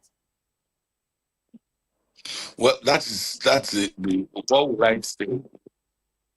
That's of the security agents, government. Nobody's under the law. He makes such comments. I expect security to hold him and scrutinize him very, very well. When you have a government that is proactive, you can't say that. You can't say that. You can't. You don't have the moral to say that because you have not affected somebody that's close to you. He does not have right to say that. It's you can't say that in foreign country. You can't do that. When you're tagged, you have relationship, and you're saying that, and the government is command of that. Well, I don't want to say because it's very concerned. A man who you know that have a relationship with bandit, who go to negotiate the bandit, will say he does. Nobody can arrest. Nobody can pay him. That is the fail of the government. I don't know the government. Sorry. But let's talk about this ransom. You know, I was talking to Dr. Nosike earlier, and I was talking about ransom. That oftentimes the government tell us that ransoms were not paid. But when you look at it, for you, do you think that the government has actually gotten to the point where they've normalized, you know, negotiations with criminals? I've never seen people negotiate. Because if you negotiate with a being who wants to commit the same crime, let's find a way of handling this bandits. Don't wipe them away. Don't negotiate with them. If you negotiate with him, he will come up tomorrow. It's not anybody to start negotiating with bandits. I don't encourage that at all. Because what you're telling people is that, look, if you don't have source of livelihood, go and kidnap and go to the forest and live. That's what you're telling people. That's why the security agent had to move. There's nothing wrong for the service chief. All of them move to the northeast, happening somewhere. It happened. What is wrong with all those that they move to you to Oyo State? It's in foreign countries. Everybody will move there. They plan how to get those stuff and have to attack the bandits. For me, I think it's the feeling. So I didn't get what you said your last statement. You said as you think it's a failure. I didn't get that Of the part services. of the service chief. But when you look at it, Come again, what did you say? yes, I can hear you now. But when you look at it, you think it's the failure of the service chiefs. And you actually said that earlier on where you said your analysis. When you look at it, really, you say the failure of the service, but somebody actually put them there, appointed them. Do you think that, when you look at it, it's only the failure of the person who is there? Because if it's the failure of the service chiefs, he has the prerogative to actually remove them and do the needful if they are not meeting his needs. But these service chiefs are still there. So will you not actually say that, it's just the failure of the government itself and not the service chiefs? You don't expect Mr. President to go around to all this. And if you are appointed as for defense and the Special General of Police and Chief of Defense Staff, people need to work together. But what is the program of the president to fire if not even? Okay, thank you very much. Let me come back to the studio. Dr. Nosike, let's look at this. The kidnapped Oyo principal, and there's another video out there, and she's saying that the bandits, contrary to the opinions or contrary to what we've been hearing that have been thrown around, that these bandits are not demanding, Sharia, not demanding, trying to ensure that people get ingrained into the Sharia law, or enshrined rather to the Sharia law. What do you make of this? Do you think that this is a case of misinformation? Well, I want to start with Sheikh Gumi. There's what we say in Igbo, understand? If a witch cries in the night and the baby dies in the morning, the witch naturally should be the suspect. Understand me? Sheikh Gumi visited Oyo State. Within a short time, people were kidnapped or abducted. Understand? And begin to make funny demands, including the introduction of Sharia. Understand? And mind you, Shitu, one of the governorship candidates in Oyo State, say immediately if he wins, he's going to declare Sharia in Oyo State. Understand me? So when a witch cries in the night and a child dies in the morning, naturally all fingers will be pointing at the witch. Sheikh Gumi has become above the law. This guy was deported from Saudi Arabia. Understand? Because of his utterances. They say that such a character cannot come to their country. But he has been saying everything in this country and getting away with it. Including that he is free to go to anywhere and nobody can stop him. Understand? So he has become one of the untouchables in Nigeria. Then for the principal, for me, it seems like we are having fun. Understand? How is she getting the views of people? Is she the one getting the views of people, or the bandits are the one getting the views of people? The woman is reacting to the views of the people and now countering all the views outside there. Understand me? So is it the bandits that are giving her information of what people are saying out there or what? Understand me? For her to say that there was never a time they demanded so and so thing, how did she get that to know about that? I know that they asked for 1 billion naira. Understand? They asked for a Hinox. They asked that for some other concessions. Understand? Now this woman is now acting as a go-between. Understand? Or the bandits and those outside. So that's what I don't really understand. So, but the issue is this: if they are still in Oyo, Oyo is not in the sky. Understand? With these exchanges, she can be trapped wherever they are. Understand me? With technology, they can get to where they are. Understand? If it's Israel that this is happening, within 48 hours, they release their video, they will get them. So that's why I say we are not making use of enough tech. But isn't this the time for, or isn't there a need for collaborations?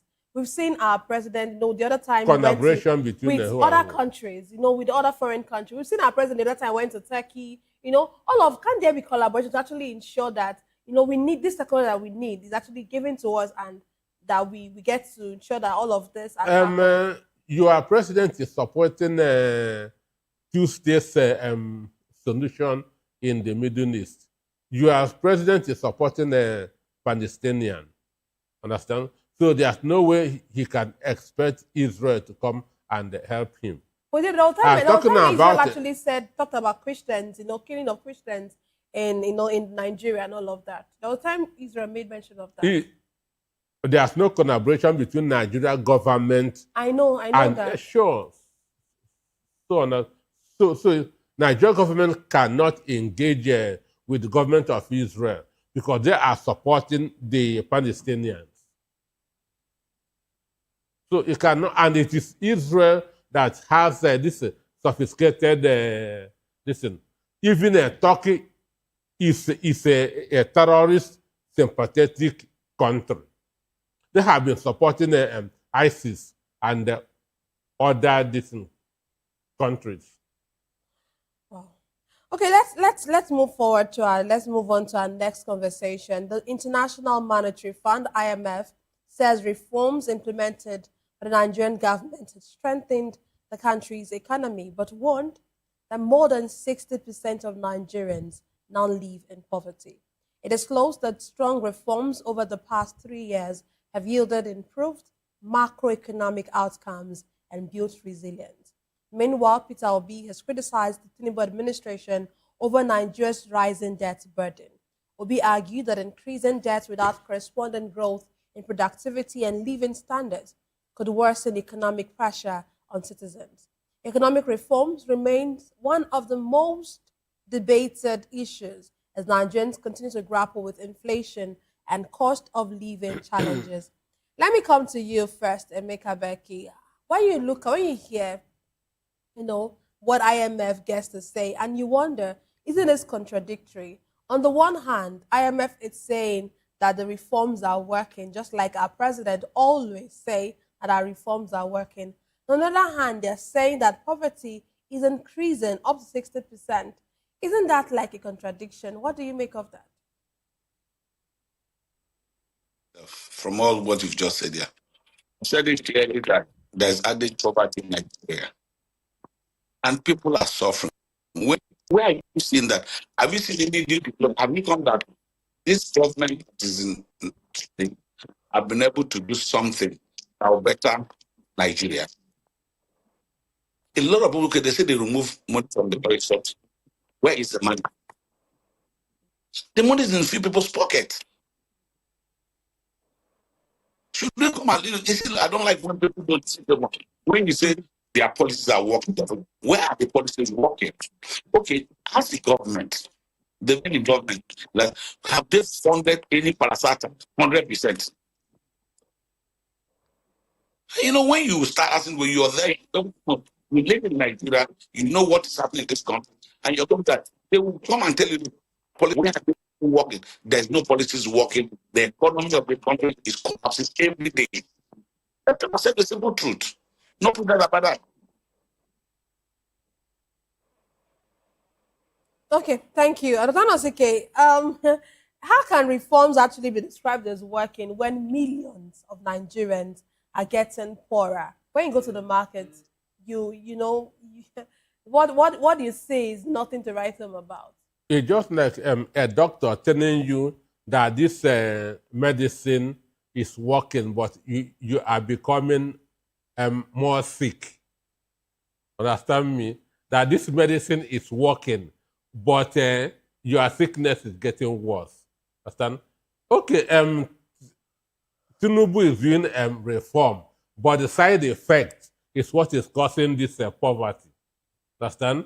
He is doing reforms, but the side effect is killing Nigerians. And as a leader, the purpose of government is the well-being of the people. If what you are doing is bringing pain to the people, what do? You stop it.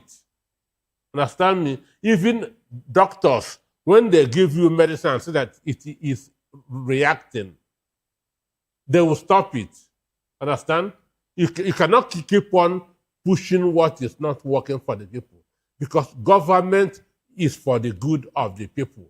So when your reforms are causing more hardship, more poverty, what do? You stop. But because there's no compassion, there's no pity, imagine your country is suffering from epileptic power supply. Instead of finding solution, you go and bring solar and put in your own house. You go and bring solar and put in your own house. So, because you want your own comfort first.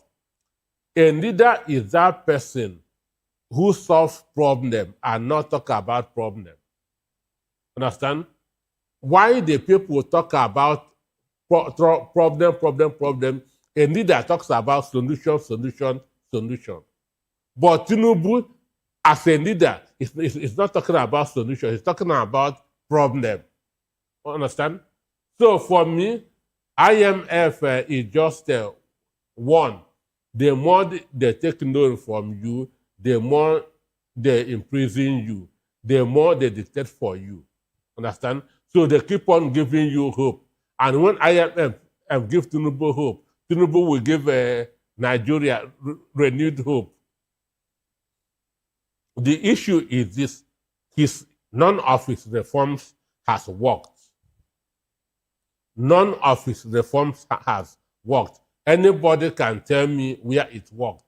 Unless if the reform is the coastal highway or the Nile Fund, any other thing, that is the only two things that we always mention. If you tell an APC person, tell me Tinubu's achievement. Number one, Nile Fund. Number two, Lagos Calabar Coastal Highway. Case end. Understand? How does Lagos Calabar Highway affect the life of the women at Oyimbo? So for me, this country is in one chance. We are hoping for a rescue. So, but you said if reforms are not working, that there should be a stop to it. That if something is not when working, you are doing it's not working, you stop it and change. But don't think that some of these let's even look at the subsidy issue, which is one of the things that really costs this hardship on Nigerians.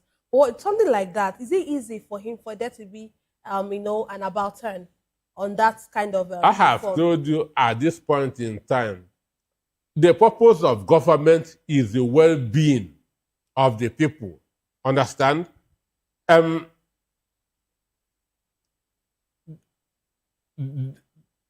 We rate government, understand? by the number of people that are happy in a given space. That's how we know a government that is working. Understand? That's why Jerry Bentham said that good governance is the happiness of the greater number of people in the society. But in Nigeria today, what is the percentage of people who are happy? They are not up to 5%. Ask yourself, what is the percentage of Nigerians who are happy under this administration? They are not up to 5%. Understand? So, for me, subsidy is to help people to make things affordable for them. Today, fuel is sitting at 1,300. Government can say, this is too much for my people. Let us begin to pay 700. Let them begin to pay 700. That to make it easier. That's what subsidy means. In New York, where the headquarters of IMF is, there are subsidy for no energy income earners. Understand me? So, and any government that tells you that they don't pay subsidy is a lie.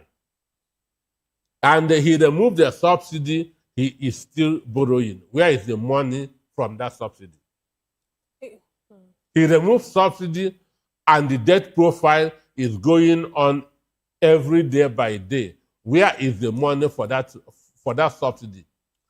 Abacha increased fuel from 9 naira to 11 naira to 2 naira increase. With that 2 naira, he established PTF, Petroleum Trust Fund, that was building roads across the country, building schools across the country, building hospitals across the country. Go to many states in the country, you still see PTF projects with 2 naira only. Tinubu has removed the subsidy. Just tell me one thing that they have done with it. Emeka Becky, let me come to you. You know, Peter Obi has actually criticized the government for this borrowing that we have. This large amount of money that have been borrowed, or this large amount of our debt profile, or in our debt profile. But some time ago, the president came out to say that borrowing is not leprosy. And when you hear things like that, it just begs the question: doesn't the president not know how much he's actually amassing as debt, to Nigerians' coffers, or to the name of Nigeria as a country? When you look at it, when you look at how we borrow as a country, would you really say, that we are borrowing for development or borrowing to survive? And do you think that, you align with the president that this borrowing is for a good cause? I disagree with that. The borrowing is not for a good cause. The borrowing is for their personal profit. That's what is happening in Nigeria. Okay. Okay. Look at the coastal road there. Coastal road. They had a company less than the current company that is doing it. Why did you not give to in a bid? But they give to that's having for them to save money for themselves. They are borrowing the money for themselves. Well, wait, let's not for the government. Okay, go ahead. Go ahead, sir. I can go ahead. Said it all. I said they borrow for themselves, not for Nigeria. Oh, okay. Well, let's even look at this the amount of money. Now let's look at these economic reforms. Yes, let's before we go, let's look at these economic reforms again. When you look at it, don't you think that Nigerians probably we are paying the price, for a better future, for a better, when there's like a long term, at restructuring that at some point in the future, probably we'll get to see the dividends of these economic reforms. Which future are you doing it for? If they are the first people that are supposed to sacrifice, those people, the National Assembly members, the ministers, all the services, they are supposed to do that. But they are robust, their accounts are very robust.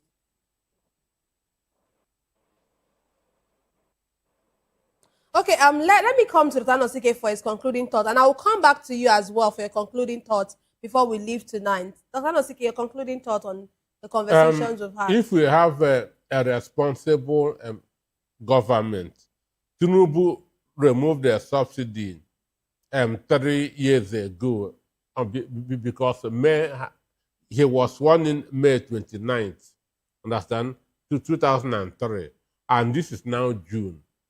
Every year, he should have told the Nigerians, I removed subsidy 3 years ago. This is what we have saved from the subsidy. Have you heard that? Have you heard how much has been saved with subsidy? No. He doesn't care, and Nigerians are not asking the question. So the truth is that what we are running is not democracy, but autocracy. Understand? This is a one-man government and not the people's government. Okay, let's have your concluding thoughts in 1 minute because we are out of time already. Well, first, the government owes the people of Nigeria. And despite that I'm a member of APC, when you see something that is wrong, say it is wrong. They feel us and correct them. That's Okay, thank you, gentlemen. Thank you for being a part of the issues tonight. Thank you for your analysis. Thank you for your responses. And that's all we have on today's episode of The Issues. Explore the challenges facing Nigeria's politics and, of course, governance. Thank you very much for being a part of it. Don't forget to tune in next time for more in-depth analysis and discussion. Also follow us on social media to stay up to date on the latest news and insight. Until next time, stay informed. I am Nenna Ndomjeto. This has been The Issues on Voice of the People Television, where the future faces forward. Just stay with us. Of course, we still have hashtag by 8 p.m. Don't go away.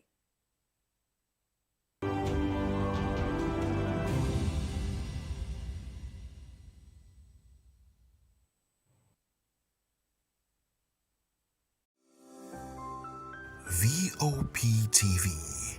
Now you have more than a voice. Nigerians, your voice matters, and in 2027 it starts with your permanent voter's card, your PVC. If you're 18 and above and you're a Nigerian citizen, you have the right to choose who leads your community, your state, and your country. But that right only counts if you have your PVC and your name is on the voter register. Here's what to do. First, check if you're registered. If you're not, or if you've moved, lost your card, or turned 18 since the last election, go to the nearest INEC office or an INEC registration center. Second, it's free. Don't pay anyone for any registration or collection. Third, collect your PVC early. Don't wait until the week before elections. INEC will announce dates. Listen to radio, TV, and follow INEC's official pages. Your PVC is more than plastic. It's your power to hold leaders accountable. It's how you decide on roads, schools, hospitals, and jobs for your community. When you vote, you decide the future of your children. Get registered. Get your PVC. Vote in 2027. For Nigeria to work, you must be a part of it. Your vote, your future, your responsibility. This message is brought to you by Voice of the People, VOP Media. Are you ready for the extraordinary? Something big is happening on your screen. Introducing VOP TV. Now streaming on SLTV channel 264. From breaking news to captivating conversations, news analysis, giving you all sides to the story. We break in-depth discussions on the issues that matter, from politics to sports, entertainment, and lifestyle. VOP TV on SLTV channel 264. Join us as we redefine what television means to you. Voice of the People Television, VOP TV. Now you have more than a voice.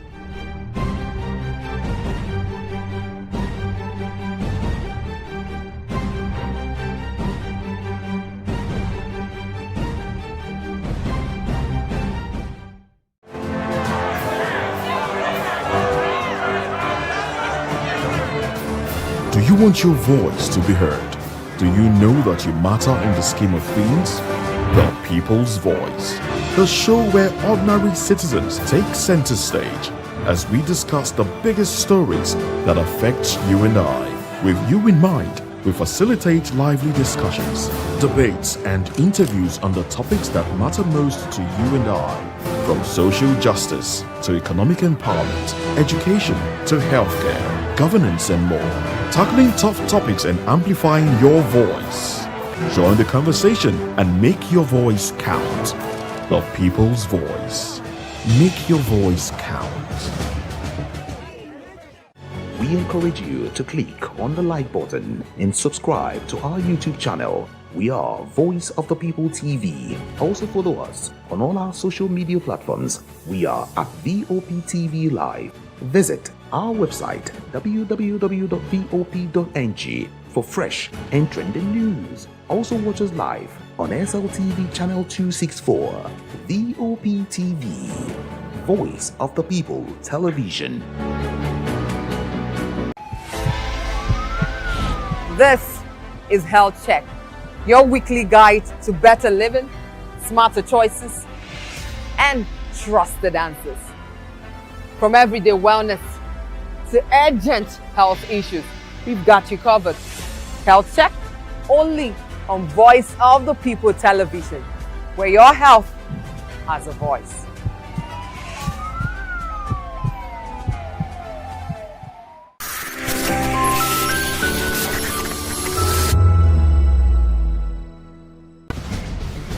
Join us as we drive into the world of politics through insightful interviews with prominent political figures, both serving and former governors, ministers, senators, legislators, party chieftains, activists, and analysts. Get first-hand information into the decision-making processes that affect our daily lives. Highly engaging one-hour program that brings political discourse into focus. I am Chukwuma Okoro. Political Lens, Monday through Friday, 6 to 7 p.m. Join us. In a world where truth is the ultimate power and opinions scream the loudest, it's time to wade through the noise. Hunger no get tribe. Hunger no get religion. And scan the human interest and trending topics that matter. Stay tuned to The Issues, your plug to the stories making the buzz, from politics to science and technology, social justice, and more. Let's tackle the tough questions and expose the truth. The Issues, on Voice of the People Television, Mondays to Fridays, 8 to 9 p.m. The Issues. Don't just react, understand. Welcome to the locker room, the home of football talk that matters. I am Jerry Arpillon. Join us every weekday, Monday to Friday at 5 p.m. Nigerian time, as we share the hot takes and hot debates in the exciting world of football. And joining me are the usual suspects, Ikechukwu and Mayowa, as we break down all the hot takes and everything that's happening in the football. Don't just watch football, live it with us. Catch us on the locker room and Voice of the People Television at 5 p.m. Nigerian time. And like I always say, if not 20 minutes off, please discuss. And it's Hakim Ziyech who puts the VOP TV. Now you have more than a voice. Nigerians, your voice matters, and in 2027 it starts with your permanent voters card, your PVC. If you're 18 and above and you're a Nigerian citizen, you have the right to choose who leads your community, your state, and your country. But that right only counts if you have your PVC and your name is on the voter register. Here's what to do. First, check if you're registered. If you're not, or if you've moved, lost your card, or turned 18 since the last election, go to the nearest INEC office or an INEC registration center. Second, it's free. Don't pay anyone for any registration or collection. Third, collect your PVC early. Don't wait until the week before elections. INEC will announce dates. Listen to radio, TV, and follow INEC's official pages. Your PVC is more than plastic. It's your power to hold leaders accountable. It's how you decide on roads, schools, hospitals, and jobs for your community. When you vote, you decide the future of your children. Get registered. Get your PVC. Vote in 2027. For Nigeria to work, you must be a part of it. Your vote, your future, your responsibility. This message is brought to you by Voice of the People, VOP Media.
Well, hello and welcome to Hashtag on Vop TV.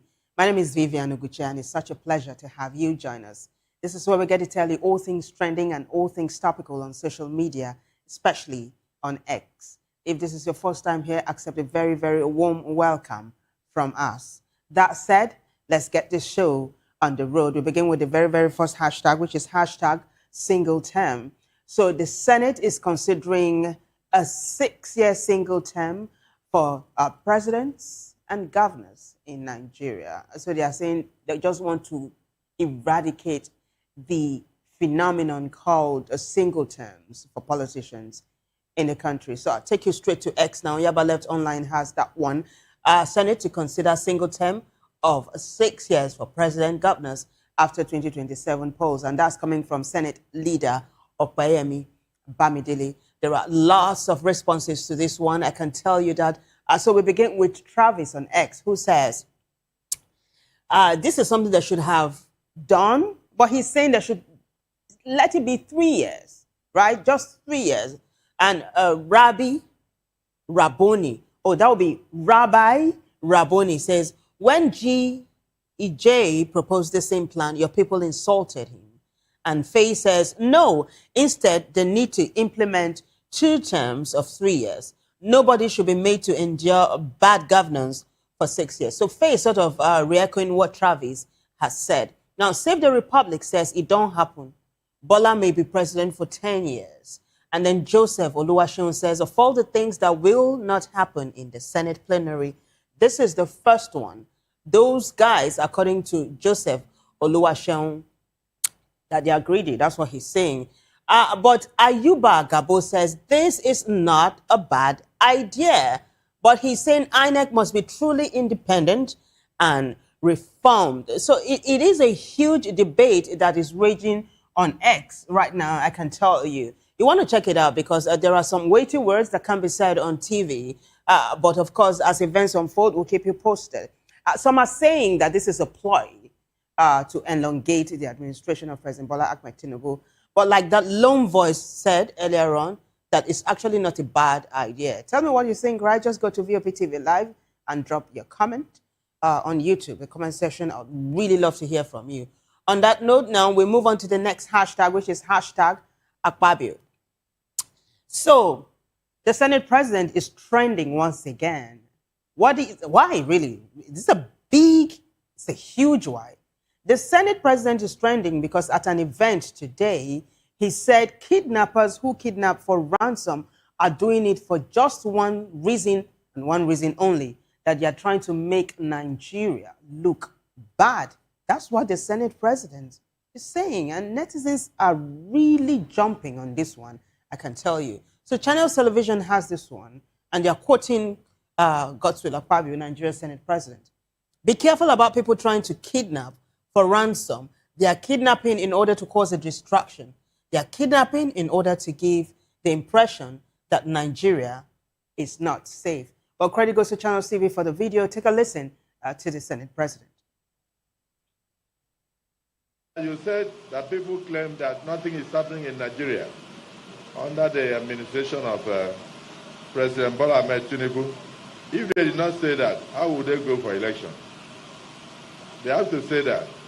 And if you notice what is happening recently, when they realize that they cannot talk about projects, when they realize they cannot talk about performance, when they realize they cannot talk about good laws, when they realize they cannot talk about the transformation in the petroleum industry, when they realize they cannot talk about subsidy removal that have been promised Nigerians for decades, when they realize that they can no longer talk about most of the abandoned high-rises in Abuja, such as the NRS building, Nigerian Revenue Service building that we commissioned the other day. They now started resorting to paying small young people, recruiting them to cause mayhem across the country. So I want you all who are here to be very vigilant. Be careful about people trying to kidnap for ransom. They are kidnapping in order to cause distraction. They are kidnapping in order to give the impression that Nigeria is not safe. But our men and women in uniform have done tremendously well. I'm aware of that. But many people will not know. And that's why I keep saying that the devil you see today, you will soon see them no more. Elections will come and go. Elections will never be our end. We will see the end of elections. Elections will never see our end. Senate President Godswill Akpabio. At the end of that speech, actually, he sounded, how will I say it, optimistic, right? That the terrorists you see today, you'll see no more. But netizens are really not having it. Let me take you straight to X now. This is Escapist who says everything is politics to these people. Nigerians will definitely wake up one day. Emmy says, so what's your job? Sit there and do nothing about the insecurity. Okay, by being careful, we all should go buy weapons and defend ourselves, Abi. So that's another talking point regarding this whole issue of insecurity. Nigerians are saying, should it be self-defense at the end of the day? YNWA Unfiltered says, beware of looting politicians. They are trying to loot the country dry to give the impression that the nation is too rich to be broke. While Adiola says a responsible government deals mercilessly with such individuals. But according to Adiola, that's not the case in Nigeria. George Izuna says, if you people safeguarded the country, would the kidnappers have succeeded in kidnapping people? It's $1 million question. And of course, this is one of the biggest debates raging online. I can tell you that. Now, one of the clergymen who's jumping on this story is Odumeje. He's saying that these politicians are sheltered. They walk around in bulletproof cars, that they are okay. And it's probably the reason why they are not really paying much attention as they should. In fact, there is a video of this clergyman speaking. I'd like for you to take a listen to it. Here we go. Stay in this altar as a father in the nation. Anye Lugo. Ogo Ndi Igbo Jemba Ojukwu the 31 years fighting for the right of his people. He have every wisdom to know what is right and what is wrong, know what is deceived and what is a leadership and government. That's what we call leadership and a deceive of people in the name of leadership in the government of Nigeria.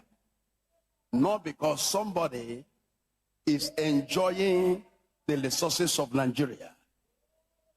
The person and his family, the president, the governor, the senators, they have bulletproof cars. Their children are in overseas.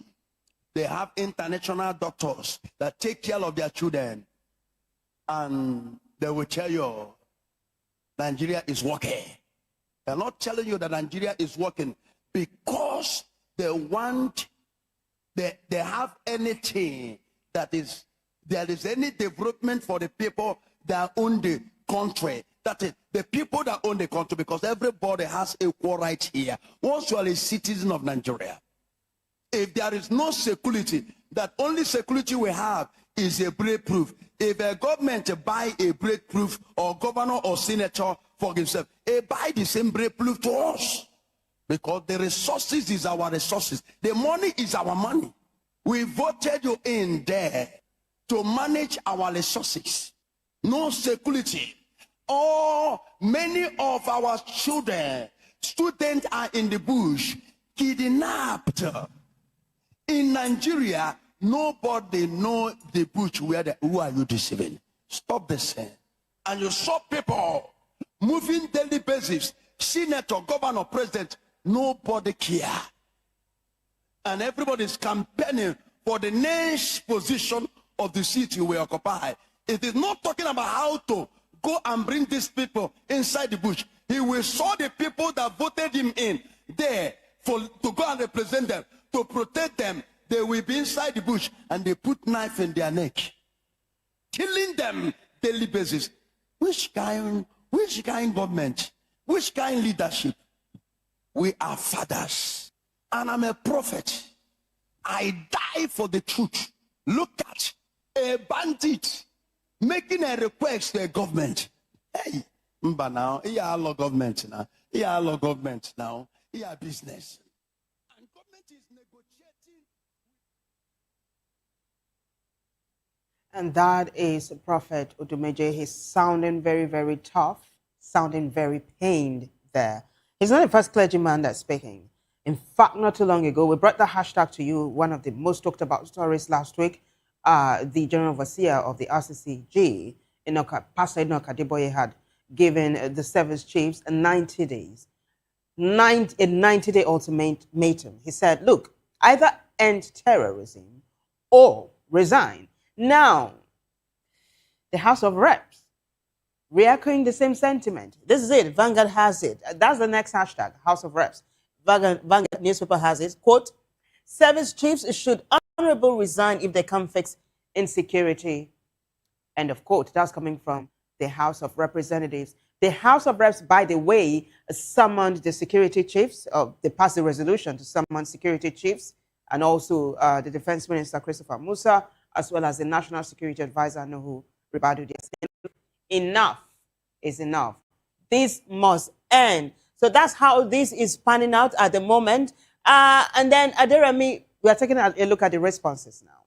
Netizens are responding. Adeyemi says it's very myopic and malicious.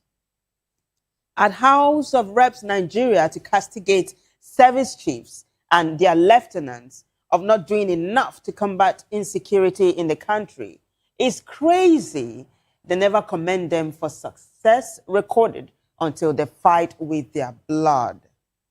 And then Aderemi ends by saying kudos to you. If your Mamora says, at Tinubu, he's their commander, he has failed. That's coming from Ifeoma Mora on X, formerly known as Twitter. And Country, Not Nation, says, in Nigeria, people rarely resign. We are too patriotic to resign. Our service to Nigeria is by force. We love the perks of office. And Kachi says, exactly. Now, the Punch newspaper has given us an update as to this. A former service chief, Nenche, is opposing the calls for the removal of service chiefs over insecurity. So what's his angle? What's his argument? Well, let's take a look. Credit goes to the Punch for this one now. The Punch is further reporting. A former coordinator of Defense Media Operations, Major General John Nenche, retired, has argued that replacing Nigeria's service chiefs will not provide a lasting solution to the country's persistent security challenges. But what will then? He goes on to give what exactly will work for Nigeria. Now, the retired Army general stressed that the country's security situation requires a long-term, coordinated approach rather than leadership changes driven by public pressure. According to him, Nigerians must collectively treat insecurity as a national priority and support efforts aimed at defeating criminal elements threatening lives and property. Quote, I don't joke with security at all, and I encourage every other person to do the same. We must, as a matter of fact, take it seriously. End of quote. And that's coming from Enenche. He warned that failure to take decisive and sustained action could allow the crisis to persist across a successive administration. So according to the former service chief, it is not about sacking the sitting service chiefs. It is about a long-term coordinated approach. According to him, where there is a will, there is a way. Ending terrorism and banditry in Nigeria is not rocket science, according to Enenche, Major General Enenche. On that note, I take you now to the next hashtag, which is hashtag our Power Minister. The new Power Minister, Joseph Tegbe, is speaking, right? And he said a number of things. He said that Nigerians should pray for President Tinubu. He also said that he got feedback from Nigerians that there is now steady power supply, or that power supply has increased, whichever way you want to take it. But netizens are singing a totally different sound. In fact, I asked one of my colleagues today, Mesoma, in the office, Mesoma, how is electricity in your area? I mean, the Prime Minister is saying it has improved. And she shouted. She was like, no, it's not true. All through yesterday night, there was no electricity. It was hot. It was uncomfortable. And it looks like netizens are singing the same song. Now, this is Chooks on X. And Chooks is saying, quote, Nigerians should continue to support President Tinubu and also pray for us. I can tell you that Nigerians have been giving me feedback on power supply since I was sworn in. And in the last 4 weeks, electricity supply has improved across the country. End of quote. And that's coming from Minister of Power, Joseph Olasukomi Tegbe. Now, there's a video. Take a listen, guys.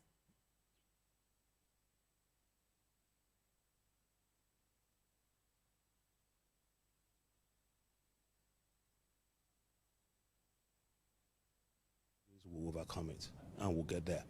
Very soon, Nigeria will be lit up. We'll see visible improvement. And I can tell you, Nigerians have been giving me feedback. In the last 4 weeks, power supply has improved across Nigeria. And this is due to the push by the president. And the power is put behind me. And also the commitment of our people in the Ministry of Power and all the agencies. For the last 4 weeks after my confirmation, I had engaged various key stakeholders in the sectors. TCN, Ministry of Power, REA, NEC, everybody. And they've given commitments. And that is what you are seeing today with improvement. And what we'll do as much as possible is to ensure that consistency and improvement over the next couple of months.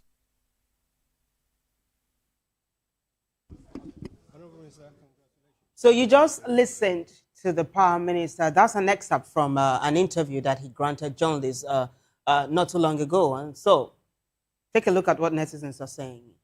Paul Frank says, since you came in, Mr. Power Minister, we never get light for over 1 week now.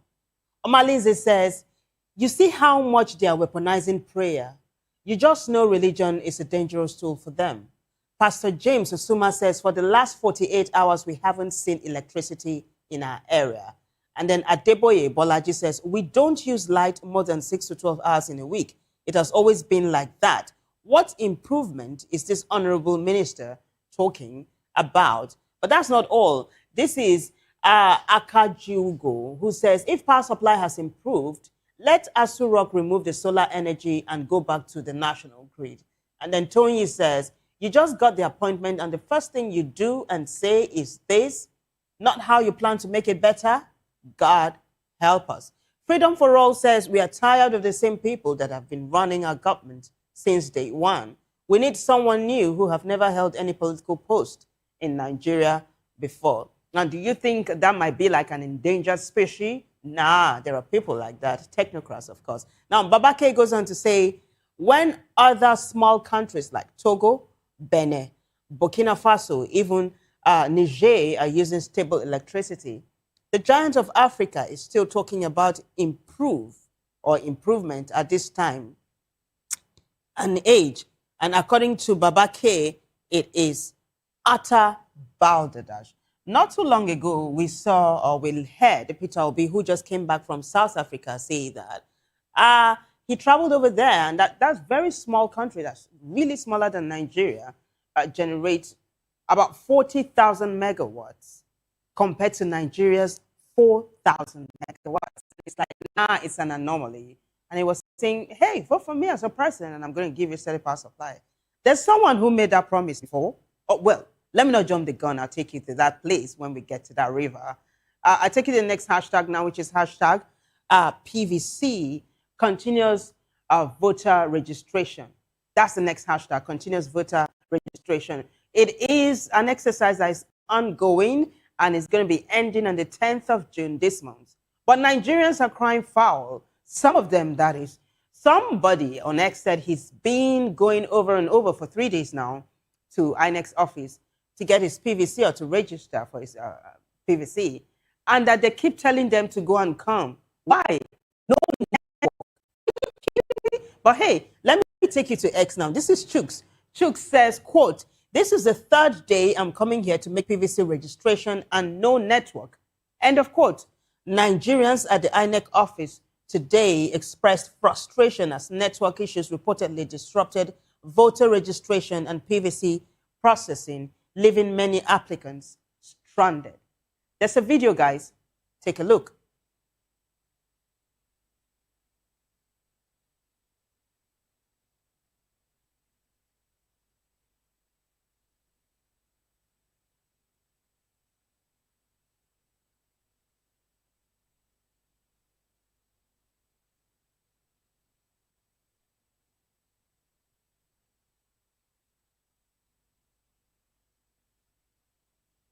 Right now, they are telling us that this is not the only unit they register. There are other places in case we don't know. And they are also telling us that the server is not working fine. There is no network.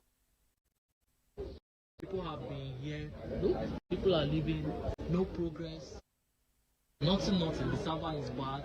Today is Monday. People left their various jobs to this place just to be disappointed.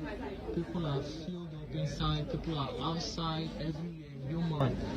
Just to register. Nigerians are eager, but why is it now that it's important to register for votes that they are telling us network is bad? Imagine a whole government thing is complaining about network. Network is bad. Today is Monday. No progress. People have seated here for this is past 12. I have spent 6 hours here. I've not eaten and I've been here. This is the second time I'm coming here and still no progress. I mean, how do we even get it better? How do we get it right? Imagine Monday morning, people full INEC office. Young people just to register, and they are frustrating people, telling you to go to another center that their network is bad. For the past 3 days I've been coming. I was here on Friday. I was here on Thursday. Today again Monday I'm here. And now I'm going home. Ma, did you work there? Yes. That place. We have turned around. They are not there. They are not there. Yes. This is what I'm saying. They are frustrating people. It's not working. It's not working. They don't want people to collect. This is it. They directed these people to another place, and they went there. And then now they are coming back because it did not work. Like, they are not. That place is even more worse. It's crazy. I swear to God. Go and get get your PVC, go and get your PVC. Today is the third day I'm coming to this place. The third day I'm coming to this place. No network. No network. Machine, see everybody, sit down. Number one said never do. Number one never register. And this is 12. This is to 12. Get your PVC. See people. See people. Get your PVC. I'm back with you. Now you know what they do. Now you know what they do. Look at people. Look at people. Look at crowd. Nigerians don't want to get their PVC. But this one's not be Nigerians, Abi. This one not be Nigerians, Abi. No, I know what they do for this country. An institute like INEC will not have network. Glow has network. NTA has network.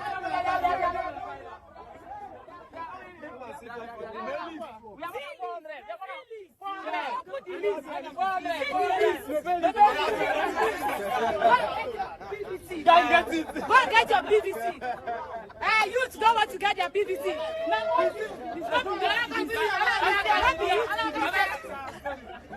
And right now they are telling us that this is not the only unit they register. There are other places in case we don't know. And they are also telling us that the server is not working fine. So that is an eyewitness account from happenings, and that took place yesterday at one of the INEC offices as the continuous voter registration carries on. Remember, I said it's going to be ending on the 10th of June. That's not too far from now, right? Today is what now? Today is the 9th already. So this thing is going to end tomorrow. I'm wondering what happens to these people who are trying to register and unable to. I do hope that the electoral umpire would look into this matter. It's not a joking matter. Some people actually think that this is a coordinated effort to ensure that there is a voter apathy come 2027. Felix Big says, thank God that I've gotten my own. But if you see the kind of wahala I went through, you go pity me. And then hashtag Lekki Makasa says, massacre, beg your pardon. Lekki Massacre says, Nigerians should start locating the homes of INEC staff and sitting there each day. If they won't come to work, take work to them at home. Let them have no rest in their homes. They will resume office duties. But then the eyewitnesses said it was a network issue and not, a lack of officials at the venues, right? But then GNN Promotion says this is a game plan. Anyone notice how earlier this year APC members at the ward level were mobilizing PVC registration units and helping their loyalists? Now they have more members with PVC than opposition party members. Well, I cannot verify this particular report, but according to GNN Promotions, it happened. There is more though. Chibuisi Abel says, if there is no network during the registration exercises, imagine what will happen on election day. I hope Nigerians are preparing their minds for the alternative. And this is Baby Peter Obi, who says there is nothing like network issues. They are deliberately preventing new voters from registering because they know that people are already tired of this government. And then he goes on to say, at Peter Obi, at Konkuso, at Dixon, please caution at INEC Nigeria. Now, Peter Kachoy says these people actually know what they're doing to the masses and that they just do not want to enable voters to participate in the upcoming election so that it wouldn't be obvious that they are rigging the election. And then Peter goes on to say, if you are at the center where they complain about the network, kindly share them your hotspot. Okay, so Peter is giving an alternative solution to this problem. If you're there and the INEC doesn't have network, Peter says, share your hotspot with them and get your PVC, basically.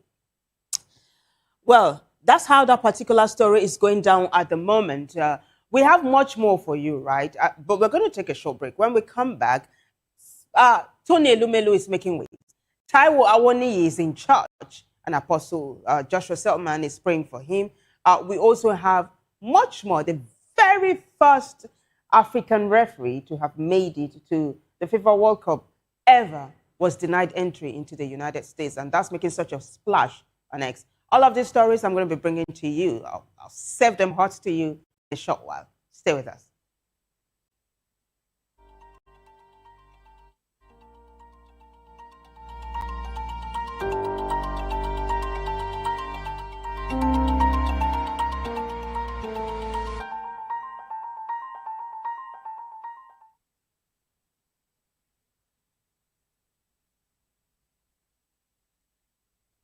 Lagos, and the Real Housewives Ultimate Girls Trip Africa.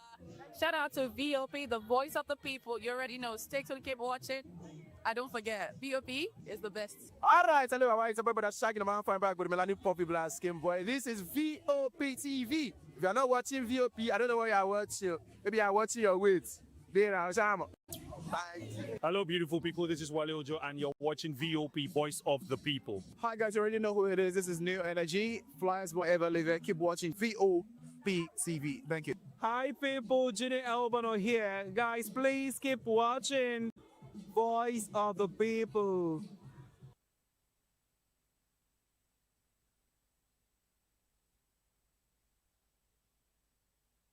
In a world where truth is the ultimate power and opinions scream the loudest, it's time to wade through the noise. Hunger no get drum! Hunger no get religion! And scan the human interest and trending topics that matter. Stay tuned to The Issues, your plug to the stories making the buzz, from politics to science and technology, social justice, and more. Let's tackle the tough questions and expose the truth. The Issues on Voice of the People Television. Don't just react, understand. The red carpets, awards, the stars, music, fashion, interviews, and more. Spotlight on Voice of the People Television. Let's feed you with all the juicy stories in the global entertainment space, bringing you the glitz and glamour as it is hot. Stay tuned to Spotlight, 1 p.m. Monday to Friday. Spotlight on VOP TV. Entertainment like never before.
From the views on the street, we go to bed empty hunger, to the blaring horns of a hustling city, the loudest voices of the common man got a medium to be heard. This particular administration, they were coming unprepared. It's not a bad thing to renovate the president's law. No programming, unbiased reportage of news, sports, business, entertainment, and cultural documentaries. Voice of the People, 90.3 FM, became a symbol for 21st century media. And now, a new baby is born. Voice of the People Television, VOP TV, youthful, full of vigor and penchant for excellence in the continent's media space, exposing the wrongs, applauding the rights, dissecting the news without fear or favor, through factual and accurate stories and contents. Corruption kills three things that makes a society.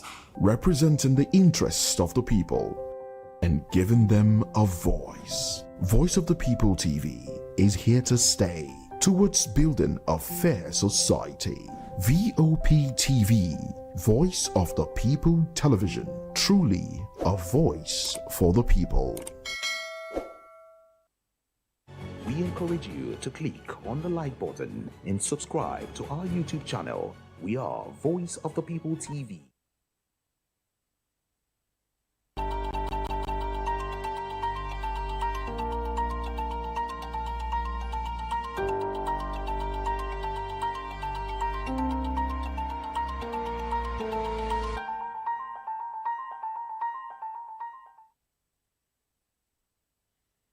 Welcome back, everyone. It is hashtag on VOP TV. If you just joined us, I'm Vivian Oguchi, and this is where we're going to tell you all things trending and all things topical on social media, especially on X. Right now, we're dealing with the hashtag affordable housing. So President Tinubu said when he came on board, it wasn't just about electricity and security, that he was going to ensure that Nigerians were housed, well sheltered and all. And he's saying that, look, my promise is well on its way. So it is hashtag affordable housing. Now, President Tinubu put up this post. I'm going to be showing you that post in a short while. Just this evening, 1 minute to 6 p.m. And I can tell you that it has garnered over 300,000 views with so many comments. I'm going to be showing them to you. It's a huge debate, huge debate online right now. So here's a sneak peek.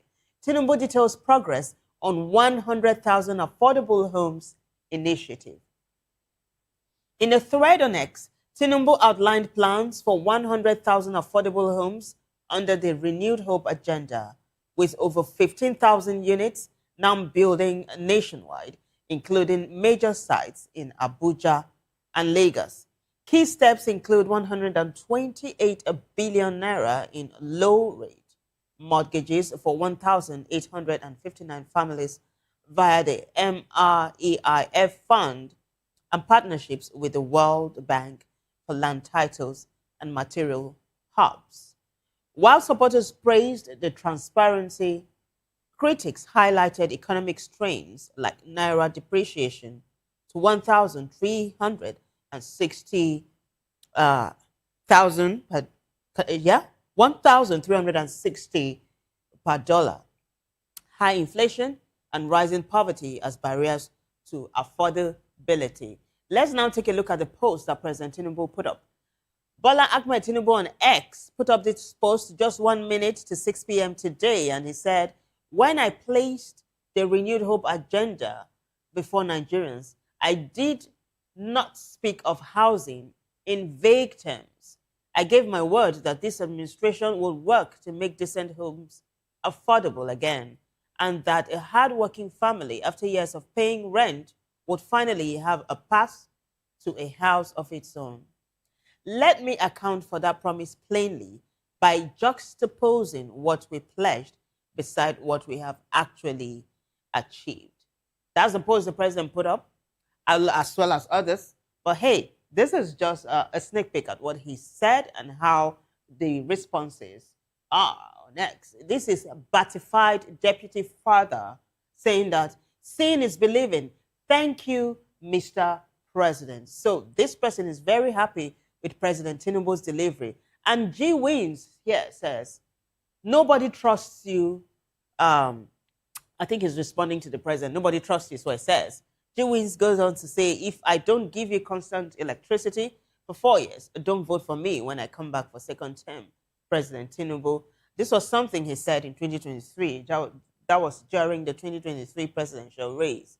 And so that's G Wins' response to the president. We move on now. This is Prince Adetayo Richard, who says, the achievements are there for all Nigerians to see, and we will surely reciprocate with votes when the time is right. God bless Nigeria. But this is Osana, who says, sir, when you took over in 2023, a 3-bedroom flat, which is the standard for a married couple, with 2 or more kids, costs 250,000 naira per year. Right now, that same apartment costs 900,000 naira or more. Meanwhile, salaries of workers are fixed and haven't changed since then because most Nigerians work as contract staff. Please, sir, try to read your comments and get feedback from real Nigerians. As good as this initiative may sound, it is only just on paper. How many families can come out to testify that they've benefited from the scheme? Families of 6 are now moving into 1 or 2 rooms just to make ends meet. I don't know what else to tell you. Read the comments of other Nigerians. According to Osana, the president should just read the comments of other Nigerians. And if you dare to read these comments, they are so weighty. Some of them are too weighty for me to bring to you on TV. But in case you want some drama, you just might go to President Tinubu's Twitter handle and check out, his posts and how netizens are reacting. On that note, we move on to the next hashtag, which is hashtag Seplat Energy. I told you I was going to be bringing you news about Tony Elumelu. Well, he has done it again. He has climbed another step on the ladder to success. No, he's already successful. He's taking it up there. He's going with the whole 9 yards. That's it. So this is Nairametrics, who says, breaking, Seplat Energy appoints Tony Elumelu as chairman and names Effiong Okun as CEO. And netizens are just gushing over Tony Elumelu. I mean, this is Gabriel, who says, congratulations, Tony Elumelu, one of my mentors on the move. Aisha Bukar says, love him or hate him, one thing is clear. While many Nigerians are looking for jobs, he's still collecting chairs. What does that say about opportunity in Nigeria? Food for thought. And Mayor responds by saying, Tony Elumelu as chairman of Seplat Energy, this is what intentional career building looks like at the highest level. From banking to energy, the man never stops building. Most people retire at the top. Icons find a new mountain. That sounds good. Icons find a new mountain. Seplat Energy, by the way, is one of the leading energy companies, and they are now migrating to what's called renewable energy. And as we speak, as we just broke it to you, Tony Elumelu is now its chairman. Well, congratulations to Tony. We'll now move on to the next hashtag now, which is hashtag Taiwo Awoniyi. This is another accomplished Nigeria, but not in the banking sector or the energy sector. He is a professional Nigerian footballer, and he plays for Nottingham Forest. So he was in church last Sunday in Pastor Apostle Joshua Selman's church. So while the apostle was preaching, he spotted Awoniyi and stopped to address him. And that story is making some splash. I mean, it's making waves on X right now. So I got a post, I got a video, I got responses. This is Metro Niger saying Apostle Joshua Selman recognizes a footballer, Taiwo Awoniyi, in his church on Sunday. That's a video. Take a look. It's good to see you, Awoniyi, in church. It's spotted Awoniyi. It's good to see you, Awoniyi, in church. It's good that you are in the house of God. And let me say something, my dear. Look at me. And I'm not saying it out of fanaticism. I'm not just happy that he's in church. I'm happy that he's learning balance. We are not raising him to be a fanatic. God has elevated him in football, for instance, and in sports. You see that now? But here's the point. Listen. Let me use this as an example. If this man remains a member, we wasted his time. If this man remains glued to Apostle Selman as fanaticism, it is a waste of time and is useless to the kingdom. He has come now. His assignment is to receive grace, receive empowerment, so that as he goes back to the field, the next season becomes exceptional and he can tell the nations. You see that now? When he goes to the field, he is not going to turn the field to a prayer band. He would have prayed in his home. Then he will carry the favor, carry the skill, take it to the field and score the goals. And I release that grace upon you in the name of Jesus Christ. Listen, businessmen, hear me. Footballers also pray. In fact, some netizens are saying prayer is the key. In fact, this is Mr. Barry saying Awoniyi always has a grateful heart. But someone is saying not just Awoniyi, Iheanacho also is someone who has benefited from prayers. You remember him? Yeah. So this is Iheanacho Bennett Chima, who says that's how Iheanacho, the Iheanachos, gathered and prayed. Kelechi Iheanacho, senior man, and he had a sensational season. Let me take that again. That's how the Iheanachos gathered and prayed for Kelechi Iheanacho, and he had a sensational season, even through the ups and downs. And then Iheanacho Bennett Chima goes and say, there is nothing greater than prayer. So that's really the sentiment across board. With so many people saying that prayer is the key. We move on now to the next hashtag, which is something huge, huge, huge. It's hashtag Omar Aten. He is a Somalian referee and the very first African referee to have made it to FIFA, except that he didn't make it to the FIFA World Cup. That's what I'm saying, the FIFA World Cup. The US denied him entry, and that has sparked a huge, huge debate. In fact, Sky Sports News jumped on it. Take a look. I mean, they put up this post at 7 a.m. today, and he have 2.8 million views. It's a huge debate. Sky Sports News says Africa's top referee will not be allowed to officiate at the World Cup after he was refused entry to the USA. FIFA has confirmed. So there are lots and lots of responses to this one. Liban AN says, Omar Aten is Somalia's first FIFA-appointed World Cup referee. He won CAF's Best Referee Award in 2025. He held a valid visa and a diplomatic passport. He was turned back at Miami Airport and sent home. That's the story. No ambiguity about what happened or what it means. A man who built his career refereeing fairness for others was denied the most basic courtesy at a border.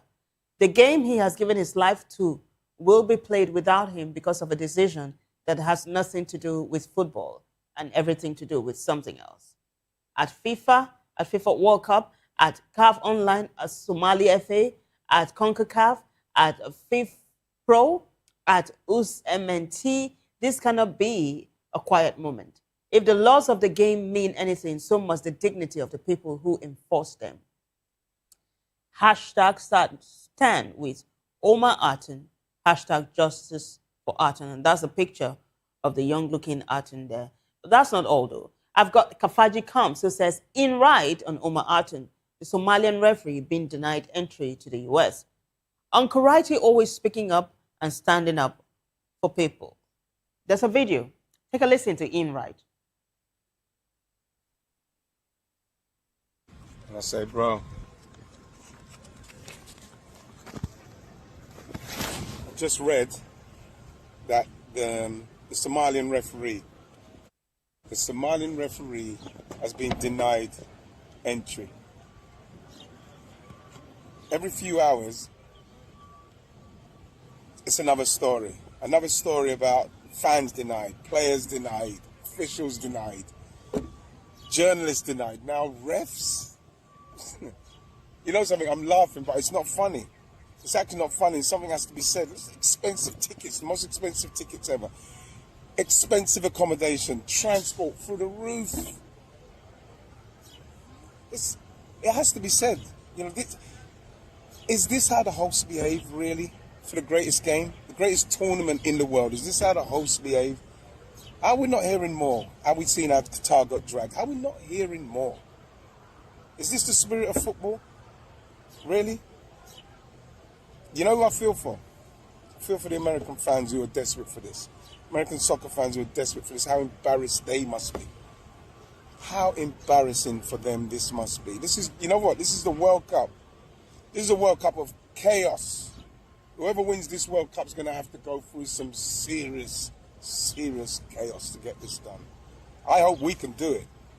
But something has to be said now. This is just like, this is the World Cup.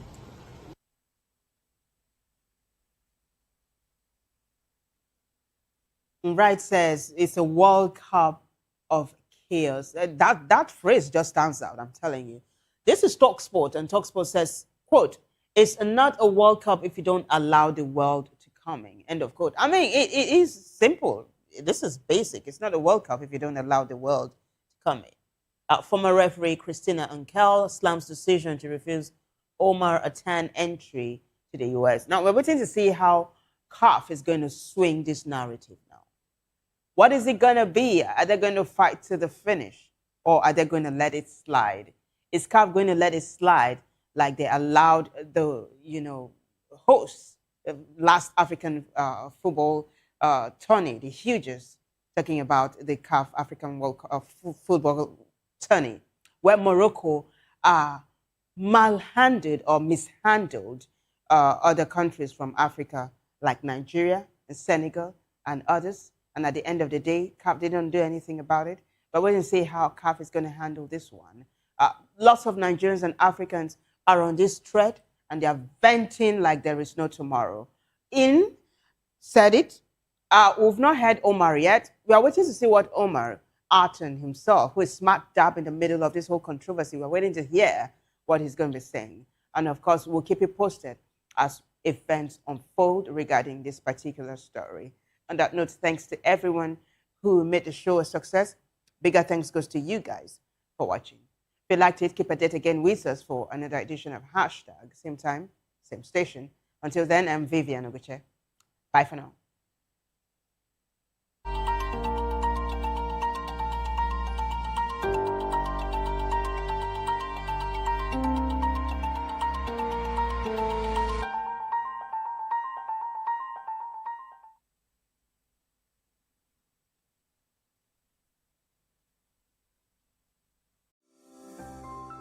Vop TV.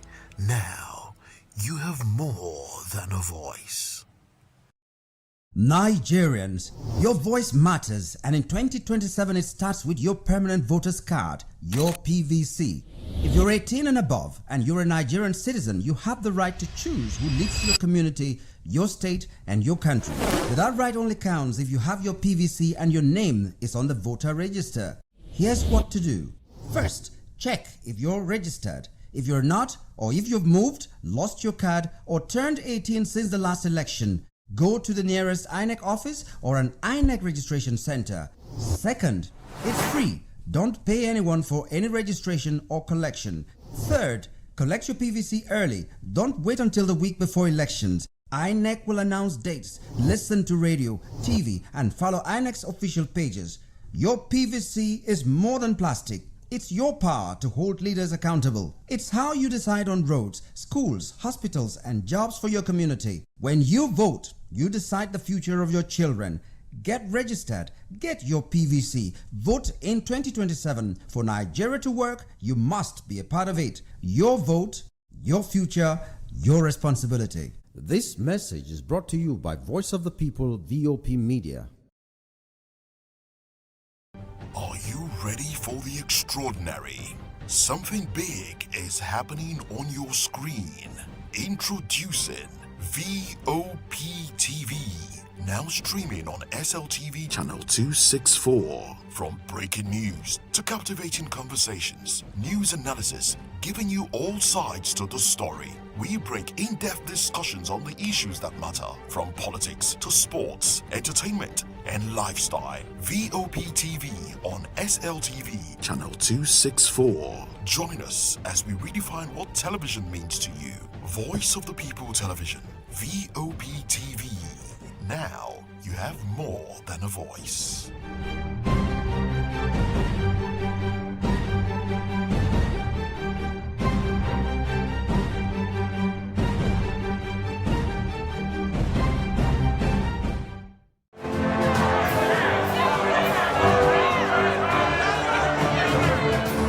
Do you want your voice to be heard? Do you know that you matter in the scheme of things?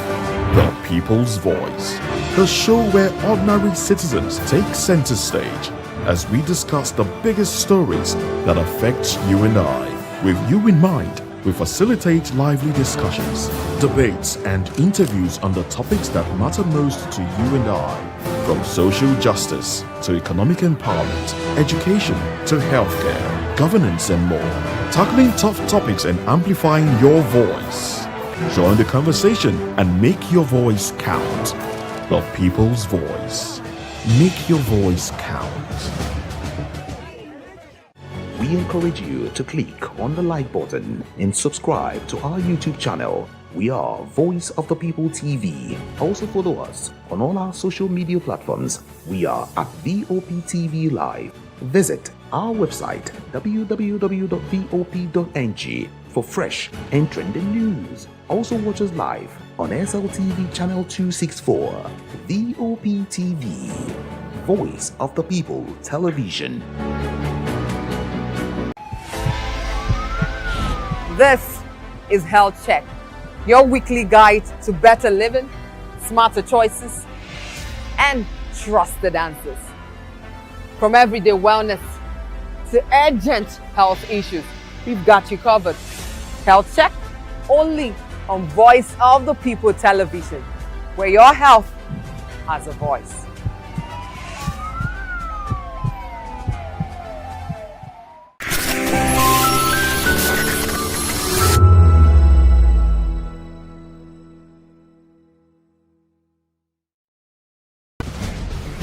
Join us as we drive into the world of politics through insightful interviews with prominent political figures, both serving and former governors, ministers, senators, legislators, party chieftains, activists, and analysts. Get first-hand information into the decision-making processes that affect our daily lives. Highly engaging one-hour program that brings political discourse into focus.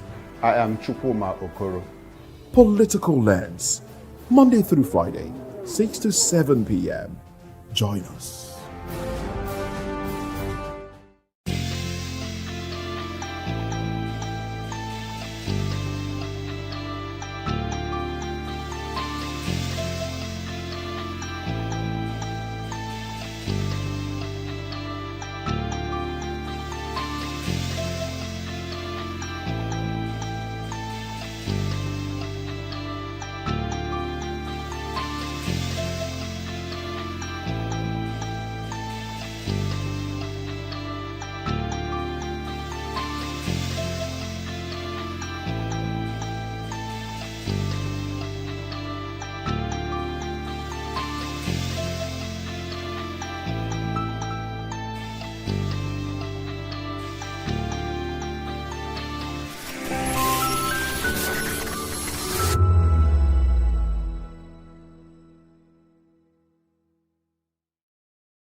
In a world where truth is the ultimate power and opinions scream the loudest, it's time to wade through the noise. Hunger no get tribe.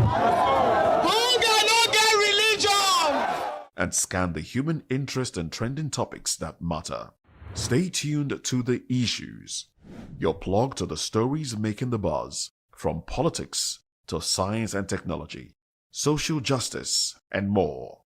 Let's tackle the tough questions and expose the truth. The Issues on Voice of the People television, Mondays to Fridays, 8 to 9 p.m. The Issues. Don't just react, understand. Welcome to the Locker Room, the home of football talk that matters. I am Jerry Apelon. Join us every weekday, Monday to Friday at 5 p.m. Nigerian time, as we share the hot takes and hot debates in the exciting world of football. And joining me are the usual suspects, Ikechukwu and Mayowa, as we break down all the hot takes and everything that's happening in the football. Don't just watch football, live it with us. Catch us on the Locker Room and Voice of the People television at 5 p.m. Nigerian time. And like I always say, if not going to the talk, please the sport.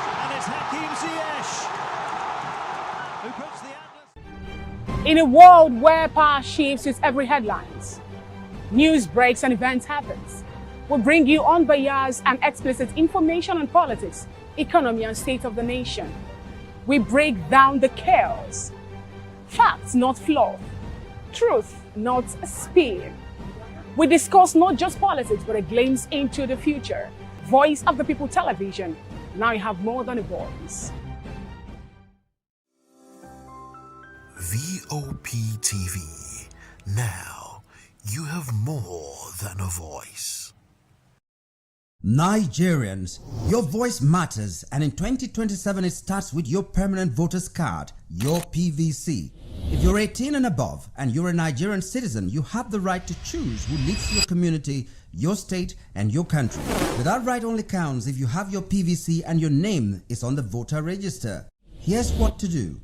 First, check if you're registered. If you're not, or if you've moved, lost your card, or turned 18 since the last election, go to the nearest INEC office or an INEC registration center. Second, it's free. Don't pay anyone for any registration or collection.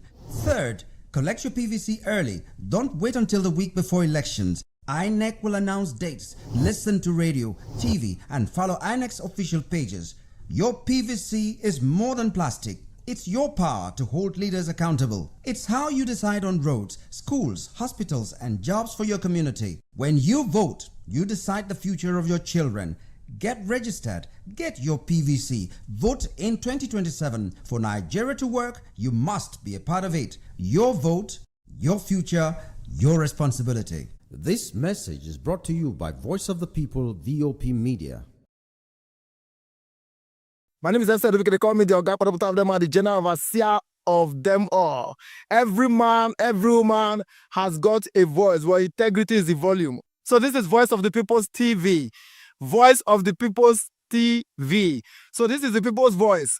And the people's voice is the voice of God. That's the voice populi in Latin. The people's voice is the voice of God. So keep watching Voice of the People. In fact, my name is Voice of the People. Keep watching MC Ado Pikin. Hi guys, my name is Kagan. I am Nigeria's biggest tech content creator, and I just wanted to give a quick shout out to Voice of the People TV.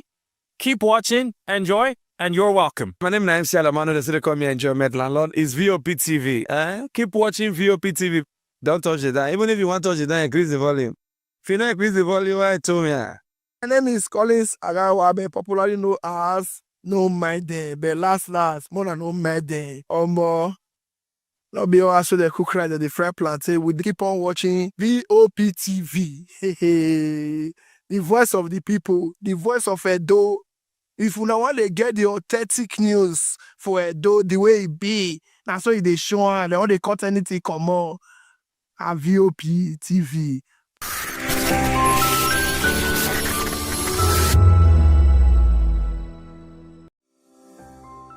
VOP TV. Now, you have more than a voice. The 2564 Atlantic Tower.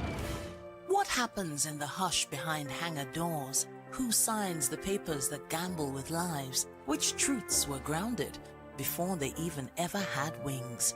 If you've ever buckled a seatbelt at 30,000 feet, if you've ever stared out of that tiny window and wondered who's really in control of the skies, it isn't just flight, it's power, it's politics, it's pressure sealed in steel.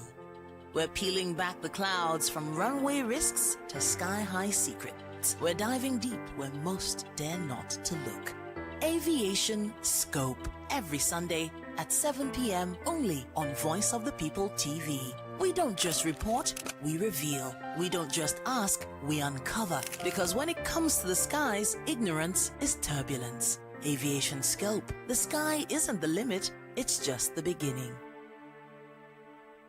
On Edu Dialogue, we bring you fresh ideas and conversations, shaping the future of learning in Nigeria and beyond.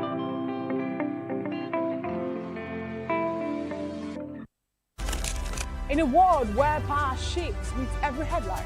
In a nation full of questions. In a world filled with noise, the truth needs a voice.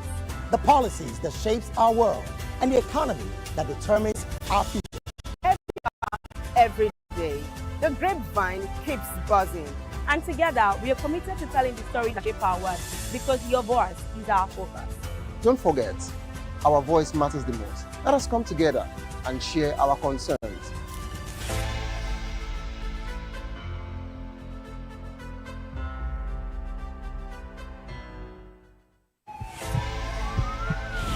This is Health Check, your weekly guide to better living, smarter choices, and trusted answers.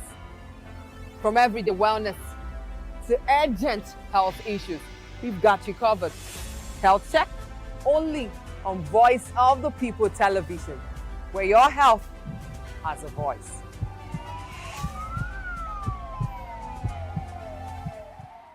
Welcome to the locker room, the home of football talk that matters. I am Jerry Arpillon. Join us every weekday, Monday to Friday at 5 p.m. Nigerian time, as we share the hot takes and hot debates in the exciting world of football. And joining me are the usual suspects, Ikechukwu and Mayowa, as we break down all the hot takes and everything that's happening in the football. Don't just watch football, live it with us. Catch us on the locker room and Voice of the People television at 5 p.m. Nigerian time. And like I always say, if not 20 minutes off, with the sport. Welcome to Romeo Pizza.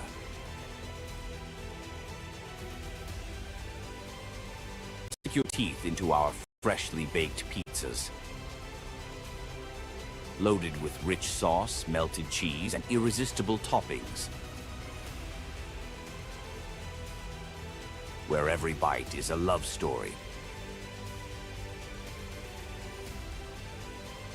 Treat yourself to our creamy, dreamy ice cream.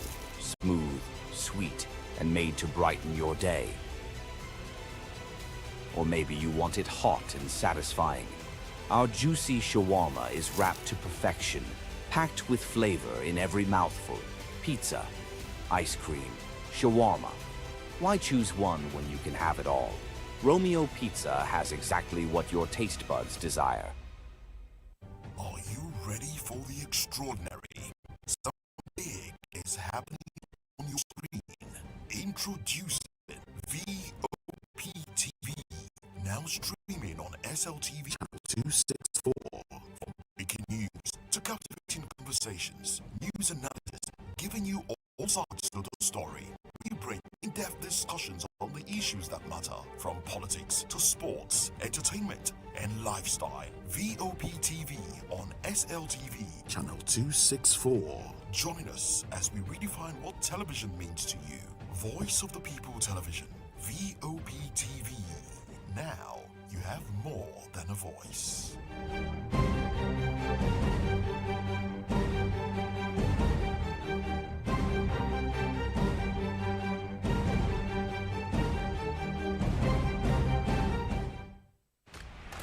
Yes, obviously everybody knows the game is beautiful and that's why I love sports. My name is Kizzy K. You're welcome to my republic. But remember, there can never be a transfer without a window. Just like there can never be a deep thinking without a Pep Guardiola in football. You can't say tennis without talking about Djokovic. So why not give me attention on the show so I can run your race on the TV like Lewis Hamilton Formula 1 star. Don't forget, when God have mercy on you, you can achieve your goals like Cristiano Ronaldo. I am a proud Nigerian, and right here, we talk NFF. For every sports update, commentaries, live interviews on the game, we got you on this, because right here at Voice of the People TV, the Sports Public Show has got everything just for you to be part of it. I love the beautiful game, and that's why Kizzy K loves sports.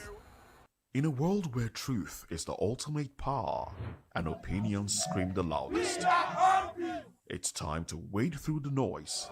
Hunger no get tribe. Hunger no get religion. And scan the human interest and trending topics that matter.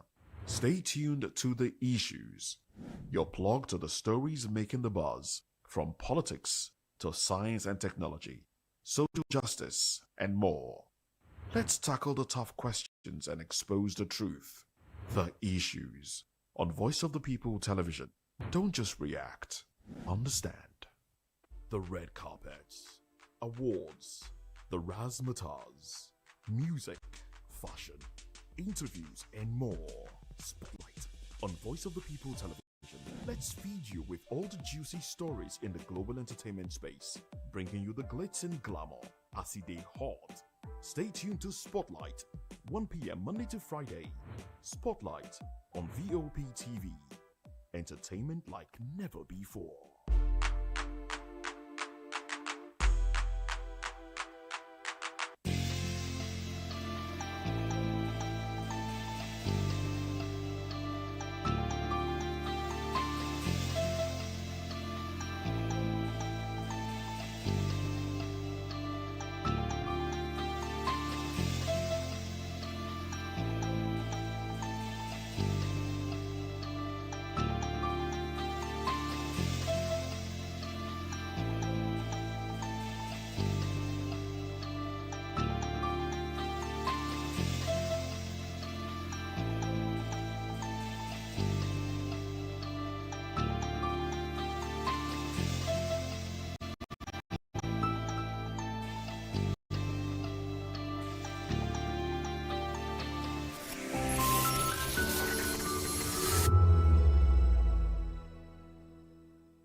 From the views on the streets, we go to bed empty hunger, to the home hustling city.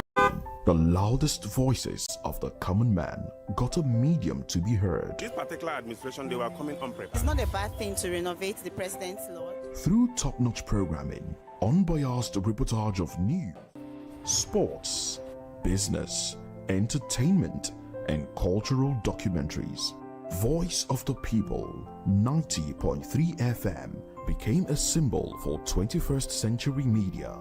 And now, a new baby is born. Voice of the People Television, VOP TV, youthful, full of vigor and penchant for excellence in the continent's media space, exposing the wrongs, applauding the rights, dissecting the news without fear or favor, through factual and accurate stories and contents. Corruption kills three things that makes a society. Representing the interests of the people.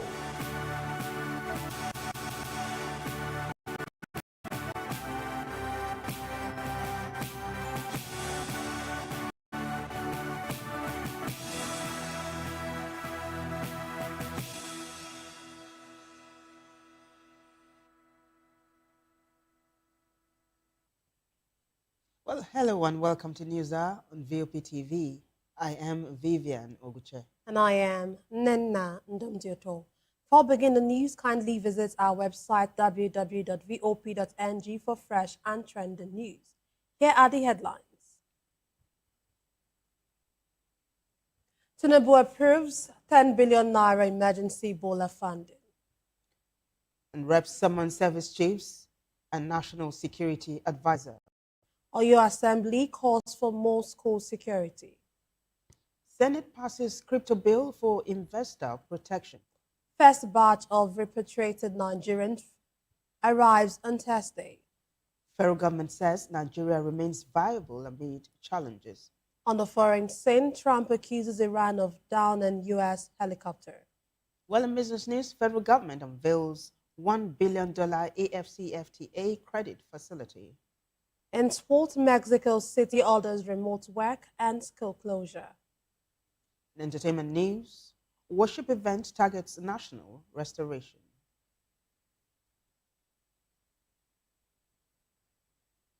Now the news in details. President Bola Tinubu has approved the release of 10 billion naira emergency funding to strengthen Nigeria's preparedness against a possible Ebola outbreak following renewed cases reported in parts of Africa. According to a statement signed by the President's Special Advisor on Information and Strategy, Bayo Nonuga, intervention is aimed at reinforcing national health security systems and improving rapid response capacity. The funding will primarily support the Nigeria Center for Disease Control and Prevention. As part of the response, Tinubu also approved the establishment of a presidential task force on Ebola virus disease preparedness and emerging public health threats. The task force will be chaired by the Chief of Staff to the President, Femi Gbajabiamila, and will include relevant federal agencies and state representatives. The move follows concerns over Ebola outbreaks recently reported in the Democratic Republic of the Congo and Uganda. The statement added that Nigeria is stepping up border and airport surveillance to prevent importation of the virus.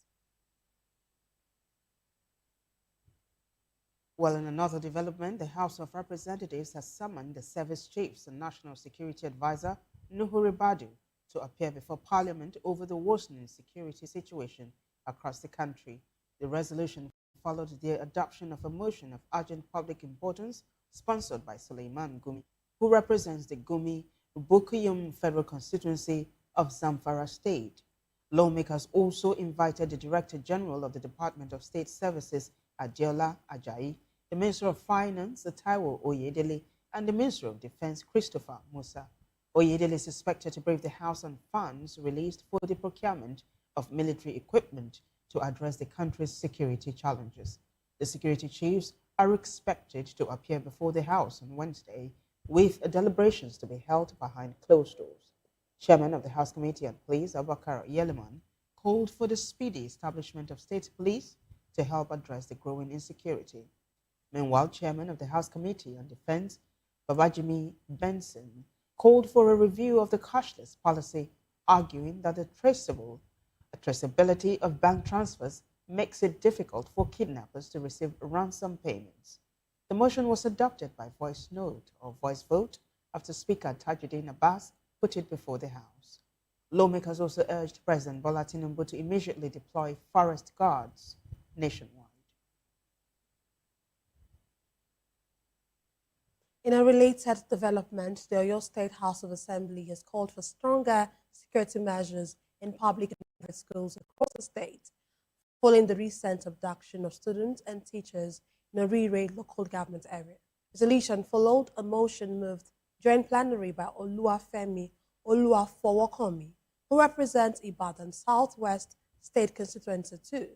He urged the state government to deploy operatives of the Amotekun Corps, the Nigeria Police Force, and other security agencies to schools across Oyo State. Presenting the motion, Oluwafowokomi said recent security breaches around schools, particularly the incident in Orire, have heightened concerns about the safety of students, teachers, and educational facilities. Lawmakers unanimously urged the state government, through the Amotekun Corps, to begin the phased deployment of trained security personnel to schools across the state, with priority given to rural communities, border areas, and locations near forest reserves. The Assembly also called on the Ministry of Education, Science and Technology, the Oyo State Universal Basic Education Board, and the Teaching Service Commission to work with security agencies to conduct comprehensive security audits of public schools. As part of broader efforts to protect educational institutions, lawmakers advocated the establishment of a school security initiative to provide dedicated personnel, communication gadgets, emergency alert systems, and other security infrastructure. The House also recommended the enforcement of minimum security standards for all schools, including perimeter fencing, controlled access points, and adequate lighting. He also urged the establishment of emergency response and quick reaction units in each education zone in collaboration with the police, the Nigeria Security and Civil Defense Corps, and the Amotekun Corps. The Assembly further recommended the integration of security education and safety drills into school curricula to improve student safety awareness and emergency response skills. Now, hundreds of young Nigerians took their frustrations to the National Assembly in Abuja, demanding immediate action over the country's worsening insecurity. Protests against rising insecurity and recent school abductions, which hit Abuja, with demonstrators demanding immediate government action and state police reforms. The protesters, who said at least 82 pupils were abducted between May 13 and 15 during separate attacks in Oyo and Borno states. Our correspondent, Maimunat Shaibu, has the rest of the story.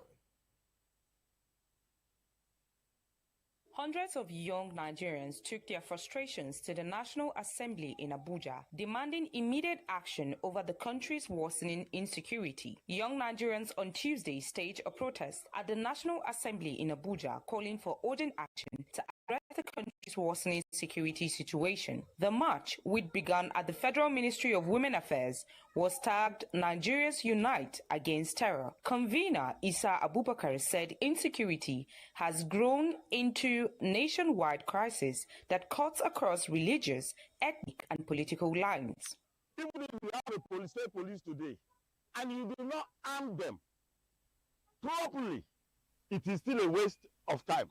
Just as it's happened in Kwara State, where the bandit disarmed the forest guard and went with their bike because they were not properly armed. And that's why we advocated that in creating the police, state police, forest guard, the proper training should be there, and they should work together with other security agencies over who is who, so that the arms shouldn't get into the wrong hands. Therefore, it is important. Defending yourself is part of law, and whatever you do to defend yourself, I think I support that. There are roads in Nigeria that once it is 5 p.m., you cannot pass through. He said, stressing that this affected span all political affiliations. They added that the bandits are not selective. They don't care about your religion, your tribe, your political party, or your tradition. The protesters called on those responsible for protecting lives and property to act decisively. It is time to give us security. It is time to protect life and properties. It is time to protect children. It is time to protect women from being raped. As I'm talking to you now, the APC chairman in Kebbi State is in the hands of bandits. The state is governed by APC. As I am talking to you now, some people in the bush in the southwest of Oyo State, some of them are Muslim. You go to Borno State, those people being abducted and kidnapped by the bandits and Boko Haram are not only Christian, they don't have religion. They kidnap Muslims, they kidnap Christians, they kidnap traditional rulers. In this case, it is a crime against the nation. It is a crime against humanity. It is a crime against our future that the former leaders, the political leaders, the current leaders are keeping quiet on insecurity. We acknowledge the effort of security. We acknowledge the effort of the police. We acknowledge the effort of DSS. We acknowledge the effort of soldiers. We acknowledge the effort of NCDC and vigilantes and forest guards. But we want more. We want more. Until we have a country, you can't have a political party. I want to use this medium to call on Mr. President to mandate all his ministers, to mandate all top appointed governmental officials to go back to their community and keep their community safe first. It's like Abuja is the hidden place for all of them. They don't even go home. So why would they even know what is going on? So it's the responsibility of all people that are in government, in position of authority, to visit their villages and make sure that they protect those villages before coming back. They, however, said that they can't continue in a situation where our bush is being left to the people who don't know the value of life to take over it. I am Salihu Maimunat, reporting for Vop TV in Abuja. We now move on to Delta State, where the police command says it has made significant progress in the investigation into the gun-running case linked to the killing of Ogbenemian Ogidi in Efurun, Uvie local government area.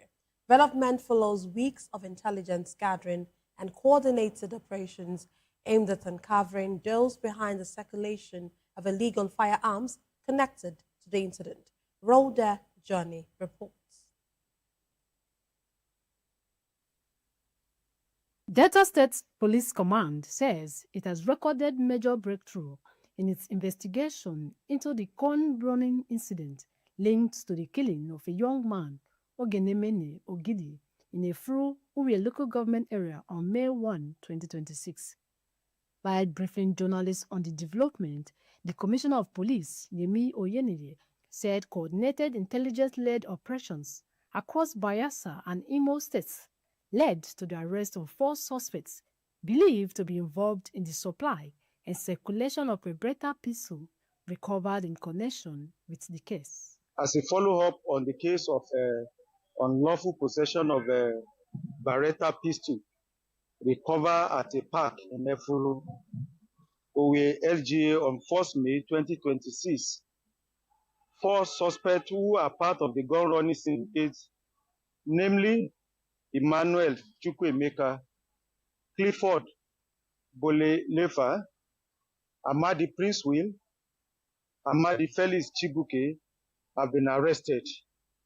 The suspects were arrested in Bayelsa and Imo State, respectively. After a painstaking investigation, an intelligence-led operation carried out by operatives of the command, the first suspect, Emmanuel Chukwuemeka, was arrested in Bayelsa on the 4th of May 2026 alongside his friend and roommates, whose phone he used as a means of communication to purchase the gun. Emmanuel revealed that he bought the gun from one Amadi Princeway for the sum of 290,000 naira and sold the gun to one Desmond. Desmond is still at large for the sum of 380,000 naira, who in turn will bill it to Efuru and contacted Ogbenemian Ogidi, now deceased, to collect it and send to Sapele Following the confession of Emmanuel Chukwuemeka, the second suspect, Amadi Prince-Will, was trailed and arrested in Imo State on 5th of May 2026. Upon the arrest of Amadi Prince-Will and on interrogation, he stated that he bought the gun from one Amadi Felix for the sum of 200,000 naira. Consequently, Amadi Felix was trailed and arrested in Owerri, Imo State on 16th of May 2026. All suspects are members of a Black Axe confraternity. They will be charged to court on completion of the investigation, while the manhunt for other suspects, including Desmond, is still ongoing. The command noted that the arrest formed part of ongoing efforts to dismantle a wider criminal network suspected to be operating across state lines, while investigations are still ongoing to track other possible collaborators. Rhoda Johnny, Vop TV News. Now, the Senate has passed the Virtual Asset Service Providers Regulation Bill 2026 for second reading, marking a significant step toward establishing a legal framework for cryptocurrency and digital asset operations in Nigeria. Lawmakers said the proposed legislation will protect investors, curb fraud and other criminal activities, and unlock the economic potential of the growing digital asset sector. Sponsored by Deputy Senate President Jibrin Barau, the bill seeks to establish a regulatory framework for virtual assets, digital assets, and virtual asset service providers, while making licensing, transparency, and compliance mandatory for cryptocurrency exchanges operating in the country. Leading the debate on behalf of Barau, Senator Tahir Mongono said Nigeria has lagged behind several African countries in regulating the digital finance ecosystem, despite recording one of the highest rates of cryptocurrency adoption on the continent. He noted that the absence of a clear legal framework has exposed investors to risks and created opportunities for illicit activities within the sector. Lawmakers supporting the bill described virtual assets as an increasingly important part of the global economy, warning that regulatory gaps could push investments and business activities into unregulated channels. Also contributing to the debate, Senator Natasha Akpoti-Adjei said inadequate regulation is forcing many Nigerian technology innovators to move their businesses abroad. Senator Adams Ashomole urged lawmakers to fast-track the bill, describing the need for regulation as obvious. Meanwhile, Senator Adetokunbo Abiru called for the legislation to be harmonized with existing financial laws, including the Investments and Securities Act and the Banks and Other Financial Institutions Act. The Deputy Senate President said the bill would help protect investors and other stakeholders while ensuring innovation contributes positively to national development.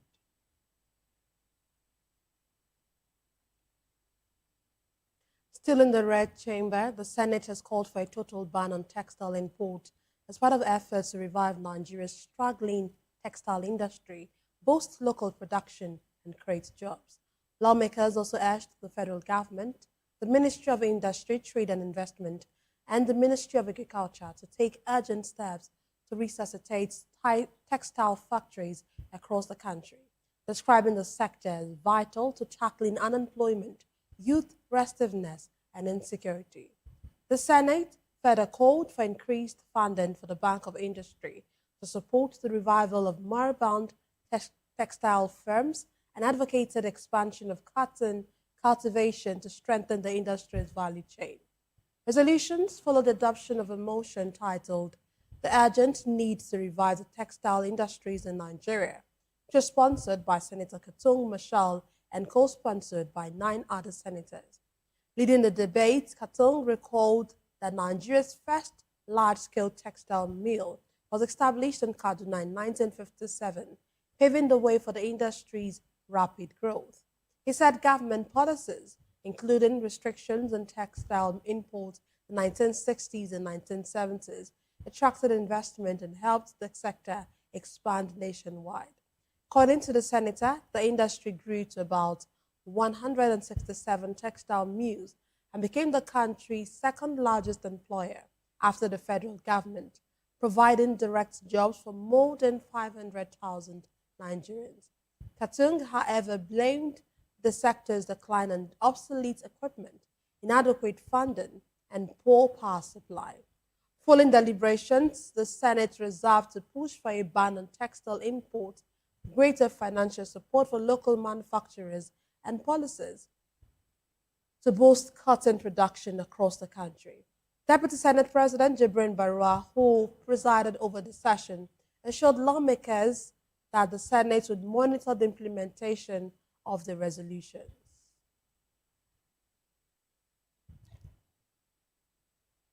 Well, away from legislative matters, the federal government has announced plans for the arrival of the first batch of Nigerians being repatriated from South Africa following ongoing xenophobic attacks. In a statement, Ministry of Foreign Affairs spokesperson Kimiebi Ebiemfa said the returnees will arrive at the Muritala Mohammed International Airport in Lagos on Thursday morning. Now, according to the statement, the Air Peace flight is expected to land at about 5 a.m. after departing Oliver Tambo International Airport in Johannesburg on Wednesday night. The repatriation follows concerns over attacks on foreign nationals in parts of South Africa, prompting Nigerian authorities to facilitate the voluntary return of affected citizens. The federal government has also reaffirmed its commitment to the safety and welfare of Nigerians in South Africa while working with relevant authorities to address the situation. The Secretary to the Government of the Federation, George Akume, says Nigeria remains a viable project and a nation still making progress despite its challenges.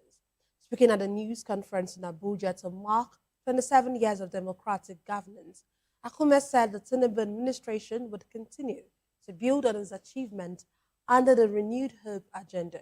He said Democracy Day provides an opportunity for government to account for its stewardship and reaffirm its commitment to democratic principles. While identifying insecurity and inflation as major challenges, Akume maintained that the available indicators show the country is moving in the right direction. The SGF said the administration has focused on economic recovery, social welfare, security, healthcare, food security, infrastructure, and human capital development over the past 3 years. On the economy, he noted that Nigeria's gross domestic product has remained in positive territory over the last 2 quarters. He also highlighted tax reform signed into law in June 2025 to simplify compliance, improve fairness, and boost domestic revenue generation. Akume said the renewed Hope Conditional Cash Transfer Program, targeted at 15 million households, has reached more than 3 million vulnerable households, while intervention schemes such as the Credit Corps and the Presidential Conditional Grant Scheme have recorded significant successes. On healthcare, he said the National Health Insurance Authority Act has expanded the legal framework for broader health coverage. He also disclosed that more than 1 million students have benefited from the student loan scheme, with over 184 billion naira disbursed through the Nigerian Education Loan Fund. Akume added that anti-corruption agencies have continued to record successes in asset recovery and the prosecution of corruption-related cases.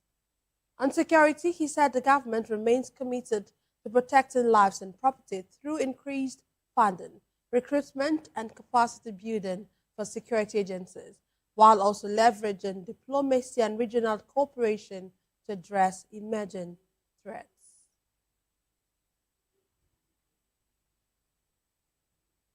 Well, joining us virtually to analyze these stories is Chijuke Oji. Chijuke is a public affairs analyst, and Chijuke, it's always a pleasure to have you join us. Welcome. Thank you for having me. Good to see you. So, President Bola Tinubu has approved the release of 10 billion naira as emergency funding to strengthen Nigeria's preparedness against a possible Ebola outbreak following renewed cases reported in parts of Africa. Chijoke, this is not the first rodeo for Africa when it comes to the case of Ebola. I mean, that was years ago, right? Before the COVID 19 outbreak. Africa did so well, Nigeria in particular. It was Raji Fashola who was the governor of Lagos State. And Lagos State did so well. President Tinubu has been proactive again. What's your say in this matter? Well, it's good that they have thought about this as to be ready in anticipation of any likely outbreak. But I keep, wondering how the facilities would be able to fulfill their issues. Because in the first instance, the intervention funds actually bad with corruption. Now you can hear the list of shareholders involved in the so-called funds that are released. We didn't hear that the Minister of Health or the junior minister would be the ones. Now we've had the chief of staff, a staff of the president, and has nothing related to health. But when you create incongruences, it means you have actually failure, against any intention or any well-meaning as to putting these funds in the person's place, or even speculation of these incidences occurring. The past experience will say we were lucky, especially with the uncommon sacrifice made by Dr. Devereaux, the lady who we had stopped the first major individual that was a major carrier that came to the country. But even at that, if we begin to play what really happened afterwards, how people who were, kept incommunicado were being fed with bread and nothing more. It's really a mess. But the thing is, how well is our health facilities ready to tackle these issues head on?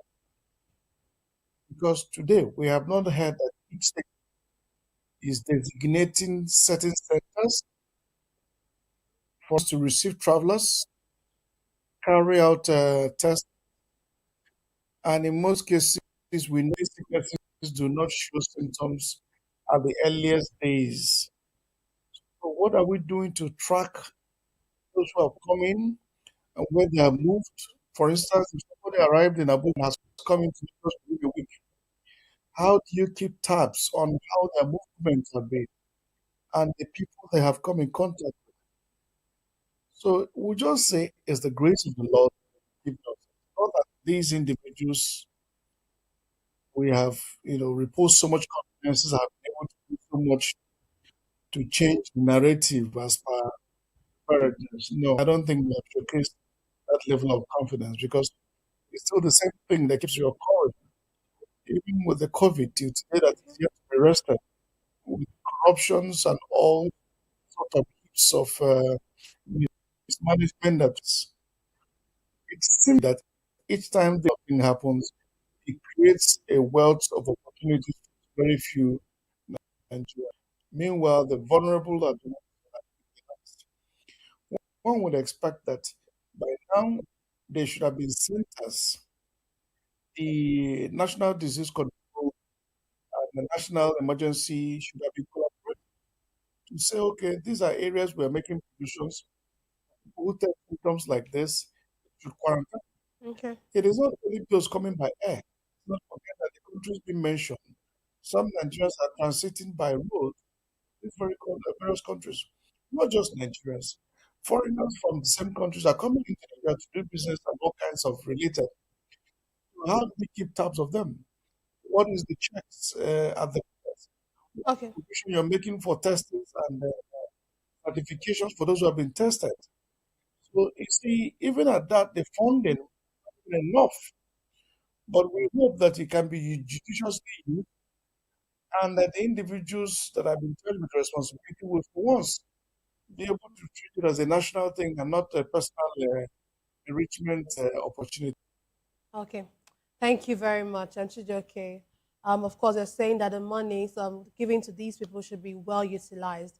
But let's move on to another thing here that's happening that's on the front burner. The House of Representatives has summoned the service chiefs and the National Security Advisor, Nuhu Ribadu, to appear before Parliament over the worsening security situation across the country.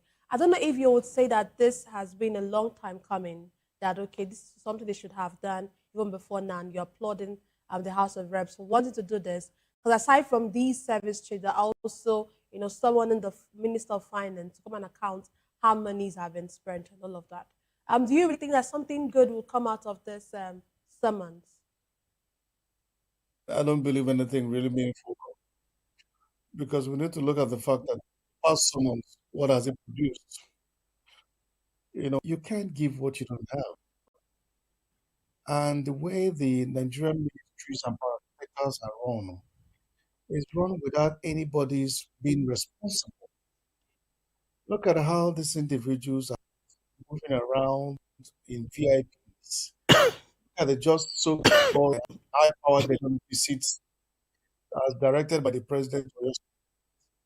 The guys came in a show of, and we asked if they were really there to sympathize. What was the essence of the visit? Is it to ascertain that it happened? Can you imagine how much must have been spent on just logistics of deploying helicopters with all the securities on ground, all that would have been involved for just that singular so-called irresponsible and unprofitable movement. And then every time we hear this so-called or that they're investigating, what can the House of Reps? Why the people standing on a mandate? What is the so-called? Is it to ask the NSC the magic for him to perform?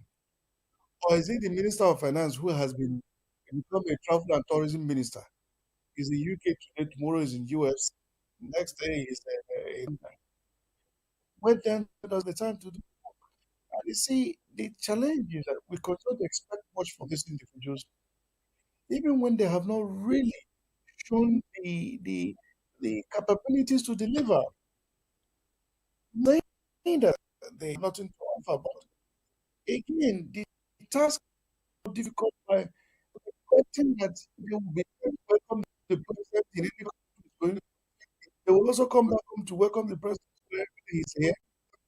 When then they play their people to or as and permanent secretaries or as head of or agencies. And then we continue to expect that this is nothing. The NS office, as we hear now, has become the finance minister. So we hear that in a particular year, the NS office has payments of over 17 trillion. And the media has waved it like nothing happened. The media is meant to be checkmating, bringing the reminder to Nigerians and the world so that these people can be held accountable. What more can the agencies that have been invited now be able to provide? Is it the Minister of Finance that has not been able to resolve even common disputes within the banks in terms of transfer? We now expect them to be able to handle highly sophisticated transfers that are. But again, it's shameful that these individuals that are carrying on these state-sponsored acts keep getting away with it, and nobody's being reprimanded. The ministers will definitely have chit chats, and they walk and go home because they are not responsible to the House of Rep members. They are answerable to the president. As a matter of fact, it's just an opportunity for the House of Rep members to extend their opportunity to buy dollars and gold. It's early. It's not as if the grilling sections as we see in developed nations, where there's some sort of accountability and request for the jobs that have been sent to do, how they are accounting to it. Tell me one of those sessions that has actually led to anything productive. It's just the same thing. So I don't expect anything's going to change. And it's a controlled waste of taxpayers' funds and taxpayers' money and waste of the Nigerian people's time, thinking that things are being done. No, a situation where the entire whole nation, and certain individuals can continue to feel comfortable and spend and squander money, approve as if there's nothing, it doesn't exist. Continue to hear the governor's echo of the senseless printing of naira. What's going to happen to our dear country when all of these things come to show? And then look at the level of pressures. No matter how much of the naira you have gathered, it cannot afford to get you anything. Nigeria is on the path to some countries like Zimbabwe, Well, and many are not still watching, where very few people are becoming more powerful than states. Well, Chijoke, you asked a number of weighty questions, and we are hoping to have you come back, probably after the service chiefs have appeared before the National Assembly to further dissect these issues. But you have been fantastic as usual. Thank you so much for coming aboard. Thank you for having me. Thank you so much. Thank you. We've been speaking with Chijoke Oji. He is a public affairs analyst. And now the Independent National Electoral Commission, INEC, says it has removed 2,103 cases of double registration from the Ekiti State Voter Register ahead of the June 20 governorship election. INEC Chairman Joash Amukwita disclosed this in Abuja during the Commission's second quarterly consultative meeting with leaders of political parties. Said the removal of duplicate entries reflects INEC's commitment to safeguarding the integrity of the electorate process or the electoral process as preparations for the 2027 general elections gather pace.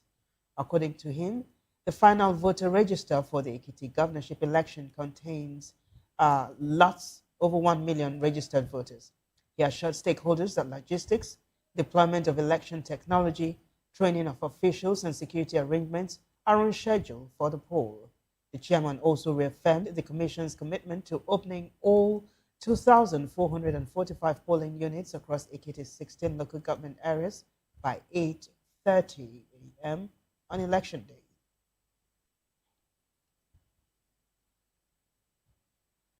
As concerns grow over possible cooking gas shortage and further increases in prices across the country, residents of Benin City are expressing worries about the effect on household budgets and daily living.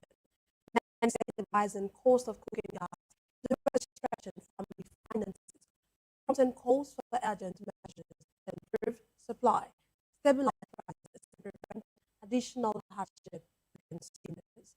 Rhoda Journey reports. Concerns over a possible cooking gas shortage and rising prices have continued to generate reactions among residents in Benin City.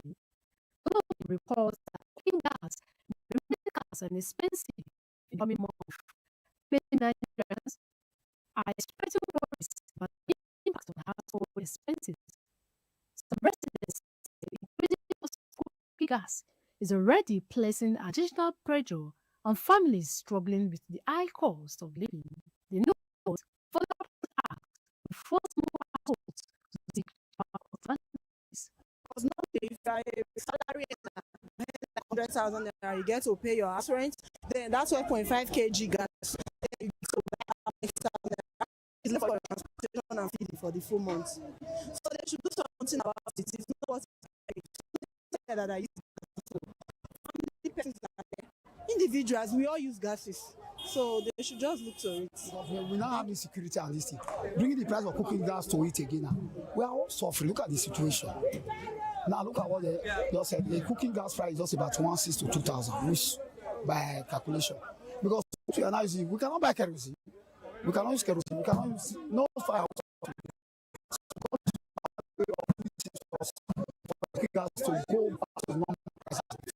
Others call for measures to improve supply and stabilize prices, stressing that cooking gas remains a cleaner and safer source of energy for many homes. So the cooking gas is at a high rate. People people that cooking gas is going to be is going to benefit everybody. But it's on the high side. People are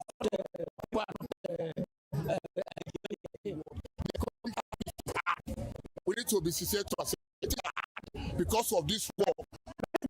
Calling on government stakeholders install to address challenges responsible for the anticipated scarcity and rising costs to prevent further hardship for consumers.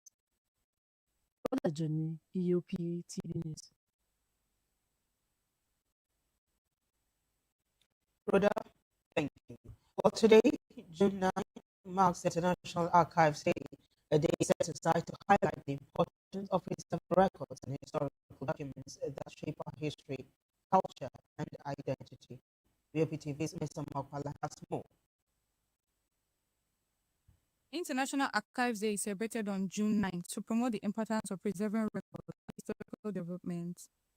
Archives help protect valuable information about our history, culture, and society. It serves as important sources of knowledge for research, education, and decision-making. Archives also help ensure transparency and accountability in institutions. The day recognizes the efforts of archives who work to preserve and organize records for future generations. Their work helps keep our collective memory alive. As we celebrate International Archives Day, let us continue to value and preserve the records that tell our story and shape our future. Ms. Mobala reporting for VOP TV.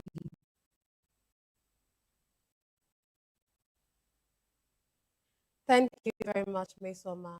Now to the foreign scene. President Trump is accusing Iran of shooting on the U.S. helicopter over the Strait of Hormuz and vowing to respond.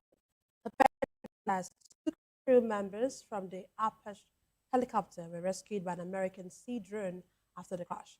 It is not clear what the U.S. response would be, but any military action risks breaking the current ceasefire with Iran. Tehran has not responded to the president's comment.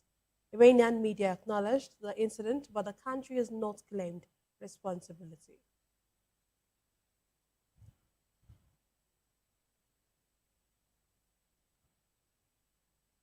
Meanwhile, Israel carried out strikes across southern Lebanon today, despite a warning from Iran to stop attacks in the country. Lebanon's health ministry says 8 people were killed in Tyre. Israel ordered residents to evacuate the southern city, including its Christian quarter, for the first time. The strikes come after Israel and Iran paused hostilities Monday. That pause followed an Israeli strike at Beirut targeting Hezbollah that had led to their first exchange of fire since April and April truce. Iran warned it could hit Israel again if attacks in Lebanon continue. But Israel vows its campaign against Hezbollah will go on. The conflict is complicating President Trump's efforts to broker a deal to end the war between the US, Israel, and Iran.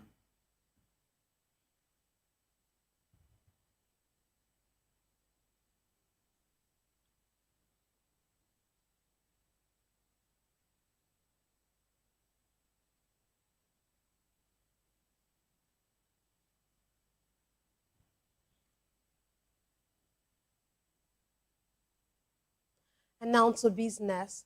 The federal government has reaffirmed its commitment to accelerate Nigeria's export-led growth agenda under the African Continental Free Trade Area, unveiling opportunities for businesses to access a $1 billion AFCFTA Adjustment Fund credit facility designed to boost production, competitiveness, and intra-African trade. The Minister of Industry, Trade and Investment, Jumoke Oduwole, disclosed this during the second quarter 2026 meeting of the AFCFTA Central Coordination Committee held in Abuja. According to a statement issued by the ministry's head of press and public relations, Obiloduro Okechi, Oduwole said the financing facility represented a major opportunity for Nigerian businesses seeking to expand operations, modernize production processes, and increase exports to African markets. Oduwole stressed the need to strengthen Nigeria's legal and regulatory framework by domesticating key AFCFTA protocols, particularly the Digital Trade Protocol, to position the country as a major player in Africa's growing digital economy.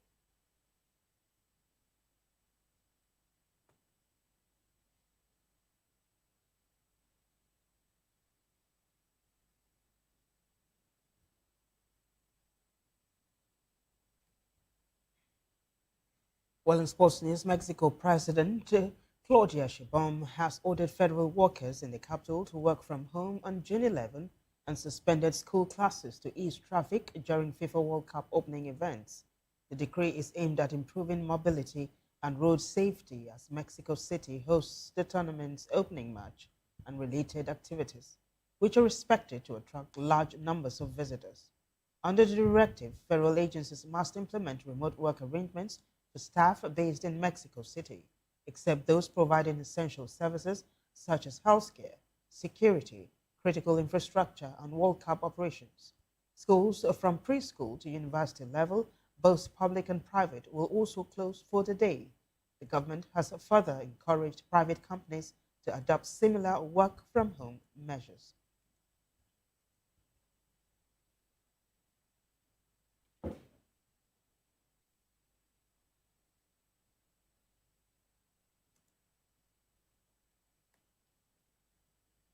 And finally, in entertainment, as preparations intensify for the second edition of the Mega Music Festival, organizers RCCG Young Adult and Youth Affairs said the gathering is more than a music event, describing it as a platform for worship, prayer, and national transformation.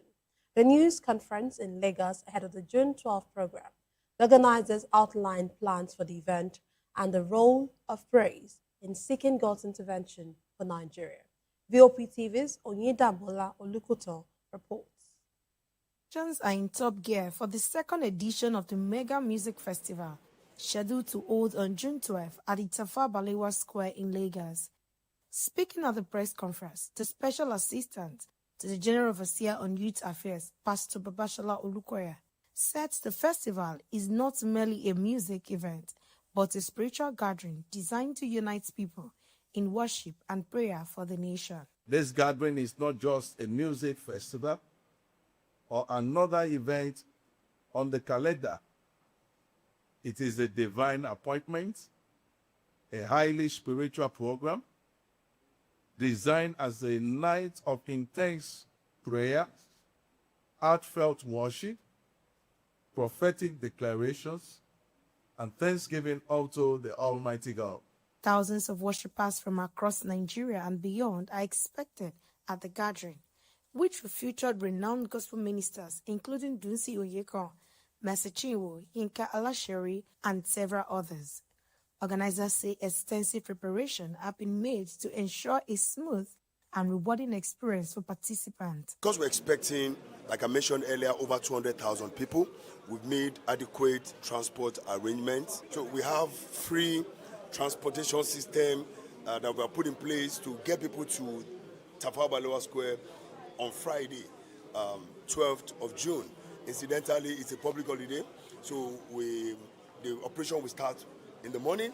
So we're deploying buses to strategic locations all over Lagos. The National Youth Pastor assured attendees of adequate logistics and mobility arrangement, noting that the Democracy Day public holiday provides an opportunity for more people to participate in the program. He added that transportation and plans have been put in place to ease movement to and from the venue. We've made arrangements for buses, and also some people are living in some part of Lagos where we have the train system running presently. Maitu, Okoko, First Tag.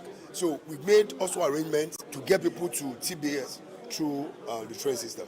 Attention is also being given to the welfare and comfort of participants expected at the event. Taking the example from my mother in the Lord, Pastor Mrs. Folu Adeboye, you can never come to Mommy Jill and go back without anything. She must make sure she takes good care of you as she does in every of our programs in RCCG. So as her daughter, I must also replicate the same way. Organizers say beyond the music worship session, Mega Music Festival 2.0 is intended to inspire people, unity and spiritual renewal as Nigerians gather to seek God's direction for the nation. Oyindamola Olukuto, Voice of the People TV.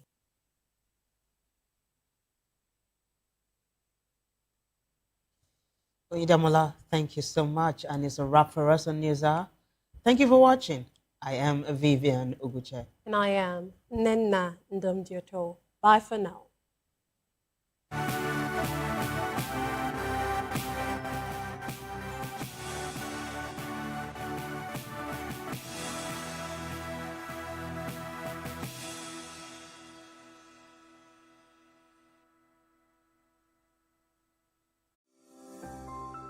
Vop TV.